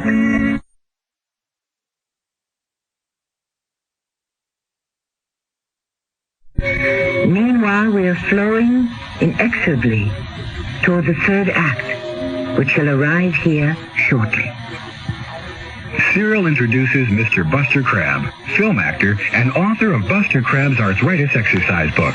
I wrote a book on relieving arthritis pain, and I recommend Icy Hot Cream in the tube. Rub it on. Icy Hot's penetrating warmth reaches way down inside to help relieve minor pain, while a feeling of coolness soothes your skin. I'm convinced that greaseless Icy Hot Cream will give you fast, effective relief that lasts for hours. Use only as directed. Now there's a brand new reason to buy a new 82 Buick. Low finance rate. That's right. Now your Buick dealer can offer 10.9 annual percentage rate financing to qualified retail buyers of new 82 Buick. If delivered by December 31st. Pick from a fine selection. Skyhawks, Skylarks, and Centuries, as well as Regals, LeSabres, Rivieras, and Electras. 10.9 annual percentage rate financing. Now at your participating Buick dealer. Dealer contribution may affect consumer costs.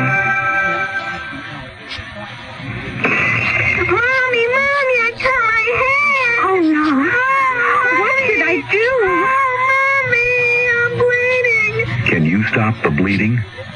Can you clean a wound properly? What if he stops breathing? What if his heart stops too? How do you handle an emergency at home? Many of us panic when prompt action may be needed to save a life. If you'd like to learn what to do and how to do it before you're faced with an emergency, contact Red Cross. We'll help you learn how to prevent accidents.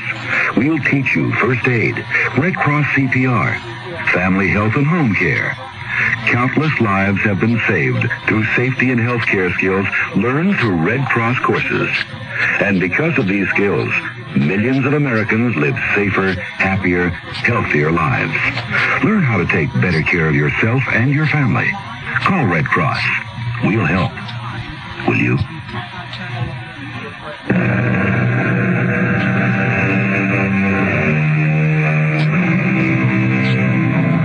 According to Pythagoras, the square of the hypotenuse of a right triangle is equal to the sum of the squares of the two sides. That, of course, holds only for geometric triangles.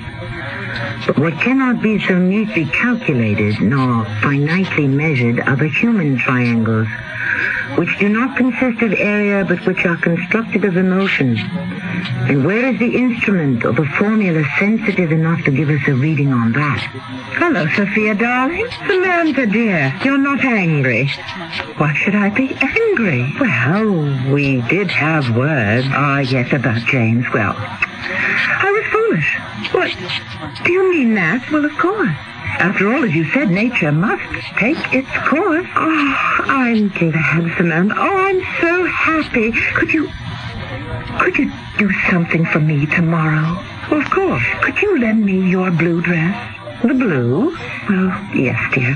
It looks so smashing on you. I was thinking perhaps it might do something for me. Samantha.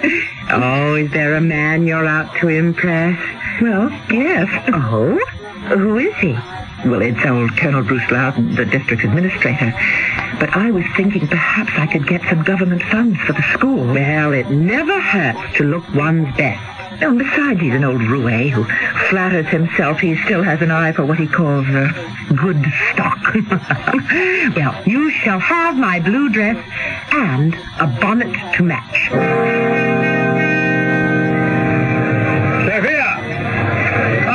Sophia, wait. Well, what are you doing here in town all alone? Hello, James. Oh, my goodness. Yes? But it's not Sophia, it's Samantha. Are you sure? Well, the only thing that gave you away was the voice. The voice? It doesn't sound quite like Sophia's. Oh, but perhaps with practice. Well, I must say, Samantha, something has come over you. There's a lightness in your step, a sparkle in your eye. I've never noticed it before. Well, perhaps it wasn't there before. Well, in that case, it's probably due to Sophia's good influence. Yes, Sophia, of course. Sophia. We are so happy, the two of us. And I'm so happy for both of you. You know, Sophia says you will be coming to England to stay with us. Well, yes, she's been kind enough to invite me. Well, I am glad, Samantha. I cannot tell you how much I value your friendship.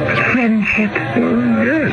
I know we shall always be friends. Oh, yes, James, of course. And who knows, one day, perhaps, even more than friends.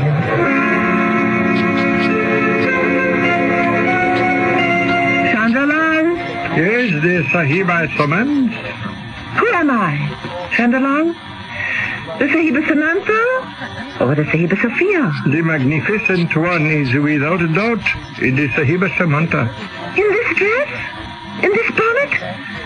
Well, at first even Parker Sahib took me for the Sahiba Sophia. Ah, yes. The look, the dress, the tilt of the head, all this speak of the Sahiba Sophia. But the voice immediately says, behold, I am the Sahiba Samantha. Yes, the voice. That is all that remains. We must alter, we must adjust the voice. We must learn to speak in the voice of the Sahiba Sophia. It is even so. Her voice, is it lower than mine? It sounds like so. What sayest thou, Chandralal? Ah, the fountain of all wisdom must try harder and practice longer. Yes, but it shouldn't be too difficult. I listen for the sound of her voice, and I capture it, and now it reverberates in my brain. Now listen. Hear me speak in the true voice of Sahiba Sophia. Nature will always take its course. Nature and love, they both go their appointed rounds, regardless of our hopes and desires. What sayest thou now, Chandralal? Oh, it is the voice of the Sahiba Sophia herself that speaks to the holy mouth of the anointed one. Yes, and I can do it any time I have to. It is magic. Mighty magic indeed. Oh, Samantha, it's so hot. You should be here in July or August. No, Samantha, dear, I shouldn't. And I won't. Neither will you be here. In July and August, we'll be back in England. Ah, yes, England. It's been 5 years for you, hasn't it? I wonder if there have been many changes. Are there still the same servants? Yes. You know them all. Bellows is still the butler. Mrs. Caffrey has stayed on as housekeeper. Selina, Margaret, and Ruth are the maids. Yes, Joanna. Joanna, I never liked Joanna. Neither did I. But she was one of Charles' favorites. She was always creating all sorts of mischief, spreading all sorts of rumors. What sort of rumors? Oh, gossip, to the effect that Charles was thinking of divorcing me. Whatever gave her that idea? Oh, who knows? Well, what else do I have to know? What else do you have to know? What is there of interest? Oh, dear. I don't know. Actually, things were rather quiet. Oh, what time is it? Close to midnight. Oh, no wonder I'm so sleepy. Think I'll turn in. Good night, Samantha. Yes, good night, Sophia. Chandra, come to me. Fetch the double-barrel rifle. The Sahiba, she will use the rifle now? The Sahiba is ready? I am as ready as I shall ever be, Chandra. See? She sleeps. The Sahiba, Sophia, sleeps. Yes, she sleeps, and nothing and no one shall ever waken her again. No, dear Sophia, don't wake up. It shall not help. Goodbye, dear sister. Goodbye.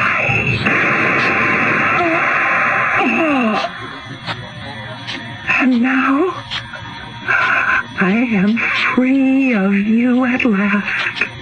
The Sahiba Sophia is dead? No. The Sahiba Sophia has merely changed bodies. I am Sahiba Sophia. Thou dost not believe? Then listen. Listen to the voice of the Sahiba Sophia. I am the Sahiba Sophia. I was born Sophia Wallace. I became Mrs. Charles Burstow. I had a twin sister, Samantha. I went to visit her in India. One night, a marauding band of dacoits raided her house and killed her. Then they burned the place down. Now, isn't that what happened, Chandralal?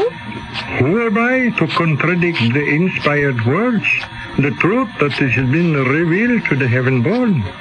But, yes, Chandralal? Chandralal is a poor, unworthy creature. He is dirt beneath the radiant one's feet, but he must live. And when the protector of the poor returns to England, who will feed Chandralal? Hungry men have been known to speak desperate words in their agony.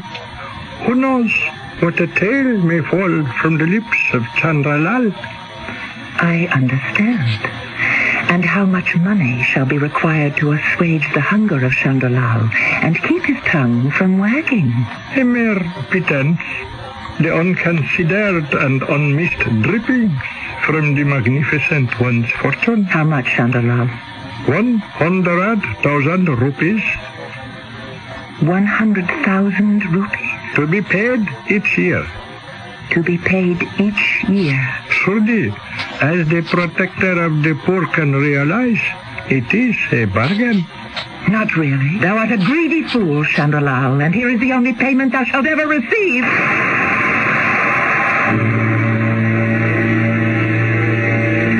Oh, James, it was horrible, horrible.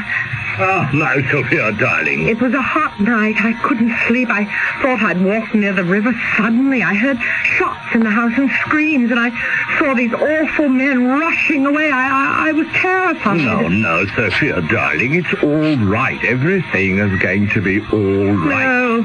No, nothing is ever going to be all right ever again. The police came, but it was too late to do anything. Samantha had a rifle? Yes, but she was asleep.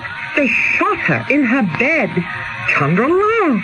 Oh, poor Chandralal, who never harmed anyone, and they burned the house down. And look, it's in ruins. Why could they have done this? Well, I don't know, but it was probably done by fanatics who objected to her teaching modern ways to the children. James, please, I want to go home. Please, take me home to London.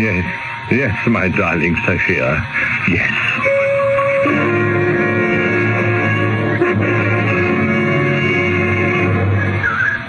What a magnificent mansion. Yes, this is the Spurstow mansion, but we shall soon change the name to the Parker mansion. Oh, hello, Selina. Oh, it's Miss Sophia. Welcome home, Mum. Thank you, Selina. Selina, this is Dr. Parker. He shall occupy Mr. Spurstow's old suite for the present. Very good, Mum. Have our luggage brought up to our rooms. Oh, but first, we simply must have a cup of tea. At once, Mum.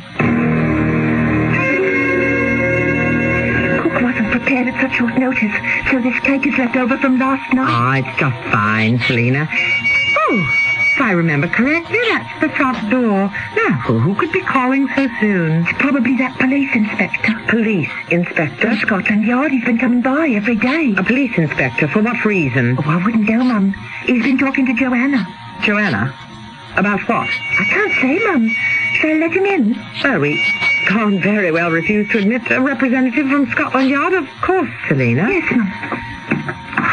Now, why would a police inspector come calling here? Well, a servant probably has gotten into some sort of scrape or other. Inspector Denby, Mum. Oh, how do you do, Inspector? I'm Sophia Spurstow, and this is Dr. James Parker.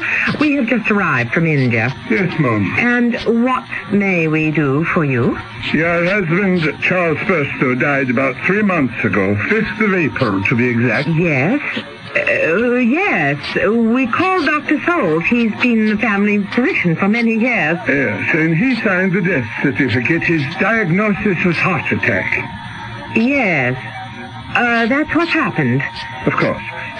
We have been talking to one of your maids, a Miss Joanna Higgins. She says that your husband and you fought a great deal. That's a lie. She says she could overhear the argument. He felt that he had made the wrong choice, that he was through with you. This is how Miss Higgins phrased it. Do you mean that I must submit to the slander of a discontented servant? Miss Higgins says that you poisoned your husband because you were afraid he would cast your son. Sir, how dare you? James? Yes, really, Inspector. I trust you have evidence for these outrageous... Yes, sir, we do. Well, what sort of evidence? The body was exhumed, an autopsy was performed. Your husband had been poisoned. Traces of aconite were found in his body. Aconite? Yes, Dr. Aconite, which, as you know, is a deadly poison. But what has this to do with me? We made the rounds of the various chemists, Mrs. Spurstow, and one of them remembers selling you a vial. Oh, but that isn't true. He will testify to that effect. You said you needed it to get rid of some rats in your cellar. No. He has a record of the purchase. Well, Mrs. Spurstow. I'm innocent. You will have the opportunity to prove your case in court. But I'm not Mrs. Spurstow. Therefore, I did not buy that poison. I did not poison Charles. You say you're not Mrs. Spurstow? I'm not Sophia Spurstow. I'm her twin sister, Samantha. Samantha Wallace. Wait, listen. When the dacoits, the bandits, raided the house, they killed Sophia. But I saw an opportunity to acquire her fortune, and so I posed as my own twin sister. I'm not Sophia. I'm Samantha. Ask Chandralal. He'll tell you I'm Samantha. Ask Chandralal. James, tell him I'm Samantha. Oh, my poor Listen to me. I'm Samantha. I've been imitating Sophia's voice, but I'm Samantha. James, you've known me for 5 years. Tell them I'm Samantha. Mrs. Sophia Spurstow, it is my duty to inform you that anything you say from now on may be used against you. Those are always chilling and ominous words. And since she said a great many things, they had an impressive array of statements to use against her. Try as she might, she couldn't convince anyone that she was truly Samantha and not Sophia. And so in the end, although she did get away with the murder of Sophia, she had to pay for the murder Sophia committed. Somehow that seems an equitable solution. Certainly justice of a sort was done. I shall return shortly. Hello, this is Max Moran. Do you have a sight problem that prevents you from reading? I've got good news for you about Choice Magazine Listening, a free service. Every other month, Choice Magazine Listening will send you, free, on phonograph records, 8 hours of selections from leading magazines featuring writers like William Styron, Joyce Carol Oates, John McPhee, Kurt Vonnegut, Art Buchwald, many others. So if you are blind or unable to read regular print, or if you know someone with this problem, write to Listening, Box 10, Port Washington, New York, 11050. We'll also tell you how to get the special record player provided free by the Library of Congress as part of its Talking Book program. So, write Listening, Box 10, Port Washington, New York, 11050, or telephone 516-883-8280. That's 516-883-8280. A public service message on behalf of the nonprofit Lucerna Fund.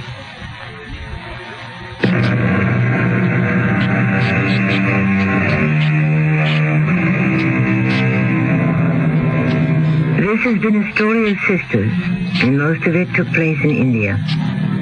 It is fitting, therefore, to consider the writings of that great authority on India, Mr. Rudyard Kipling.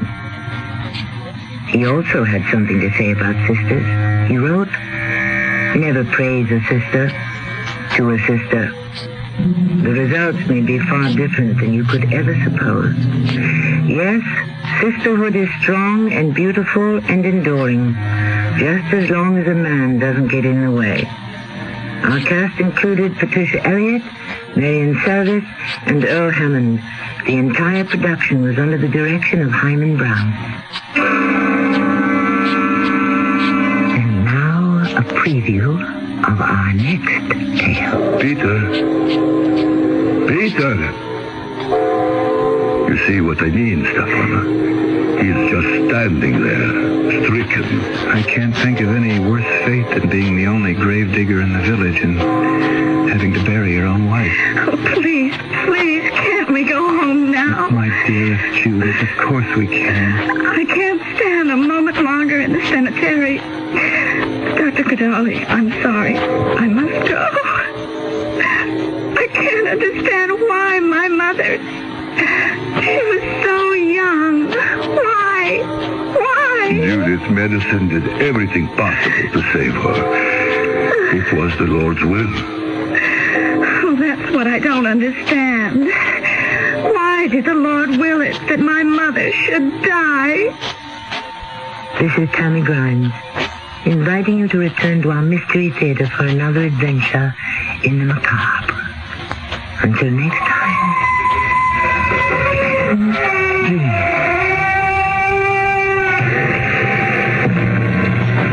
This is Nat Wright. Stay tuned for the Dawn Patrol flight, where we'll be playing your songs all night long after the news. It's midnight. This is WIP, Metro Media Radio in Philadelphia. Philadelphia Mayor...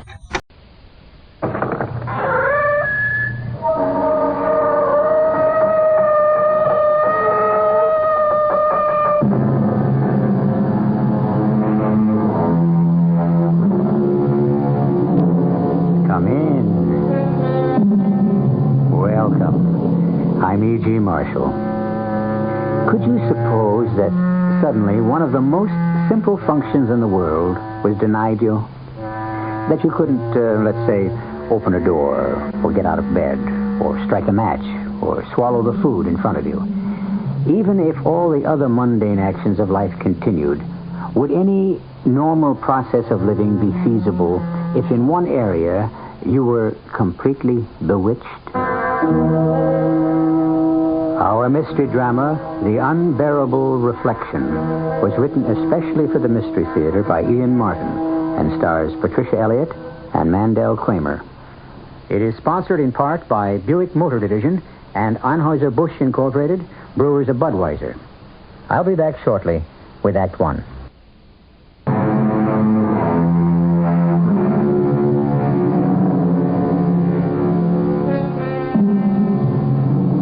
We are a nation that looks for idols to worship. And one of our fetishes is beauty. Along with that goes another, success. By any measure, Deborah Denton qualifies. Miss America in a not-too-distant year, sometime movie star, and now wife of one of our biggest state's governors, a man who is of presidential timber. That's Debbie. She is everything to hold up to America, man and woman, as an example. A strict religious upbringing, beauty, success in many fields, a press agent's dream, except for one thing.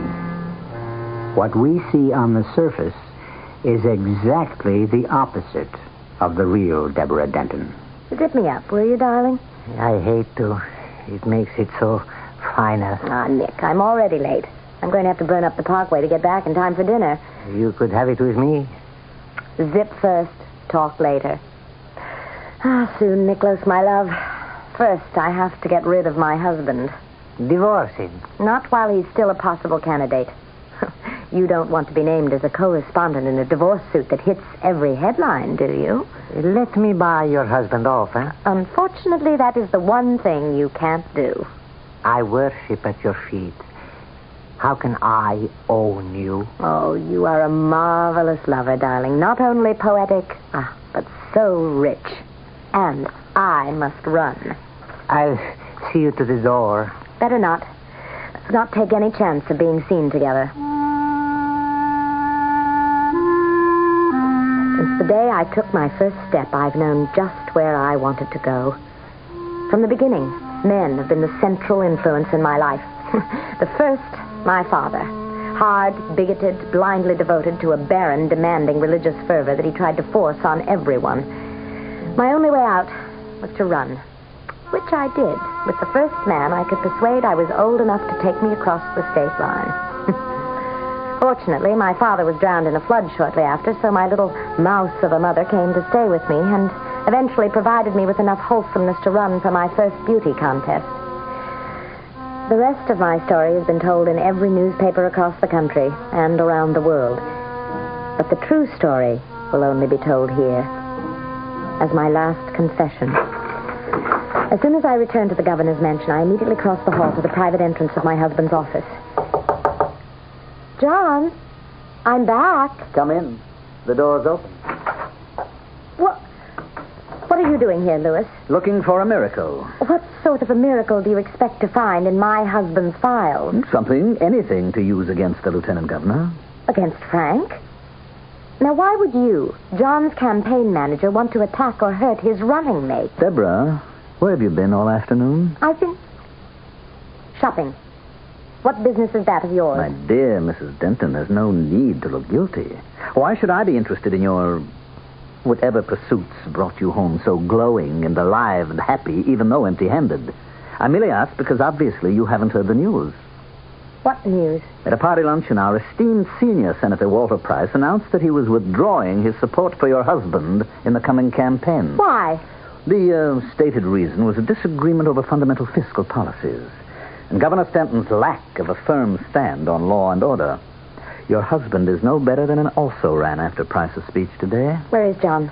With Sam, the party boss. Sam Waters won't desert him. Sam Waters would cut his mother's throat without batting an eyelid, and your husband has been standing in his way for one term. That's more than enough. What do you mean, standing in his way? John has been a wonderful governor, and everyone knows that this is only a stepping stone to the presidency? That was your dream, wasn't it? I don't intend to discuss that with you. What do you mean about John standing in Sam Waters' way? Patronage, my dear lady, the name of the political game. There's been precious little of it since John took over the State House. Because my husband happens to prize his honesty. We've hitched our wagon to the wrong star. We'd both better begin to break out the parachutes and start looking for a nice soft landing. Oh, so you're going to run out on John? No.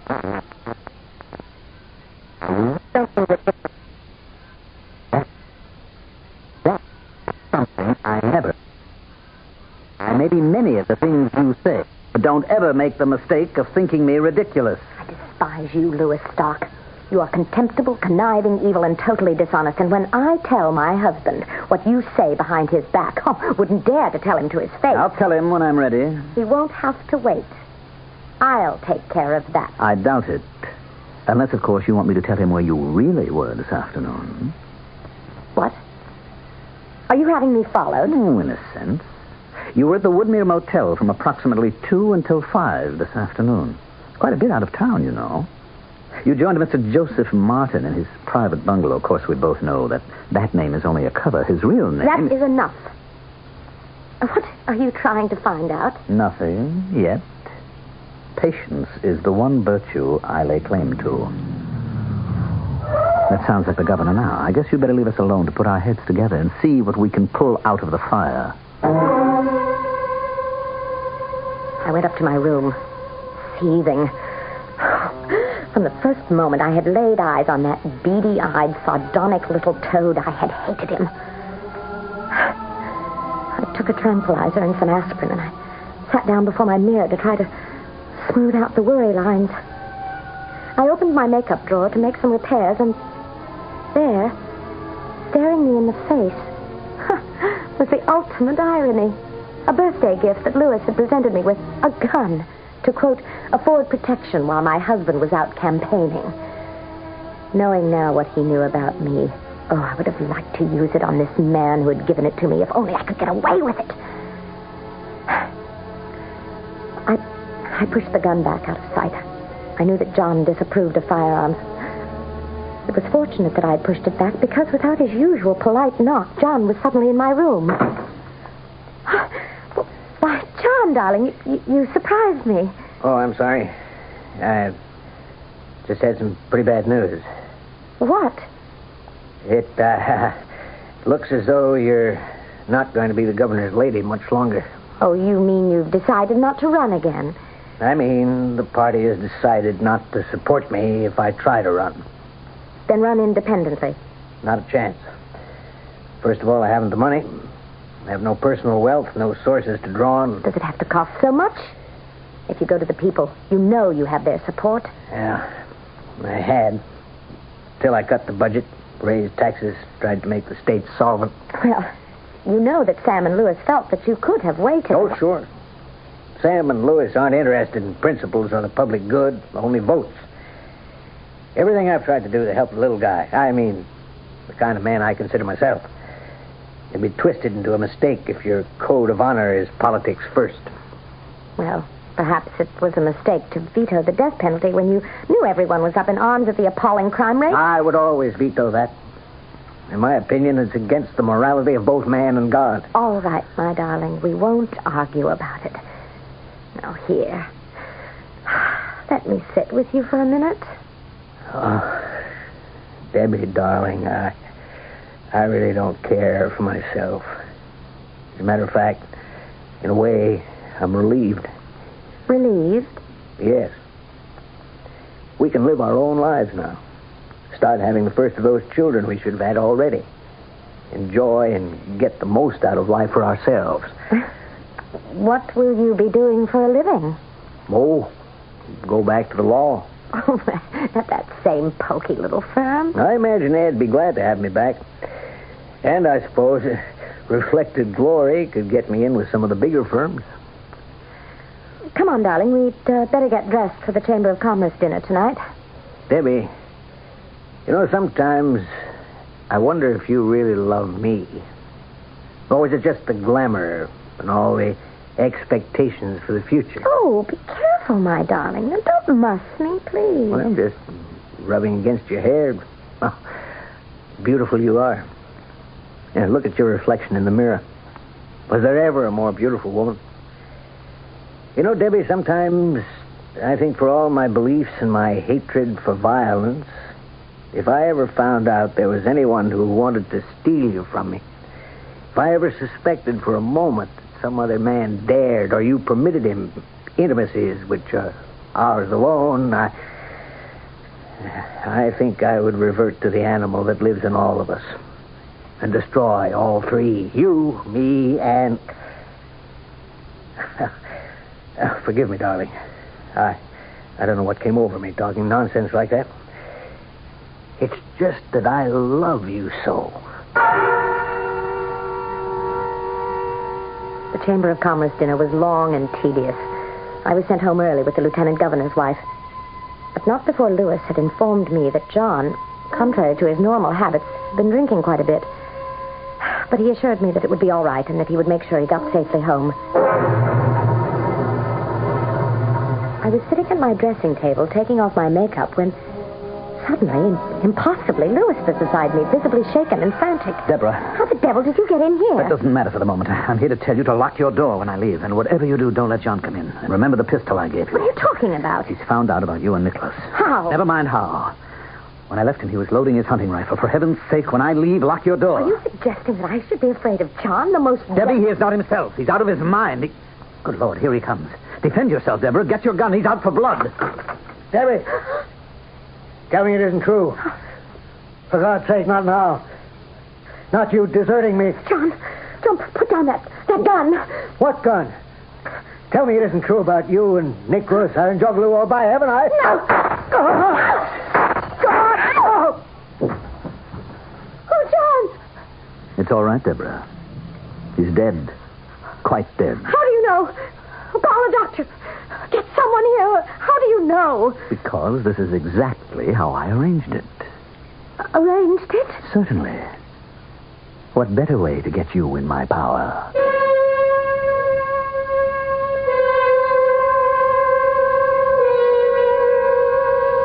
Do you feel there's something strangely out of kilter in this sudden event? Something that does not ring quite true? Or perhaps a better phrase is something unnatural? For we have just passed the boundaries of a finite world to the supernatural, the unexplained, the terror of something beyond a human being's ability to have foreseen, or, now that it has happened, to cope with. I'll return shortly with Act Two.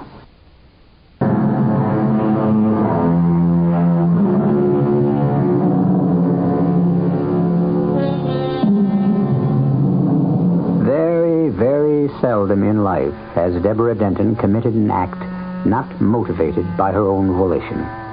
But on this one of very few times, she has done what would have seemed impossible to her.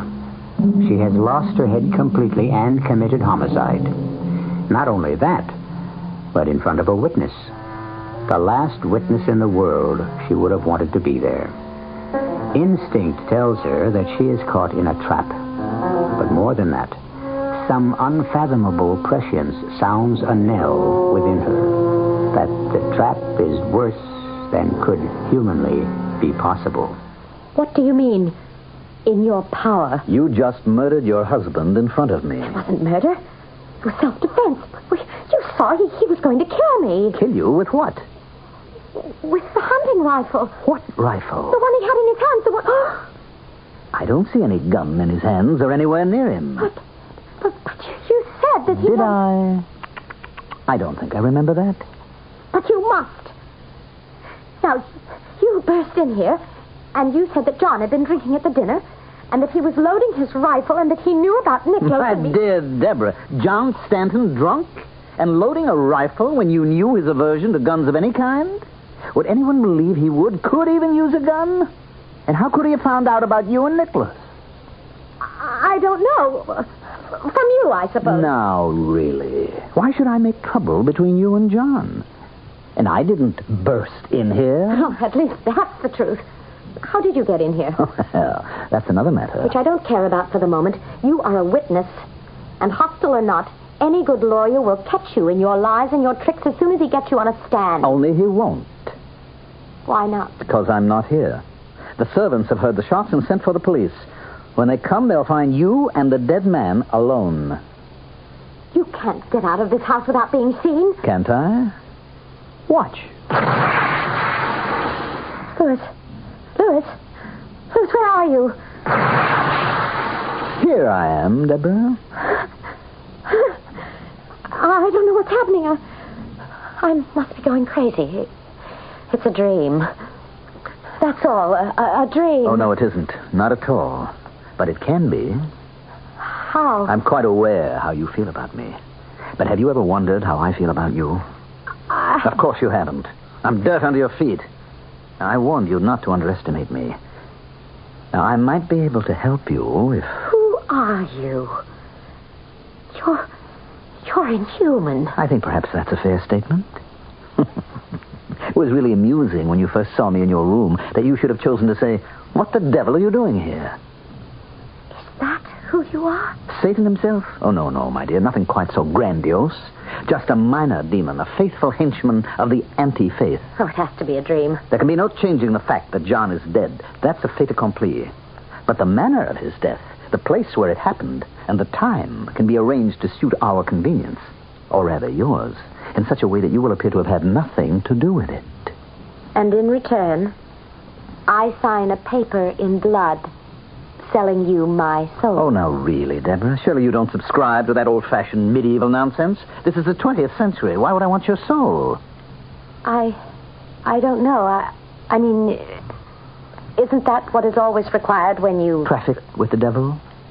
I wouldn't know. I told you I'm only minor league. Besides, your soul is committed to hell already, my dear. Then what do you ask in exchange?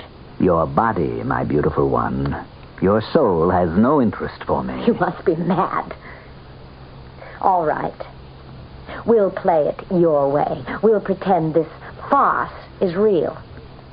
Now, what could you do about John? Set the clock back. John did have a couple of drinks. He left the hotel alone in his car. On the way home, he lost control and smashed into a wall. The car was totaled, and he was instantly killed. And me? You were already at home. You were having a long talk with the housekeeper when it happened about getting a new maid. How could you know that? I put the idea in your head. Why? For reasons of my own, which you will discover later. You can arrange all this? In exchange for you? No. I was afraid of that. You are loathsome and disgusting to me. I don't need your help, and I can get through this by myself. I wouldn't put it past you. It'd be hard to find a jury to convict you, or at least condemn you to death. John does have a rifle. It'll be beside him by the time the police get here. Then you'd better hurry. No. I might as well be dead or in hell if I belong to you. Very well. I'll make you one last offer. What? If I can't have you yourself, I'll settle for the vicarious. Sell me your reflection. My reflection? That other self who looks back at you from the mirror. All right. Yes. It's almost too late. Quickly. Here, quickly. Sign here. There. And the pact is made.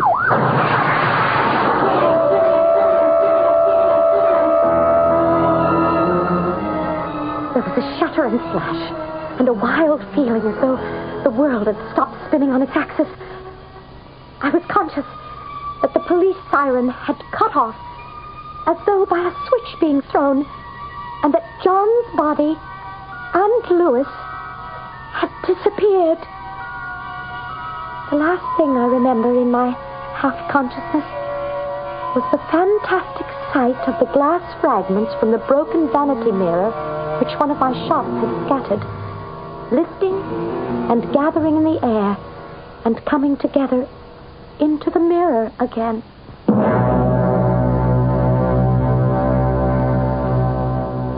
And then I must have fainted. I was awakened by a soft but insisting knocking at my door. Just a minute. Who is it? It's Elspeth, Mrs. Denton, ma'am. Who? Mr. Louis Stark said you'd be needing me. Louis Stark. Just a moment. I'll unlock the door and let you in. Oh, that won't be necessary. Here, let me help you up. No, don't touch me. Who are you? Why, Mr. Stark told me you and your housekeeper had been discussing your needing a lady's maid, so I came to apply. At this time of night? He said it might be sort of urgent, and that you might be needing someone with my special sort of references. And what are those? You should sit down, ma'am. Here, by your vanity table. Thank you. I am a bit shaky. It's why Mr. Stark thought of me. What are you, a nurse? Nothing like that. Just what I am. Just what you need. Well, if I do, it's not tonight. I don't want you here tonight. Are you sure, ma'am? Of course I... What do you mean? Look in the mirror, Mrs. Denton. I don't want to look in the mirror. I can imagine after the nightmares I've been having what Look in the mirror. Oh, anything for a little peace. Oh. Now, do you see why you need someone like me around?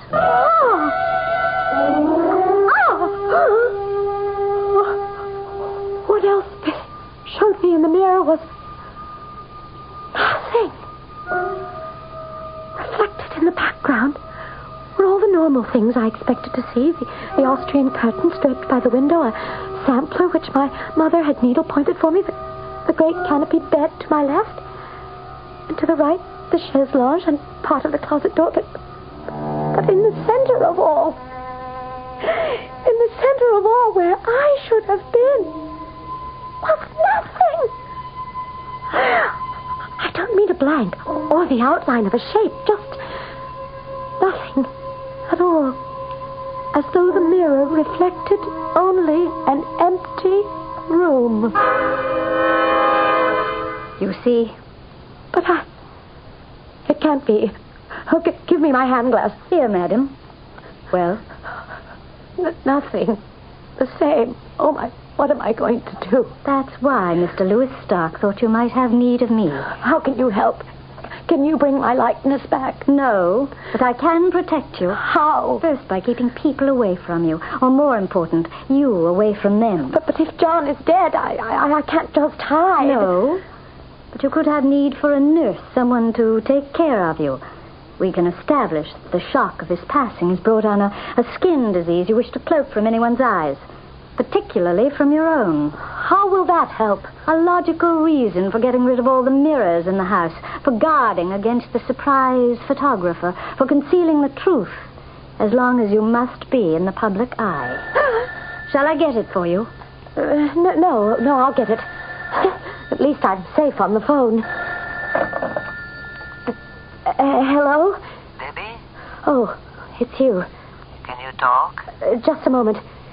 Would you mind leaving me alone, please? To talk to Miklos? Or should I use the cover name? Damn you. Since we are sisters under the skin, I shall quietly disappear. Oh, no. Hello? All right. No, but we can talk now, Nicky. What is it? I just heard the news. News? About John. On my car radio. Is it true? What did they say? Just that he apparently lost control of his car on the parkway and smashed into the wall of an underpass, and that he must have been killed instantly. Oh, thanks, Peter. What did you say? Oh, Debbie, you know, don't you? I mean... It's all right. I know. Oh, for a moment there I thought I'd made... well, I don't mean to be ghoulish, but I have a wonderful idea for us. What? You are a grieving widow. What is more natural that you should want to get away? You go to Europe on a trip and steal away to my island. Oh, I have such a room for us, all glass. What is not windows to the sun and sea is mirrors. I can see you there, my darling. Not just the magic of you alone, but reflection after reflection. Oh, I'm sorry. I got carried away. You'll forgive me. But I want you so. I need you so, and I want you to be my bride. Once you are, I will buy you the world. Oh, my darling, I want that too. I just... Give me time to think. I'll call you tomorrow. What am I going to do? You see what I meant? Especially if... What? Especially if you have a lover or wish to take another husband. How do you explain you have no reflection in the mirror or in a still pond or a store window passing by or even no shadow in the brightest sunlight? You don't have to keep reminding me. I know how I've been cheated. Not cheated, ma'am, just outmaneuvered. How could you expect to win when the devil held the dice?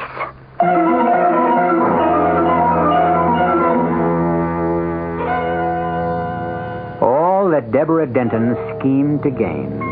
Wealth beyond imagining, as Niklos Aranjuglo's wife seems now denied her. Can she outwit the devil, or is she already doomed? A haunted figure who casts neither shadow nor reflection, set apart forever from everyone else. I shall return shortly with Act 3.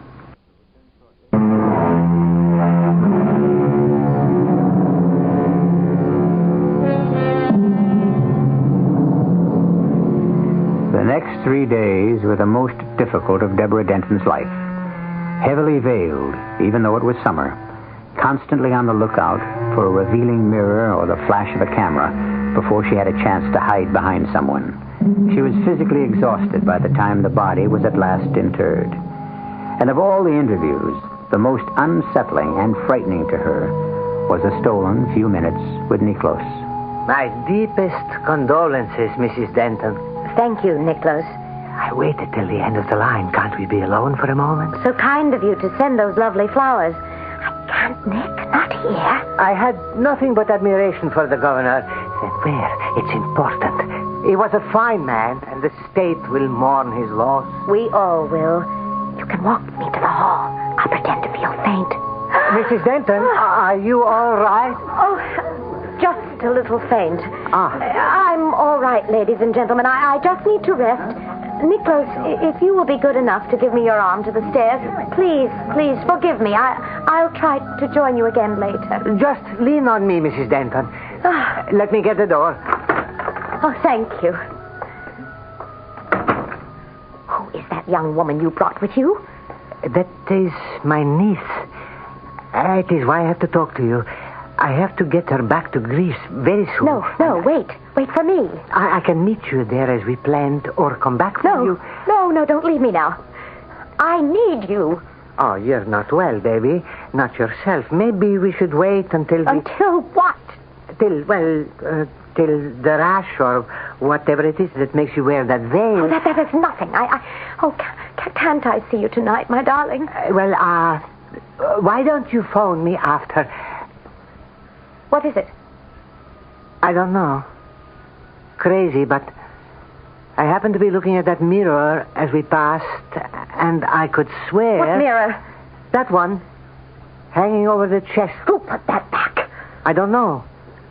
But it was so strange. I could swear, looking in it, that I was all alone. Oh, don't be silly. No, come back just a moment. I have got to lie down. Are you trying to change the subject? No, What about tonight? Call me later and check. You know where. I doubt if many men could appreciate, but I'm sure every woman can, the agonizing frustration of being deprived of the use of a mirror, or anything in which one can view oneself. The terror of feeling that you are alive no longer, that you only exist for yourself. Furtively, I found a small mirror from an old pocketbook and checked. Oh, no matter what the angle, there was still no answering image of my face. And I could not rid myself of the sight of the beautiful young woman that Niklos called his niece. I doubted her, hated her, was sick with jealousy for her. Oh, not for Nick himself, but for the wealth and power he meant to me. Now that John was gone, I was ready to crawl, to beg, to plead for any small chance from the vile thing that had become my master. You wanted to see me, Deborah? Yes, Louis. Someone hung a mirror in the hall. Do you know about it? Why, yes. I had it replaced. Why? Hundreds of people have come to pay their respects to the late governor. Half of them women. A mirror may not be a necessity, but the total absence of any is missed. I don't believe you. You had it hung to torture me. Oh, just to remind you. I want my reflection back. Are you sure? Sure. I am sure of nothing, thanks to you.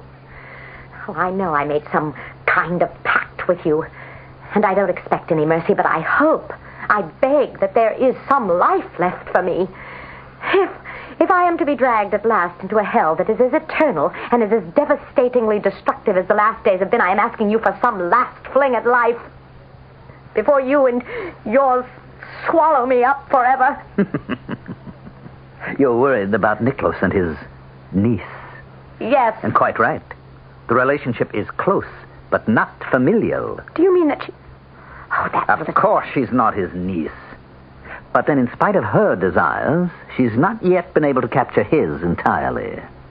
You are a master at this, aren't you? To turn a person slowly on the spit, never burning, only scorching. We're two of a kind. How many men have you turned on the spit, hopelessly bound and tied by your beauty and promise, only to abandon them after their purpose had served yours? Supposing I admit it, will that gain me any comradeship with you? What is it you want? So little. My mirror image back again. You're sure that's all? That is all I dare to ask, isn't it? And how will it serve you? Even at the simplest level. A woman cannot live without a reflection.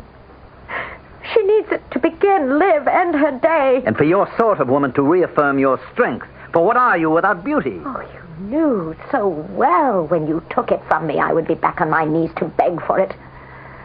I was damned the day I agreed. I can't live as ordinary people do. I need Nicky's money, position, power. Neither can the rest of us. The rest of us? We, the powers of darkness, the strength of the world which will ultimately make it our own. I don't mean to align myself with you. How can you help it anymore? Just let me warn you, Deborah. If I return your image, it may not be what you expect to see. It will be what I want the world to see. Can you be so sure? It will be me, won't it? Of course. I'll sign anything more for that chance. There's no need for that. Call your lover. Win him back from his niece, if you can. By the time you two can meet, your mirror image will have returned. I want it now. Some things are possible, but not all. You must wait until you meet him again. Maybe we shouldn't rush things. There is still time to... You are a fantastically attractive man, my darling, but I don't quite trust that niece of yours. Oh, come to me. Make it 10 o'clock. It'll be nice and dark by then. And Elspeth will be waiting. Do I expect you? You know, all you have to do is ask. I'll be there.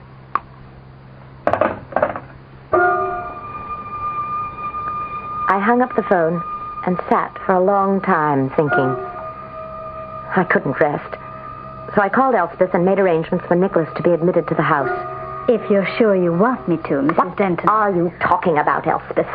I told you I did. Why wouldn't I want you to? Well, I'm sure it's none of my business, but if I were you, I might talk it over with Mr. Stark. Why? Oh, he's the only one who could answer that, ma'am.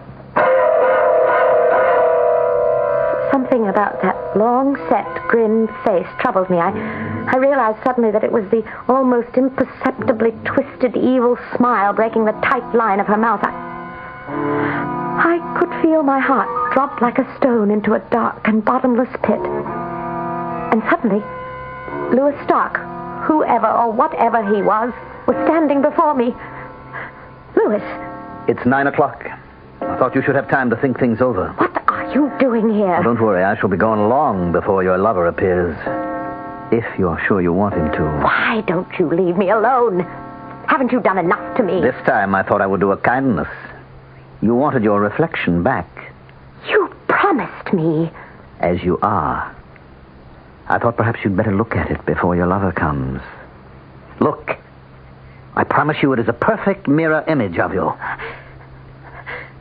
For some reason, I am afraid to look. What you see, everyone else will see. Remember, it is your true reflection, and you live or die by it. What does that mean? See for yourself. I will. But by myself. This time, the gun is loaded. I want you out of here. Look on yourself, Deborah. I had no will of my own for that moment. Standing with the gun in my hand, I turned to the mirror which Elspeth had restored to the vanity. And there I saw a loathsome parody of myself. The hair twisted twisting and writhing about my face like black snakes. The iris of my eyes dull, muddy brown with great dark bruises beneath them. My nose hooked as fiercely as an eagle. My lips drawn in a snarl, their purple color stretched to a death white over two great canine teeth leering back at me as lasciviously as any vampires. Is that what you want your lover to see? No, that isn't me. The real you. No, I'll kill it. If you do, you kill yourself. Then to hell with both of us. Oh, God, no. John! No, John! It's all right, Deborah. He's dead. Just as dead as always.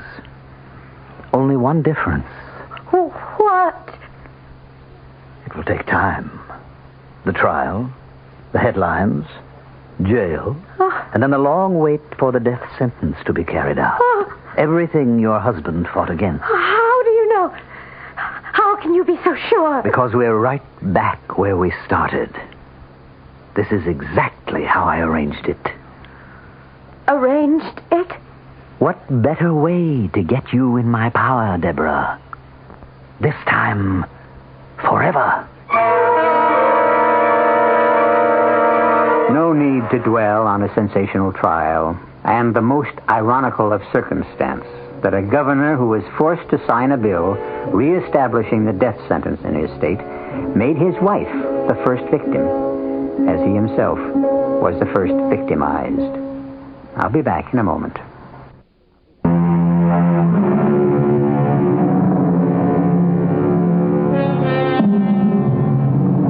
The most damaging witness at the trial of Mrs. Denton, wife of the former governor, was Louis Stark, who reluctantly but devastatingly, under questioning, sealed her death warrant. The audience was sorry for this seemingly sympathetic and unhappy man.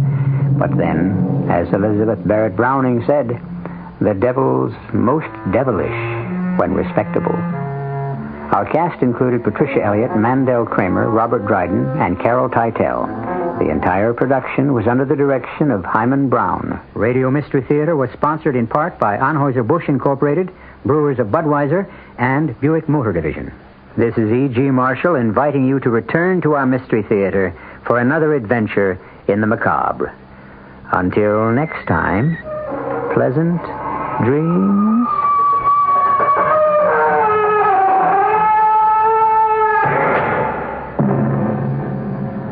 Tonight's WOR Mystery Theater was also brought to you in part by ShopRite Supermarkets, where you get a lot more for a little less. The preceding program was furnished by CBS. The CBS Radio Mystery Theater presents...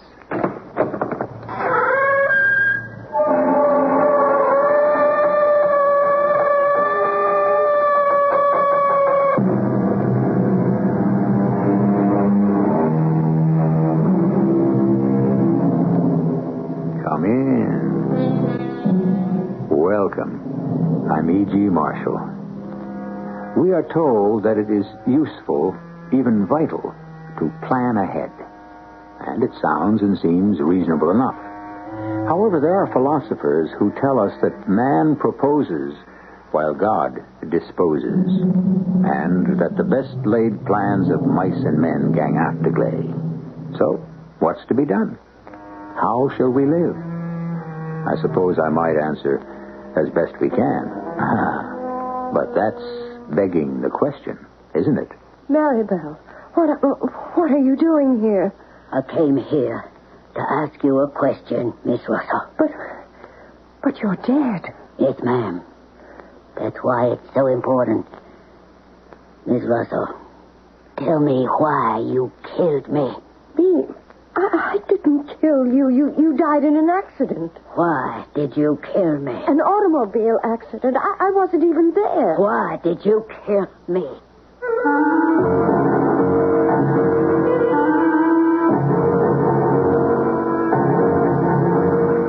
Our mystery drama, The Plan, was written especially for the Mystery Theater by Sam Dan and stars Kim Hunter. It is sponsored in part by X-Lax and True Value hardware stores. I'll be back shortly with Act One.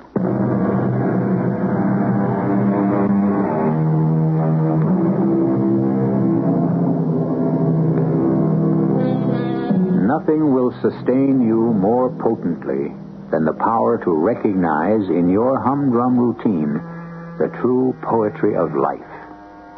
Perhaps it's true. Perhaps there is poetry visible to the poet as he gazes upon the sameness of every day. Well, now, consider Robert and Rebecca Russell, a comfortable married couple, fairly well along in years. Their lives have flowed along quietly, peacefully, contentedly. They don't care too much for surprises. They favor the tried and true. They will never set the world on fire, but should that be held against them? Is something wrong, Robert? Well, the egg. It isn't 3 minutes. It isn't? But I did set the timer for 3 minutes exactly. You set the timer? Well, yes, Robert. But where's Maribel? Maribel hasn't arrived yet. She hasn't? My goodness, it's 5 minutes after 8. Yes, I know. It's not like her to be late. She knows exactly how to handle the timer. Well, if you don't like the egg, please don't ask for the toast. I burned it. Oh, you poor dear. And as for the coffee... Robert, dear, cooking has never been a particularly strong point with me. I do hope Maribel gets here soon. I'm terrified at the prospect of having to prepare lunch. Why do you suppose she's late? This must be the first time in 25 years. Today's her birthday. Oh, so it is. I'll go out and buy her a little gift. Now, be careful not to spoil her. I thought I'd do something extra nice for her, and so last night as she was leaving, I said, Maribel, here's $5. Tomorrow morning, you forget that bus. I want you to come here in a taxi. Start your birthday off in style. She must have liked that. That's probably why she's late. Some cab driver could be bringing her by the scenic route. I think I'll go down the street and get the paper. And you'll also pop into the coffee shop for breakfast? Why don't you join me? No, I'd better wait here for Maribel. All right, I'll bring something back for you.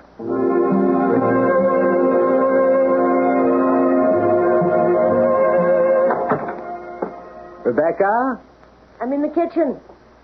I have a container of coffee for you. I can use that. Maribel isn't here? No, not yet, and it's 9:30. Something must have happened. She would have called. Well, have you tried her place? Yes, there wasn't any answer. Well, then I don't know what to make of it. I'll try again. Could she have overslept? No. She has a built-in alarm clock, that one. Now, look, I'm sure there's a perfectly reasonable explanation. Well, I would think so. No answer? I didn't expect there would be. I'm worried. Oh, you see, there she is now. Well, she never rings the bell. She has a key. Well, I'd better answer it, I guess. Oh, what can I do for you? I'm Officer Ullman of the North Precinct. Yes, officer. Do you want to come in? Is this the Russell home? Yes. I'm Robert Russell, and this is my wife, Rebecca. You employed a domestic by the name of Maribel Spencer? You said employed. Is something wrong? Yes. You're trying to break something gently, officer. Is it what I think it is? Yes. Oh. You'd better sit down, my dear. Oh. There was a card in a purse. It said, in case of emergency, notify Mrs. Robert Russell, 310 Wallace. How did it happen? It was one of those freak accidents. Yes? She was in a cab. It was coming up Garfield Avenue. That's just a couple of blocks from here. I know where it is. Thing like that doesn't happen once in 100 years. You got this crew. They're going to hoist a safe up into one of those new buildings on Garfield. It's just a couple of blocks from here. Yes, officer. I know where it is. Yeah, well, they got the thing in the sling, and they block and tackle is all rigged up, They're lifting it in the air up alongside the building. Well, it's maybe 7, 8 stories high, you see. Are you trying to tell us that... Yeah, the cable snapped. Just broke, and this great big steel safe must have weighed more than 1,000 pounds. Maybe comes plunging down into the street. Oh, no. Yeah, just as this cab is coming by. Oh, my. And the safe, well, hits the cab, and, that's about it. She's dead? Well, yes, ma'am, I thought we understood that going in. She's dead. The driver's dead. The cab was demolished. Robert, I don't think I feel very, very well. Now, go inside and lie down for a bit. Officer, thank you for letting us know. Yeah. Oh, there's just one more thing. Yes? Yeah, she has to be identified. It has to be made official, and since you're the one that's supposed to be told, then you're the one that has to, Go down to the morgue. Yeah. Well, I thought you understood that. Do I have to go now? Well, ma'am, the sooner the better, if you don't mind. Now, ma'am, the attendant's gonna roll out this, it's kind of a table, and you just look. Go ahead, Julius. Oh. Ms. Russell? Yes. Maribel? You're positive? Yes. Well, I'm sorry to have to keep asking, but it's important for us not to make a mistake. Important? To whom? You're satisfied it's Maribel Spencer? Satisfied? Yes, I'm satisfied it's Maribel Spencer. Okay, Julius, it's a definite. Well, now, Miss Russell, it's over. It's all over.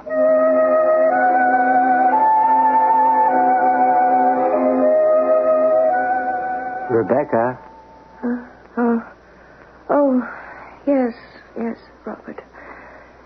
Is it dinner time? No, dear, not quite. But you had a very long nap. Oh, I was tired. If you sleep too much during the day, you're certain to have a restless night. That's true. Oh, my goodness. What's the matter? Look at this room. Everything seems to be so dusty. You know what I think? Tell me, dear. Maribel may be getting just a wee bit too old to handle the whole house by herself. Rebecca? Well, darling, the cleaning, the cooking, the laundry, it wasn't all that bad while she was younger. Rebecca, what are you saying? Maribel is dead. Did you hear me? Yes. Yes, Robert, I heard you. It's just sometimes I wake up from sleep, a deep sleep. Weren't you the one that said when we sleep, we're in another world? Yes, dear, but that was just sort of a literary... But I believe it. I believe we are in another world while we sleep. And sometimes when you wake up suddenly and you haven't quite left that one and you haven't quite returned to this one. Do you understand? I think so. So you're betwixt and between both worlds. You've left the fantasy of the one, but you're not quite inside the reality of the other. And at a time like that, I just keep forgetting that Maribel is gone. You see, Robert? Rebecca, you'll have to accept the fact that Maribel is dead. I've accepted it. But you haven't. I've just admitted it. Every morning at 7:30, you keep looking at the door. Why? I'm not aware that You keep listening for Maribel's key to turn in the lock. You keep waiting for Maribel to walk into the house. That isn't so. It is so, my darling. That's why I keep saying you haven't accepted the fact that Maribel is dead. Oh, Robert, I know she's dead. Well, then why don't we hire another maid? Another maid like Maribel? Never. They just don't exist. I know we'll never get another Maribel. I mean, just another maid. You can't run this house by yourself. Now, there are various employment agencies. I know, Robert, I know. First thing tomorrow morning. You've been saying that every day for the past 3 weeks. It's all part of what I've been saying. You refuse to accept the fact that Maribel is dead. Now, why? Can't you tell me why? No. But does that mean you refuse to tell me? Or does it mean you don't know yourself? Oh, Robert, I'm tired. I'm so tired. I just want to have a little nap. But that won't do you any good, darling. You can't escape into sleep. You'll have to face up to it. Please, Robert, I will. I just want to close my eyes for a little.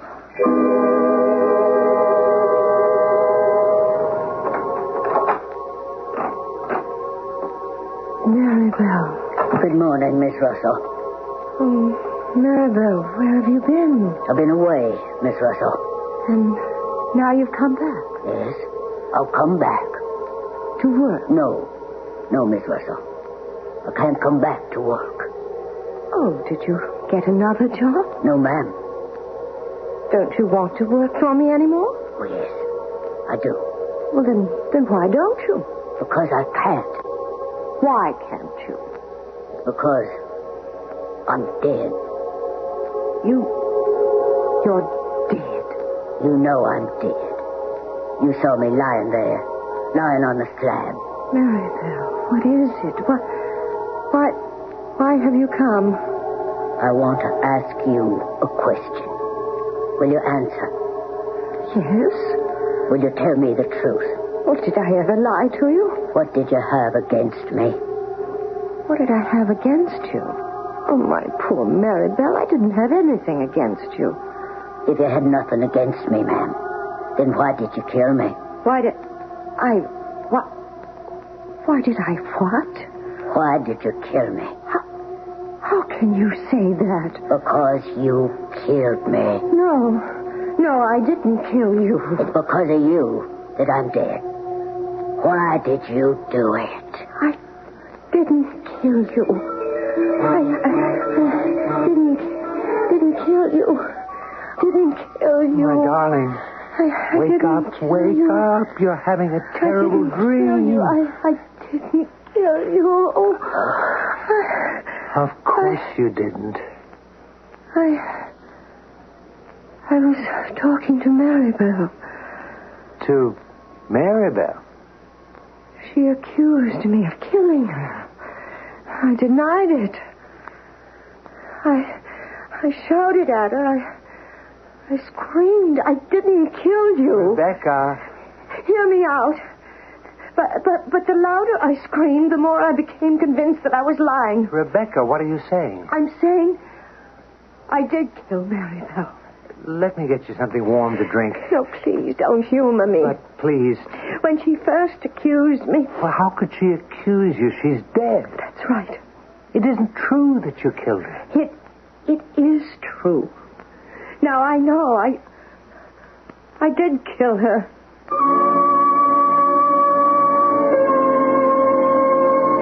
Why should she say that? We were told exactly in great detail the facts in Maribel Spencer's death. And yet Rebecca is convinced that she is to blame. To show you how exquisitely fair we play, the reason for Rebecca's belief has already been presented. Do you know what it is? Well, I'm not going to say another word until I return with Act 2.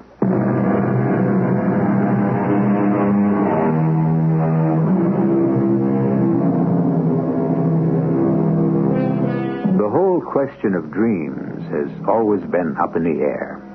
I suppose it depends on when you lived. Today, a man who is out of touch with reality is called a dreamer. But in ancient times, men looked deeply into their dreams in order to find the reality of their lives. We have a lady with us today, and she just had a dream that's an absolute beaut. Rebecca, let's start from the beginning. You dreamed you saw Maribel. It may have been more than a dream. What does that mean? I don't know. Well, at any rate, in this dream, Maribel says you killed her. Yes. But Maribel was killed in an unfortunate accident while riding in a taxi cab some 6 or 7 blocks from here. That's been established. Yes, Robert. Then her accusation that you killed her simply does not hold water. It may not hold water, but it does hold the truth. Just ask yourself, Robert. What was she doing in that taxi? Well, she was coming here to work. Why was she in a taxi? Because you'd given her the money to ride in one. And don't you see it? See what? Every working day for 25 years, she had come here by bus. The number 16 bus, door to door.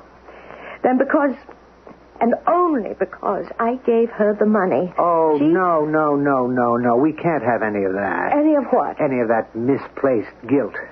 Misplaced? Unfounded. At 7:05 each morning, Mary Belle Spencer would catch the number 16 bus in front of her tenement. It would leave her here at the corner at exactly 25 after. Is that a fact? None of this has anything to do Had with... she made her bus as usual, she would have arrived here safe and on time as usual. Rebecca, we cannot control fate. That isn't true. I controlled her fate. No, not intentionally.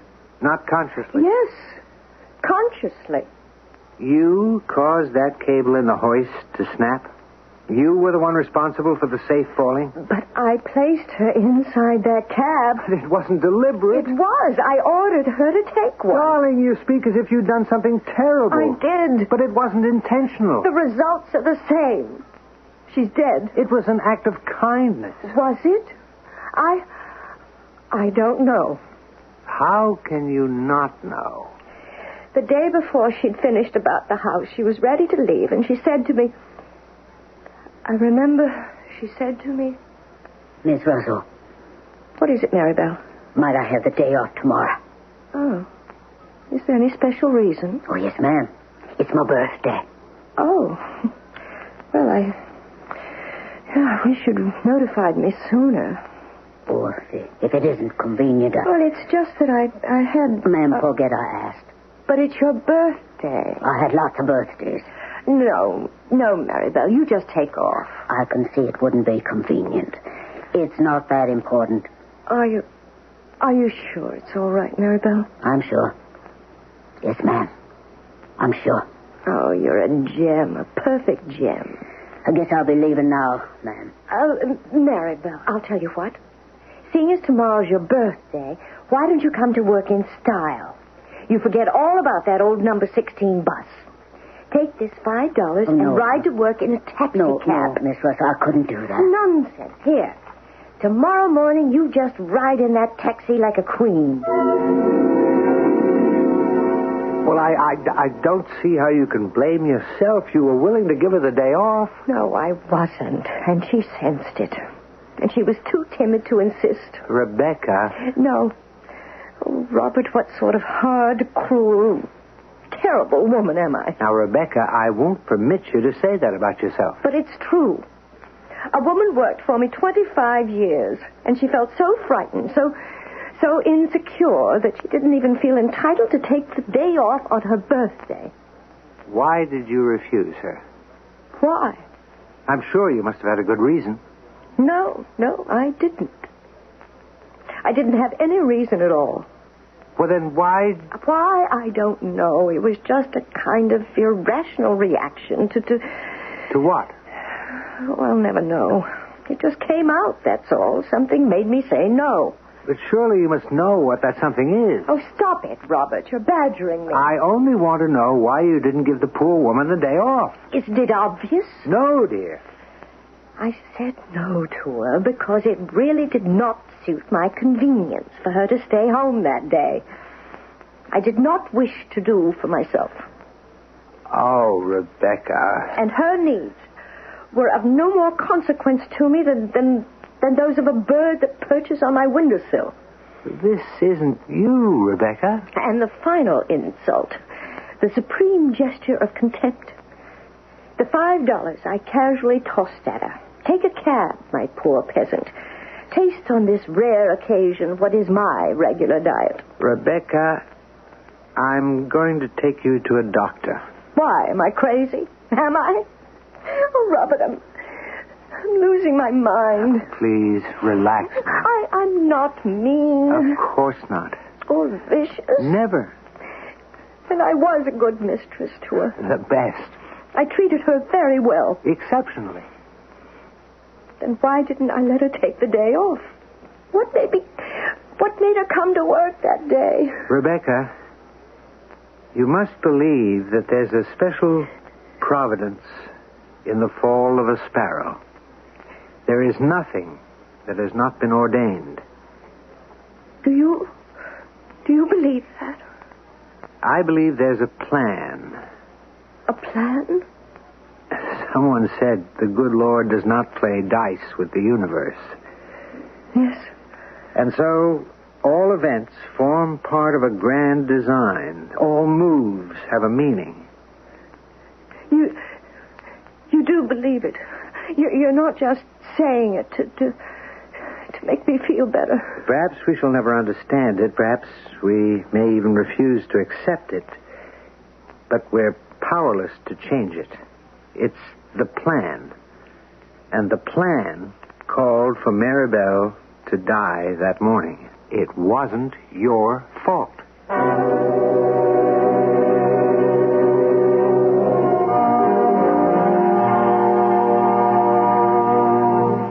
And now for a follow-up on the news.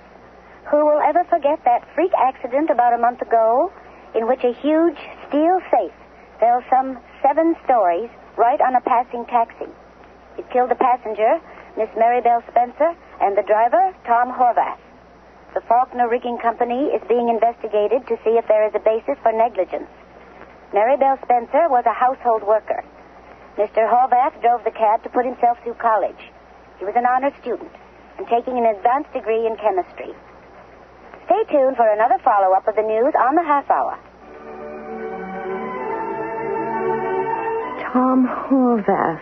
Darling, please, you'll have to forget this whole business. I try, Robert, but I can't. It wasn't your fault. You keep saying that, and I keep trying to believe it. Horvath. Tom Horvath. He drove the cab. I saw his picture in the paper. A bright, handsome boy. I tell you what, let's go out in the fresh air. A walk will do you a world of good. You go, dear. I'm tired right now. Darling, try to put it out of your mind.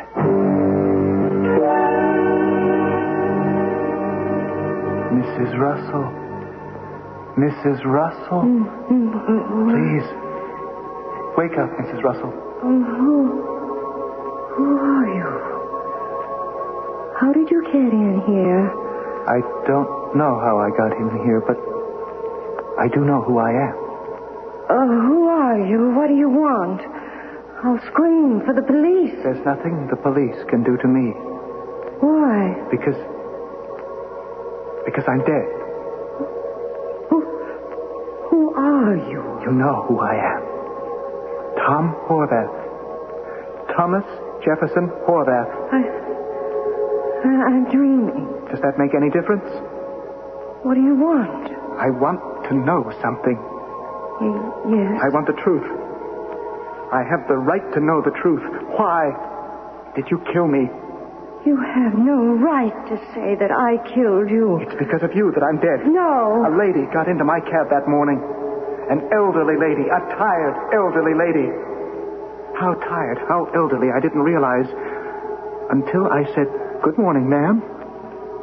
And do you know what she said? You know how she answered me? Do you know what she said? I don't really believe I ever had a good morning in 25 years. Now, you don't want to talk that way, lady? I'm not a lady. A lady sits all day in an easy chair, eats little chocolate cakes, drinks from tiny glasses as thin and clear as a bubble of soap. Well, how much is this ride about to cost me? $5 plus the tip. $5 plus the tip. Oh, yes, there'll be a tip. But I'll have to pay that myself. It's the same with every gift she ever gave me. At the end, there's always something I must pay. Well, lady, these days a taxi ride's not a treat. If only I could use this $5 to buy something I really need. Okay, why don't you? Oh, no. The lady. She'll be watching from the window to see me get out of the cab. And she'll spend the day talking about what a nice, easy trip I had. Proving to me how kind, how generous she is. I'm afraid not to ride in a taxi. You see what I mean? Lady? Why did you force her to do it? I was only being nice. I thought she'd enjoy it. Couldn't you just let her have the $5? Without strings, you forced that tired, exhausted old woman to come to work, to get into my cab. And therefore, at 16 minutes after 7 that morning, I was driving down Garfield Street when... Please, it didn't have to be your cab. But it was. Do you know how hard I worked to save money to go to school? Everybody said I'd be a brilliant chemist. I'm sorry. And now it's all gone. All because of your vanity. I said I was sorry. What could I have done? You could have been a truly kind, generous woman. You could have given your maid what she needed, not what you wanted. It was a cruel act. A stupid act. No. And when you do something cruel and stupid, you create a chain of other cruel and stupid things. Go away from me. I'm as far away from you as I can get. You're alive. I'm dead. Can there be a greater distance between two people?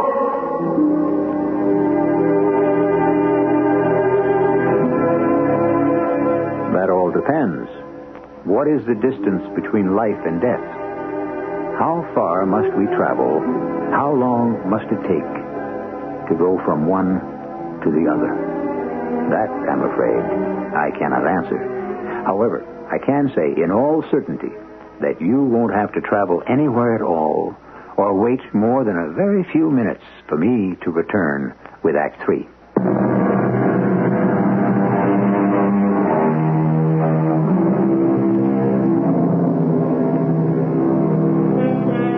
He who has 1,000 friends hasn't one to spare, while he who has a single foe shall meet him everywhere. Death, the foe of each one of us. Where can we go to escape him? Where can we hide from him? Death has a schedule to maintain. Every stop is clearly defined. Every pickup is unmistakably marked. Everyone's life is carefully planned so that we may each find ourselves in precisely the right spot at exactly the right time. Get away from me, please. Why did you kill me? I didn't kill you. Then why do they happen? These accidents. These crazy accidents. It's the way it is. No. There's a reason. Isn't it cruel? Isn't it stupid? Isn't it senseless to die for nothing? The way I did? The way your maid did? I don't deny that. When an accident like that happens, it's because the forces of senselessness, stupidity, cruelty are being strengthened. They're being nourished and supported. And then they come together. They meet in a train wreck, a plane crash. Please, no more. You helped feed these forces of evil. How? What did I do? You put your maid in my taxi. I thought I was being good to her. Did you really? Rebecca. Oh, good. You're awake. Yes, I'm awake. You were lying there so quietly, I didn't know if you... I know why I killed them. Killed them? Well, first, Tom Horvath. Well, who's Tom Horvath? The cab driver. Oh. And, of course, Maribel. For 25 years, I've been your pretty little doll. I've been handled like a beautiful, fragile work of art. Well, darling, was that wrong of me? Yes. To shield you from the coarse and terrible realities of the world, was that wrong? Yes. I was to be admired, appreciated, and enjoyed.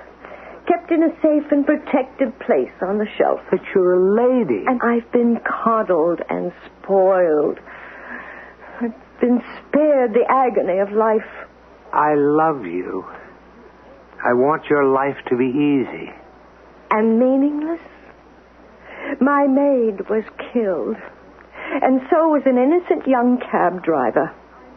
I ask you why. And what do you tell me? Some nonsense, some science, some science fiction mumbo-jumbo about some master plan that determines the fate of the world. It isn't mumbo-jumbo. There is a plan. And it called for both Maribel and Tom Horvath to die that morning? The plan calls for thousands of people to die every morning. We're only aware of the ones who have affected our own lives. No. Tom Horvath told me something else. Who? Tom Horvath. But how... He had no reason to spare my feelings. And so he told me the truth. Which is? When you do something stupid or senseless or cruel, you aid in the creation of an event that is stupid and senseless and cruel. Like that accident. Rebecca, you're not well. I'm not your fragile little doll anymore. I know why 2 people were killed in that accident. We can never know. Don't talk to me about some mysterious, inscrutable plan. The entire accident was surrounded by stupidity and carelessness and cruelty, including mine. All right. All right. Let us say you can use those words about your own conduct. Who else besides you helped to bring about that accident? I'm going to find out.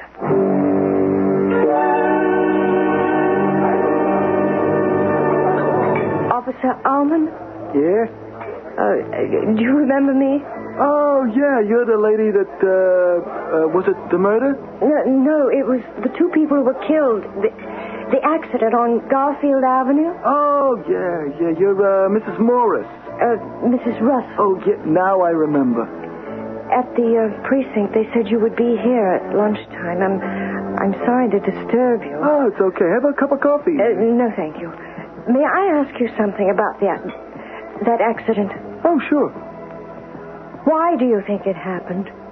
Well, the cable was no good. It snapped. According to the news, it wasn't thick enough. But how did that happen? Well, I can tell you. The reason I do is because you got an interest in the case. See, we're close to an arrest. Those guys are going to be picked up today. Which guys? A whole clique of guys who worked in the warehouse. They've been stealing cable and selling it on their own, you see. Well, a legit order comes in for so many feet of such and such gauge. You follow this? Yes. Well, maybe that's the kind they've been stealing. They're out of it, so they send some other gauge that looks to be just about the same, but it isn't. And that's why it snapped? Yes, ma'am. Shouldn't someone have noticed? I don't know. You're talking about fractions of inches. Well, the boss of the crew that was raising the safe. What do you want from him? He was only doing his job. Was he? Well, thank you. Thank you for taking time away from your lunch to talk with me. Goodbye, Officer Allman. Goodbye, Mrs. Morris. Mrs. Russell. Oh, I don't suppose it matters.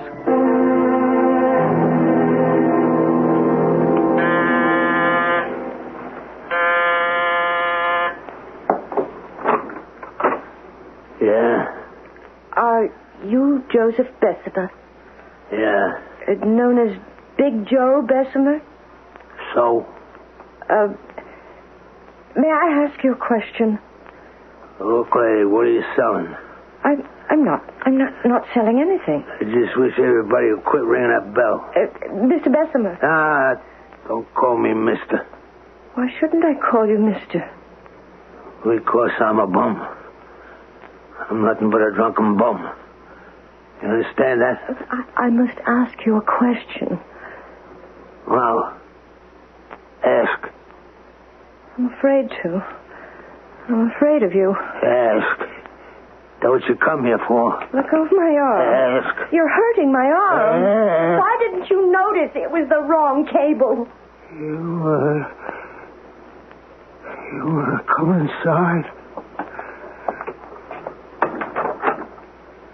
I've been waiting for you. For me? Yeah. For somebody to ask that question. But I guess it just didn't occur to nobody. I was drunk. You were drunk on the job? I've been drunk for the last 6 weeks. I'm drunk all the time. I'm drunk now. But... I don't know what I'm doing. My job is all feel and being able to sense something wrong. You know what I mean? Yes. I could run that cable through my fingers with my eyes closed and say, hey, wait a minute, hold on. This ain't the right gauge.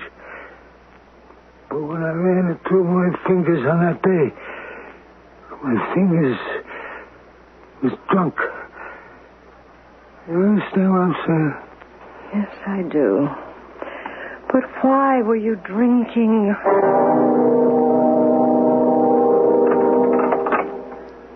Rebecca. Yes, Robert. I don't understand. Why are you wearing black? Why does anyone wear black? I'm in mourning. And no makeup, no... In mourning? Now, Rebecca... I shall also do penance. Penance now, dear. I was part of a chain. A chain of sloth and a chain of evil. So much had to happen for two human beings to be killed in what appeared to be some random, senseless accident, but it wasn't. No, it was brought about by... as all of them are brought about by... Well, look at what had to happen. Now, Rebecca... I shall never be happy again as long as I live. It wasn't your fault. None of you were to blame. Didn't I just prove you to were you? all fulfilling your prescribed roles in the plan. You had no choice. I had no choice but to be insensitive. The thieves had no choice. Rebecca, listen to me. There is a plan. I can prove it. How? I spoke to Professor Henricks. Who is he? He's the teacher, well, he was Tom Horvath's teacher at the university. Do you know what he said to me? It's a tragedy, but perhaps it's for the best. How could a thing like this be for the best? Thomas Jefferson Horvath is a genius, he told me. And he said, I don't know, but he frightened me. I would look in his eyes... I saw something wild in his eyes. I was terrified because I could sense that soon Tom Horvath would know enough to destroy the whole world. And if the world should happen to displease him, he would do it. He had that wild look in his eyes. Now, that's exactly what Professor Henricks said to me. I don't... Believe it? Well, you saw Tom Horvath in a dream. Did his eyes have that wild, feverish look? Well, The look of the fanatic? Well, he was. Well, he was... That is why he had to die. That's why the cable was stolen and the wrong wire sent. Why you made Maribel take a cab. It had to come together. And all of you were only doing your assigned missions in the plan. Oh, Robert. Do you think so? Would you rather construct some far-fetched, melodramatic interpretation about how you were a selfish, insensitive, cruel mistress and be miserable for the rest of your life? Oh, Rebecca, what's happened to your common sense? I was good to her. I may have been strict, but I was fair. Of course. I couldn't let her get away with anything. It would have weakened her character. Now, come on, darling. Change into something more cheerful and put on some makeup and jewelry, and we'll go out to dinner. And bright and early tomorrow morning, I shall call the agency. It took me 25 years to train Maribel. Hopefully, I shall not require as much time for someone new.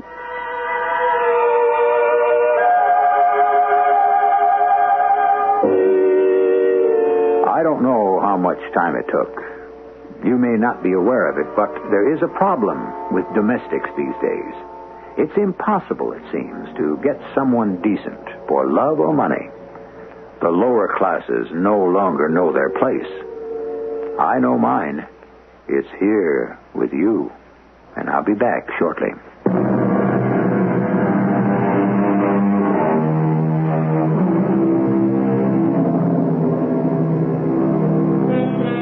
The bad things that happen, why do they happen? Is there a scale with good on one side and evil on the other? Is each evil act placed on the side of evil and each good on the side of good? And then, is it a question of which side fills up first and tips over of its own weight? Or is there a plan which simply subtracts evil and good from all consideration of morality and reduces them to mere integers in an equation? Our cast included Kim Hunter, Robert Dryden, Russell Horton, and E.V. Juster. The entire production was under the direction of Hyman Brown. And now, a preview of our next tale. First time she came, she wanted a reading. And then she got into the spook stuff. Wanted to talk to her husband across the great beyond, ask his advice what to do with all her millions. Oh, fine. What's the harm to make some poor lady happy? I let her talk to him. And tell her what to do? Well, sure. Like I say, it's all pipe dreams anyway. I mean, to hear her talk, they don't print anything under a C note. Till she hands out my fee. Then she has to scrabble through her purse for change. I don't think I'd mind being crazy if I felt as rich as she does. Candy. I got a big fat surprise for you. She may be nuts, but she is as rich as she thinks she is. Susie? Mrs. Hartley Loring. Hey, Candy, baby, like I said. Huh? I got this hunch if we play our cards right, you and me are going to end up richer than you ever dreamed. Radio Mystery Theater was sponsored in part by Buick Motor Division and ARM, Allergy Relief Medicine. This is E.G. Marshall inviting you to return to our Mystery Theater for another adventure in the macabre. Until next time, pleasant dreams.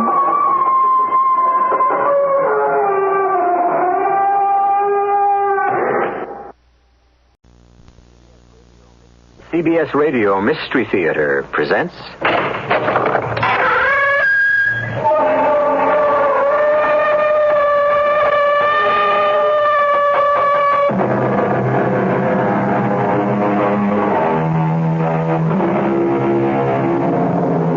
Come in. Welcome. I'm E.G. Marshall, harbinger of your hour of mystery, suspense, and the macabre. What do we think of when we think of the future? Actually, we think of our own future. And we think of it as tomorrow, or next month, perhaps a few years from now. Some of us can even envision the next decade. But this is as far as we can go for all practical, self-centered purposes.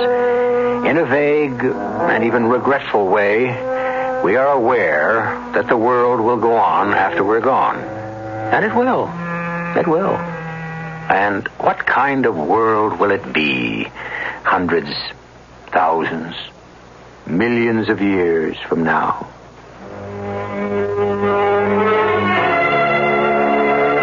My name is Rado. I'm an admiral of the fleet. You're not aware of me, but I can make the decision that will end your life. And the life of every living thing in the solar system.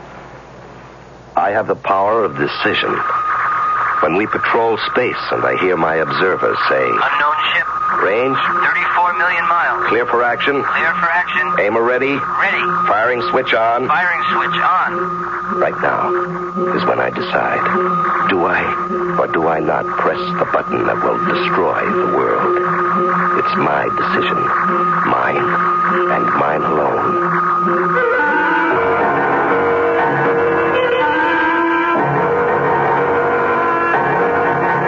Our mystery drama, Who Made Me, was written especially for the Mystery Theater by Sam Dan and stars Larry Haynes. It is sponsored in part by Buick Motor Division and True Value Hardware Stores. I'll be back shortly with Act One.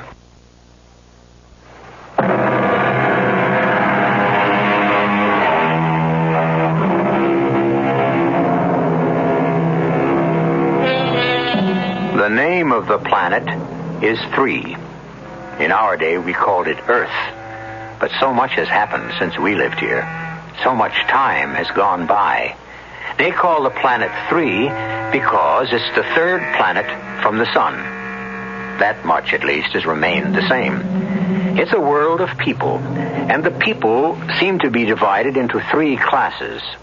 First, the group ones, a kind of aristocracy that rules the planet. Secondly, the group twos, who perform the incredibly complex, skilled labor. And third,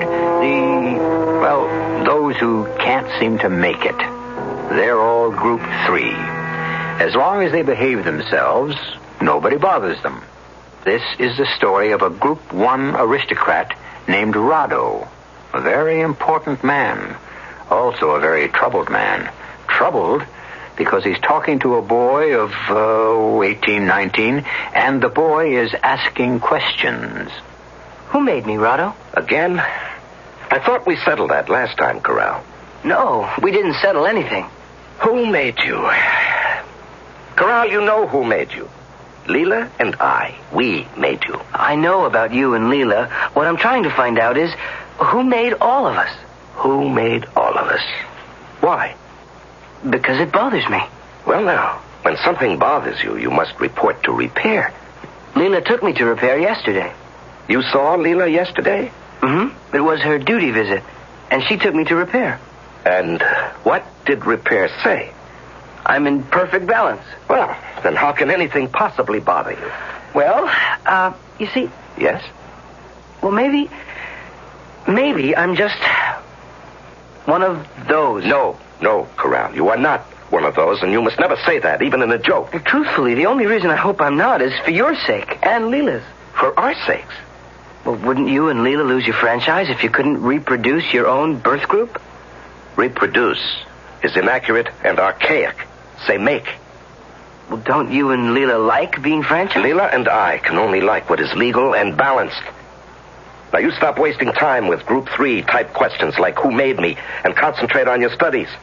Lord knows you have enough to keep you busy. Who's Lord? Lord?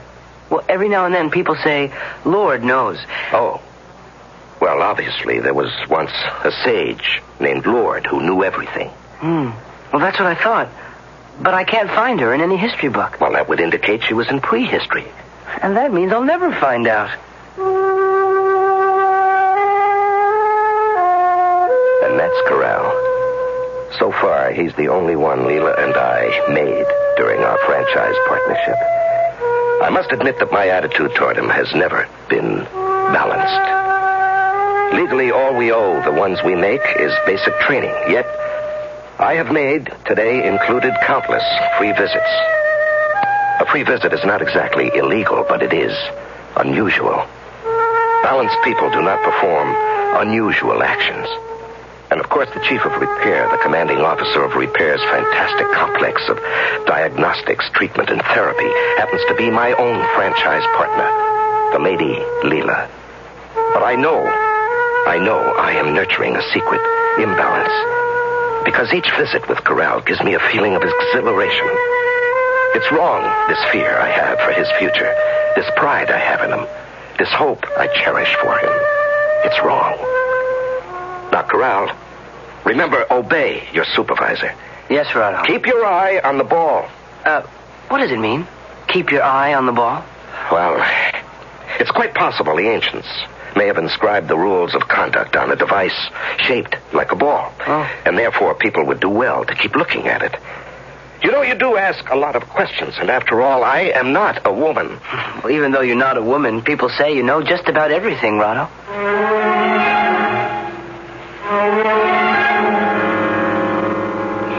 You made a free visit to Corral today.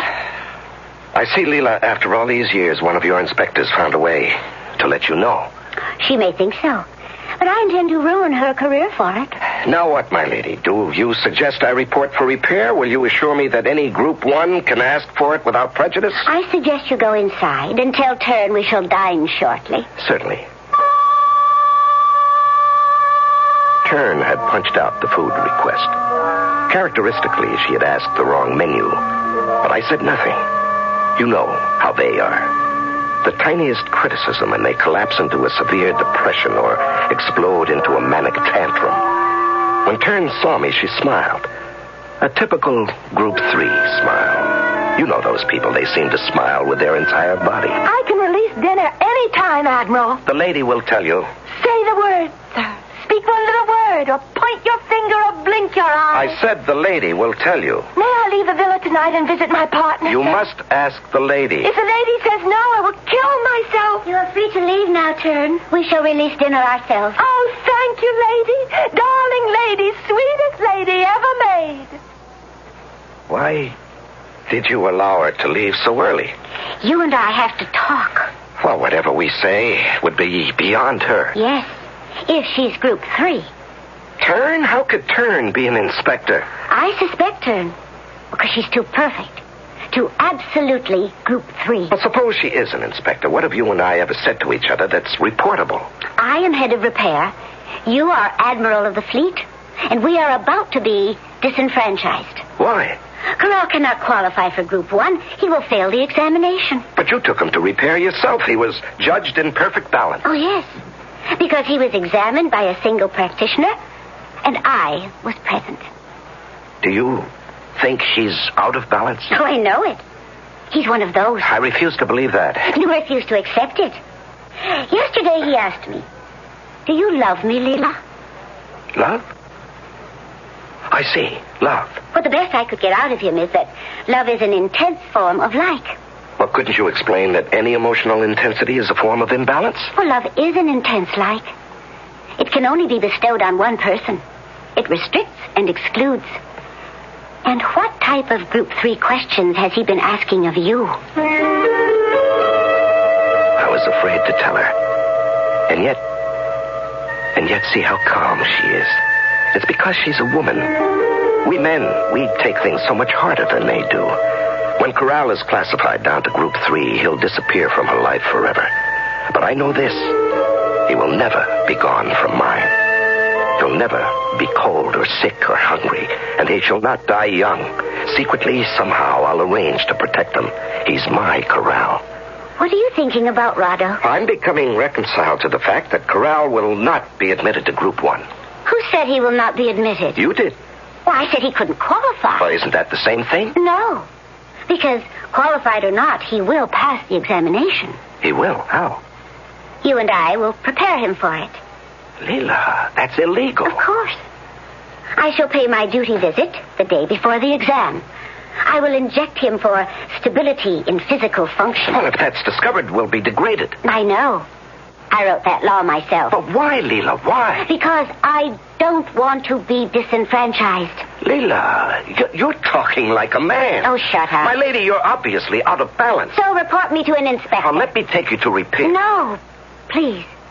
Please. Please what? Find a way to keep us franchised. Please. But how can I? I want to stay franchised. I find it pleasurable to be franchised with you. I never expected pleasure. I never even knew it existed. I submitted to the order. I mean, I accepted. I complied with the directive of the franchise committee. After they balanced us together, I agreed. I obeyed the law. And the pleasure came later. Oh, I want us to stay franchised, Rado. Don't you? I want us to stay balanced, Leela. Having our franchise is what keeps me balanced overall. Do you understand? I understand you're unbalanced. So are you. So are you. All right. You realize all imbalance must be reported. Yes. And I'll report mine if you'll report yours. It'll take time, but eventually I can be balanced out of my need for this franchise. Are you willing to be balanced out of your need for Corral? You see, I know about that. What's to be done? Yes, we could probably cheat him past the classification board somehow, but then what? If he's really Group 3, those characteristics will become noticeable eventually. He'll be officially declassified, and our franchise will be dissolved in any event. You won't let that happen, Rado. How can I prevent that? You'll convince him he's Group 1. There's no way I can convince him. No way I can make him believe he's Group 1 if he really... Find a way. Leela, you don't understand. In his heart, he wants to be Group 3. Find a way to preserve our franchise. Assume the worst. He'll be declassified and we'll be disenfranchised. Even if our partnership is dissolved, we can still give each other pleasure unofficially. No. I am not a Group 2 machine or a Group 3 animal. My pleasure needs this franchise. If I lose this franchise, I will undergo permanent imbalance. I will confess. I will proclaim our treason. Oh, I will be degraded, but I will drag you down with me. Down all the way to Group 3. Do you believe me? Yes, I believe you. No one cares who partners whom among those in Group 3. And I have decided. We will be partners till death do us part. You will never escape me. Be reasonable, Leela. I could live in Group 3, but you would die. Now, place your arms around me. Oh, yes. Yes. Oh, now I feel I'm in perfect balance. And you will save Corral. Leela, the truth is, he doesn't want to be saved. Save him, dearest. Save him. Save him. Or I will kill you. You must remember we're telling you a story that takes place in the distant future. But in many respects, much of what you've learned so far could very well have taken place in our own time. As we evolve, it's only the outward trappings that change. People remain the same, basically. Or do they? Well, there'll be some differences when I return in just a few moments with Act 2.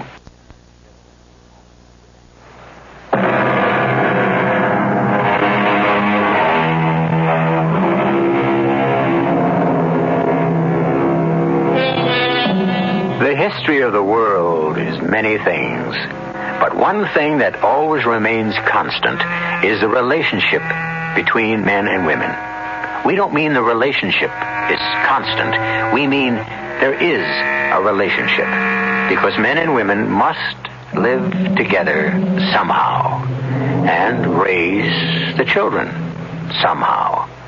And doesn't the success of any society depend on how well they do it?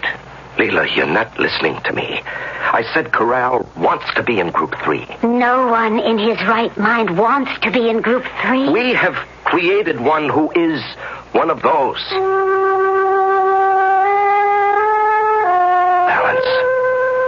Oh, Lord, whoever you were, tell me how I can achieve balance. I need balance. Every time I take the ship up there with my 22 technicians, I'm the one who needs balance. Without Corral, how can I hope for balance? The next time I hear my observer technician warn. Unknown ship. Range. 32 million miles. Clear for action. Clear for action. This is how it is on patrol. The unknown ship circles in the viewing field. Is she hostile? Is she curious? Would she just as soon not have spotted us either? Is she stronger than we are? Weaker? This is where I must maintain balance. How easy it would be to signal my aimer and fill the universe with death and destruction. How often have admirals before me done this? Unbalanced admirals. What a price the universe has paid for that. And how many times? No, balance. Balance. And I am balanced. My vanity, my ego, my pride is not in need of constant nourishment. I do not require all life from the universe to bow down before me. Perhaps the admiral in command of the unknown ship does. I watch the screen. I'm headed for him. He is headed for me. Very well, Admiral. I am not willing. My vanity does not require me to destroy the world. You may claim the victory, and I give the order. Awaiting orders. Execute. 180-degree turn. Acknowledge. 180. Head for home. Heading home. And once again, I have saved the world. Because I am balanced, I have saved the world. I must never lose this balance. But without Corral and without Laura, how I need you now, right now.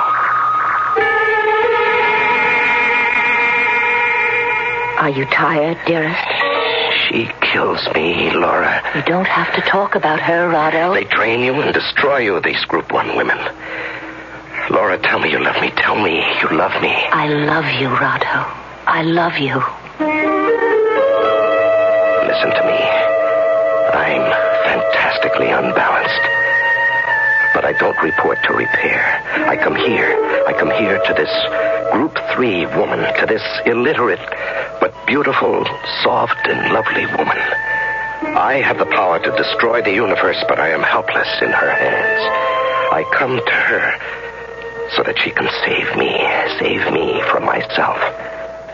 Don't kiss me now, Rado. Why not? I love you. You don't want to kiss me.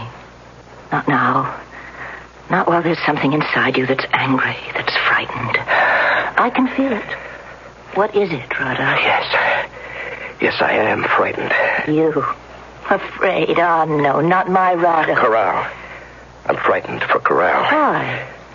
Corral will be declassified. Oh, no, not Corral. Yes, it's true. Rado, no Group 1 boy is ever declassified. Oh, but he asks questions. Your kind of questions. Group 3 type questions. Don't they all? Didn't you? Why? I don't remember. You don't want to remember. How do you know? Oh, sometimes you talk in your sleep and you ask questions. What kind of questions? It's one question. And you've been asking it for years and years. What question? Who made me? Who made me? Of course. That's a normal and natural question. And suddenly 20 years fall away, and I see myself talking to my own Group 1 senior, and I hear myself ask that same question. I remember how important it was for me to find the answer. How I must know that answer at all costs. And I remember how wise and how patient my own senior was, and how he handled the situation. And that's how I must handle Corral. Corral, you haven't asked me the usual question. Oh, I decided not to ask anymore. Why? It seems to displease you. Oh. And here I thought you hadn't asked because you had found the answer. The answer? No, not yet. Oh. Corral, your classification comes up soon. Will you discuss the question with your examiners? Absolutely. You realize 2 things will happen. First, you won't get an answer. Second, you'll be assigned to Group 3. I know. You have no objection to being in Group 3? I prefer it. I'm not impressed by Group 1. I'm bored by Group 2. The only ones who really live are Group 3s. Live? Oh, they don't have the food and the clothes and the houses. But they're the only ones who laugh and sing. Yes, they do make a certain amount of noise. But you won't find your answer in Group 3. You're Group 1. You can't give me the answer either. Yes, but I can help you find it. Can you? Try me. Ask the question. Who made me? Nobody. Well, then how did everything begin? It always was. No, that's not possible. At one time, there must have been nothing. And somebody deliberately said, today I will create something. And she did. And she created something that became you and me and every living creature. And she created a place where we could live. Food we could eat. Metals we could shape. Fiber we could wear. And all I want to know is, who is that somebody? Corral, I don't think the answer lies on this planet or any planet in our solar system. I patrol all of them. I meet men and women in all groups of life. I never heard anyone discuss it. Where is the answer? There are other solar systems, other galaxies. Perhaps on one of them, on a planet we never heard of, you'll find your answer. Well, how could I ever get there? If I had your problem, Corral, I'd seek to solve it in a balanced way. I would register for naval training. Oh, Rado, who wants to join the fleet? I would qualify you as a reconnaissance scout. Rado, I don't mean this personally, but I don't need a uniform and gold braid to bolster my ego. As a scout in your one-man cruiser, you would have to explore every sector of space. And while on scout, you'd be on search. A lone scout might find the answer. Could you really qualify me to become such a scout? Well, only Group 1s are eligible for officer status. That's unfair. Unfair is a Group 3 word. Is it fair for Group 1 to monopolize No, all but it's right. The basic difference between the groups. Group 3s are concerned with what's fair. Group 1s are concerned with what's right. A machine is always right, too. It always makes the right decision, performs the right action, gives the right answer. No, not always. After a while, there's a bit of wear of malfunction. So it's taken to repair, to be corrected, adjusted, and balanced. How do you differ from machines, you righteous members of Group 1? Another typical Group 3 tactic, Corral. Always create an involved argument on another subject. The mechanistic personality of Group 1 is very much the subject of this discussion. Since when?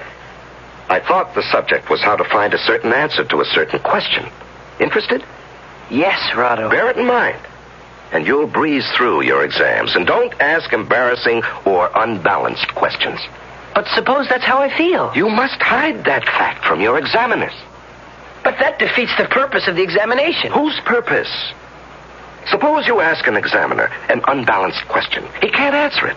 He'll try to repair it out of you. If he succeeds, you'll be balanced to his satisfaction. But you still won't have the answer. Suppose you say nothing. You show no outward imbalance. You will then have freedom of action to learn the answer in your own way, in your own time.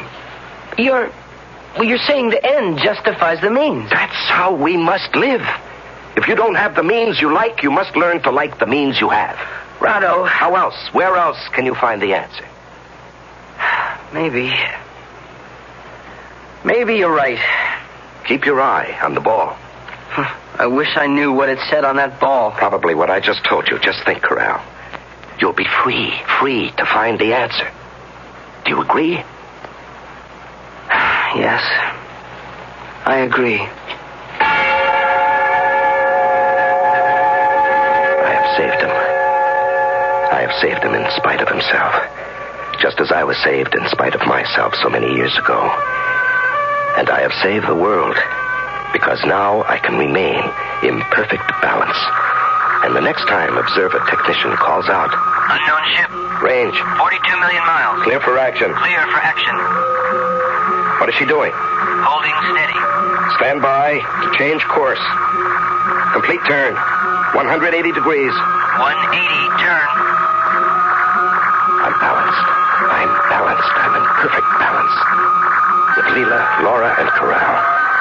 And this balance must always remain exactly the way it is now.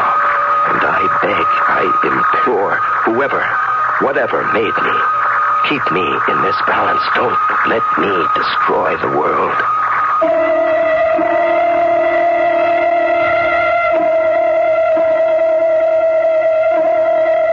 Well, you can see what's involved. We are dealing with human beings, and human beings are made of highly volatile and combustible materials. And balance, whatever it may mean in that far-off future time, seems to be a precarious state at best, especially since it seems to hang on the whim of a 19-year-old boy. Well, the immediate future will bring you the third act when I return in just a few moments.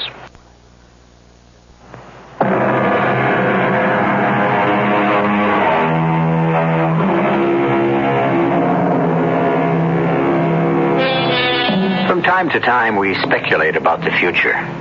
Will it be paradise? Will it be utopia? Some say yes. Some say no. Some say, why should we expect people to be smarter or better than our ancestors? Oh, we have more knowledge. But do we have more wisdom? Rado, you saw Corral today. Yes, Leela. And what did you say to him? Corral will pass his exam. Oh, are you sure? Mm-hmm. What did you do? Nothing. I simply remembered what it was like to be a boy. To be filled with fears by the size of the world around me. The confusion of sights and sounds. Permissions. Prohibitions. To look at the stars and wonder, where does it begin? And where does it end? Who made it? And I remember how I asked my own senior. Did he give you the answer? No. But he gave me the courage to go out and look for it. Mm. And did you, Rotto? Oh, yes. Did you find it? No. Perhaps it doesn't exist. I looked for it a long time.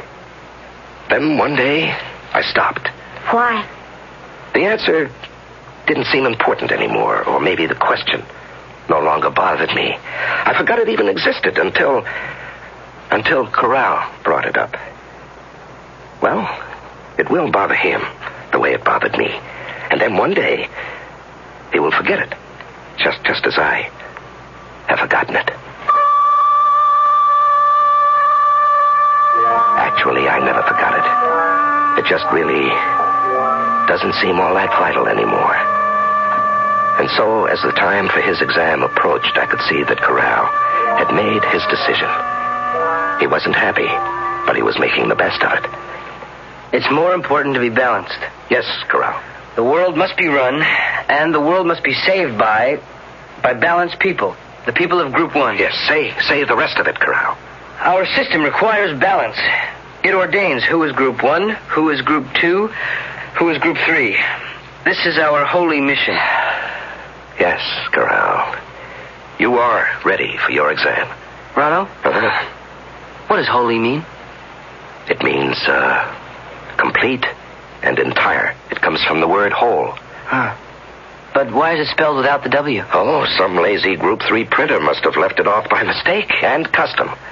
I can't wait to qualify for reconnaissance scouts and leave. I can't wait. It was me all over again 20 years later. I have succeeded. I have saved him for Group 1 because he thinks, as I did, it's the only way to find the answer. Of course, later on, he'll realize the answer exists here at home. He'll find a Group 3 woman like Laura, and she'll explain it to him the way Laura explained it to me. And like me, he won't be able to accept it. I remember when I learned the answer. Laura, do you ever ask yourself, who made me? I know. I don't mean your senior partners. No, nor do I. I mean, I know who made all of us. You do? Yes. Love. Love. There is a spirit. It's called love. And it has created this beautiful world we live in. How do you know? Have you ever seen the spirit? Well, of course. You see it in the trees, in the flowers, in laughter, and in everything that's good.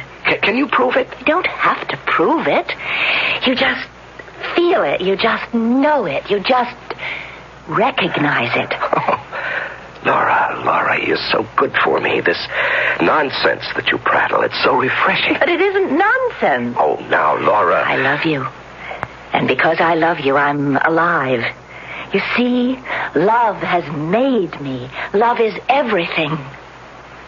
Yes, of course. Well, one day, perhaps, you'll believe it. And on that day, I will be so unbalanced. Repair will have me reclassified out of Group 1. Love. It's true. True or not, only a member of Group 3 can afford to believe it.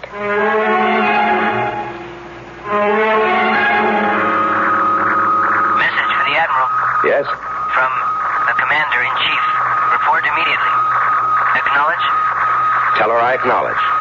Navigator, head for home.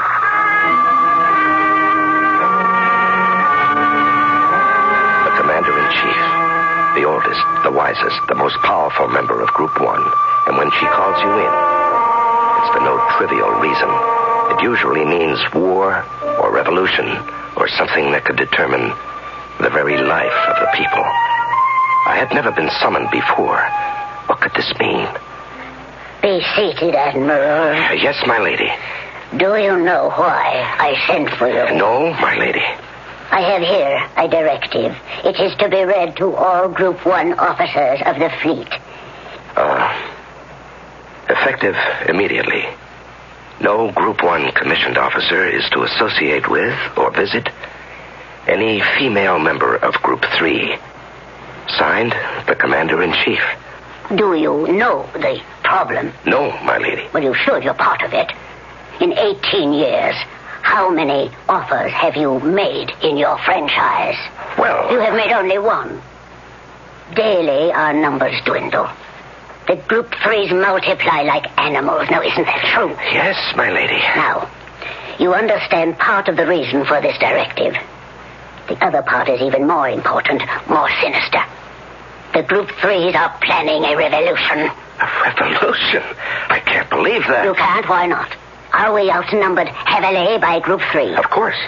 Since they form the majority, shouldn't it logically occur to them that they should rule the society? But my lady... And isn't it a part of their strategy to seduce and debilitate the males of Group 1? And aren't they actually doing it? Do you agree? Yes, my lady, I agree. I thought so.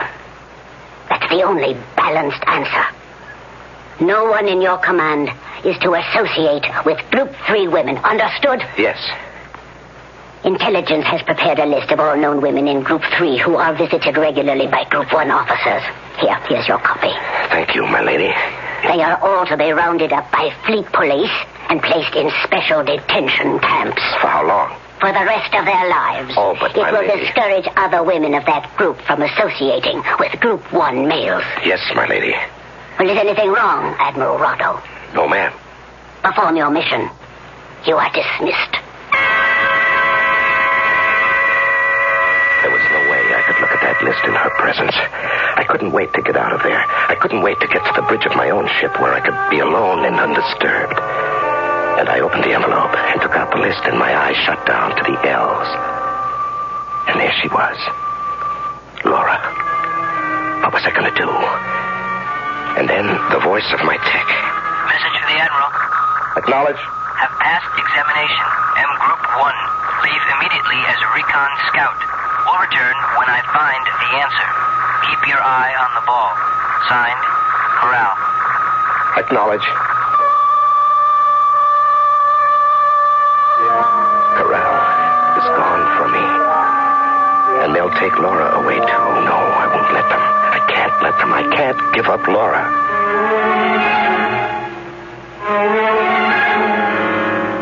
I can hide you, Laura. No, Rado, no. Why not? I couldn't live that way. But you'll die in that camp. I'll die anyway. I need people, music, happiness. I need life. Laura, listen. This is just a temporary scare. I believe it. What do you believe? I believe there'll be a revolt. Group 3 will revolt? Group 3 will try to overthrow the government. How? With what? Just by being, just by existing. For your own good, Rado. I will leave you. For my good? You're living a lie, and I'm helping. Laura, I can't give you up. You don't have to. But the law says... The law says no Group 1 commissioned officer is to associate with women of Group 3. You are commanded to round up the women of Group 3. I know all this. Rado, become a member of Group 3 yourself. Then there's no problem, no violation of the law. There's your answer, Rado. You can't do it. I love you, Laura. But not enough. Laura, please. Poor Rado. Don't leave me. Don't leave me. You sent for me, Commander-in-Chief? Yes, Admiral. I have sent for you to give you a commendation. Read it. To Admiral of the Fleet, Rado. Well done. You have accomplished your mission in less than 1 month. Group 3 women are no longer the menace to an orderly, balanced society. Thank you, my lady. I shall overlook one tiny matter of imbalance. Madam? Yes, Rado. After all, I couldn't very well expect you to arrest your own Group 3 woman. My own? I couldn't expect any officer to arrest his own woman. And I know for a fact that every one of you took his own woman off the list. But, my lady... You see, Rado, this proves I'm right. It's how an association with a Group 3 woman can undermine a man. My lady, A special squad corrected all these missions. Your woman was arrested this morning. Later, she killed herself. Yes, my lady. Now, you are in balance. Go back to your duty.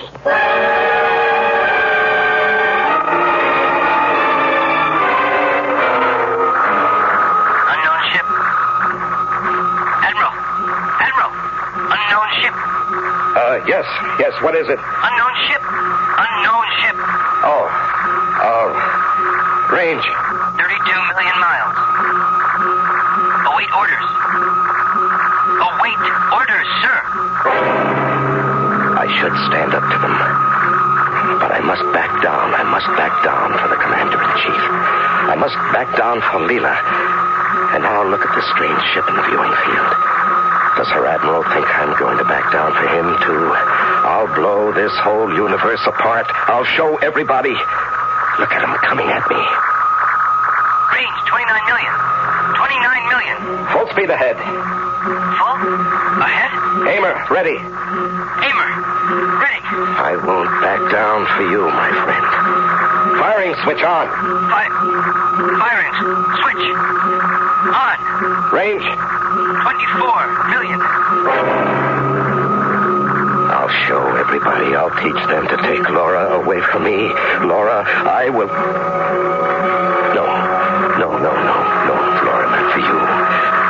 Not for what I learned from you. Love made me. And not for Corral, not for my son. Yes, I know that word. It's the same word as the sun in the sky. That's what the one you make becomes, the sun in your sky. No, even though you're both gone, you will keep me balanced. Range, 22 million. Firing switch on. Firing switch off. Firing switch off. Navigator, prepare a 180-degree turn. We're headed home. Acknowledge. What's the unknown ship doing? She is turning, too.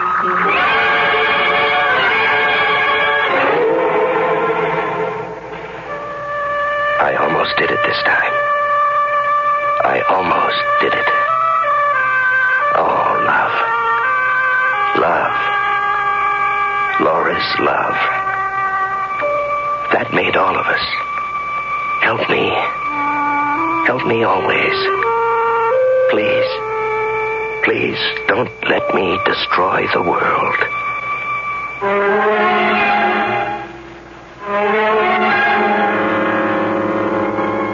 More and more, we develop machines that can annihilate the universe. And more, the decision to destroy or not to destroy rests in fewer and fewer hands. And these are human hands, impelled by human strengths and human weaknesses. And that's about where and how it is and will always be. I'll be back in a few moments.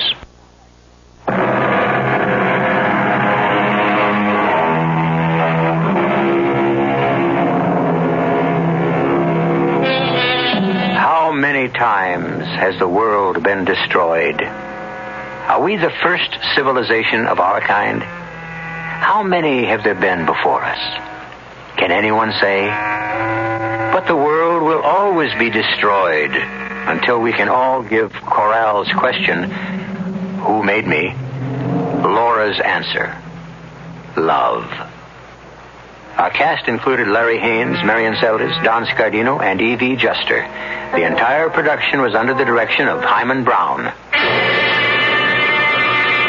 And now, a preview of our next tale. He ordered her to. No one refuses him. And besides, look at her. She does not seem unwilling. Her eyes are looking straight into his. There's a smile on her face. No one resists the Saltmaster's son. See how closely he holds her. Stop them, Brother Ambrosius. Stop them. He shall not have her.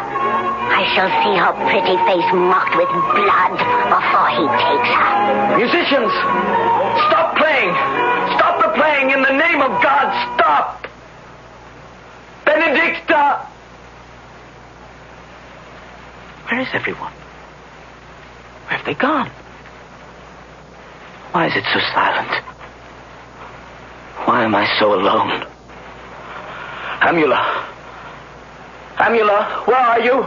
Radio Mystery Theater was sponsored in part by all state insurance companies. This is E.G. Marshall inviting you to return to our Mystery Theater for another adventure in the macabre. Until next time, pleasant dreams.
I'm E.G. Marshall, curator of this cryptic museum dedicated to the mysterious and the macabre. Concealment seems to be the order of the day. We use fabrics, paints, chemicals, and hair to obscure the body, and we employ customs and law to hide the soul. Life, for so many of us, is a series of rituals and ceremonies, all of which are directed toward curbing our natures. Small wonder so few of us ever get to understand our fellow man. So few of us ever get to know ourselves. Our mystery drama, The Public Avenger, was written especially for the Mystery Theater by Sam Dan and stars Arnold Stang and Marion Haley. It is sponsored in part by your nearby Goodyear Auto Service Center and Buick Motor Division. I'll be back shortly with Act One.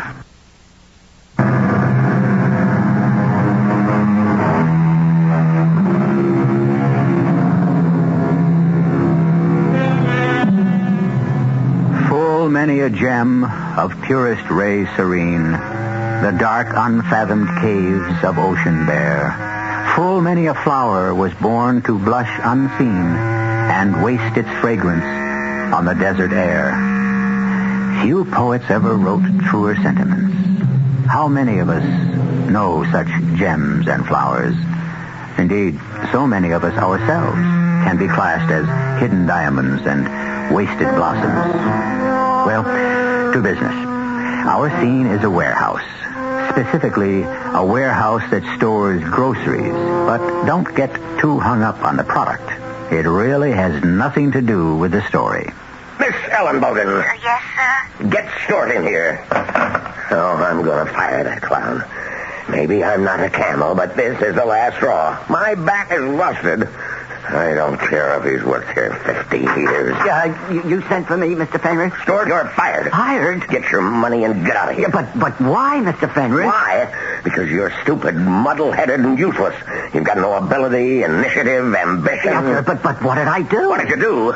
You cost me the biggest account I got in the house. That's all you did. Atlantic Stores. Their order has to be out of here by the 15th. I'm walking through the warehouse just before, and there it is, still piled up against the wall. Oh. Yeah, all it takes is one idiot like you, and I can lose 25% of my annual volume. But, Mr. Fenris... I don't want to hear any more. Yeah, but, sir, Atlantic Stores doesn't want that order sent out until the 20th. You've got to be lean and not have 1 ounce of excess baggage. And Atlantic Stores doesn't want the order sent out till the 20th. What do you mean they don't want the order? We called up and they said... Why wasn't I told? Well, I left the message on your desk. Well, what kind of communications have we got around here? Where on my desk? There it is, sir. There. Where? Right on the right-hand side. The right-hand side? Yes, sir. Mr. Fenris. Well, no wonder. You've been working here 15 years, and you don't know by now that you have to put messages on the left-hand side. Oh, yes, sir, Mr. Fenris. On account of your stupidity, I almost had a heart attack. Oh, I'm sorry, Mr. Fenris. Well, I'm going to give you one more chance. Yes, sir. One more chance, but that's it. Oh, thank you, Mr. Fenris. Yes, drop the ball one more time, and you are through. Oh, yes, sir. Now, get out of here. Yes, sir. And see if you can keep out of trouble for the rest of the day. Mr. Haskins. Yes, Miss Ellen Bogan. May I ask you a personal question? Well, yes, I suppose so. Why do you allow him to bruise your psyche like that? Bruise my psyche? Well, I'm afraid I don't understand. Oh, I'm sorry. Is that an expression you learned at college? How do you know? I'm going to college. Well, I see those books on your desk. Oh, yes. I'm just attending at night. Well, I've never gone myself. I wish I had. Well, it's never too late, you know. I'm studying psychology. Oh, I understand. That's quite a deep thing. Well, the psyche is well, in religion, it would be the soul. Oh. In psychology or psychiatry, it is in the mind, but considered as an organic system reaching all parts of the body to adjust the whole organism to the total demands of the environment. Oh, yes. That's very interesting. What was that question you asked me? Oh, well, on second thought, perhaps it's most presumptuous. I'm sure it's something quite private. Why do I allow Mr. Fenris to bruise my psyche? Well, I don't know. I don't know. I don't feel bruised. You don't? No, although maybe if I knew where my psyche was. Miss Ellen Bogan. Yes, Mr. Haskins. Do you go to night school every night? Oh, no, not every night. Yeah, well, I was wondering if, Yes, Mr. Haskins.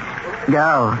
Oh, my goodness. I have to get that... I have to get that special order out to South Coast Markets. I'm late. Yes, Mr. Haskins.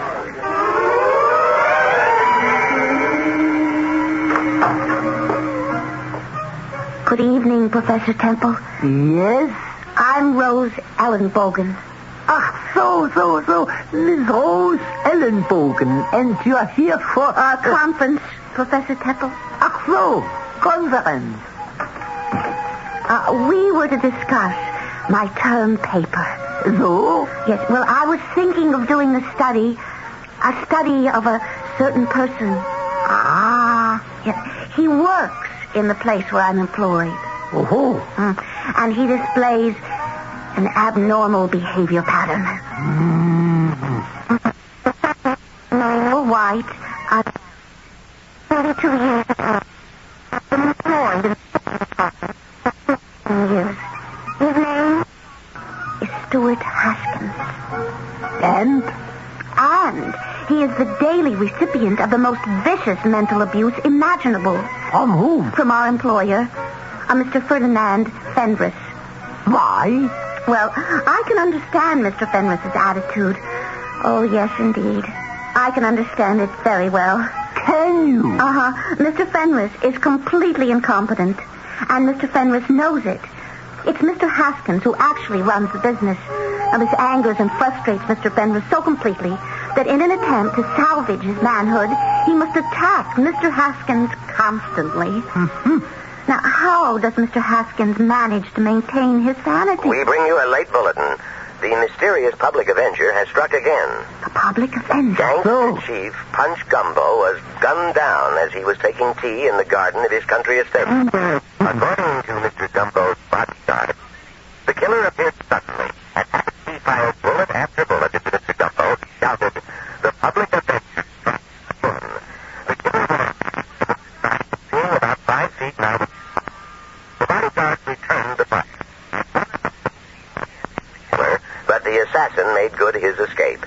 And now we return to Symphony Hall. Oh, I wonder who he is, Professor Temple. Simple. You mean you know? Oh, yes. Who he is? Who is he? Mr. Stuart Haskins.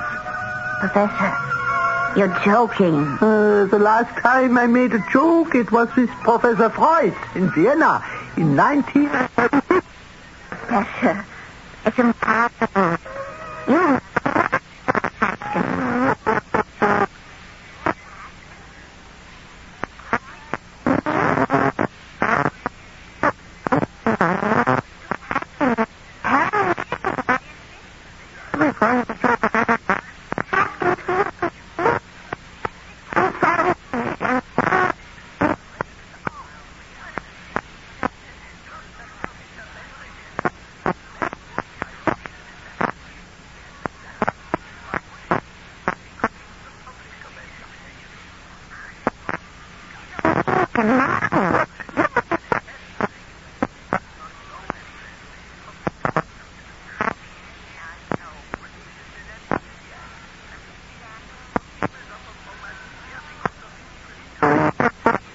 smart people suffer from amnesia because they need amnesia.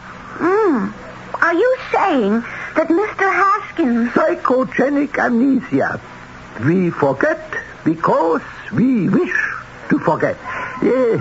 No. What was that joke I told Dr. Freud? Stuart Haskins, the public avenger. It's incredible. Oh, he couldn't be my Stuart Haskins. He couldn't.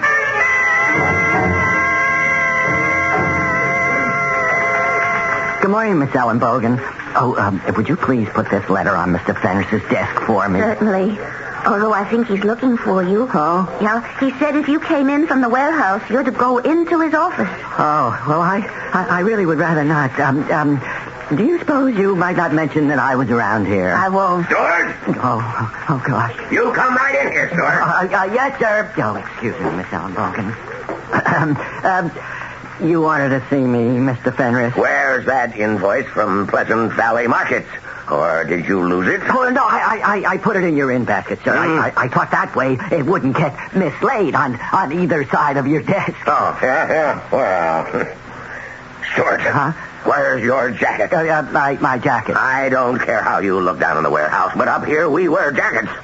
Now, how dare you come upstairs without a jacket? I have customers, clients, yes, sir. Important people coming in and out.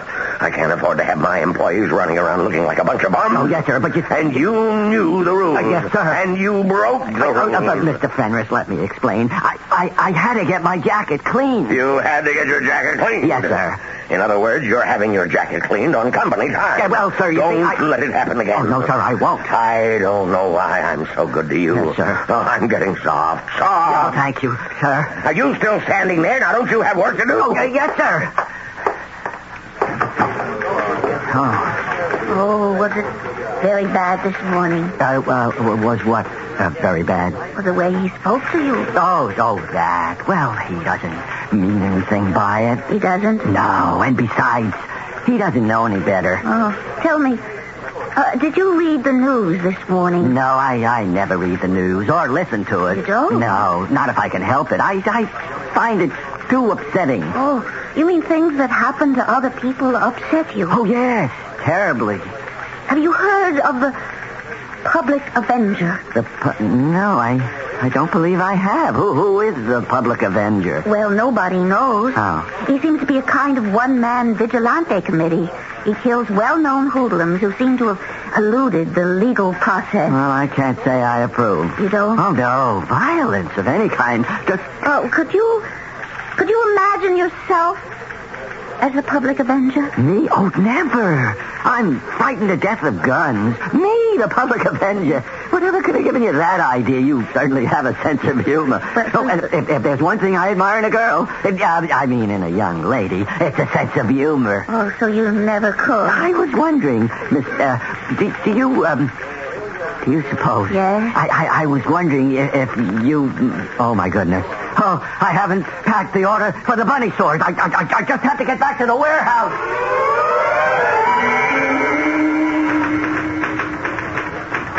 Yes, may I help you? I'm supposed to leave this jacket for Mr. Stuart Haskins at the reception desk. All right. And would you tell him it won't pay to fix the hole under the right arm? It'll cost him a fortune to reweave it. Oh, that small hole? Yeah, that small hole. Why? Why? I'll tell you why. Because it's a bullet hole. A what? You heard me. It's a bullet hole. You heard him, too. How could a bullet hole get into Mr. Stuart Haskins' jacket? Don't ask me. I won't tell you. Actually, I may have already told you. They say still waters run deep. But in Stuart Haskins, we may be trying to navigate still water that has no bottom.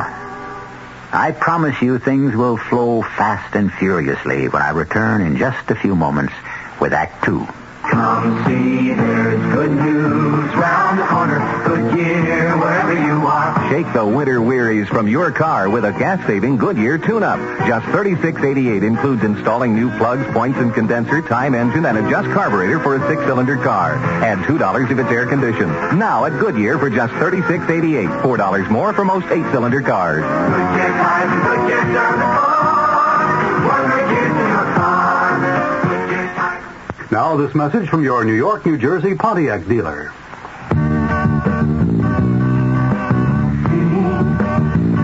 How wonderful life can feel. Feeling your own person behind the wheel. You want the sky, you want the forest, you're looking for a star. If they haven't got to a Pontiac dealer, you haven't shopped for a car. When we say it pays to shop a Pontiac dealer, here's an example of what we mean. If you order a Pontiac Astra or the classy little Sunbird between now and April 30th, you get your choice of either a 5-speed manual transmission or an automatic transmission at no extra charge. Absolutely free. So if you haven't talked to a Pontiac dealer, you haven't shopped for a car. If you haven't talked to a Pontiac dealer, you haven't shopped for a car. Gimbel's Great April Sale is Gimbel's biggest store-wide sale of the season. Right now, find big savings in Gimbel's Budget Store. Women's spring coats are just $19.99, save $25. Irregular floral print sheets in twin size are 2 for $4.99. Men's famous name dress slacks are just $6.99 a pair. All in Gimbel's Budget Store. All at Gimbel's Great April Sale. Don't miss Gimbel's biggest store-wide sale of the season. Right now, you can buy better at Gimbel's because Gimbel's is getting better every day. It's now, and it's big. It's Allen Carpet's greatest spring broadloom sale ever. Imagine $1,300,000 worth of luxury carpets incredibly reduced to just $588 to $1488 a square yard, including padding and installation. Save on elegant carpets from famous Mohawk mills. Rich, deep pile carpets in almost any color and texture you could want, and at low, low money-saving prices. Look for the beautiful Mohawks at Allen Carpet's greatest spring sale ever right now. 3 months after I was married, I, Aviva Gendin, was forced to leave the Soviet Union. It is now 4 years since I last saw my husband. Only you can bring us back together. Please join the march on May 2nd. Give 3 million Soviet Jews the courage to continue. March on Solidarity Day, Sunday, May 2nd at 12 noon, beginning at 71st Street and 5th Avenue. Every one of them needs every one of you. Please, join the march on Sunday, May 2nd. Uses it. Look. This paper? Is it? Yes, but you... What about uses...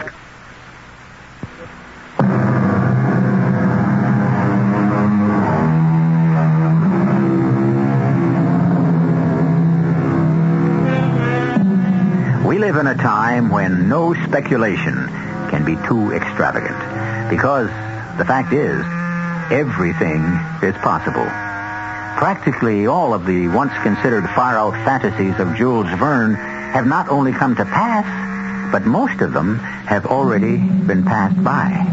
So when Professor Franz Joseph Teppel and his student, Miss Rose Ellenbogen, speculate that Mr. Milquetoast himself, Stuart Haskins, can actually be a one-man vigilante committee known as the Public Avenger, who is to say them nay?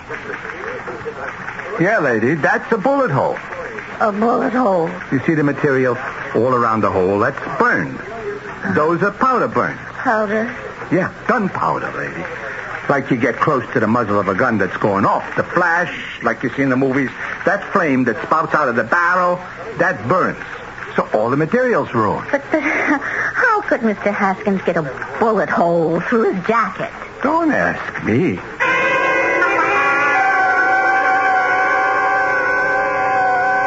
The man came with my jacket. Well, I'm so glad. Oh, thank you, Miss Ellenbogen. The man said to tell you that they couldn't fix the hole. The hole? The bullet hole. because all the material around it burned. Oh, yes, I see. May I ask you how you got a bullet hole in your jacket? Oh, my goodness, I don't have the faintest idea. You don't? Oh, no. But how is that possible? I mean, certainly you should remember a thing like a bullet, I would think. I can't even imagine. Well, think. I mean, could you have been near any place where they were shooting, for example? Oh, no, I've never been near any place where they were shooting. Never? Oh, well, I was in the military service. Or did you fire a gun in the service? Oh, well, yes, but I prefer not to think about that. Well, about this bullet hole, how can we account for it? Well, I'm afraid there's only one explanation. What's that? It's not a bullet hole. It isn't? What the man said? I know. And it does look burned. Well, you see, they may have been pressing it, and somebody carelessly burned this hole. And to cover up, they made up this little story about it. You insist, then, that this here is not a bullet hole? Well, I don't know of any way I could have received it in my coat. Well, what do you intend to do about it? To do about it? Well, nothing, I suppose. It's really a very old jacket, and I'm about ready to discard it anyhow, so why create a tempest in a teapot, as it were? Oh, you're positive that cannot be a bullet hole? No way at all. Oh, Miss Ellen Bogan, are you going to school this evening? No. Oh, I was thinking that... Yes? Oh, my goodness. I haven't packed the Chippy Chipmunk canned peaches. Excuse me.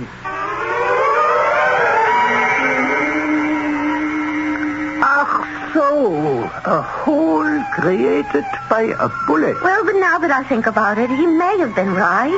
There could have been carelessness on the part of the cleaners. No. It was a bullet. It's impossible now that I think of it. He's so meek. I said confront them. Confrontation. And I looked at his face. The very thought seemed to make him ill. That's that joke I told Dr. Freud. Professor, we are discussing Stuart Haskins.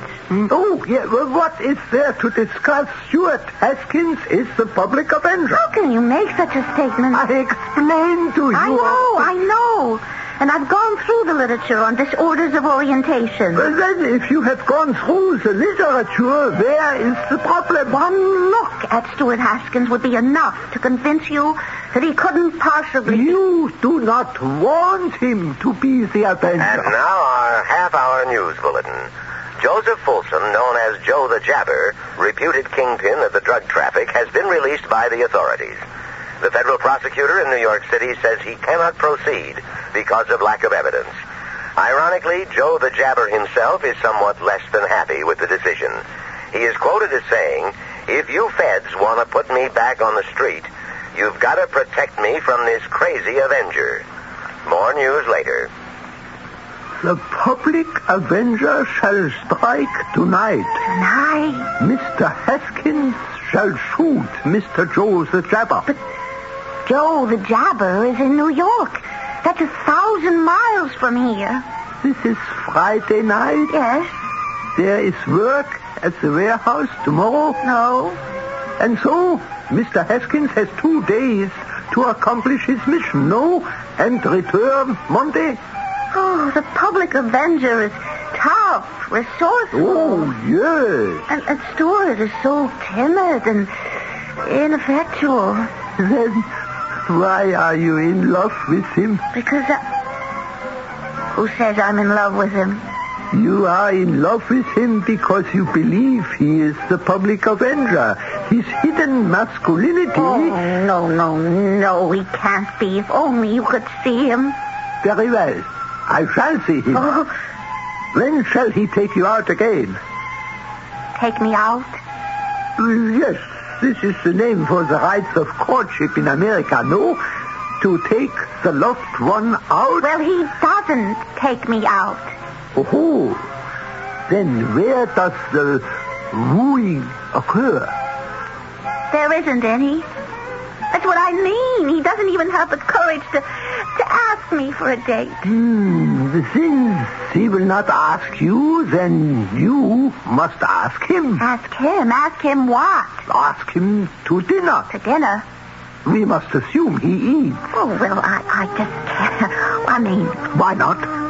What can I tell him? Oh, Oh, say, you are with a friend, and we have a fine dinner here that we would like to share. Call him just like that? One lifts the telephone, dials the number, and science performs the rest. Well, all right. I mean, once you meet Stuart, you will admit he couldn't possibly be the public avenger. Ah, that's interesting. What is interesting, Professor Tucker? How does it happen you know his number? But I don't know his number. Then how does it happen you can dial it without consulting the directory? Oh, well, I don't know. Have you wished to do this before? Have you subconsciously found out the information? Oh, I don't know. Oh, can you also be an amnesiac? Have you another existence where you telephone Mr. Stuart Haskins? Oh, that's impossible. Then how do you know his number? Professor, there's no answer. Of course not. What do you mean, of course not? How can there be an answer? Mr. Stuart Haskins has already left for New York. Oh, no. Where he will kill Mr. Joe the Jabber. We must stop him. Yes, we must. We should call the New York police. And tell them... No. We can't tell anybody anything. All we'll do is get him killed. Oh, but there must be a way. There is. How? We must make him fight for something, for someone. And therefore, he will not be driven to amnesia for fulfillment. Oh, but how does that help us now? This gangster, this drug traffic kingpin, he's expecting Stuart. He'll surround himself with bodyguards. Stuart will be killed. Mm-hmm. Professor, you're not listening. What? Oh, Miss Ellenbogen, what did you say? I said this gangster will be expecting Stuart. No. You said something else. You said I was not listening. Yeah. Oh, now I remember the joke. Oh. You know, we psychoanalysts, we spend all our time in listening. Professor? And Professor Freud said to me, Doctor, you see so many patients here, so many problems, day and night. You listen to such terrible troubles. Professor. How do you keep from going off the deep end? And I said, who listens?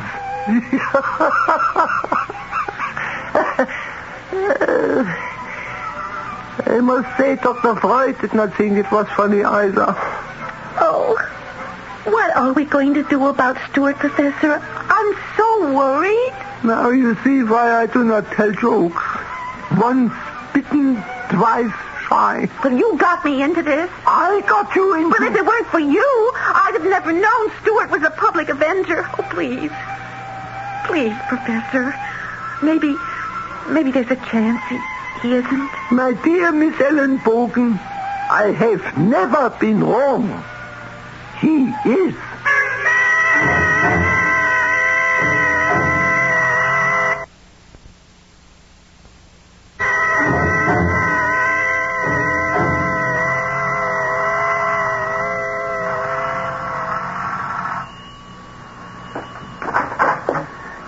You gonna lean on that bell all night, lady? Well, mister, Just call me Pal. Okay, Pal. I've been trying to get into Mr. Haskins' apartment, but it doesn't look as if he's home. No, it don't. Are you the superintendent? When I get a raise.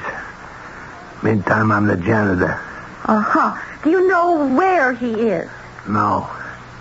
He's a guy who never goes nowhere. Nowhere? Comes home, cooks himself his supper, listens to music, maybe he'll read, then he hits the sack. Uh-huh. He's always home. Yeah. Except lately. Yes, lately. I mean, the past month, maybe. He goes someplace. Where? I don't know. But he'd get in his car, he'd drive away. He'd be out most of the night. Like, this is Saturday, huh? Okay, last night I see him get in the car, he drove off, and he ain't been back since. Has he, did he seem to be acting in a peculiar way, Pal? He always acts in a more or less peculiar way. I mean, I know quiet guys, but him, hey, look, if you're gonna marry this guy, you better be prepared to do all the talking. He's been gone all this time, and we don't know where? Well, when he gets back, when you ask him. Time for your late Sunday evening wrap-up. Well, the big news, as you might expect, was the latest killing by the Public Avenger. Oh, no. All the king's horses and all the king's men couldn't save Joe the Jabber Folsom from the vengeance of the Public Avenger. Even though Joe the Jabber was heavily guarded, the killer managed to evade the protective cordon, fire his fatal shots, and make good his escape. In just a few moments, we shall have more details for you.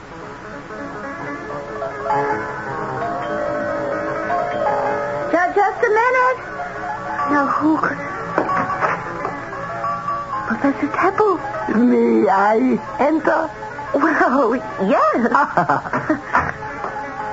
You heard the news? Yes, and that is why I am here. Oh, do you know something? Something that should make you happy. I want you to know that your Stuart Atkins is not the Public Avenger.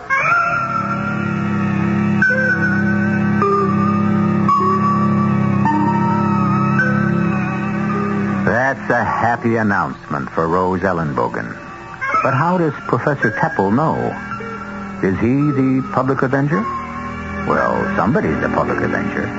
Somebody's depopulating the underworld. Who? On this show, you never know. The third act, which is where the piper must be paid, will be brought to you in just a very few moments. Moving on with the Allied spirit, going to a brand new town. You're leaving the past miles behind you. With Allied band lines, you're homeward bound. Hello, tomorrow, I'm on my way. I know you're gonna bring a brighter day. I've got the Allied spirit, and it feels like I'm going home. Allied Van Lines knows what's going on in your head and your heart when you move. Because we move more families every year than anybody else. We'll move you with a kind of pride that says just good enough isn't good enough. The kind of understanding that says we've been there before. That's how we've become the world's #1 mover. We call it the Allied Spirit. Let it move you. Hello, tomorrow, I'm on my way. I know you're gonna bring a brighter day. I've got the Allied spirit, and it feels like I'm going home. You are cordially invited to attend the circus wedding of the century. The wedding of Mishu, the world's smallest man, as Ringling Brothers and Barnum and Bailey Circus, the greatest show on earth, celebrates 200 years of circus in America. The most lavish circus spectacular ever staged. See for the first time in 3 decades, 10 trained, enormous, ferocious performing polar bears. Witness thrilling aerial exploits high above the arena. Roar with laughter at the world's funniest clowns.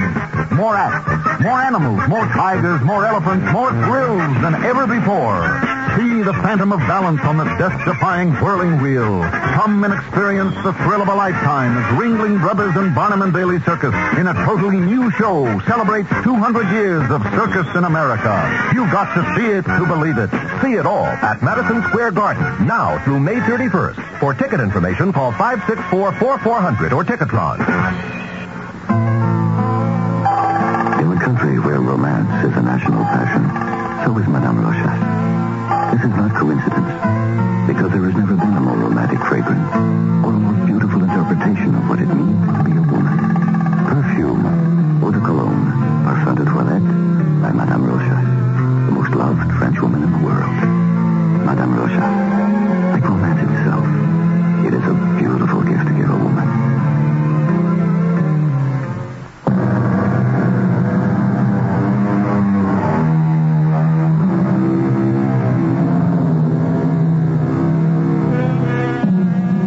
You take a timid soul, subject him to harassment and abuse. You thus drive him to daydreams and fantasy. He sees himself as a knight-errant, a hero, a righter of wrongs.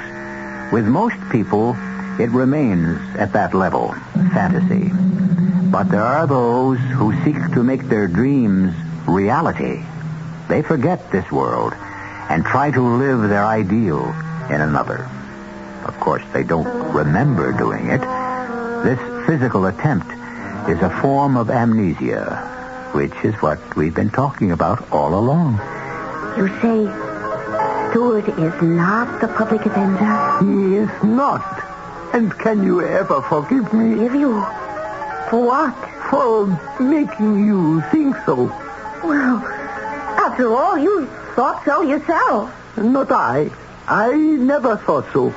Well, you were the one who made such a logical diagnosis. I know, but you see, it was my poor sense of humor. I don't understand what... Every 40 years I try to make a joke, and it's simply not funny. This was a joke? An example of how a hypothesis can lead one astray. But according to the textbook, dissociative behavior, people like Stewart would seek an outlet. I mean, they are logical candidates for psychogenic amnesia. Yeah, but you see, to become a public avenger requires more than the wish. One must have the body, the fire, the elan, the ability. And this was a joke. Yes.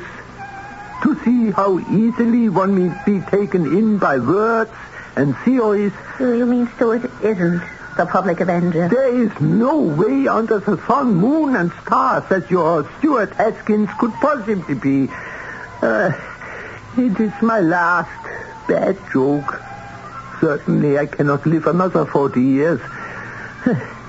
You forgive me? Oh, forgive you. Professor, I love you.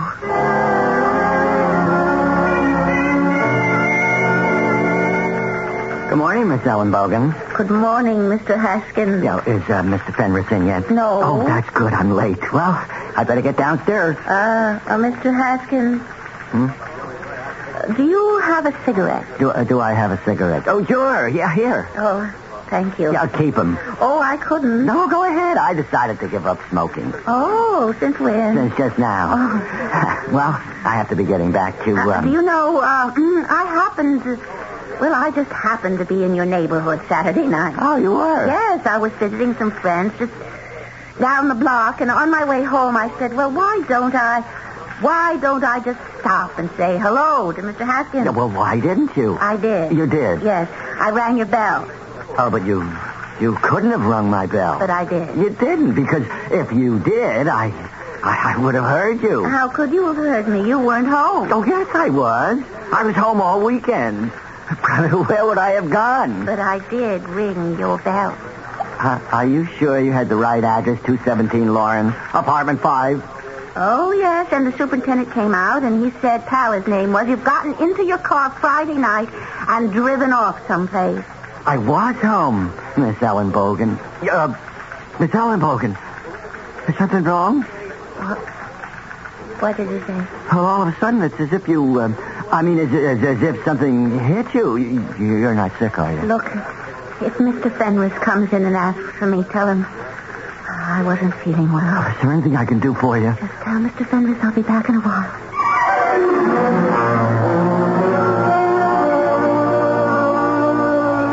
I was there at his house Saturday night. He was gone. So? He claims he was home all weekend. But he may have been asleep. But the janitor says he saw him leave in his car. The janitor may not have seen him come back.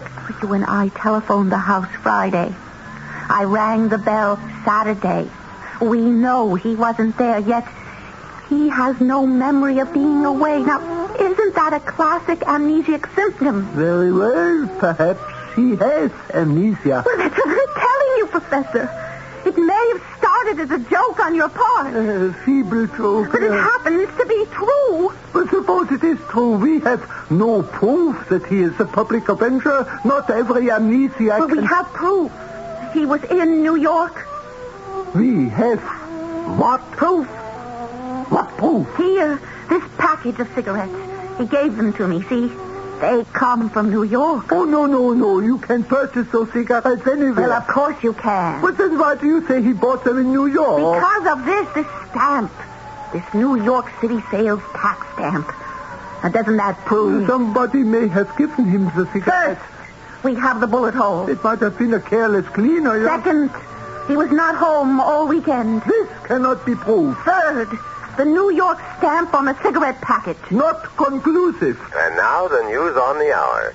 Reliable information has it that the organized underworld has collected a fabulous war chest to protect itself against the public Avenger. No expense will be spared in a mammoth operation to find the killer. The law enforcement authorities have announced a full-scale drive to apprehend the public Avenger. And so it appears that both the government and the gangsters may very well be united in an effort to fight a common foe. A foe who... Interesting alliance. Oh, what am I going to do, Professor? We still have no absolute proof. Well, if he keeps on, they'll kill him. One side or the other will kill him. Yeah, there's no doubt about that. But how can I make him stop? How? Why does he have amnesia? Because his boss persecutes him. Ach so. This must be put a stop to. But how? Let us apply psychology to the problem. And we have special orders to send to, last order. Yes, Mr. Fenris. Will that be all, sir? Yes, that's all. Oh, I dropped my book. Oh, that's a pretty heavy book, Miss Ellenbogen. Doesn't your arm get tired carrying it? Oh, no, sir. It's a psychology book. You see, it's really fascinating. Oh, yeah? Oh, yes. As a matter of fact, most employers today are great students of psychology. Why? Well, most people in their human relationships use the direct head-on approach. So what's wrong with that? Well, now, a person like Mr. Haskins. Yes, Stuart. Now, he is really a very intelligent, sensitive human being. He is? Oh, yes. Well, that's news to me. Well, Stuart, could respond so much more effectively to kindness. Oh, you're wrong. What do you mean? All this psychology stuff now. It's bunk. Now, how can you say that? Psychology. You know how to manage people? Well, yes, through understanding, kindness, through sympathy. Through fear. Fear? Fear. Naked fear. Oh, Mr. Fenris. Fear. That makes a man tremble for his job. Shows him who's boss. Makes him toe the mark. Keep in line. But, Mr. Fenris... You've got to be as tough as nails. You've got to be a hard-nosed, two-fisted, iron-jawed... Oh, Mr. Fenris, what fantasy are you lost in? As I was saying, I don't want love. But you should. I want fear. No, Fear. That's what gets the work done. Why, all those Greeks and Romans, when they wanted to get their ships to move, how did they do it? With psychology? With a whip. Yeah, which reminds me. Get Stuart up here. It was awful. Awful.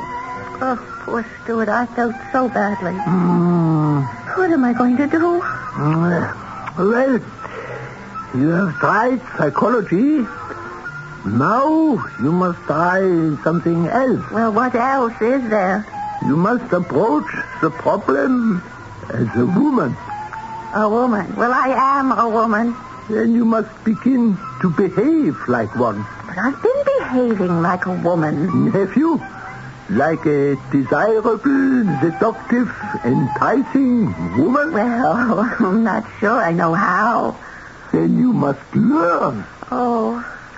We interrupt to bring you a news bulletin. Oh, no, not again. Ebenezer Twitchell, the mass murderer and leader of the macabre devil worshiper sect known as the Moonblood, has been released from prison on a technicality and is now free. No, I don't want to hear any more. Stuart is going to try. Oh, how can we stop him? Yeah, I told you. You must learn to be a seductive, enticing... Oh, I don't have time. Stuart will go there tonight. And this person is surrounded by an army of human fiends. That is difficult. Well, we have tried psychology. We have attempted to use the law. And with no success. We are left with one remaining approach. That? Sex. Sex?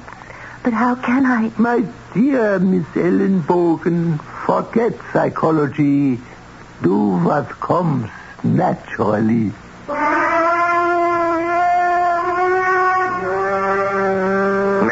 Unbogen? Yes, sir. Get Stuart up here. What does he think he's pulled this time? Oh, boy. Am I going to put the fear of heaven into him? I'll get him on the intercom. Shipping room, Haskins speaking. Mr. Haskins, Mr. Fenris wants you. Oh? Well, I'll be right there. Sex. Well, here goes. Mr. Fenris? Yes? Mr. Fenris? Well, what is it? Don't you touch me! What? Don't you dare touch me! What are you talking about? Who's...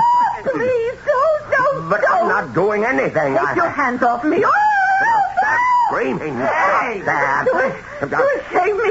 He attacked me! What? She's crazy. I never did anything. Lying. Now, you get out of here. You're crazy. Oh, you're going to let him yell at me, Why Stuart? yell at you? You said... I thought you loved me. Well, I do. Well, after what he tried to do to me, do something. Why would I want to do anything to a homely bag like you? Well, what do you want me to do? What do you really want to do? Well, I really want to... Well, I want to do this. Oh, and this.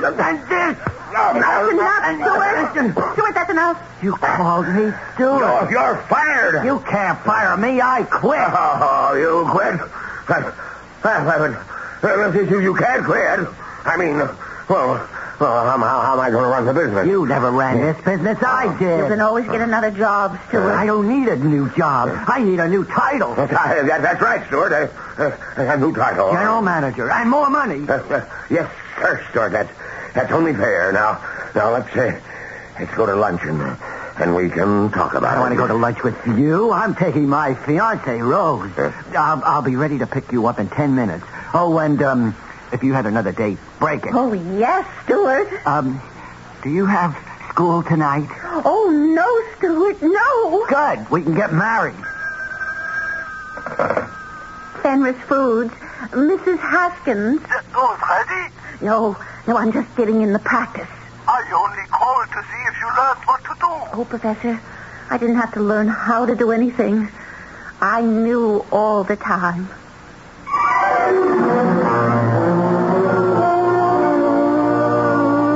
And so they were married. For reasons no one has yet discovered, the public Avenger has disappeared from view. He has been unheard of since. So we can't say that Rose's gain has been society's loss. No, we can't say that. No vigilantism, no matter how well-intentioned, is ever a gain for society. But I shall have a gain for you when I return in just a few moments.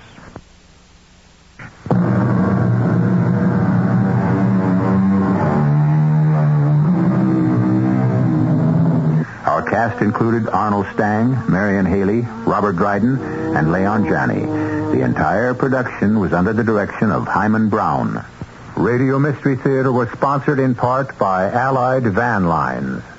This is E.G. Marshall inviting you to return to our Mystery Theater for another adventure in the macabre. Until next time, pleasant dreams.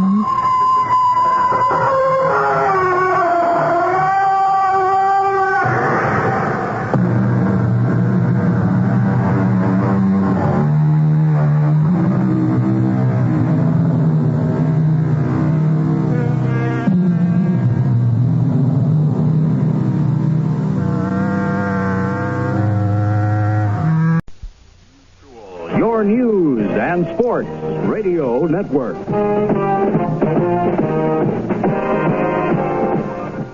And now WBEN Buffalo, broadcasting at 930 kilohertz, begins another day of service to the Niagara frontier. Our studio-to-transmitter link, WEF 90, operates at 949 megahertz. Tonight's Mystery Theater is brought to you by A.M.&A's, downtown, and 6 suburban stores, including the new Lockport store. The CBS Radio Mystery Theater presents...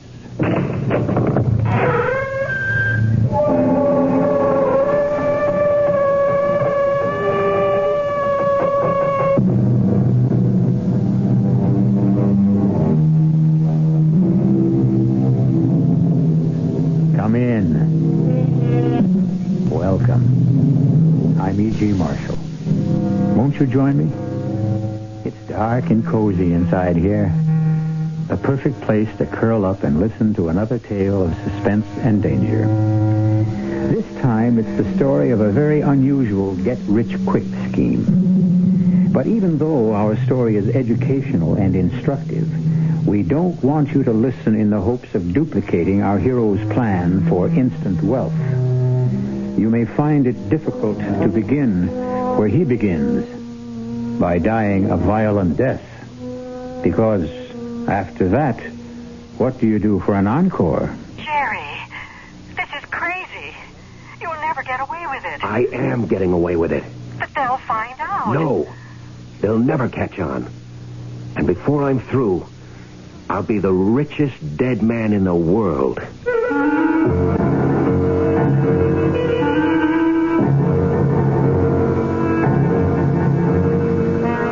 Our mystery drama, Bury Me Again, was written especially for the Mystery Theater by Henry Slessor and stars Michael Tolan. It is sponsored in part by Buick Motor Division and Contact, the 12-hour cold capsule. I'll be back shortly with Act One. You've seen the Budweiser commercials on television, and maybe you've wondered how long people have been putting that famous Bud label on things. Well, not as long as the brewers of Bud have been putting things on the label. Things like a list of Bud's most important ingredients. Quote, brewed by our original process from the choicest hops, rice, and best barley malt. And things like the following statement. This is the famous Budweiser beer. We know of no brand produced by any other brewer which costs so much to brew and age. Our exclusive Beechwood aging produces a taste, a smoothness, and a drinkability you will find in no other beer at any price. Unquote. Yes, brewing beer right does make a difference. Read the Bud label. Taste the king of beers, and you'll agree, when you say Budweiser, you've said it all. Anheuser-Busch, St. Louis. Gracious, elegant, luxurious sterling silver for radiant holiday tables. Join Amadeus' fantastic Silver Club plan for stupendous savings of 25 to 50% on flatware from the finest silversmiths. No down payment, no finance charge, and up to 25 months to pay. 24-piece sets from Gorham. Services for 4, 8, or 12 by International. Luntz 3-piece place lettings. Heirloom sterling patterns by Oneida Silversmiths. 16-piece starter sets from Reed & Barton. Trade in your present silver for savings on all patterns by Toll. Choose Wallace Sterling's 24-piece service for 8 and get a chest free. And save on all open stock pieces from these famous companies. For gift giving or for your own, the elegance of sterling silver at low, low prices. Join Amadeus Silver Club plan now. No down payment, no finance charge, and up to 25 months to pay. At all 7 Amadeus stores.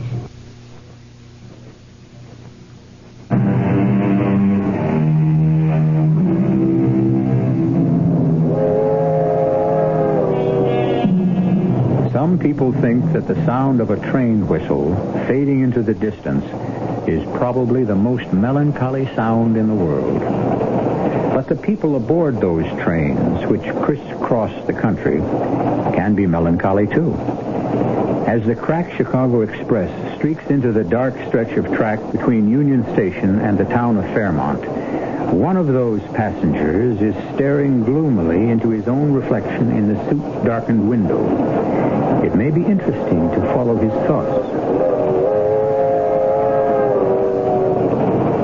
Minus $10,000. Minus $10,000. That's where I'm at after 36 years of living. 36 years of working and sweating and dreaming dreams that never had a prayer of coming through. I owed McGinnis the same $6,000 I'd owed him for 2 years, even after making him payments amounting to twice that much. And then there were the bills. The dentist, the credit card company, the automobile dealer. No, I could scratch that one. The car had been repossessed just the other day. That's why I was taking the train instead of driving to Fairmont. That's Not that I expected it to do much good. The chances of hitting my maiden Aunt Hilda for money were pretty slim. But when you're down, you'll try anything. And with the thought of McGinnis and his goons coming around for payday again, I was ready for anything at all. But maybe not quite ready for what happened. Pardon me, is this seat taken? Huh? Oh, no. It's all right. Sit down. Oh, thanks. You know, I haven't been in a dining car in years. I didn't know they still have them. Heck, some people don't know there are still trains running. I guess that's so. Everybody thinks in terms of flying these days. I don't like to fly myself. Heck, for most trips, you don't save any time anyway. By the time you get to and from the airport. Yeah, I suppose so. Yeah, you do a lot of traveling? Not if I can avoid it. Well, I can't, unfortunately. I'm one of those traveling salesmen you hear about. But you know something? I never met a farmer's daughter in my life. How do you get a drink here? I've been wondering that for the last 15 minutes. Well, it looks like you've got a drink. Oh, sure. That's my own private stock. I always carry a pint bottle with me on these long train trips just to break the monotony. Yeah. Come on, give me a water glass. Hey, that's very kind of you. My pleasure. Well, here's looking at you. Right. And here's to the farmer's daughter. Maybe you'll meet her this trip. Yeah. Just hope my wife doesn't find out.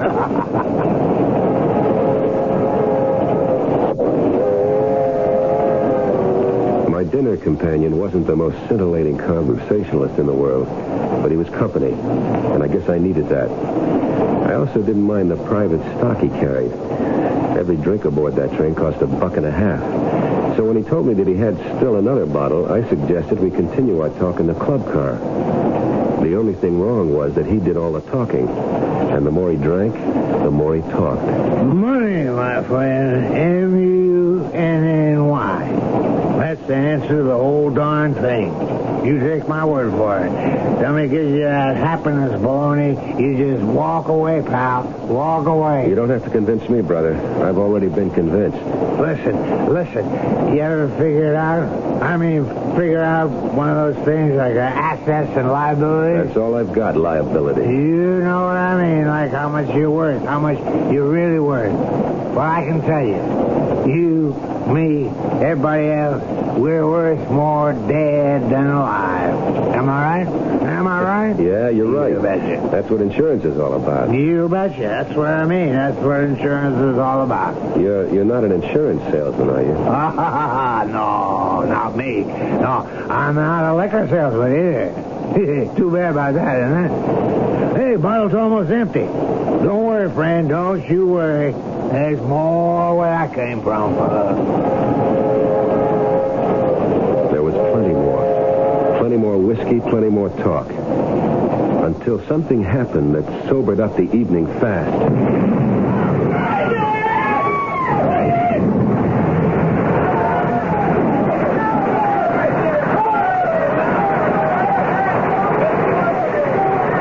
I don't know how long I was unconscious. Judging from the things that were happening around me, it couldn't have been more than a few minutes after the crash. After the express had plowed into the freight train and had somehow been switched into its path. I felt lousy, but I was still in one piece. When the impact came, I fell against a leather sofa and it toppled over me. When the hard stuff came down, I had a built-in bomb shelter. Nobody else around me was so lucky. I saw the traveling salesman, and I knew he was never going to meet that farmer's daughter. Then I saw something else. The money that peeked out of his wallet, still nice and green. I had the sense to grab the wallet before I crawled out of the overturned car. I stood up as soon as I felt cold air on my face.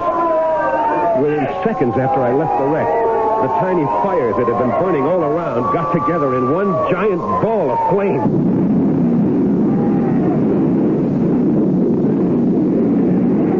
I never saw such a hungry fire in my life. I knew there wasn't going to be much left of anything or anyone. And then I saw the people. They were all over the place, dozens of them, flashing searchlights, shouting to each other. Hey, mister! Hey! Yeah? What is it? Are you okay? Yes, I'm all right. I'm just a little shook up. Well, they're putting up a first aid station down this line. Want me to help you over there? No, I'm all right, thanks. No, I'd better take you there. Well, okay. Thanks. Hey, listen, what town is this? We're just outside of Hopkins Falls. We heard the crash all the way to town. It sounded like a bomb went off.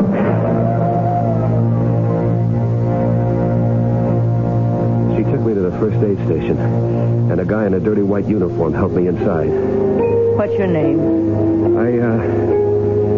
I can't think. I'm all mixed up. Yes, well, maybe you'd better lie down for a while, mister. No. I'm okay. We're setting up a hospital station. We'll have a car take you there if you like.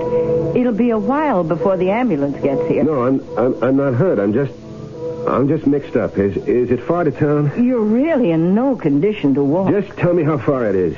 Well, about a quarter of a mile in that direction. Thanks. That's all I want to know.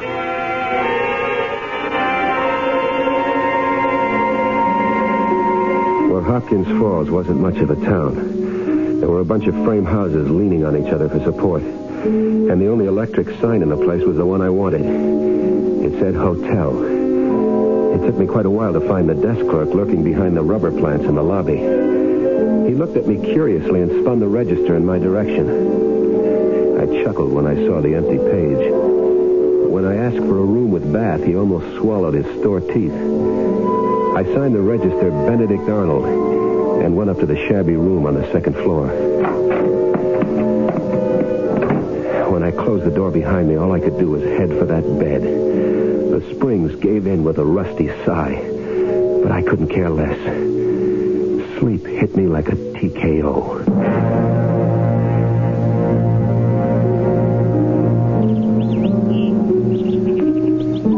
I woke up the next morning with a pain in my hip.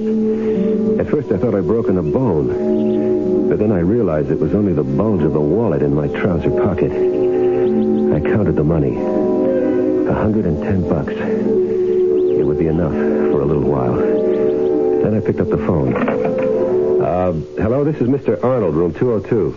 You got any room service in this place? Yeah, breakfast. Yeah, that's exactly what I want. Fried eggs, bacon, toast, coffee. Oh, how about the morning paper? The paper in yet? Any news about the wreck? Fine, good. Be sure to send that up, too.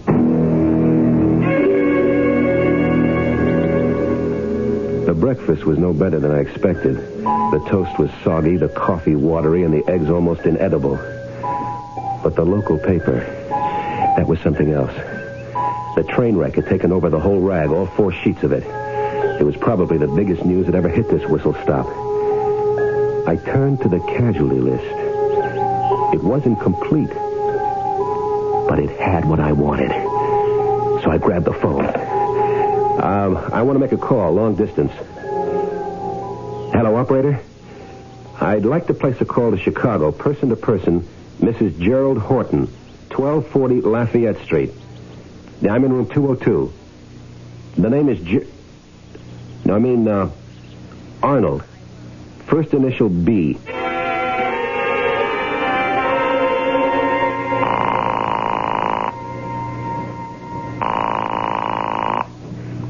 Hello?